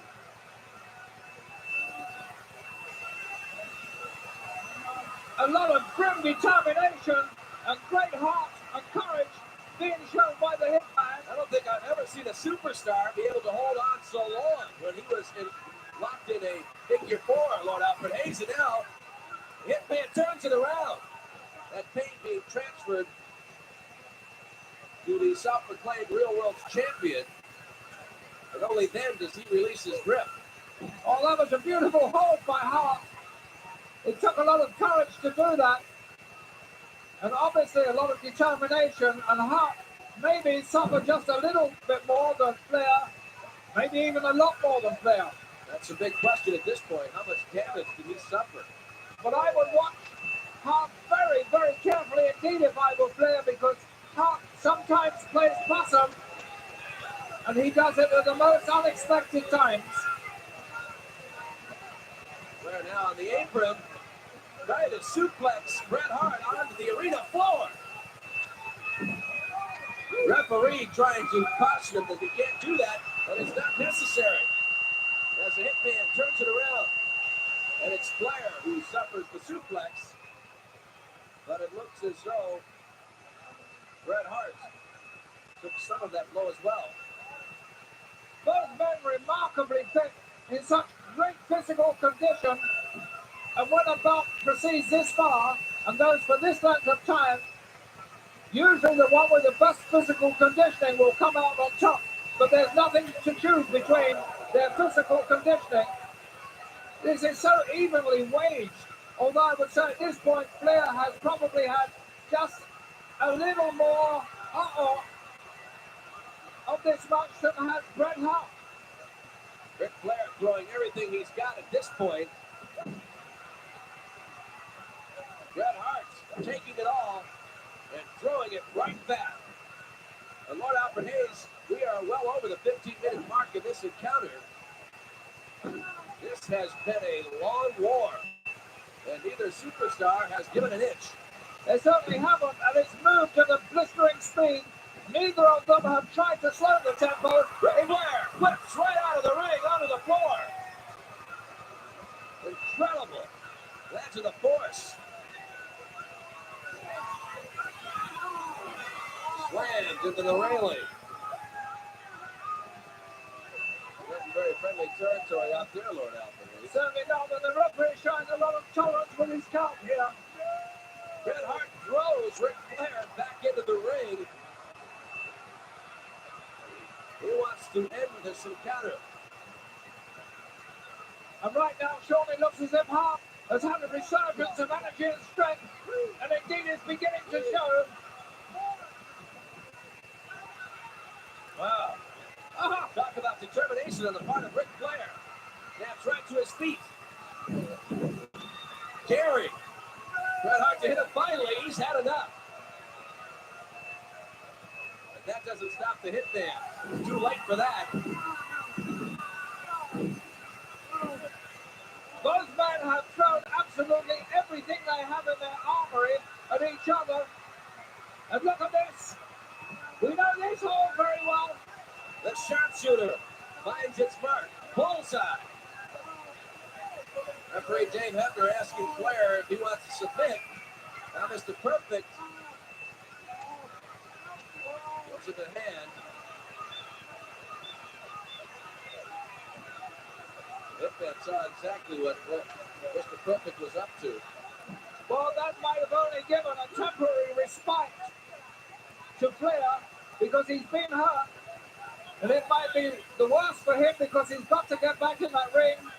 And Hart is really going to run amok on him now. Another backbreaker. It's almost as if Ric Flair refuses to accept the punishment that is being delivered. Angry over the fact that he has no choice but to take it. Perfect wisely gets off the apron. Creating a distraction here, but not long enough. And this could be a dangerous situation here for Hart. He's out of the ring. And really vulnerable here to an attack from the outside too. Flair sets up the suplex. Bret Hart slips over. Behind, rolls up Ric Flair. That's it. Count of two. But what a great move on the part of the Hitman. And what a great escape as well, Sean, by Flair, who just a few moments ago looked as if there was absolutely no chance for him to continue.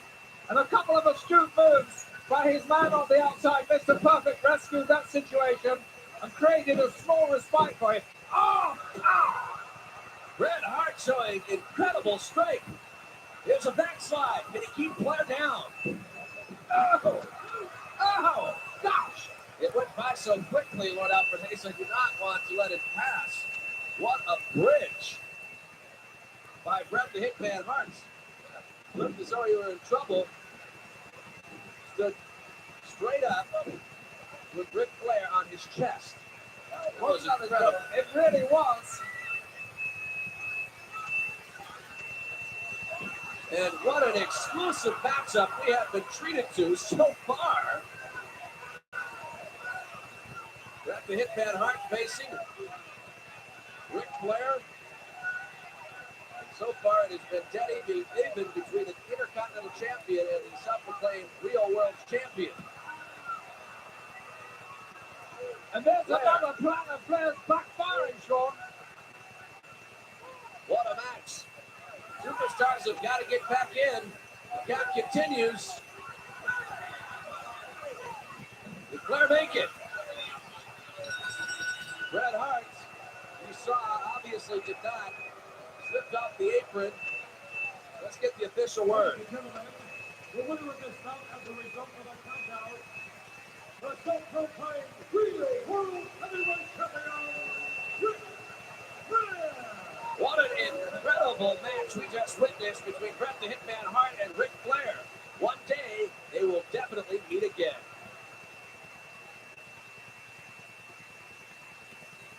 What outfit have you made repairs on the warp drive? Commander Mooney, that last Flair match smashed the main frames. I mean, we barrels nearly blew. But I'm looking forward to some much better results in a wee moment or two. All right, Your Lordship, keep me informed. In the meantime, let's take a look at a great matchup. Shawn Michaels facing World Wrestling Federation champion Ric Flair.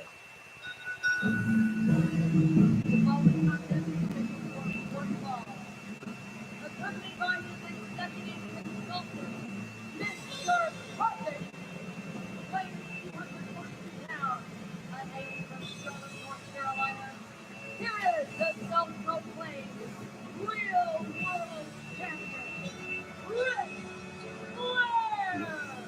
Perhaps Sword Operation can clear something up here for me. What exactly is the difference between a manager and an executive consultant? I think there's a lot of difference. One is working for a common stipend. That would be a manager, of course. Whereas this fellow is obviously an executive in a very high degree. And Flair likes to consult him, and he pays him a fee for that. He is not somebody working for a common stipend.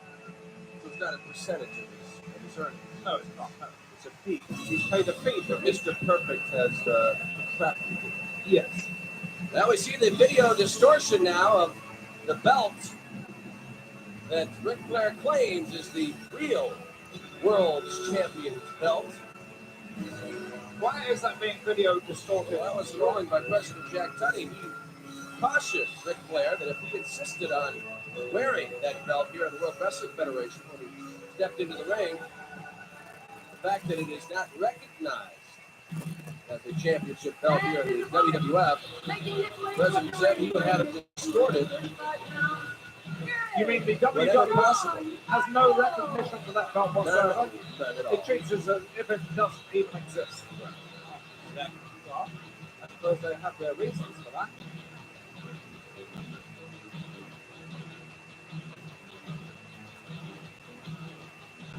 Yes, I must agree with Jack Tunney, though, don't you? The World Wrestling Federation belt is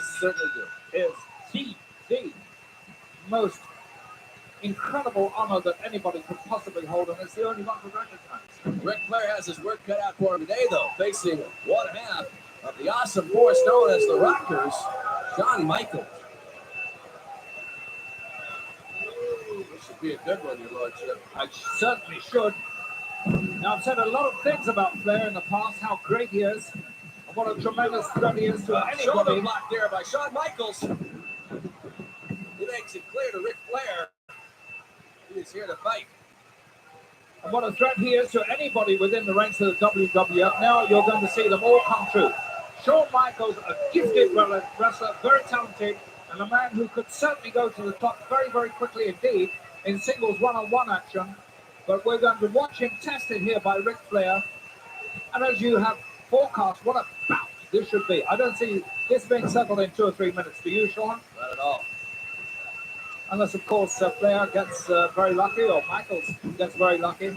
Both of these superstars are very gifted, and they could certainly wrap up the battle quickly, but I don't think it's going to happen here. No, that Too much was almost skill a, involved. yes, almost a lapse of concentration there on the part of Flair. He was just leaving those shoulders there. Remember, just in the nick of time to pull it off. That could have been an upset. Not a big upset, but it could have been an upset. I saw Michaels on his own today. Marty Jannetty not even inside. You have to keep in mind, though, Mr. Perfect is in the corner for Ric Flair. Michaels up to the top rope. Flies across. What a move. Applying sunset flip. Why? That was a super move. Flair obviously had something in mind for Michaels there because he ducked down. Michaels came over the top, but managed to snare him as he went over.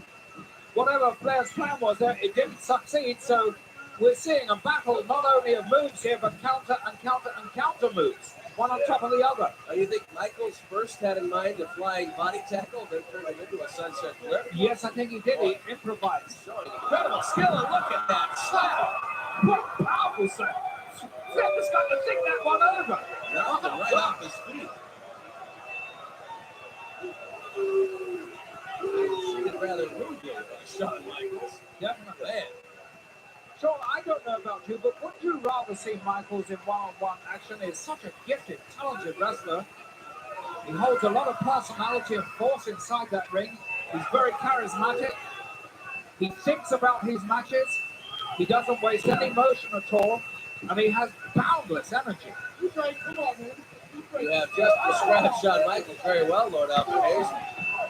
But I really enjoy seeing with his tag team partner as well, Marty Jannetty. Shawn Michaels not taking anything from Ric Flair.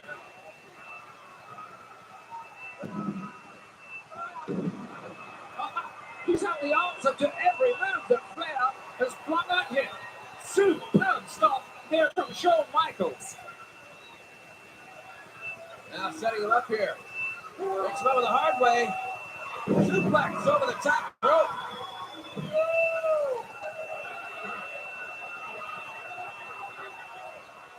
At the moment, Sean, everything I predicted about Flair isn't coming true. Maybe he's going to turn the tables here. And maybe we'll see some of that vintage Flair that I keep talking about. He's a superb young man inside the ring. He's a little domineering in his attitude and a little boastful, a little arrogant, but sometimes that helps the cause. We saw how cunning he is. Shawn Michaels really in a rage in this battle. He came prepared, Lord Alfred Hayes. Backdrop. Flair absolutely at sea here, doesn't know what to do. Oh my gosh! Flip right over the top rope, hard on the floor of the arena. Goes Ric Flair. And now Shawn Michaels must deal with Mr. Perfect. Now, Michaels must be very, very careful here. Flair is on his feet already. Why am I worried about him? He doesn't need my concern. Handling himself very well in this matchup. Mr. Perfect, serious threat at ringside. Manager Kava. Manager? I was going to say executive consultant, but ringside. No common manager outside there. When he was in the ring, he was known to be one of the most dangerous individuals in the World Wrestling Federation. Oh, he still is, don't worry. He's just taking a little hiatus at the moment. And, but he keeps himself in great, great shape. And now it's Michaels who takes a trip to the concrete. And quickly back on his feet. All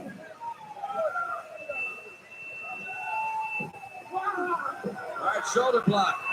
Michaels on the top again. Can he bring Flair over? And Flair, I don't think counted on having such trouble. This encounter. A little delayed effect there. Obviously, Flair is more stunned than we thought he was when he was trying to make this concerted effort at a resurgence of strength and energy against Michaels. Michaels, a beautiful move. Flips over completely. Drop kick. Flair down again. Oh, he flattened Flair with that drop kick. A lethal blow indeed. Mr. Perfect slips a hand in there. I didn't see that. How'd you miss it? How do you think Shawn Michaels just went down? He tripped? Thought he caught his foot on the bottom rope. Oh, I see. Gave Ric Flair a little advantage, regardless of what happened. And again, the two exchange blows.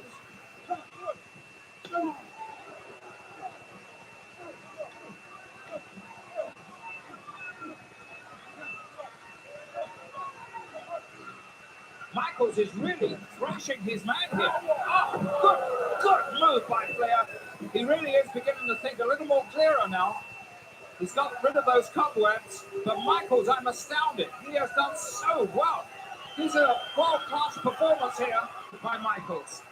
Ric Flair on his way up to the top rope, intercepted by Michaels. And he is heaved into the center of the ring. You know, Sean, I think at the moment, the difference between these two men is the focus. Michaels is focused on this bout, and I think that Flair may be focused on that Kick from tremendous. Shawn Michaels right to the chin of Ric Flair.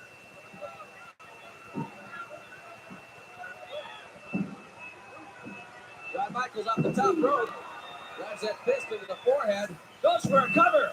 Wow! What a victory it would be for Shawn Michaels. Clothesline. Both men go over the top rope. A lot of force behind that arm. Oh, Michaels over the top rope. Misses Flair, goes right into the steel railing. And that's the first grave error of misjudgment we've seen from Michaels all through this match. He's dominated, he's controlled. In fact, several times I thought he had it right in his pocket and Flair was going to be counted with those shoulders down, but Michaels now has fallen foul of his own impatientness here. His own anxiety to get this victory against Flair. Looks like he's really hurt too. Really came down hard. Right on that steel barrier. And look at this. Ric Flair breaks up the count. Not about to let Michaels be counted out. No, he wants him back in for a clean 1, 2, 3. He wants to establish what a great so-called world champion he is. Well, he does prove what a competitor he is right off the base. Say what you will, but he wants to do it right. Look at Marty Jannetty coming to Shawn Michaels' aid. Well, the executive consultant there took a shot at Michaels while he was on the floor, and Jannetty couldn't stand that any longer. He's in to rescue his comrade there. Told the referee just what happened. Michaels not moving at all. He's completely out of it. I believe it was his forehead hit the steel barrier, Sean. Why do you suppose that Jannetty was not out here at the beginning of this encounter, Lord Alvarez? There's been some rumors. He doesn't There's have been a little dissension between the two men. You have to make an application. You must have permission to be at the ringside. If he'd have made that application on time, he could have done that. However, I see the referees being rather tolerant. He's not sending him back. Now, he cannot do that. He is not allowed to help him up, although Flair doesn't care. Flair wants him to. Referee begins the count. Well, that is a lot of tolerance. And Marty Jannetty is beating the count. Throws Shawn Michaels into the ring. Wait a minute. Well, what very confusing situation at this point. What has happened?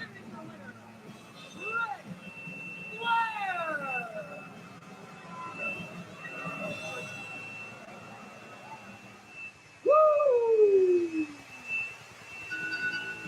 The Modern Contest is scheduled for the World Wrestling Federation Tag Team title. Big opportunity for the Beverly Brothers. Who and Blake. Weight a combined weight of 486 pounds. Here are Bo and Blake, the Beverly Brothers. Hey, look, Shafai, I'm very excited about seeing this encounter, but I do not want to hear a poem by the Keys. Oh, I do. Oh, please. Well, sometimes he has The Legion of Doom, a shocking so humbly deserved. So bring on those ignorant musclehead geeks, and we'll see if they have any nerve. Oh, wow. It's about over 30 as far as I'm concerned. Weight a combined weight of 572 pounds. I'm hailing from Chicago, Illinois. Here are Hawk and Animal, the World Wrestling Federation Tag Team Champions, the Legion of Doom. In contrast, you have the World Wrestling Federation Tag Team Champions, who have never entered a loss into their record. Hawk and Animal, two of the most feared individuals in the WWF. Hawk right there, the larger of the two.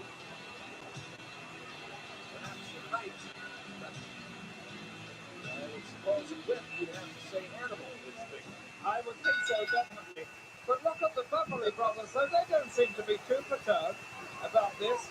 I mean, this is their most important match they've ever had. Incidentally, Sean, I suppose you know that this is an exclusive Coliseum video Invasion 92 match. Yes, Your Lordship, I was aware of that. And what a great encounter to include with this fantastic tape for a Coliseum video.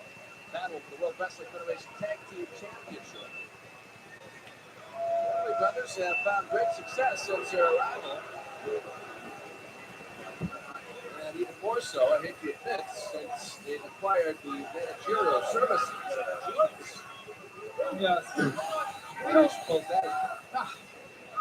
Beverly Brothers, they have been somewhat of an enigma to most of their opponents. If you look at them, they seem to take their time. They don't seem to have an overabundance of great tag team tactics, but somehow or other, they do impress everybody who meets them, because if you look at their record, it is practically without a blemish. Bo and Blake have combined their talents exceptionally well.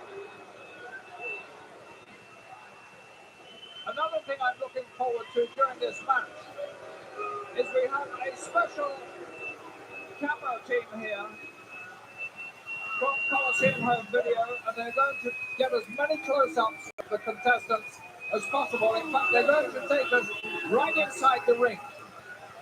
Here's one of those instances when we're really close up. You see Blake right now. Oh, boy. Oh, made a big mistake there. Shoves Animal and is then nearly shoved into the first row. Right out of the ring.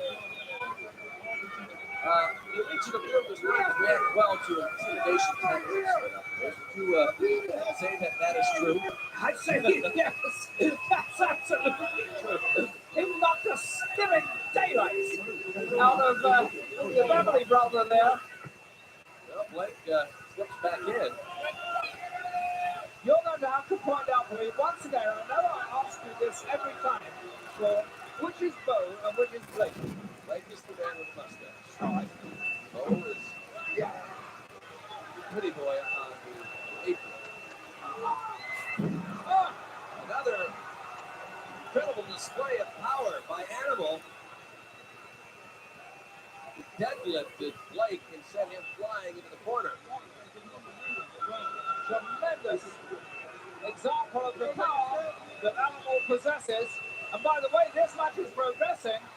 I think that Legion of Doom can rely upon Animal to defend their title successfully for them. So far, Animal has got tight control of this matchup.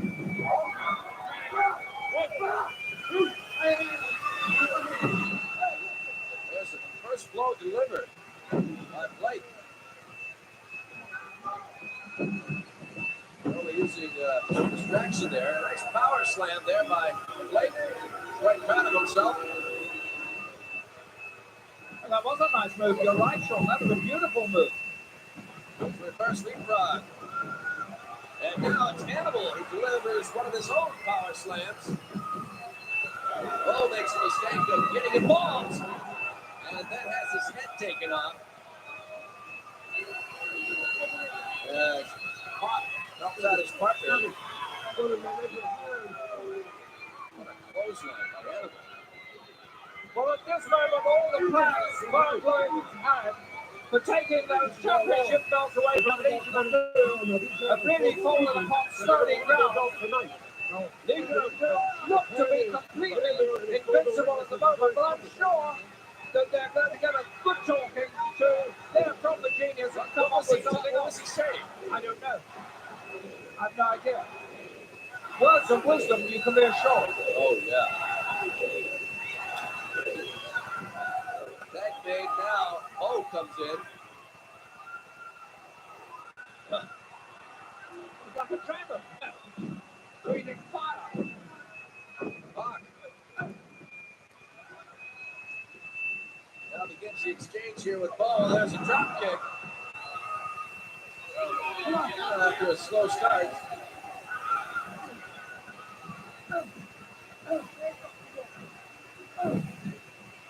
Several moves now. Surprised that Bo has been able to take it too hard so quickly. That may change right here. Oh, delicate move there by Hall, who is now showing us his power, his strength, and his expertise as well. Military presses Bo, slams him right on his back in the center of the ring. Bo can believe that just happened. He's not at all happy with the situation that's evolved here.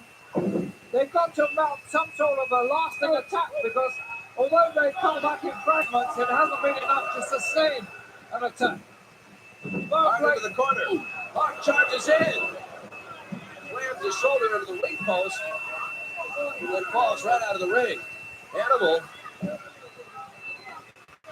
over to help out his partner. The referee, Joey Morello, steps it back to the corner.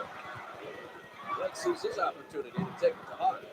Well, Sean, we could see a swing in the fortunes here of the Beverly Brothers. Now they can mount a lasting attack on Legion of Doom. And for the very first time, it looks as if Legion of Doom's championship is in jeopardy. You can't take time out to pose, though, when you're in the ring with the Legion of Doom. I do believe that is a mistake on the part of the Beverly Brothers. Perhaps in another encounter, you can get away with that. Not in an encounter for the World Wrestling Federation Tag Team Championship. And as an afterthought there, they cut off his retreat. So they did trap Hawk inside the ring. And now they seem to be getting the upper hand at long last. That is a sloppy cover. It will not keep an animal like Hawk down. No pun intended. Off the ropes, Bo leapfrogs Blake right onto the back of Hawk. And then last some good teamwork from the Beverly Brothers. Hawk, as he rebounds out of the corner, slams into Bo. Well, that was a nice accidental surprise for Legion of Doom. It gives Hawk a chance to tag out to Animal. Your body weight of Hawk was enough to do some damage. Double clothesline, but Bo really paid for that one.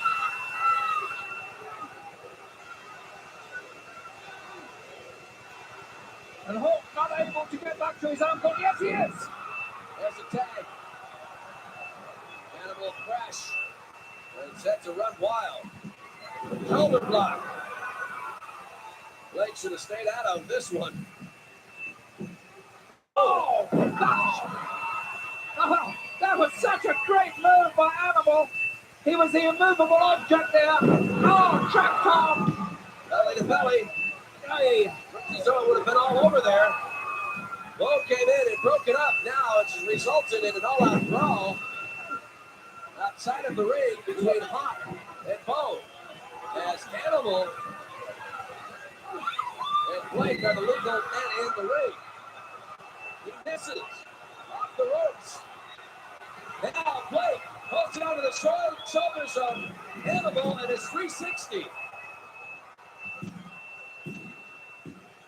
What a great battle between these two tag teams. Here's the official word.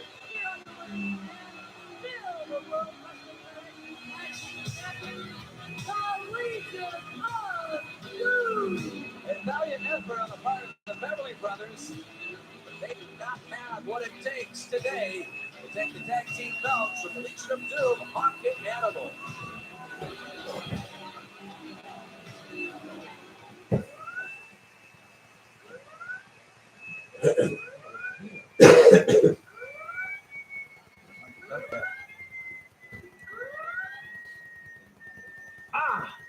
That's it. Commander Mooney, I've effected the repairs. Everything seems to be fine now. We can give it a go. Very good, Lord Alfred. Thor, do we have full power? Accelerators have full power, Commander. Run a course for the Andromeda Galaxy. Got it and locked. Okay. Warp speed. Warp speed. Now a Coliseum exclusive feature, ringside with Sensational Sherry and our intergalactic manager cam.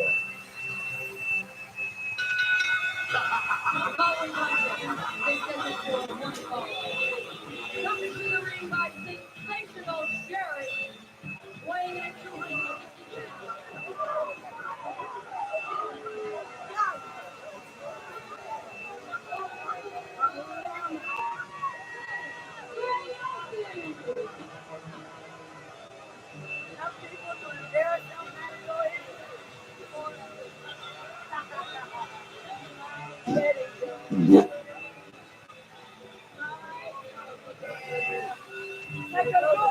That's the closest you ever gonna get to it.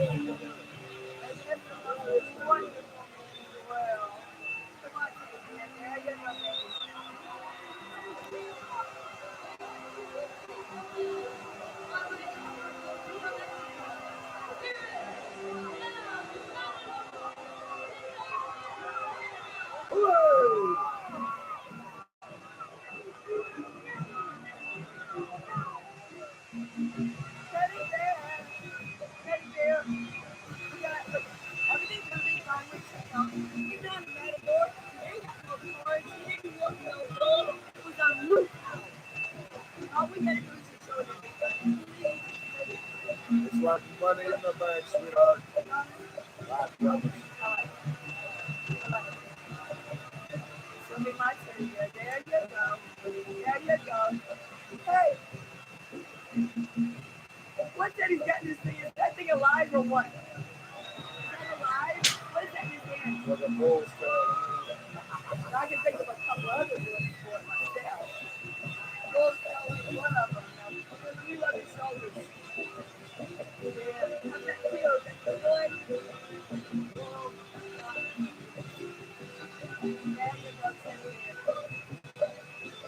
He looks like he's getting ready for a fight with a bull or something. He can't do anything with that thing. The only thing he's gonna get it done is mess up with somebody. The only thing he's gonna do is hurt somebody with that thing. Why don't they make you You feel just like watch my back, okay? don't worry, I'll be like this with you always. Teddy bear. Give me a big one. Yeah. There you go. Okay, Teddy bear. Come on, Teddy bear, get Taco Bell. Come on, Teddy bear, get Taco Bell. Come on, get Taco Bell. Come on, there you go. Come on, get him off the ropes. Get him off the ropes, Ralph. Come on, make him break it. Yes! Hey! Hey, come on, he slapped my teddy bear. He slapped my teddy bear. Come on, Ralph. Come on, Ralph. Don't you let him slap my teddy bear no more. Come on. Hey, where'd you get your license? Why don't you do something besides being an idiot, dummy? Come on, teddy bear. Come on, get him. Oh, yeah, come on, right up against the ropes. Make him wake it. Oh, yes. Oh, yes. Yes. Come on. Make him get away. Come on, Ralph. Make him get away. Teddy bear, go. Hey, come on. Hey, Ralph, come on. Make him off his fist. Come on. Make him off his fist. He got his fist on the whole time and you're not doing a damn thing about it. Come on, get him, Teddy bear. Come on, Teddy bear. Slap him. Come on. Good. Come on, the forearm's legal. Teddy bear. What's he have forearms legal? What's he doing if forearms legal? Come on! Make him get back that forearm is legal, you dummy. Teddy bear. Come on, why don't you do something, you idiot? Teddy bear. Oh, God. Teddy bear. No. Please don't hurt my teddy bear. Please don't hurt my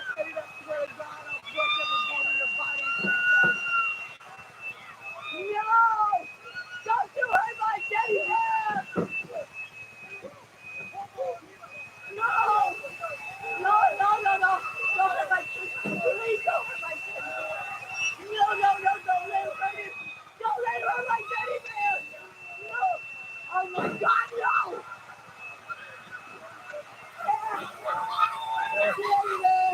Oh, teddy bear! Oh, teddy bear! I'm sorry. You all right? Come on, baby. Come on, let's go. Come on, I help you. Come on, baby. Come on, baby. Oh, teddy bear. Come on. Come on. Come on, teddy bear. Oh, my God.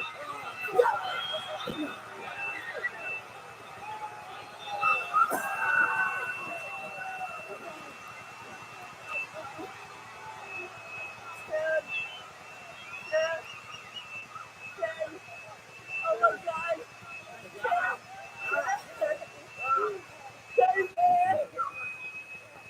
I love teddy bear. Let him from my teddy bear. Please don't let him. Oh, God, you shit, Santa. I got you. Now you come out here and be a come on out here, you know good for nothing. I ain't done nothing to him. I ain't done nothing to Taco Bell. He shouldn't even be in there with my teddy bear anyway. Trying to mess up his hair, messing up everything else, interfering where he don't belong. Come on. Get it, teddy bear, come on. Show everybody how much of a fool he really is. Come on, show him what a fool he is. He ain't no fool. He kissed my hind leg and everything. He kissed my butt, he ain't no fool. Oh, yeah. Yeah. Oh, Lord, a woman's work is never done. A woman's work is never done. A woman's work will never be done as long as there is a good man out there. Come on, my teddy bear, and that is a good man. That's a wonderful man. Come on, my teddy bear. Come on, teddy bear. Come on, my teddy bear. Come on. Come on, Derek, you know what? That ain't gonna do no good. That ain't gonna do anything. Look at him. Come on. Look at roll support. Come on. Look at him. He's begging. He's begging, ain't he? Ah! Come on, yeah. I like it.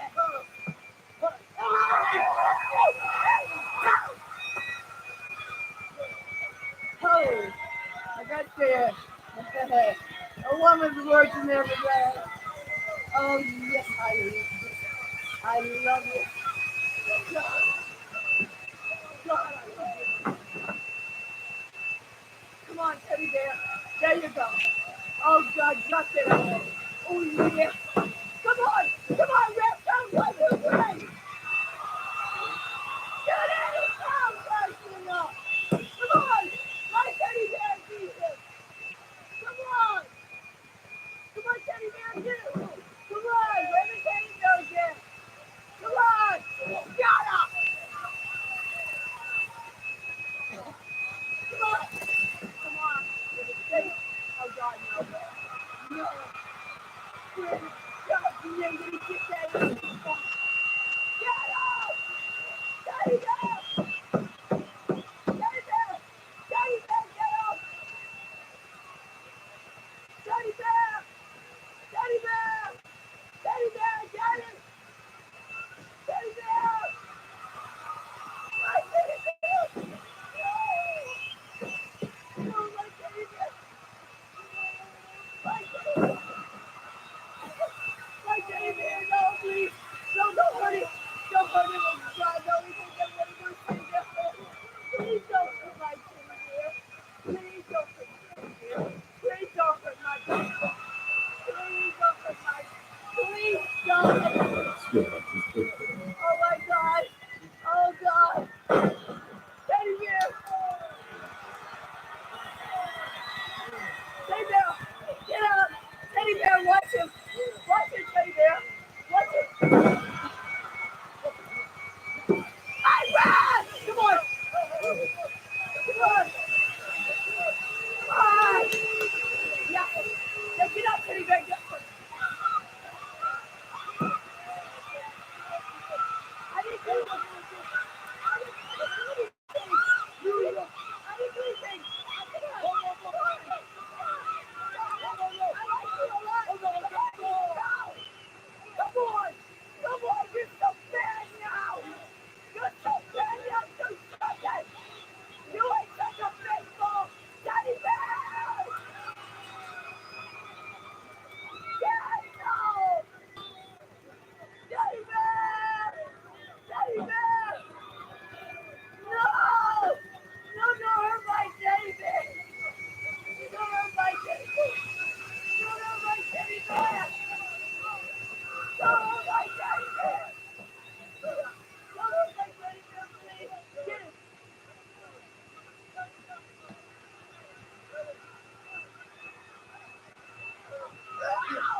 I'm on my way to the transporter room. Lord Alfred Hayes and myself are going to beam down to the planet. In the meantime, why don't you take a look at this Coliseum video feature involving the Nasty Boys. I love those doors.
$3,500 Nasty Boy cake on order.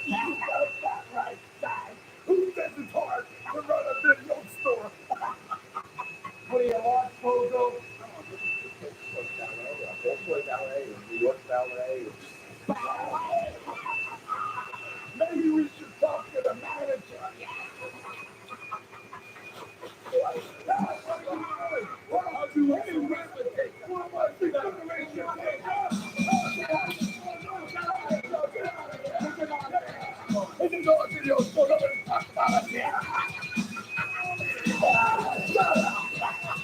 Now that was a close encounter of the strange kind for that video store manager. And right now, let's take a look at a different encounter as the big boss man takes on Hercules. Welcome to Huntington, West Virginia. Gorilla Monsoon along with his lordship Alfred Hayes. Tremendous matchups here in the World Wrestling Federation. This is going to be a beaut.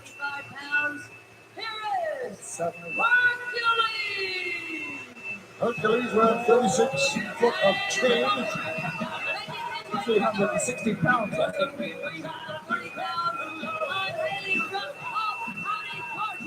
When you hear the ovation here for the big boss man, they're going bananas.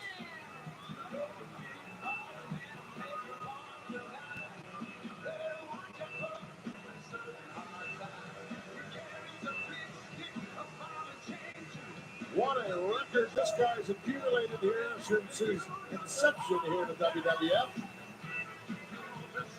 He has. He's really put together a magnificent record. All those W's in the win column for him. It's very, very impressive indeed. There's hardly anybody else in the World Wrestling Federation with a better record than the Big Boss Man. And he certainly made his presence felt with the Mountie. Made a jailbird out of the Mountie. Yes, he did indeed. And right now, got his sights set on the dime dropper, Mr. Irwin R. Shyster. Yes, but you know something? He hasn't frightened Shyster at all. Shyster has taken all that in his stride. And Shyster, as we know and have seen inside the ring, he's a very, very competent wrestler indeed. That's a tremendous move. Yes, yes. He walks around with that Attache case of his. He's got all the names inside there. I think he's got your name inside there as well. Wouldn't surprise me. Slickster, the Doctor of Style, very happy with what he's seeing right now. Slickster there in sartorial elegance. I've never seen him so quietly dressed. Of course, he got $39 worth of stuff on, including his watch. Hercules awfully confident here. He's gone for that headlock a second time. He obviously thinks that maybe this is the key to success against the Big Boss Man. It's definitely not. Nice shoulder block. That'll work. Oh, look at this nice duck from behind and by the Big Boss Man. Almost got it. Really shook him up, surprised him, and Herc a little discombobulated right now. He is. He got to his feet very quickly the second time and got another thrashing there, another body slam, but Hercules, very resourceful indeed, came in with that knee, and at the moment he has controlled this match. Until here, maybe. Didn't have the leverage he needed for that body slam or power slam, whatever he was going to do, and Boss Man took advantage of the situation, but a reversal by Herc, and look out. Tried to get him to go out over the top with that move, your lordship, but it didn't work. Oh, a slap around the face for Slick there. Just to get his attention, make sure he's paying attention. Slick Big backdrop over the top on Herc, and now they're both out there and they can console each other. And suddenly the wheels have come off for Slick and Hercules. Hercules, who was faring so well in the beginning, look at him now. Which way to the parking lot? He's stunned, he's fuzzy in the head there. Double noggin knocker.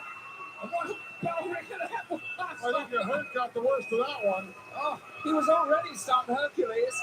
Slick went down, but he's managed to get back up again. No, I don't think Slick's down again. What a matchup this is. When Bossman goes to town, he really piles on the pressure. No wonder he is so successful. Every initiative was taken away from him in the beginning, but he's in full control now.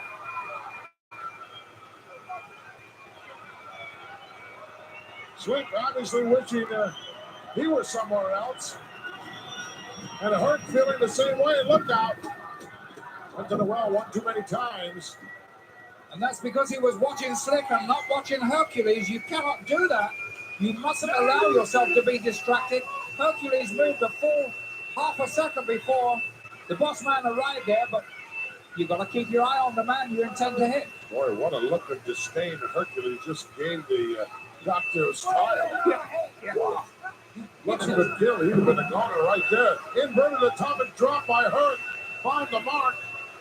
Big Boss Man in trouble. And that was beautifully executed.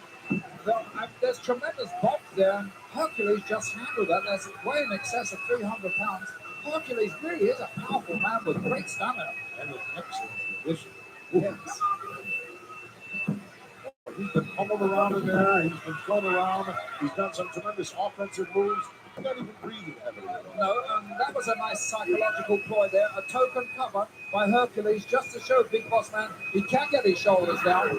Hard into the corner. Wow, and he snapped that top turnbuckle. Close to the head gorilla. Well, he's got his hat back on now. He's all right. Keeping those brains warm inside. Herc delivering some heavy-duty type punishment on the kidney short rib area. That's the power. That's the power. Well, he certainly has that in Excelsis. Did you say he wasn't too happy with Slick? No, he gave a dirty look there. Whoa, a nice short clothesline by Herc. Another nonchalant cover here. You're not going to beat the Big Boss Man like that. I'm sorry, Herc. You just can't do it. That's the only weakness Hercules has is if he does get on top, he becomes a little cavalier in his manner. You're right, Gorilla, and that does really put him sometimes at a disadvantage. Boss Man just had things going his way, caught a thumb right in the eye. That'll slow you down. I don't care how big or bad you are. Wow, what a roundhouse right by Herc. Good shot right to the jaw. Oh, responded in kind. Looks like Ali and Frazier now. Yes. Well, I've never seen Bossman knocked down so quickly or so many times. Look at this, holding onto the belt from the outside. The Dr. Style holding the big guy down. A lot of pressure there to the throat. Oh, come on. And Slick trying to work him over while the referee's back is turned. I really don't think there's a lot of power in those skinny arms that slip for you, Gorilla. No, but just enough to be disconcerting. Yes, that's what it is. Take his mind off that situation. Oh, look at this. Hercules holding him up with his left hand. And the referee watching him. And hammering him with the right. That's an illegal move, but a block by the boss man buys a little time. Now they're just exchanging roundhouse rights once again. Oh, look at the boss man unload. Uppercuts. Oh, gosh! What a riveting shot that was! Didn't even bother to go for the cover. Not interested in beating him right now, just dishing out some more heavy-duty type punishment.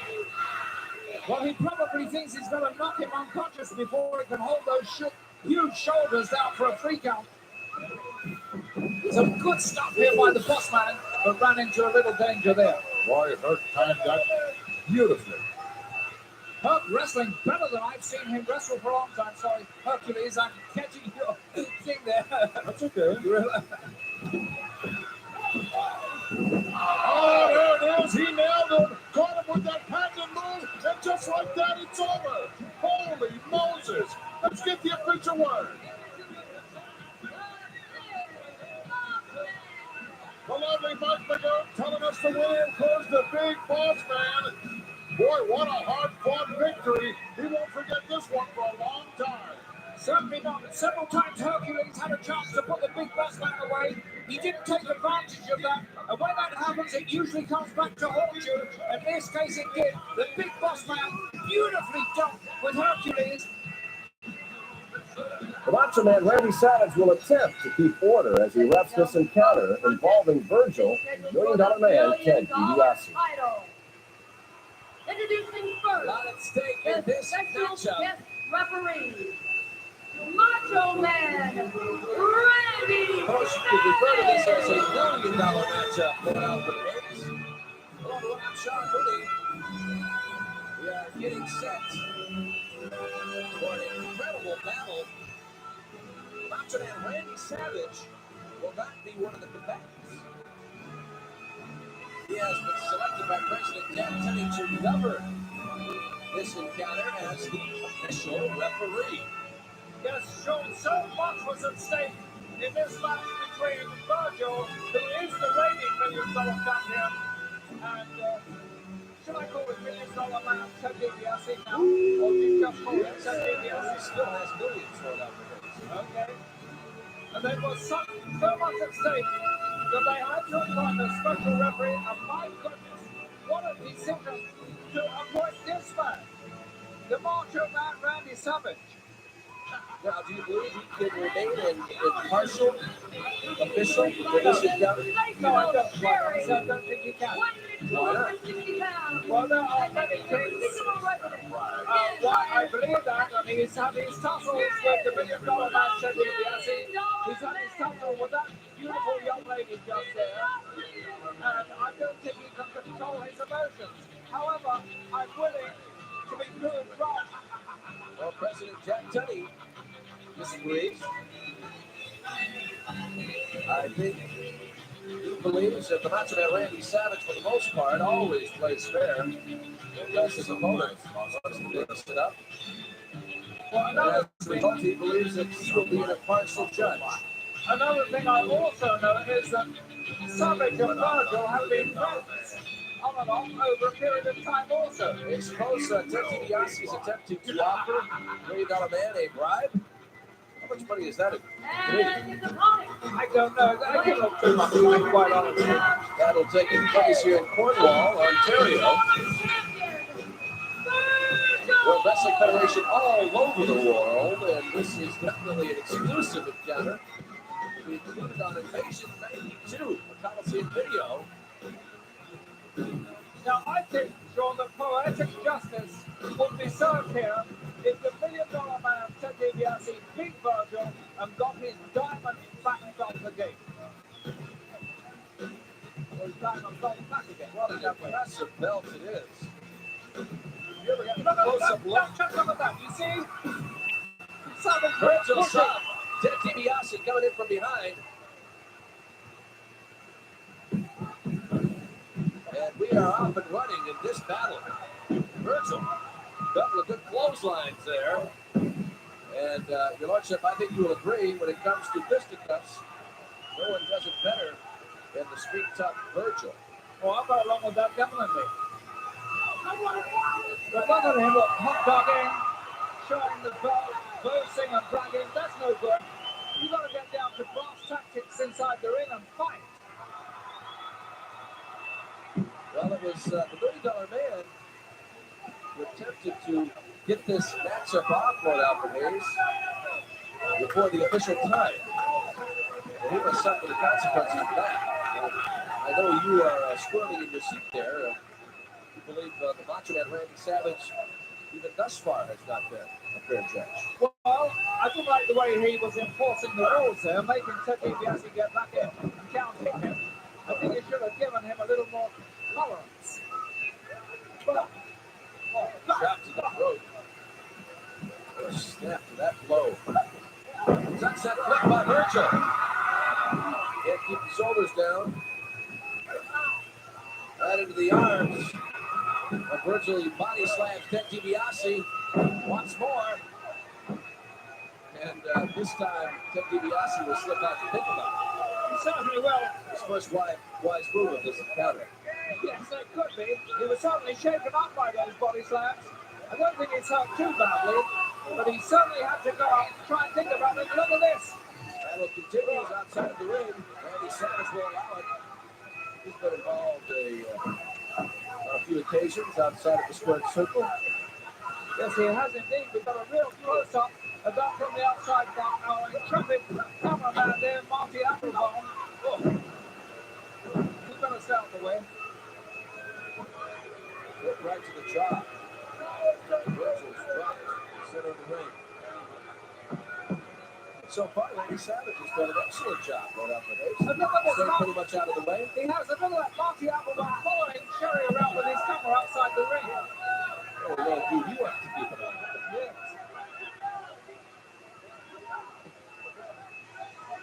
Virgil sent to the ring floor, now slammed with the steel steps, but it looked as though he got his arms in there first going out the so he took a bit of this thing off, yes. Forehead missed another. He wasn't so sure that time. Well, I thought he protected himself a little better that time, quite honestly. However, the crowd is now swung in the favor of the $1 million man, and he's showing why he's one of the most feared wrestlers in the ranks of the World Wrestling Federation that there is. DiBiase keeps up the assault now. He wants that $1 million belt back. Not so much for the monetary value, but more so because Virgil took it away from him. Yes, that was humiliation to the nth degree for DiBiase, but look at him now. He's really ruling this belt. He's stuck his authority all over it, and he's really in command again. Those were the shots. One thing that I do believe is a good thing involved with this encounter is the fact that Sensational Sherry has remained pretty much at a good distance from this encounter, and I think that the fact that the Macho Man as the referee has a lot to do with that. I'm sure it has, because I tell you, he would have no hesitation about swatting her once or twice.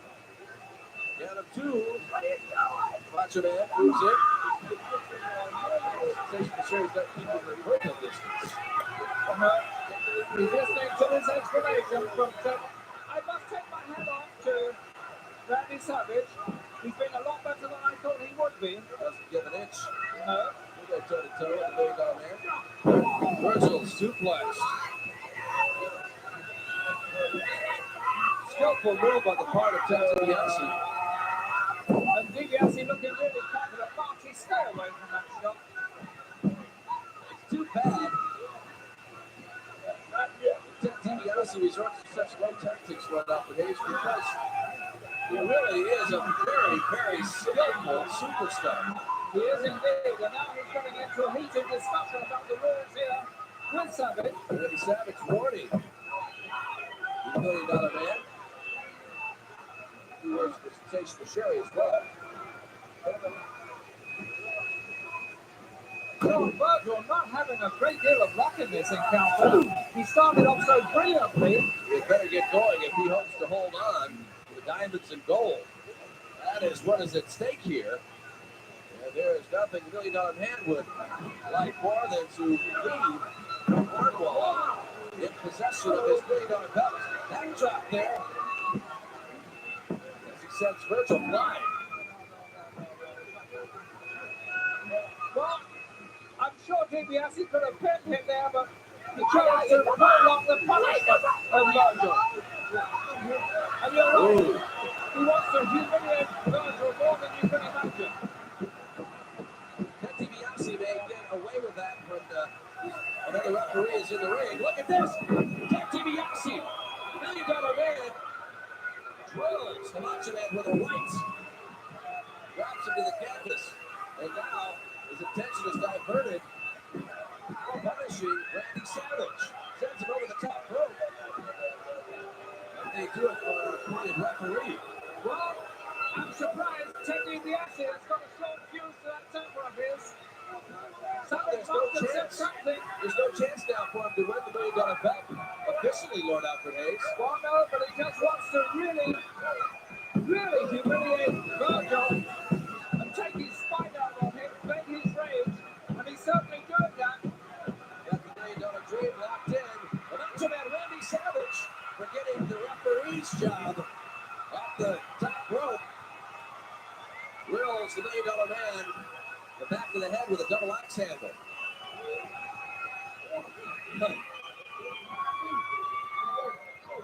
Well, he's putting a double count on both these men, so out. Virgil makes it over, gets a cover, and will end up with the decision in this matchup.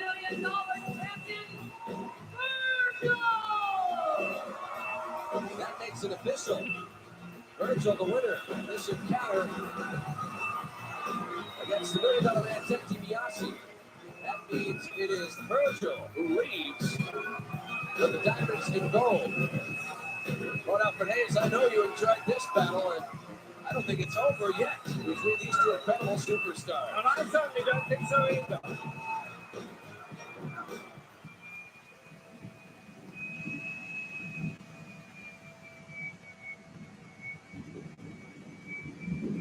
Look at this place. You talk about a hostile planet.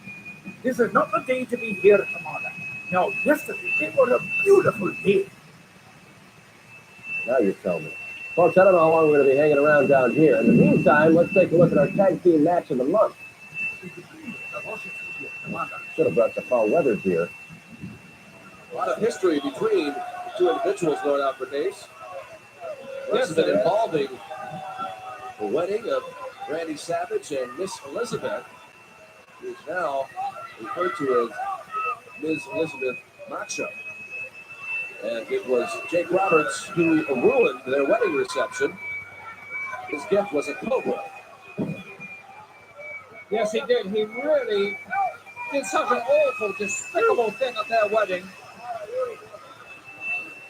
And I don't blame Macho Man one iota for all the venomous words he has said about Snake Roberts. And now he gets a chance to go after him. Randy Savage not about to wait for the bell. He went right after the Snake. I'm sure he would like to see this as a singles matchup. Anyway, it doesn't even matter if there's a ring around. Well, I think he's going to definitely get his chance to have a go wholeheartedly at Snake Roberts. Right now, though, it's The Undertaker and Hacksaw Jim Duggan going at it. Pretty much in control at this point. It's The Undertaker.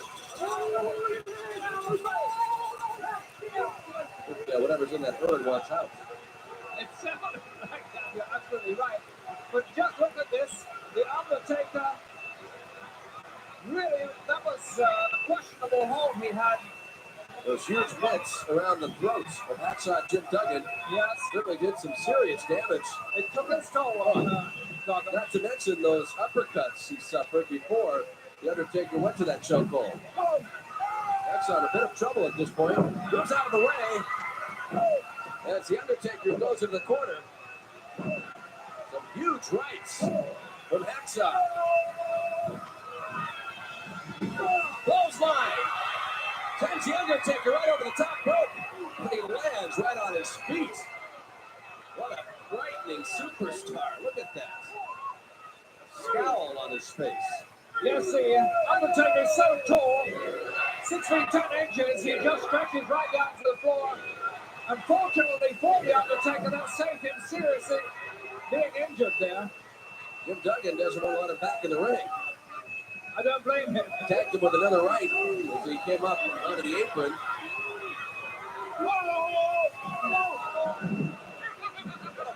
By the Undertaker. Paul Bearer liked what he saw.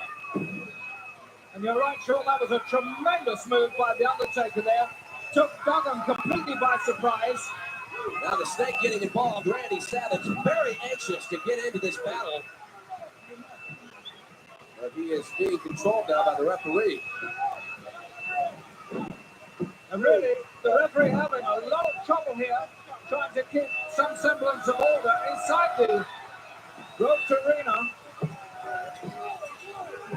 That's now stretched across the second rope.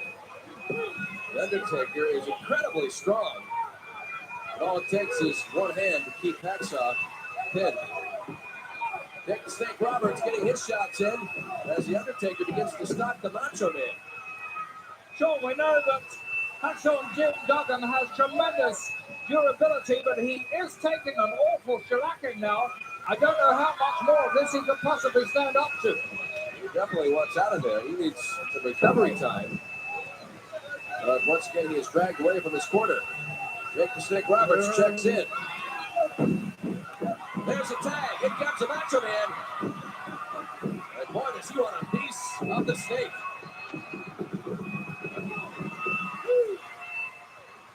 This has nothing to do with competition. This is revenge.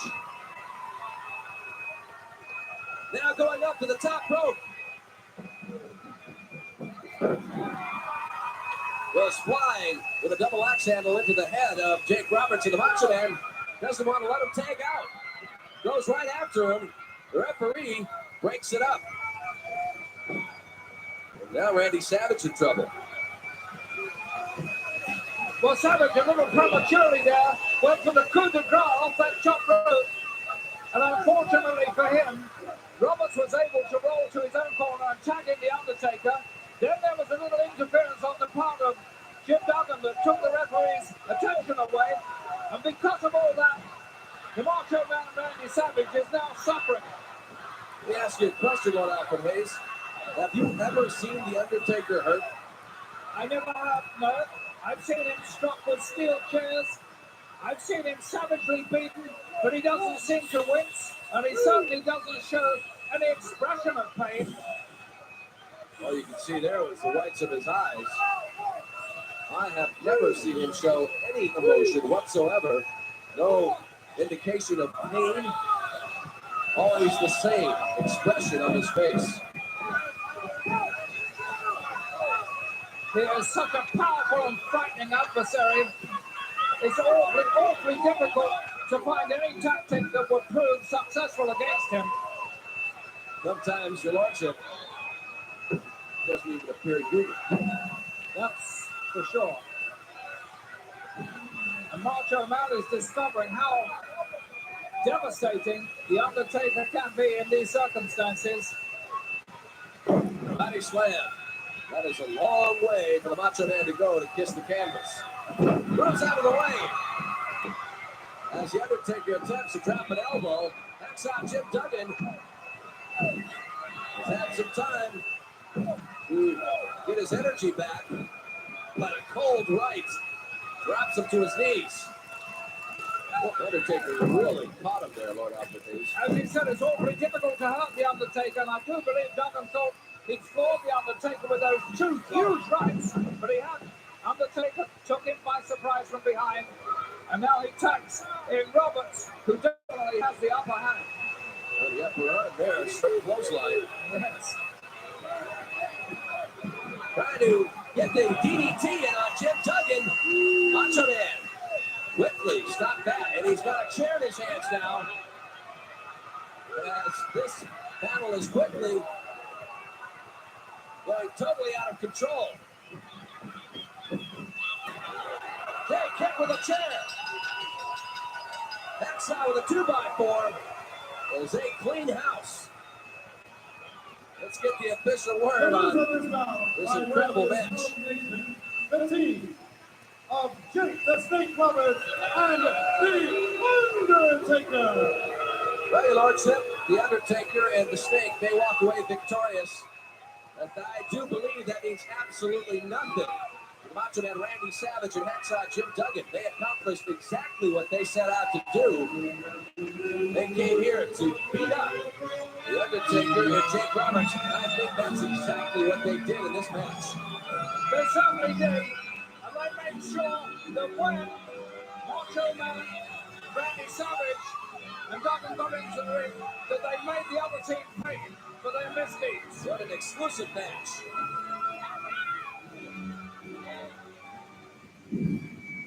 Tell you what, your lordship, I've had enough of this planet. It never works. Torg, beam us up. Not. Commander, they're leaving. They left us here? They've gone. Well, we may be on this planet a little longer than I expected. I hope you enjoyed Coliseum Video's Invasion 92. The First Officer, Lord Alfred Hayes, on Commander Mooney of the World Wrestling Federation Star Cruiser. Hope to see you next time. Look forward to this one good guest, you know. You're in trouble.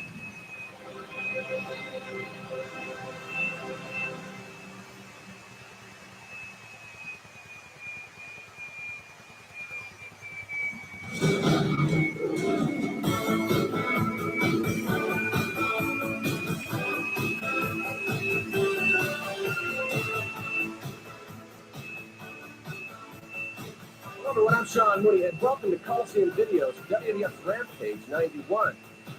Today I'm at the beautiful Sterling Farms Golf Course in Stamford, Connecticut. And coming up a little bit later, Bobby the Brain Heenan and Eugene Okerlund are going to be giving us some golf instructions. Hey, what are you guys doing here? It's a little early for golf tips, isn't it, Bobby Heenan? Well, later on, we're going to be showing some people the proper way to. Nice outfit. What is this, the Weasel Open? No, it's not the Weasel Open. This is the proper attire when you play golf in Beverly Hills. Or if you go hunting in Beverly Hills. Whoops. Watch it! You almost hit that old man over there. What? Need new grips. He's an old guy anyway. Gene Oakland, you're really going to play golf with the brain? Yeah, I'm going to suffer through it. Do you mind if I ask you what your handicap is? He is. Well, if you guys don't mind, I'd really like to get... Why don't you come with us? We'll show you a few golf tips. We'll show you the proper way. Got to keep the arm bent at all times. Get the knee down. Cock the shoulder in. Is that to throw your club? That's tennis, pal. Different game. It's just golf. Well, let's go. Come on. I think it's about time to get to our fan favorite match. Come on. Let's see how this works. Squaring off against the then Intercontinental Champion, Mr. Perfect, Joseph Weiss of Dumont, New Jersey.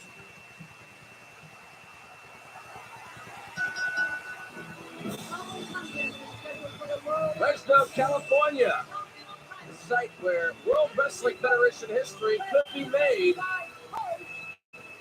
in this upcoming bout.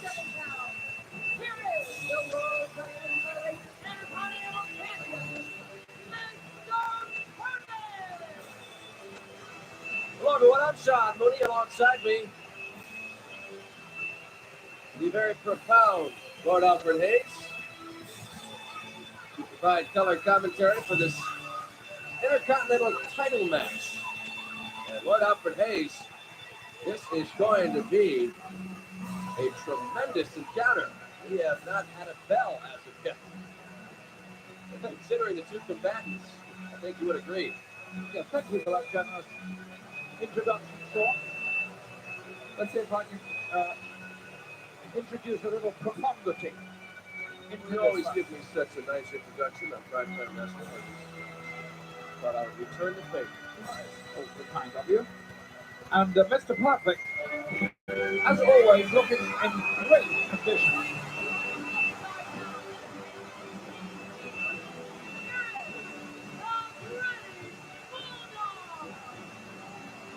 hardship. We believe he has met his match today as the flawless one prepares to take on this individual, British Bulldog from the United Kingdom. Yes, many thousands of miles away from home, he's wandered afar, the British Bulldog Davey Boy Smith, but he has been extremely successful, hence he gets this chance to remove that championship title, the Intercontinental title, from Mr. Perfect. However, will he be up to this particular task? We are quickly going to find out. The bell has sounded. This match, the World Wrestling Federation Intercontinental Championship, is underway. Coach, I know you have a warm spot in your heart for Davey Boy Smith. I know the folks back home are very proud of this individual. They really are. They really think that this man has done so much for England. He has exported his talents here to the United States of America and to other foreign countries. He doesn't care how far he goes. You'll often see him in Osaka or Tokyo and places like Hong Kong. But he campaigns mostly here in the United States, where he's extremely well known and awfully admired. Superstars lock up again briefly now. Perfect with a side headlock. Shed by the British Bulldog. Oh, big shoulder block. Luckily for Mr. Perfect, he somewhat grazed that shoulder. He might have been knocked off the map here. Split out there for a second to confer with Coach. Both these men possess superb physiques, but a little taunting there by Mr. Perfect. He's trying to get the British Bulldog psyched out of this match. I don't think he'll do that, though. I think it's backfired because British Bulldog is now saying to Mr. Perfect, if you think you're so strong, let's have a test of strength. Yeah. And I don't think he would match upper body strength with the British Bulldog, but just look at the physique of Mr. Perfect. And Now you can see feigning that- a shoulder injury or something.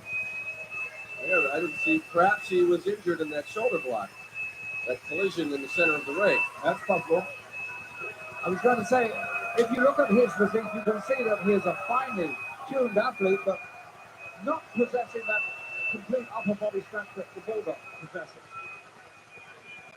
Oh, I think that is the international sign for chicken. And I don't think that Davey Boy Smith is advised doing things like that. I really don't. To me, that It's not the British way. It is not the British way at all. No, definitely not. I don't like that. But Oh, that's my son of a donkey goat. Yes, something to that effect. Goes after that left arm. It looks as though Mr. Perfect did suffer some damage to that shoulder. And the British Bulldog intent on capitalizing on that injury. Very quick indeed. Our third man in the ring there, David Hebner, keeping a very, very close eye on this match. A lot of stake in this encounter. Great move there by the British Bulldog. Grabs the arm, comes up with the leg scissor, and nearly gets the cover. Mr. Perfect over with a sunset flip, brings down Davey Boy Smith. Not for long. Look at this exchange. Back and forth. I think Davey Boy Smith is beginning to enjoy this encounter. He's had Mr. Perfect in a couple of compromising situations there.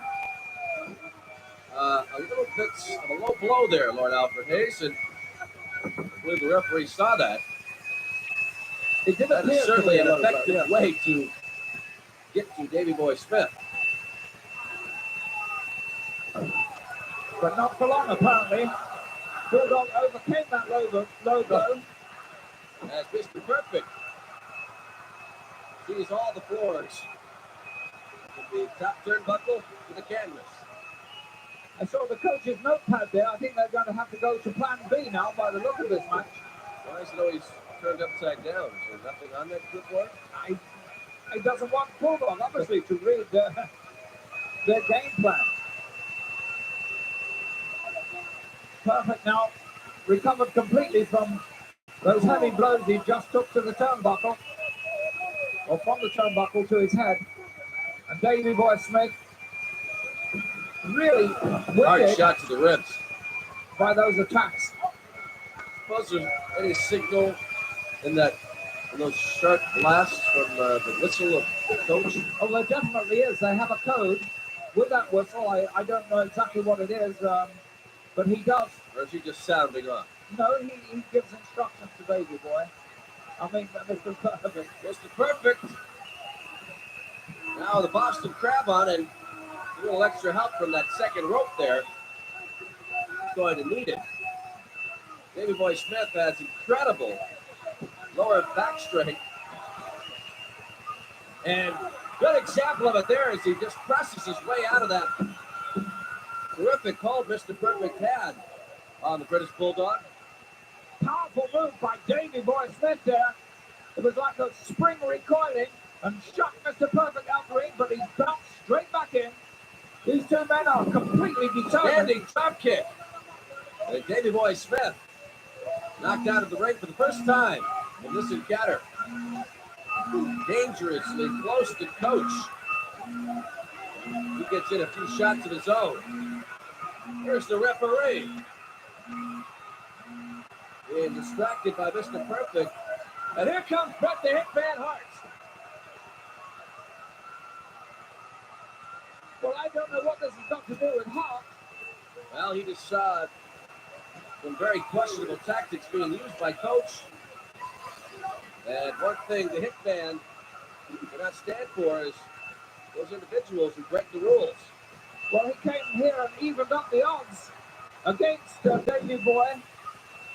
But it's got to be a comfort for the British Bulldog to have the Hitman at ringside now. But I wonder the referee didn't send Bret Hart packing from the ring. I don't see that he has any license to be there, quite honestly. However, the referee is tolerating his presence. And look at this. Wow. What Catapulted off the chest of Davey Boy Smith right onto the referee, Dave Hebner. And the flawless one attempting a disqualification here. He had better be careful. And what a hard-fought battle this is turning out to be. The British Bulldog, we knew he had great resilience, a lot of staying power, and he's certainly showing it now. Mr. Perfect slides by, puts on a sleeper hold. Can he hold it? Whatever those signals of the whistles mean now, I think he just wants him to drop the British Bulldog and get this tiny defense over with. Sure, I don't know how effective that sleeper hold is going to be. Davey Boy has a 21-inch neck. He has tremendous trapezius muscle bulk there. And I don't think you're going to get him with a sleeper hold, although he does appear to be sagging. And I would watch him very, very closely if I were Mr. Perfect, because that may be a shot. He may be baiting a trap to lure him in. That's two, Lord Alfred Hayes. One more and it's over. No. You were right. British Bulldog fights back. Mr. Perfect holds on, and it's going to turn out to be a big mistake. Driven into the corner, but that sleeper hold definitely had an effect on Davey Boy Smith. Here's reverse. Body presses Mr. Perfect right onto the top rope and makes it hurt. Oh.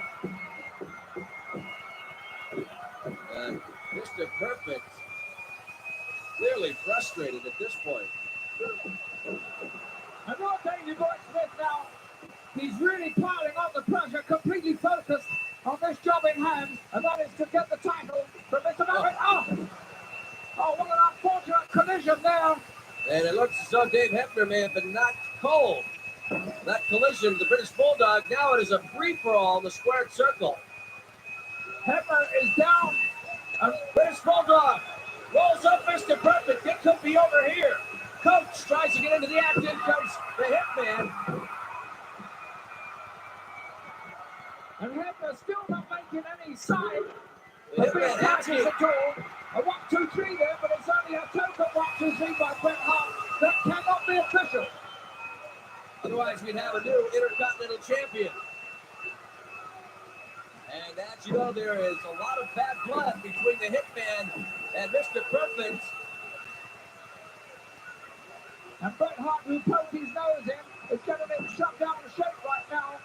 I wouldn't mind betting he's wondering why he poked his nose in there. Well, we have a bell now. I don't know. Look at this. The brawl continues, though. And now the Hitman fires back. It started out as a match for the Intercontinental Championship. It's now a street fight.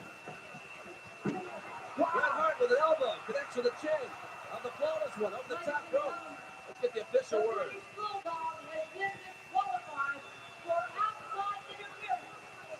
Here is your winner and still the World Wrestling Federation Intercontinental Champion, Mr.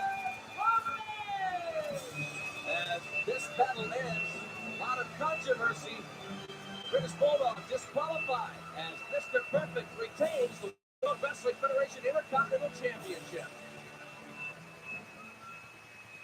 Ah, that's it. Bobby, move away. You're right behind my Excuse ball. me. You ever been on a golf course before? Hey, thanks for the ride, guys. Oh, please. Oh, excuse me. Watch them trees over there. Would you?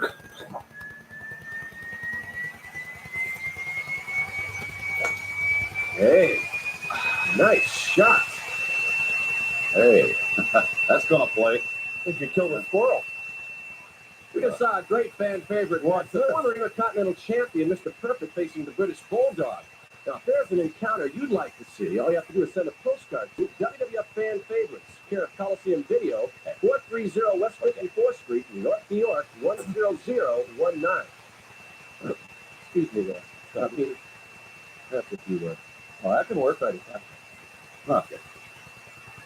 Right now, let's get back to action. An encounter involving the Texas Tornado as he takes on the Warlord. The following contest is scheduled for one fall. Currently in the ring, weighing 321 pounds. The Warlord.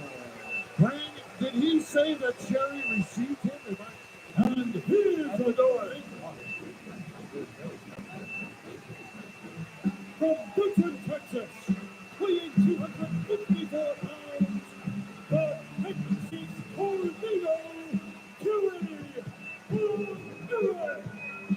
Texas Tornado about to emerge in Madison Square Garden, and what tremendous success Ambo he's had here in the World Wrestling Federation. Not only the World Wrestling Federation, but he's a world championship discus thrower as well.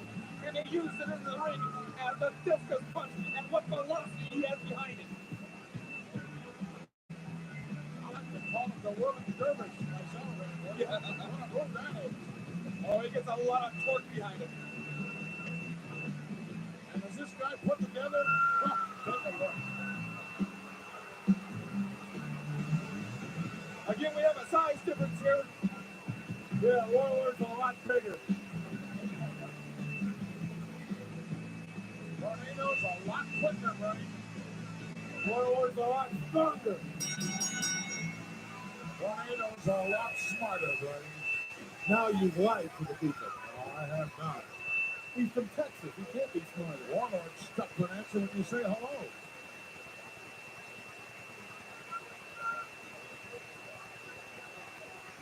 Warlord, about as close to a monster as you want to come.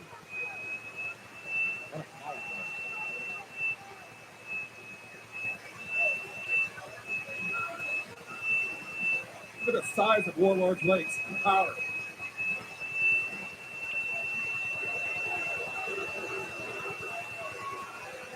Am I wrong, or did I see or hear Brady did 19 reps with 500 pounds on the bench?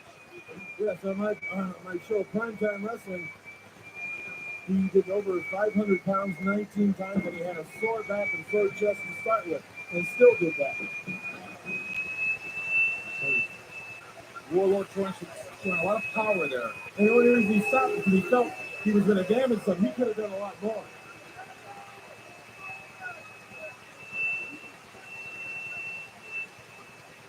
You know, strength in the weight room is one thing, but strength in the wrestling ring is a whole different ballgame. Well, you can say that again.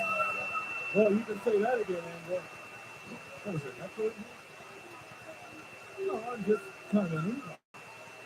You were trying to act like you knew something about weightlifting, right, Brain? I do. I take Barbarian to the gym with Haku all the time. I don't particularly care about being in there with a bunch of sweaty guys in their underwear lifting a bunch of metal. I'd rather rip them. I'd rather do it business-wise, mentally. I'd rather rip them off business-wise. Well, we got your grip. Not what I meant.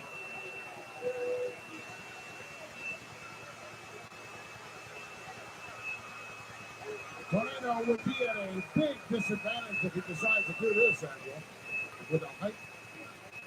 Well, the brain controls the body.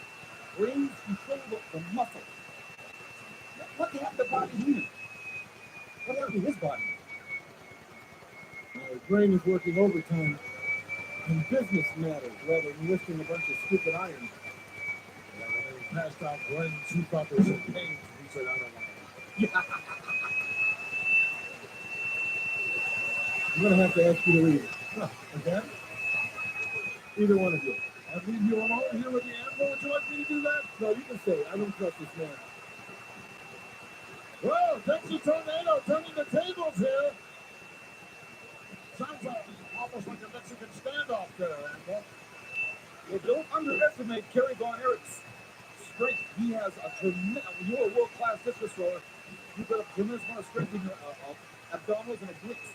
Twisting power, turning. You know, guys that went out to track were always guys that couldn't make the football team where they were academically stupid. You know that? Track and football don't take place at the same time. One is done at the 5, the other is done at the sprint. See, I told you. Fighting it, trying to come up here. Half the guys in the Dallas Cowboys are track and field men. Yes, and they had a great season.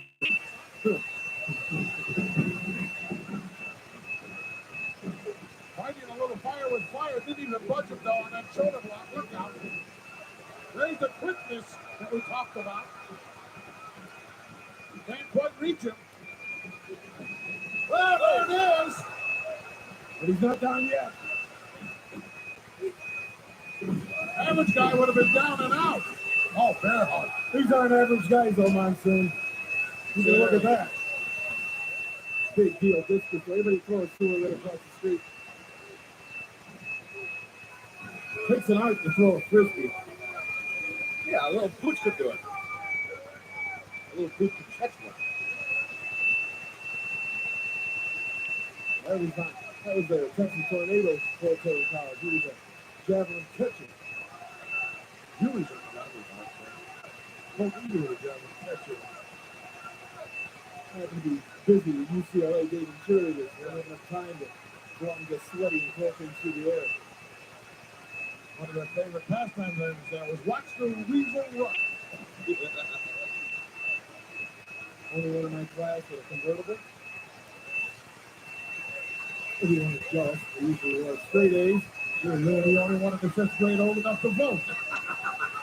Bear hug slapped down here by the big warlord, squeezing for all he's worth. Whoa, whoa, he got his bell rung right there. I skipped the 5th grade for you now.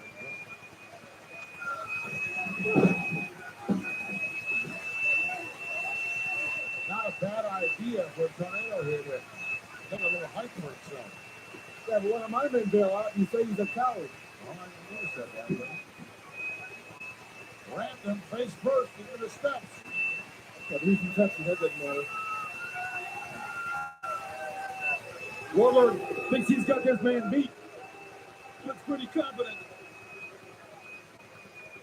Confidence can cause you a loss, though.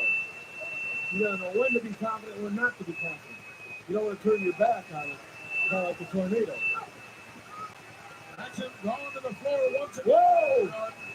Now where's he gonna take him? Gonna introduce him to the ring pole.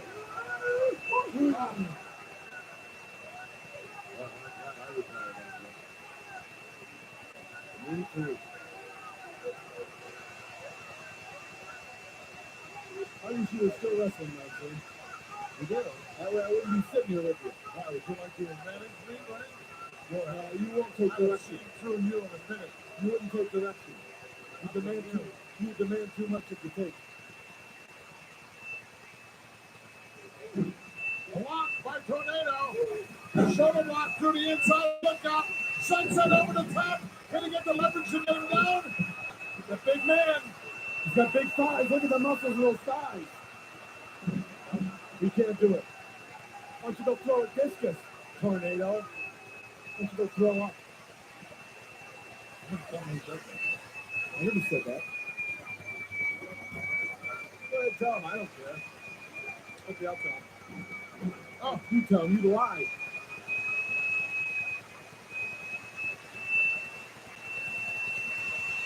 There's a lot of damage being done here to the short rib area of the Texas Tornado. Warlord continuing to pound the back of the Arizona area. Whoa! Couldn't hold him up there. Got him up, but couldn't hold him. And whoa! Couldn't hold his shoulders down either, even though he had the leg hook. He got him up, but he couldn't turn him. There's some determination by the youngster. That comes from good discus training. I don't know how the discus bat's going to feel after this. Well executed backbreaker. Actually came down more on the lower hip. That was good up around my age. That's what you start to feel this. Really good. You don't know that yet, but you will, baby.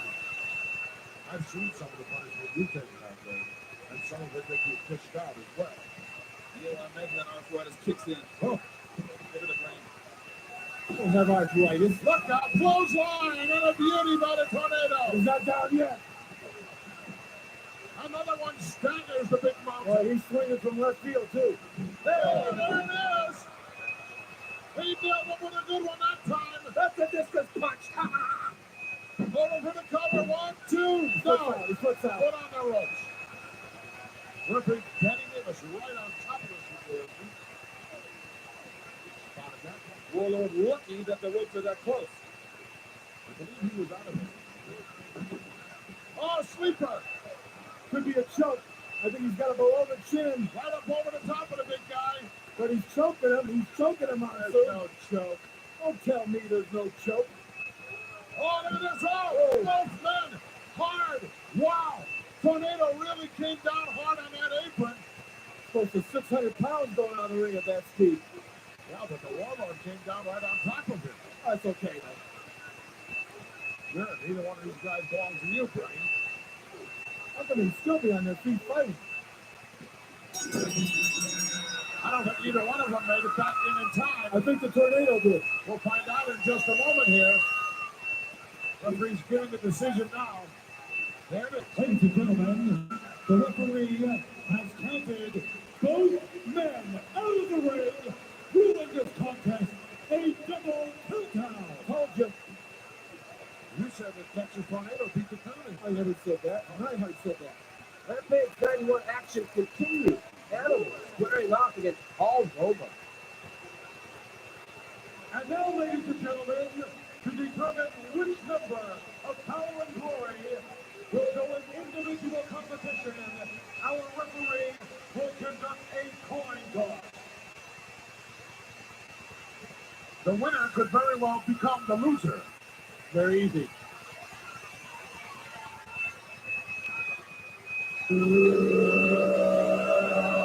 like Romeo Romo won the coin toss. And Chicago will have to face this man. Animal. A Legion of Doom. He doesn't care if it's either one of them or two of them, or both. Hey, both these guys being tag team super specialists have to feel a little uncomfortable, both of them. Came to the ring singly. Awesome power possessed by Animal. I don't see Hercules getting out of the ring. Animal doesn't care. It doesn't matter to him.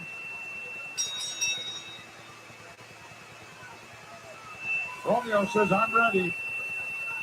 I don't think he knows what he's in for. Come on, Ref. You got to get one of those guys out of there. All from the backside. That's what they wanted, a little distraction to get that little edge. It worked. They'll need more than that little edge, I'm afraid. Reversal by the Animal, duck underneath. Leapfrog by the big guy. Double leapfrog. Whoa, whoa. Uh-oh. Are we the dirty rooting? Hung him off the drive. He might hurt things. He can go anywhere. Oh! Hurt should have been sent right back to the locker room. He's no longer a part of this match. Look at Hurt here. He looks bigger than ever. Really, he's getting more to eat now that he's out from under your fortune. Not true. Whoa! Right over the top rope and down to the concrete. Look at this. Referee distracting the referee. Well, I guarantee if Hawk was here, the same thing would be happening. They're just fighting fire with fire. No, it's 2 against 1, Frank. Same thing. Romeo did a nice job of distracting the referee. So that Hercules could go unnoticed out there. Whoa! He showed some strength too and dumping that big animal right over the top rope. Not easy to move a guy that big. Yeah, this Romeo is no slouch, you know. No, he isn't. Very proud of his handsome, good look. Wow. And a lot here in the World Wrestling Federation, those good looks can be rearranged real easily. Real quick, too. Drop kick and a beauty. What a waste of time here. Look I at know. this. That's the only fault I see in Romeo. He's very concerned about his appearance and how he looks. Conceited is the word, right?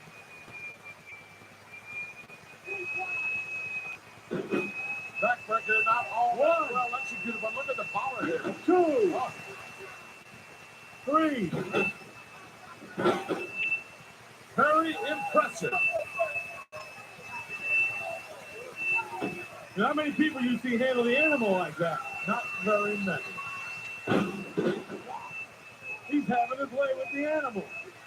Axe handle right across the forehead, but the big guy still keeps getting up.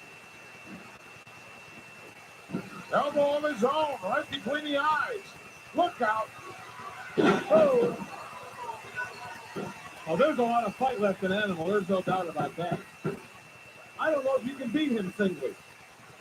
Well, he's got to keep his eye on Romeo. He's got to keep his eye on Hurt, and he's got to keep an eye on you too, Brain. He knows what you're all about. And he needs Duggan, a guy with 4 eyes. Look at this pile driver. A beauty by Roma. You get it? He needs Duggan, a guy with 4 eyes. Well, cover. You gotta get down and pin that man with everything you got. You're gonna beat this guy. And the animal's getting upset. No, you're not gonna hurt me, he says.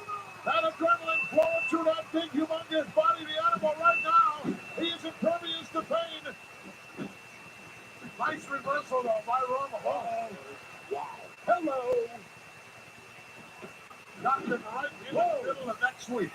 Caught him right over the top of the forehead with a runaway train. Now he's wasting time.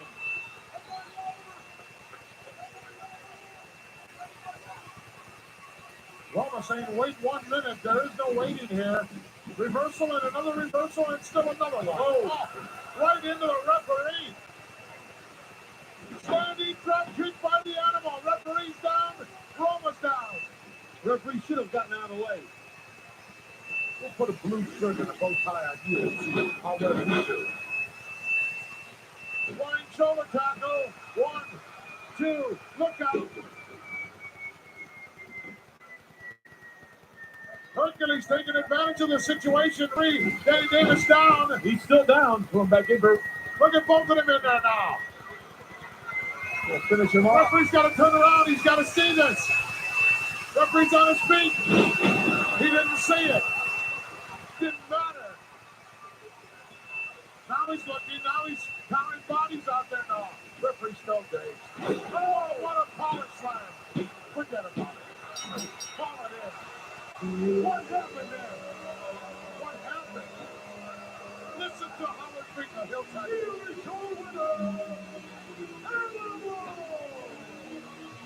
Hercules was in, then he was out.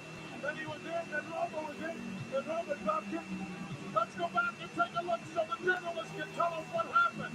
Roma off the top. Oh! Drop kicked his own partner, Hercules, right in the chop. He's not supposed to be in there, but he's in there. That's what you get from doing things a little bit illegally. Now the referee doesn't know who's supposed to be in it. Animal in a big scoop slam power set. Stealing grab both legs. too great a quit. All right, you guys, I've been watching you play and have all day. It's time for the golf instruction. I'm sure you've all been waiting for this, and I'm just going to stand right over here and watch and learn. All right, Mooney. Bobby Heenan, this is your basic, 35 to 40 yard flip wedge. Please, yeah, come on over here. Get out of here. What we have here, the short game is very important. You know, the guys that are driving at 250, 270 yards, it's all a drive for show, putt for dough, and chipping comes in somewhere in between. Here's what you do. Take a look at this. Yeah, just a nice... Aha! Very good. I can do that. Oh, go ahead. Go ahead. Hey, what is this? My extender. Extender. That's a ball retriever, you goof. Here, try this. Yes, sir.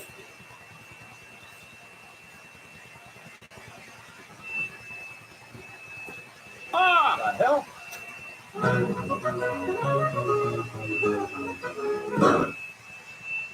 All right, the next important thing in these golf tips, Bobby.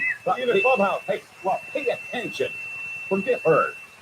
This is your basic sand shot. We're about 25 to 30 yards from the pin, and it's very important, first of all, to address the ball. Hello, ball. No.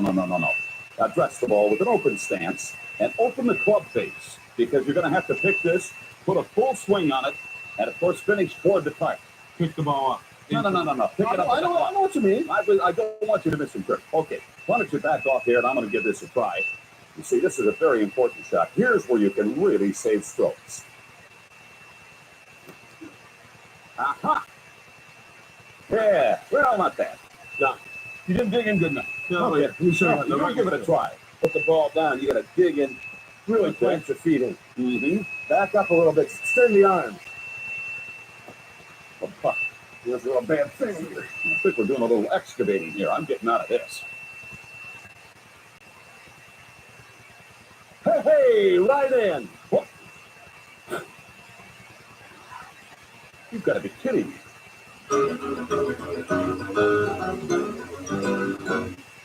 All right, one final tip, Bobby Heenan. Did the clubhouse in 5 minutes, sweetheart. Hey, leave her alone. Well, here's where you got a chance to stick some dollars in your hip pocket. I know how to putt. Happens on the putting green. The back of the left hand through the hole. Mm-hmm. Nice, firm, smooth, and concentrate. Oh, me, gee, what a great putt. Thank you, Sean. I'll tell you a great deal about the game of golf. Give it a try. But Open golf etiquette. there's still a lot of action to see here on Rampage 91. Oh, I can't believe this thing is just loaded with talent. Some people learn what you mean. He's having fun. He's a bit of a duffer right now. Yeah! Get out of here. Huh? What? Did that go in? What'd you hear? Take a look. What'd you get? I had a 3. You gotta be kidding. I had a dove, or a birdie, or something, and he had a 6. 6. Well, right I around don't the know hole. about that, but I do know it's time for a tag team match of the month. A 6-man tag team battle. The Rockers teaming up with the Big Boss Man. They'll face the Nasty Boys and the Mountie.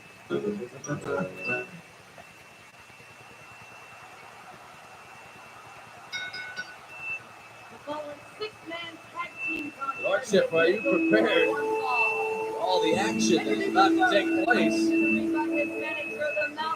6-man tag team competition about to erupt at the Fresno Convention Center in Fresno, California.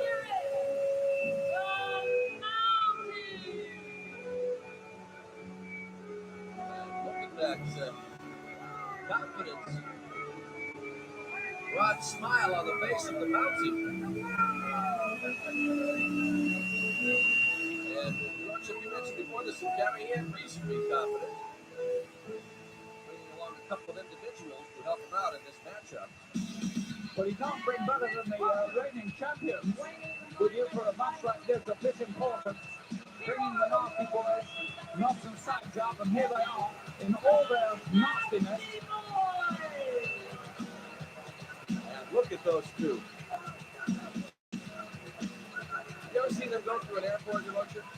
I haven't. It's not a beautiful Shoving people out of the way, knocking things off luggage out of people's hands. pushing kids aside, giving the security people a tough time. They are truly nasty. Not just in the ring, everywhere they go. Yes, they certainly create chaos. Yes, I've seen them in airports, I've seen them in railway stations as well. Once I saw them at Penn Station in New York, and all the mothers ran to their buckets. One of the most exciting and popular superstars in the World Wrestling Federation. And except for this six-man tag team matchup, Shawn Michaels and Marty Jannetty, the Rockers. George, if you have a Rockers cap, I do, yes, and it was given to me by that particular person, Shawn Michaels. He's quite a nice chap, you know. I know he doesn't look it, but he is. Yeah. I think a lot of ladies would agree with you. And to make this Coliseum video exclusive matchup complete, we have the former prison guard, the Big Boss Man. What an interesting team. Big Boss Man and the Rockers are going to make one off the base. Yes, a feather in the cap of the matchmaker for putting this match together. The Rockers and Bossman against the Nasty Boys, that's the reigning tag team champions in the Mountie. This Coliseum exclusive certainly is one of the best tag team affairs I've ever seen. We'll see. Well, the team of Big Boss Man and the Rockers should have it all. Skill and quickness. Shawn Michaels and Marty Jannetty, and the power of the prison guard. And don't forget that odious little person on the outside there. You're talking about Jimmy Hart. Yes. Or is it a fortune that Rockers and Big Boss Man are facing? I think that's what's going to evolve here. Yes, you'll see. I'd like to call him the catalyst for success because, you know, a catalyst has no physical power in any experiment. But they do reflect upon the ultimate outcome. The ultimate outcome of this one, I'm sure, will be nuts and studs out of the Rockers and leaving the boss man in there to be dealt with efficiently. What? I'd rather refer to him as What's your problem? an annoying presence at ringside. So, Michaels is going to start off with his team. I'm not quite sure if the Mountie and the Nasty Boys made their decision.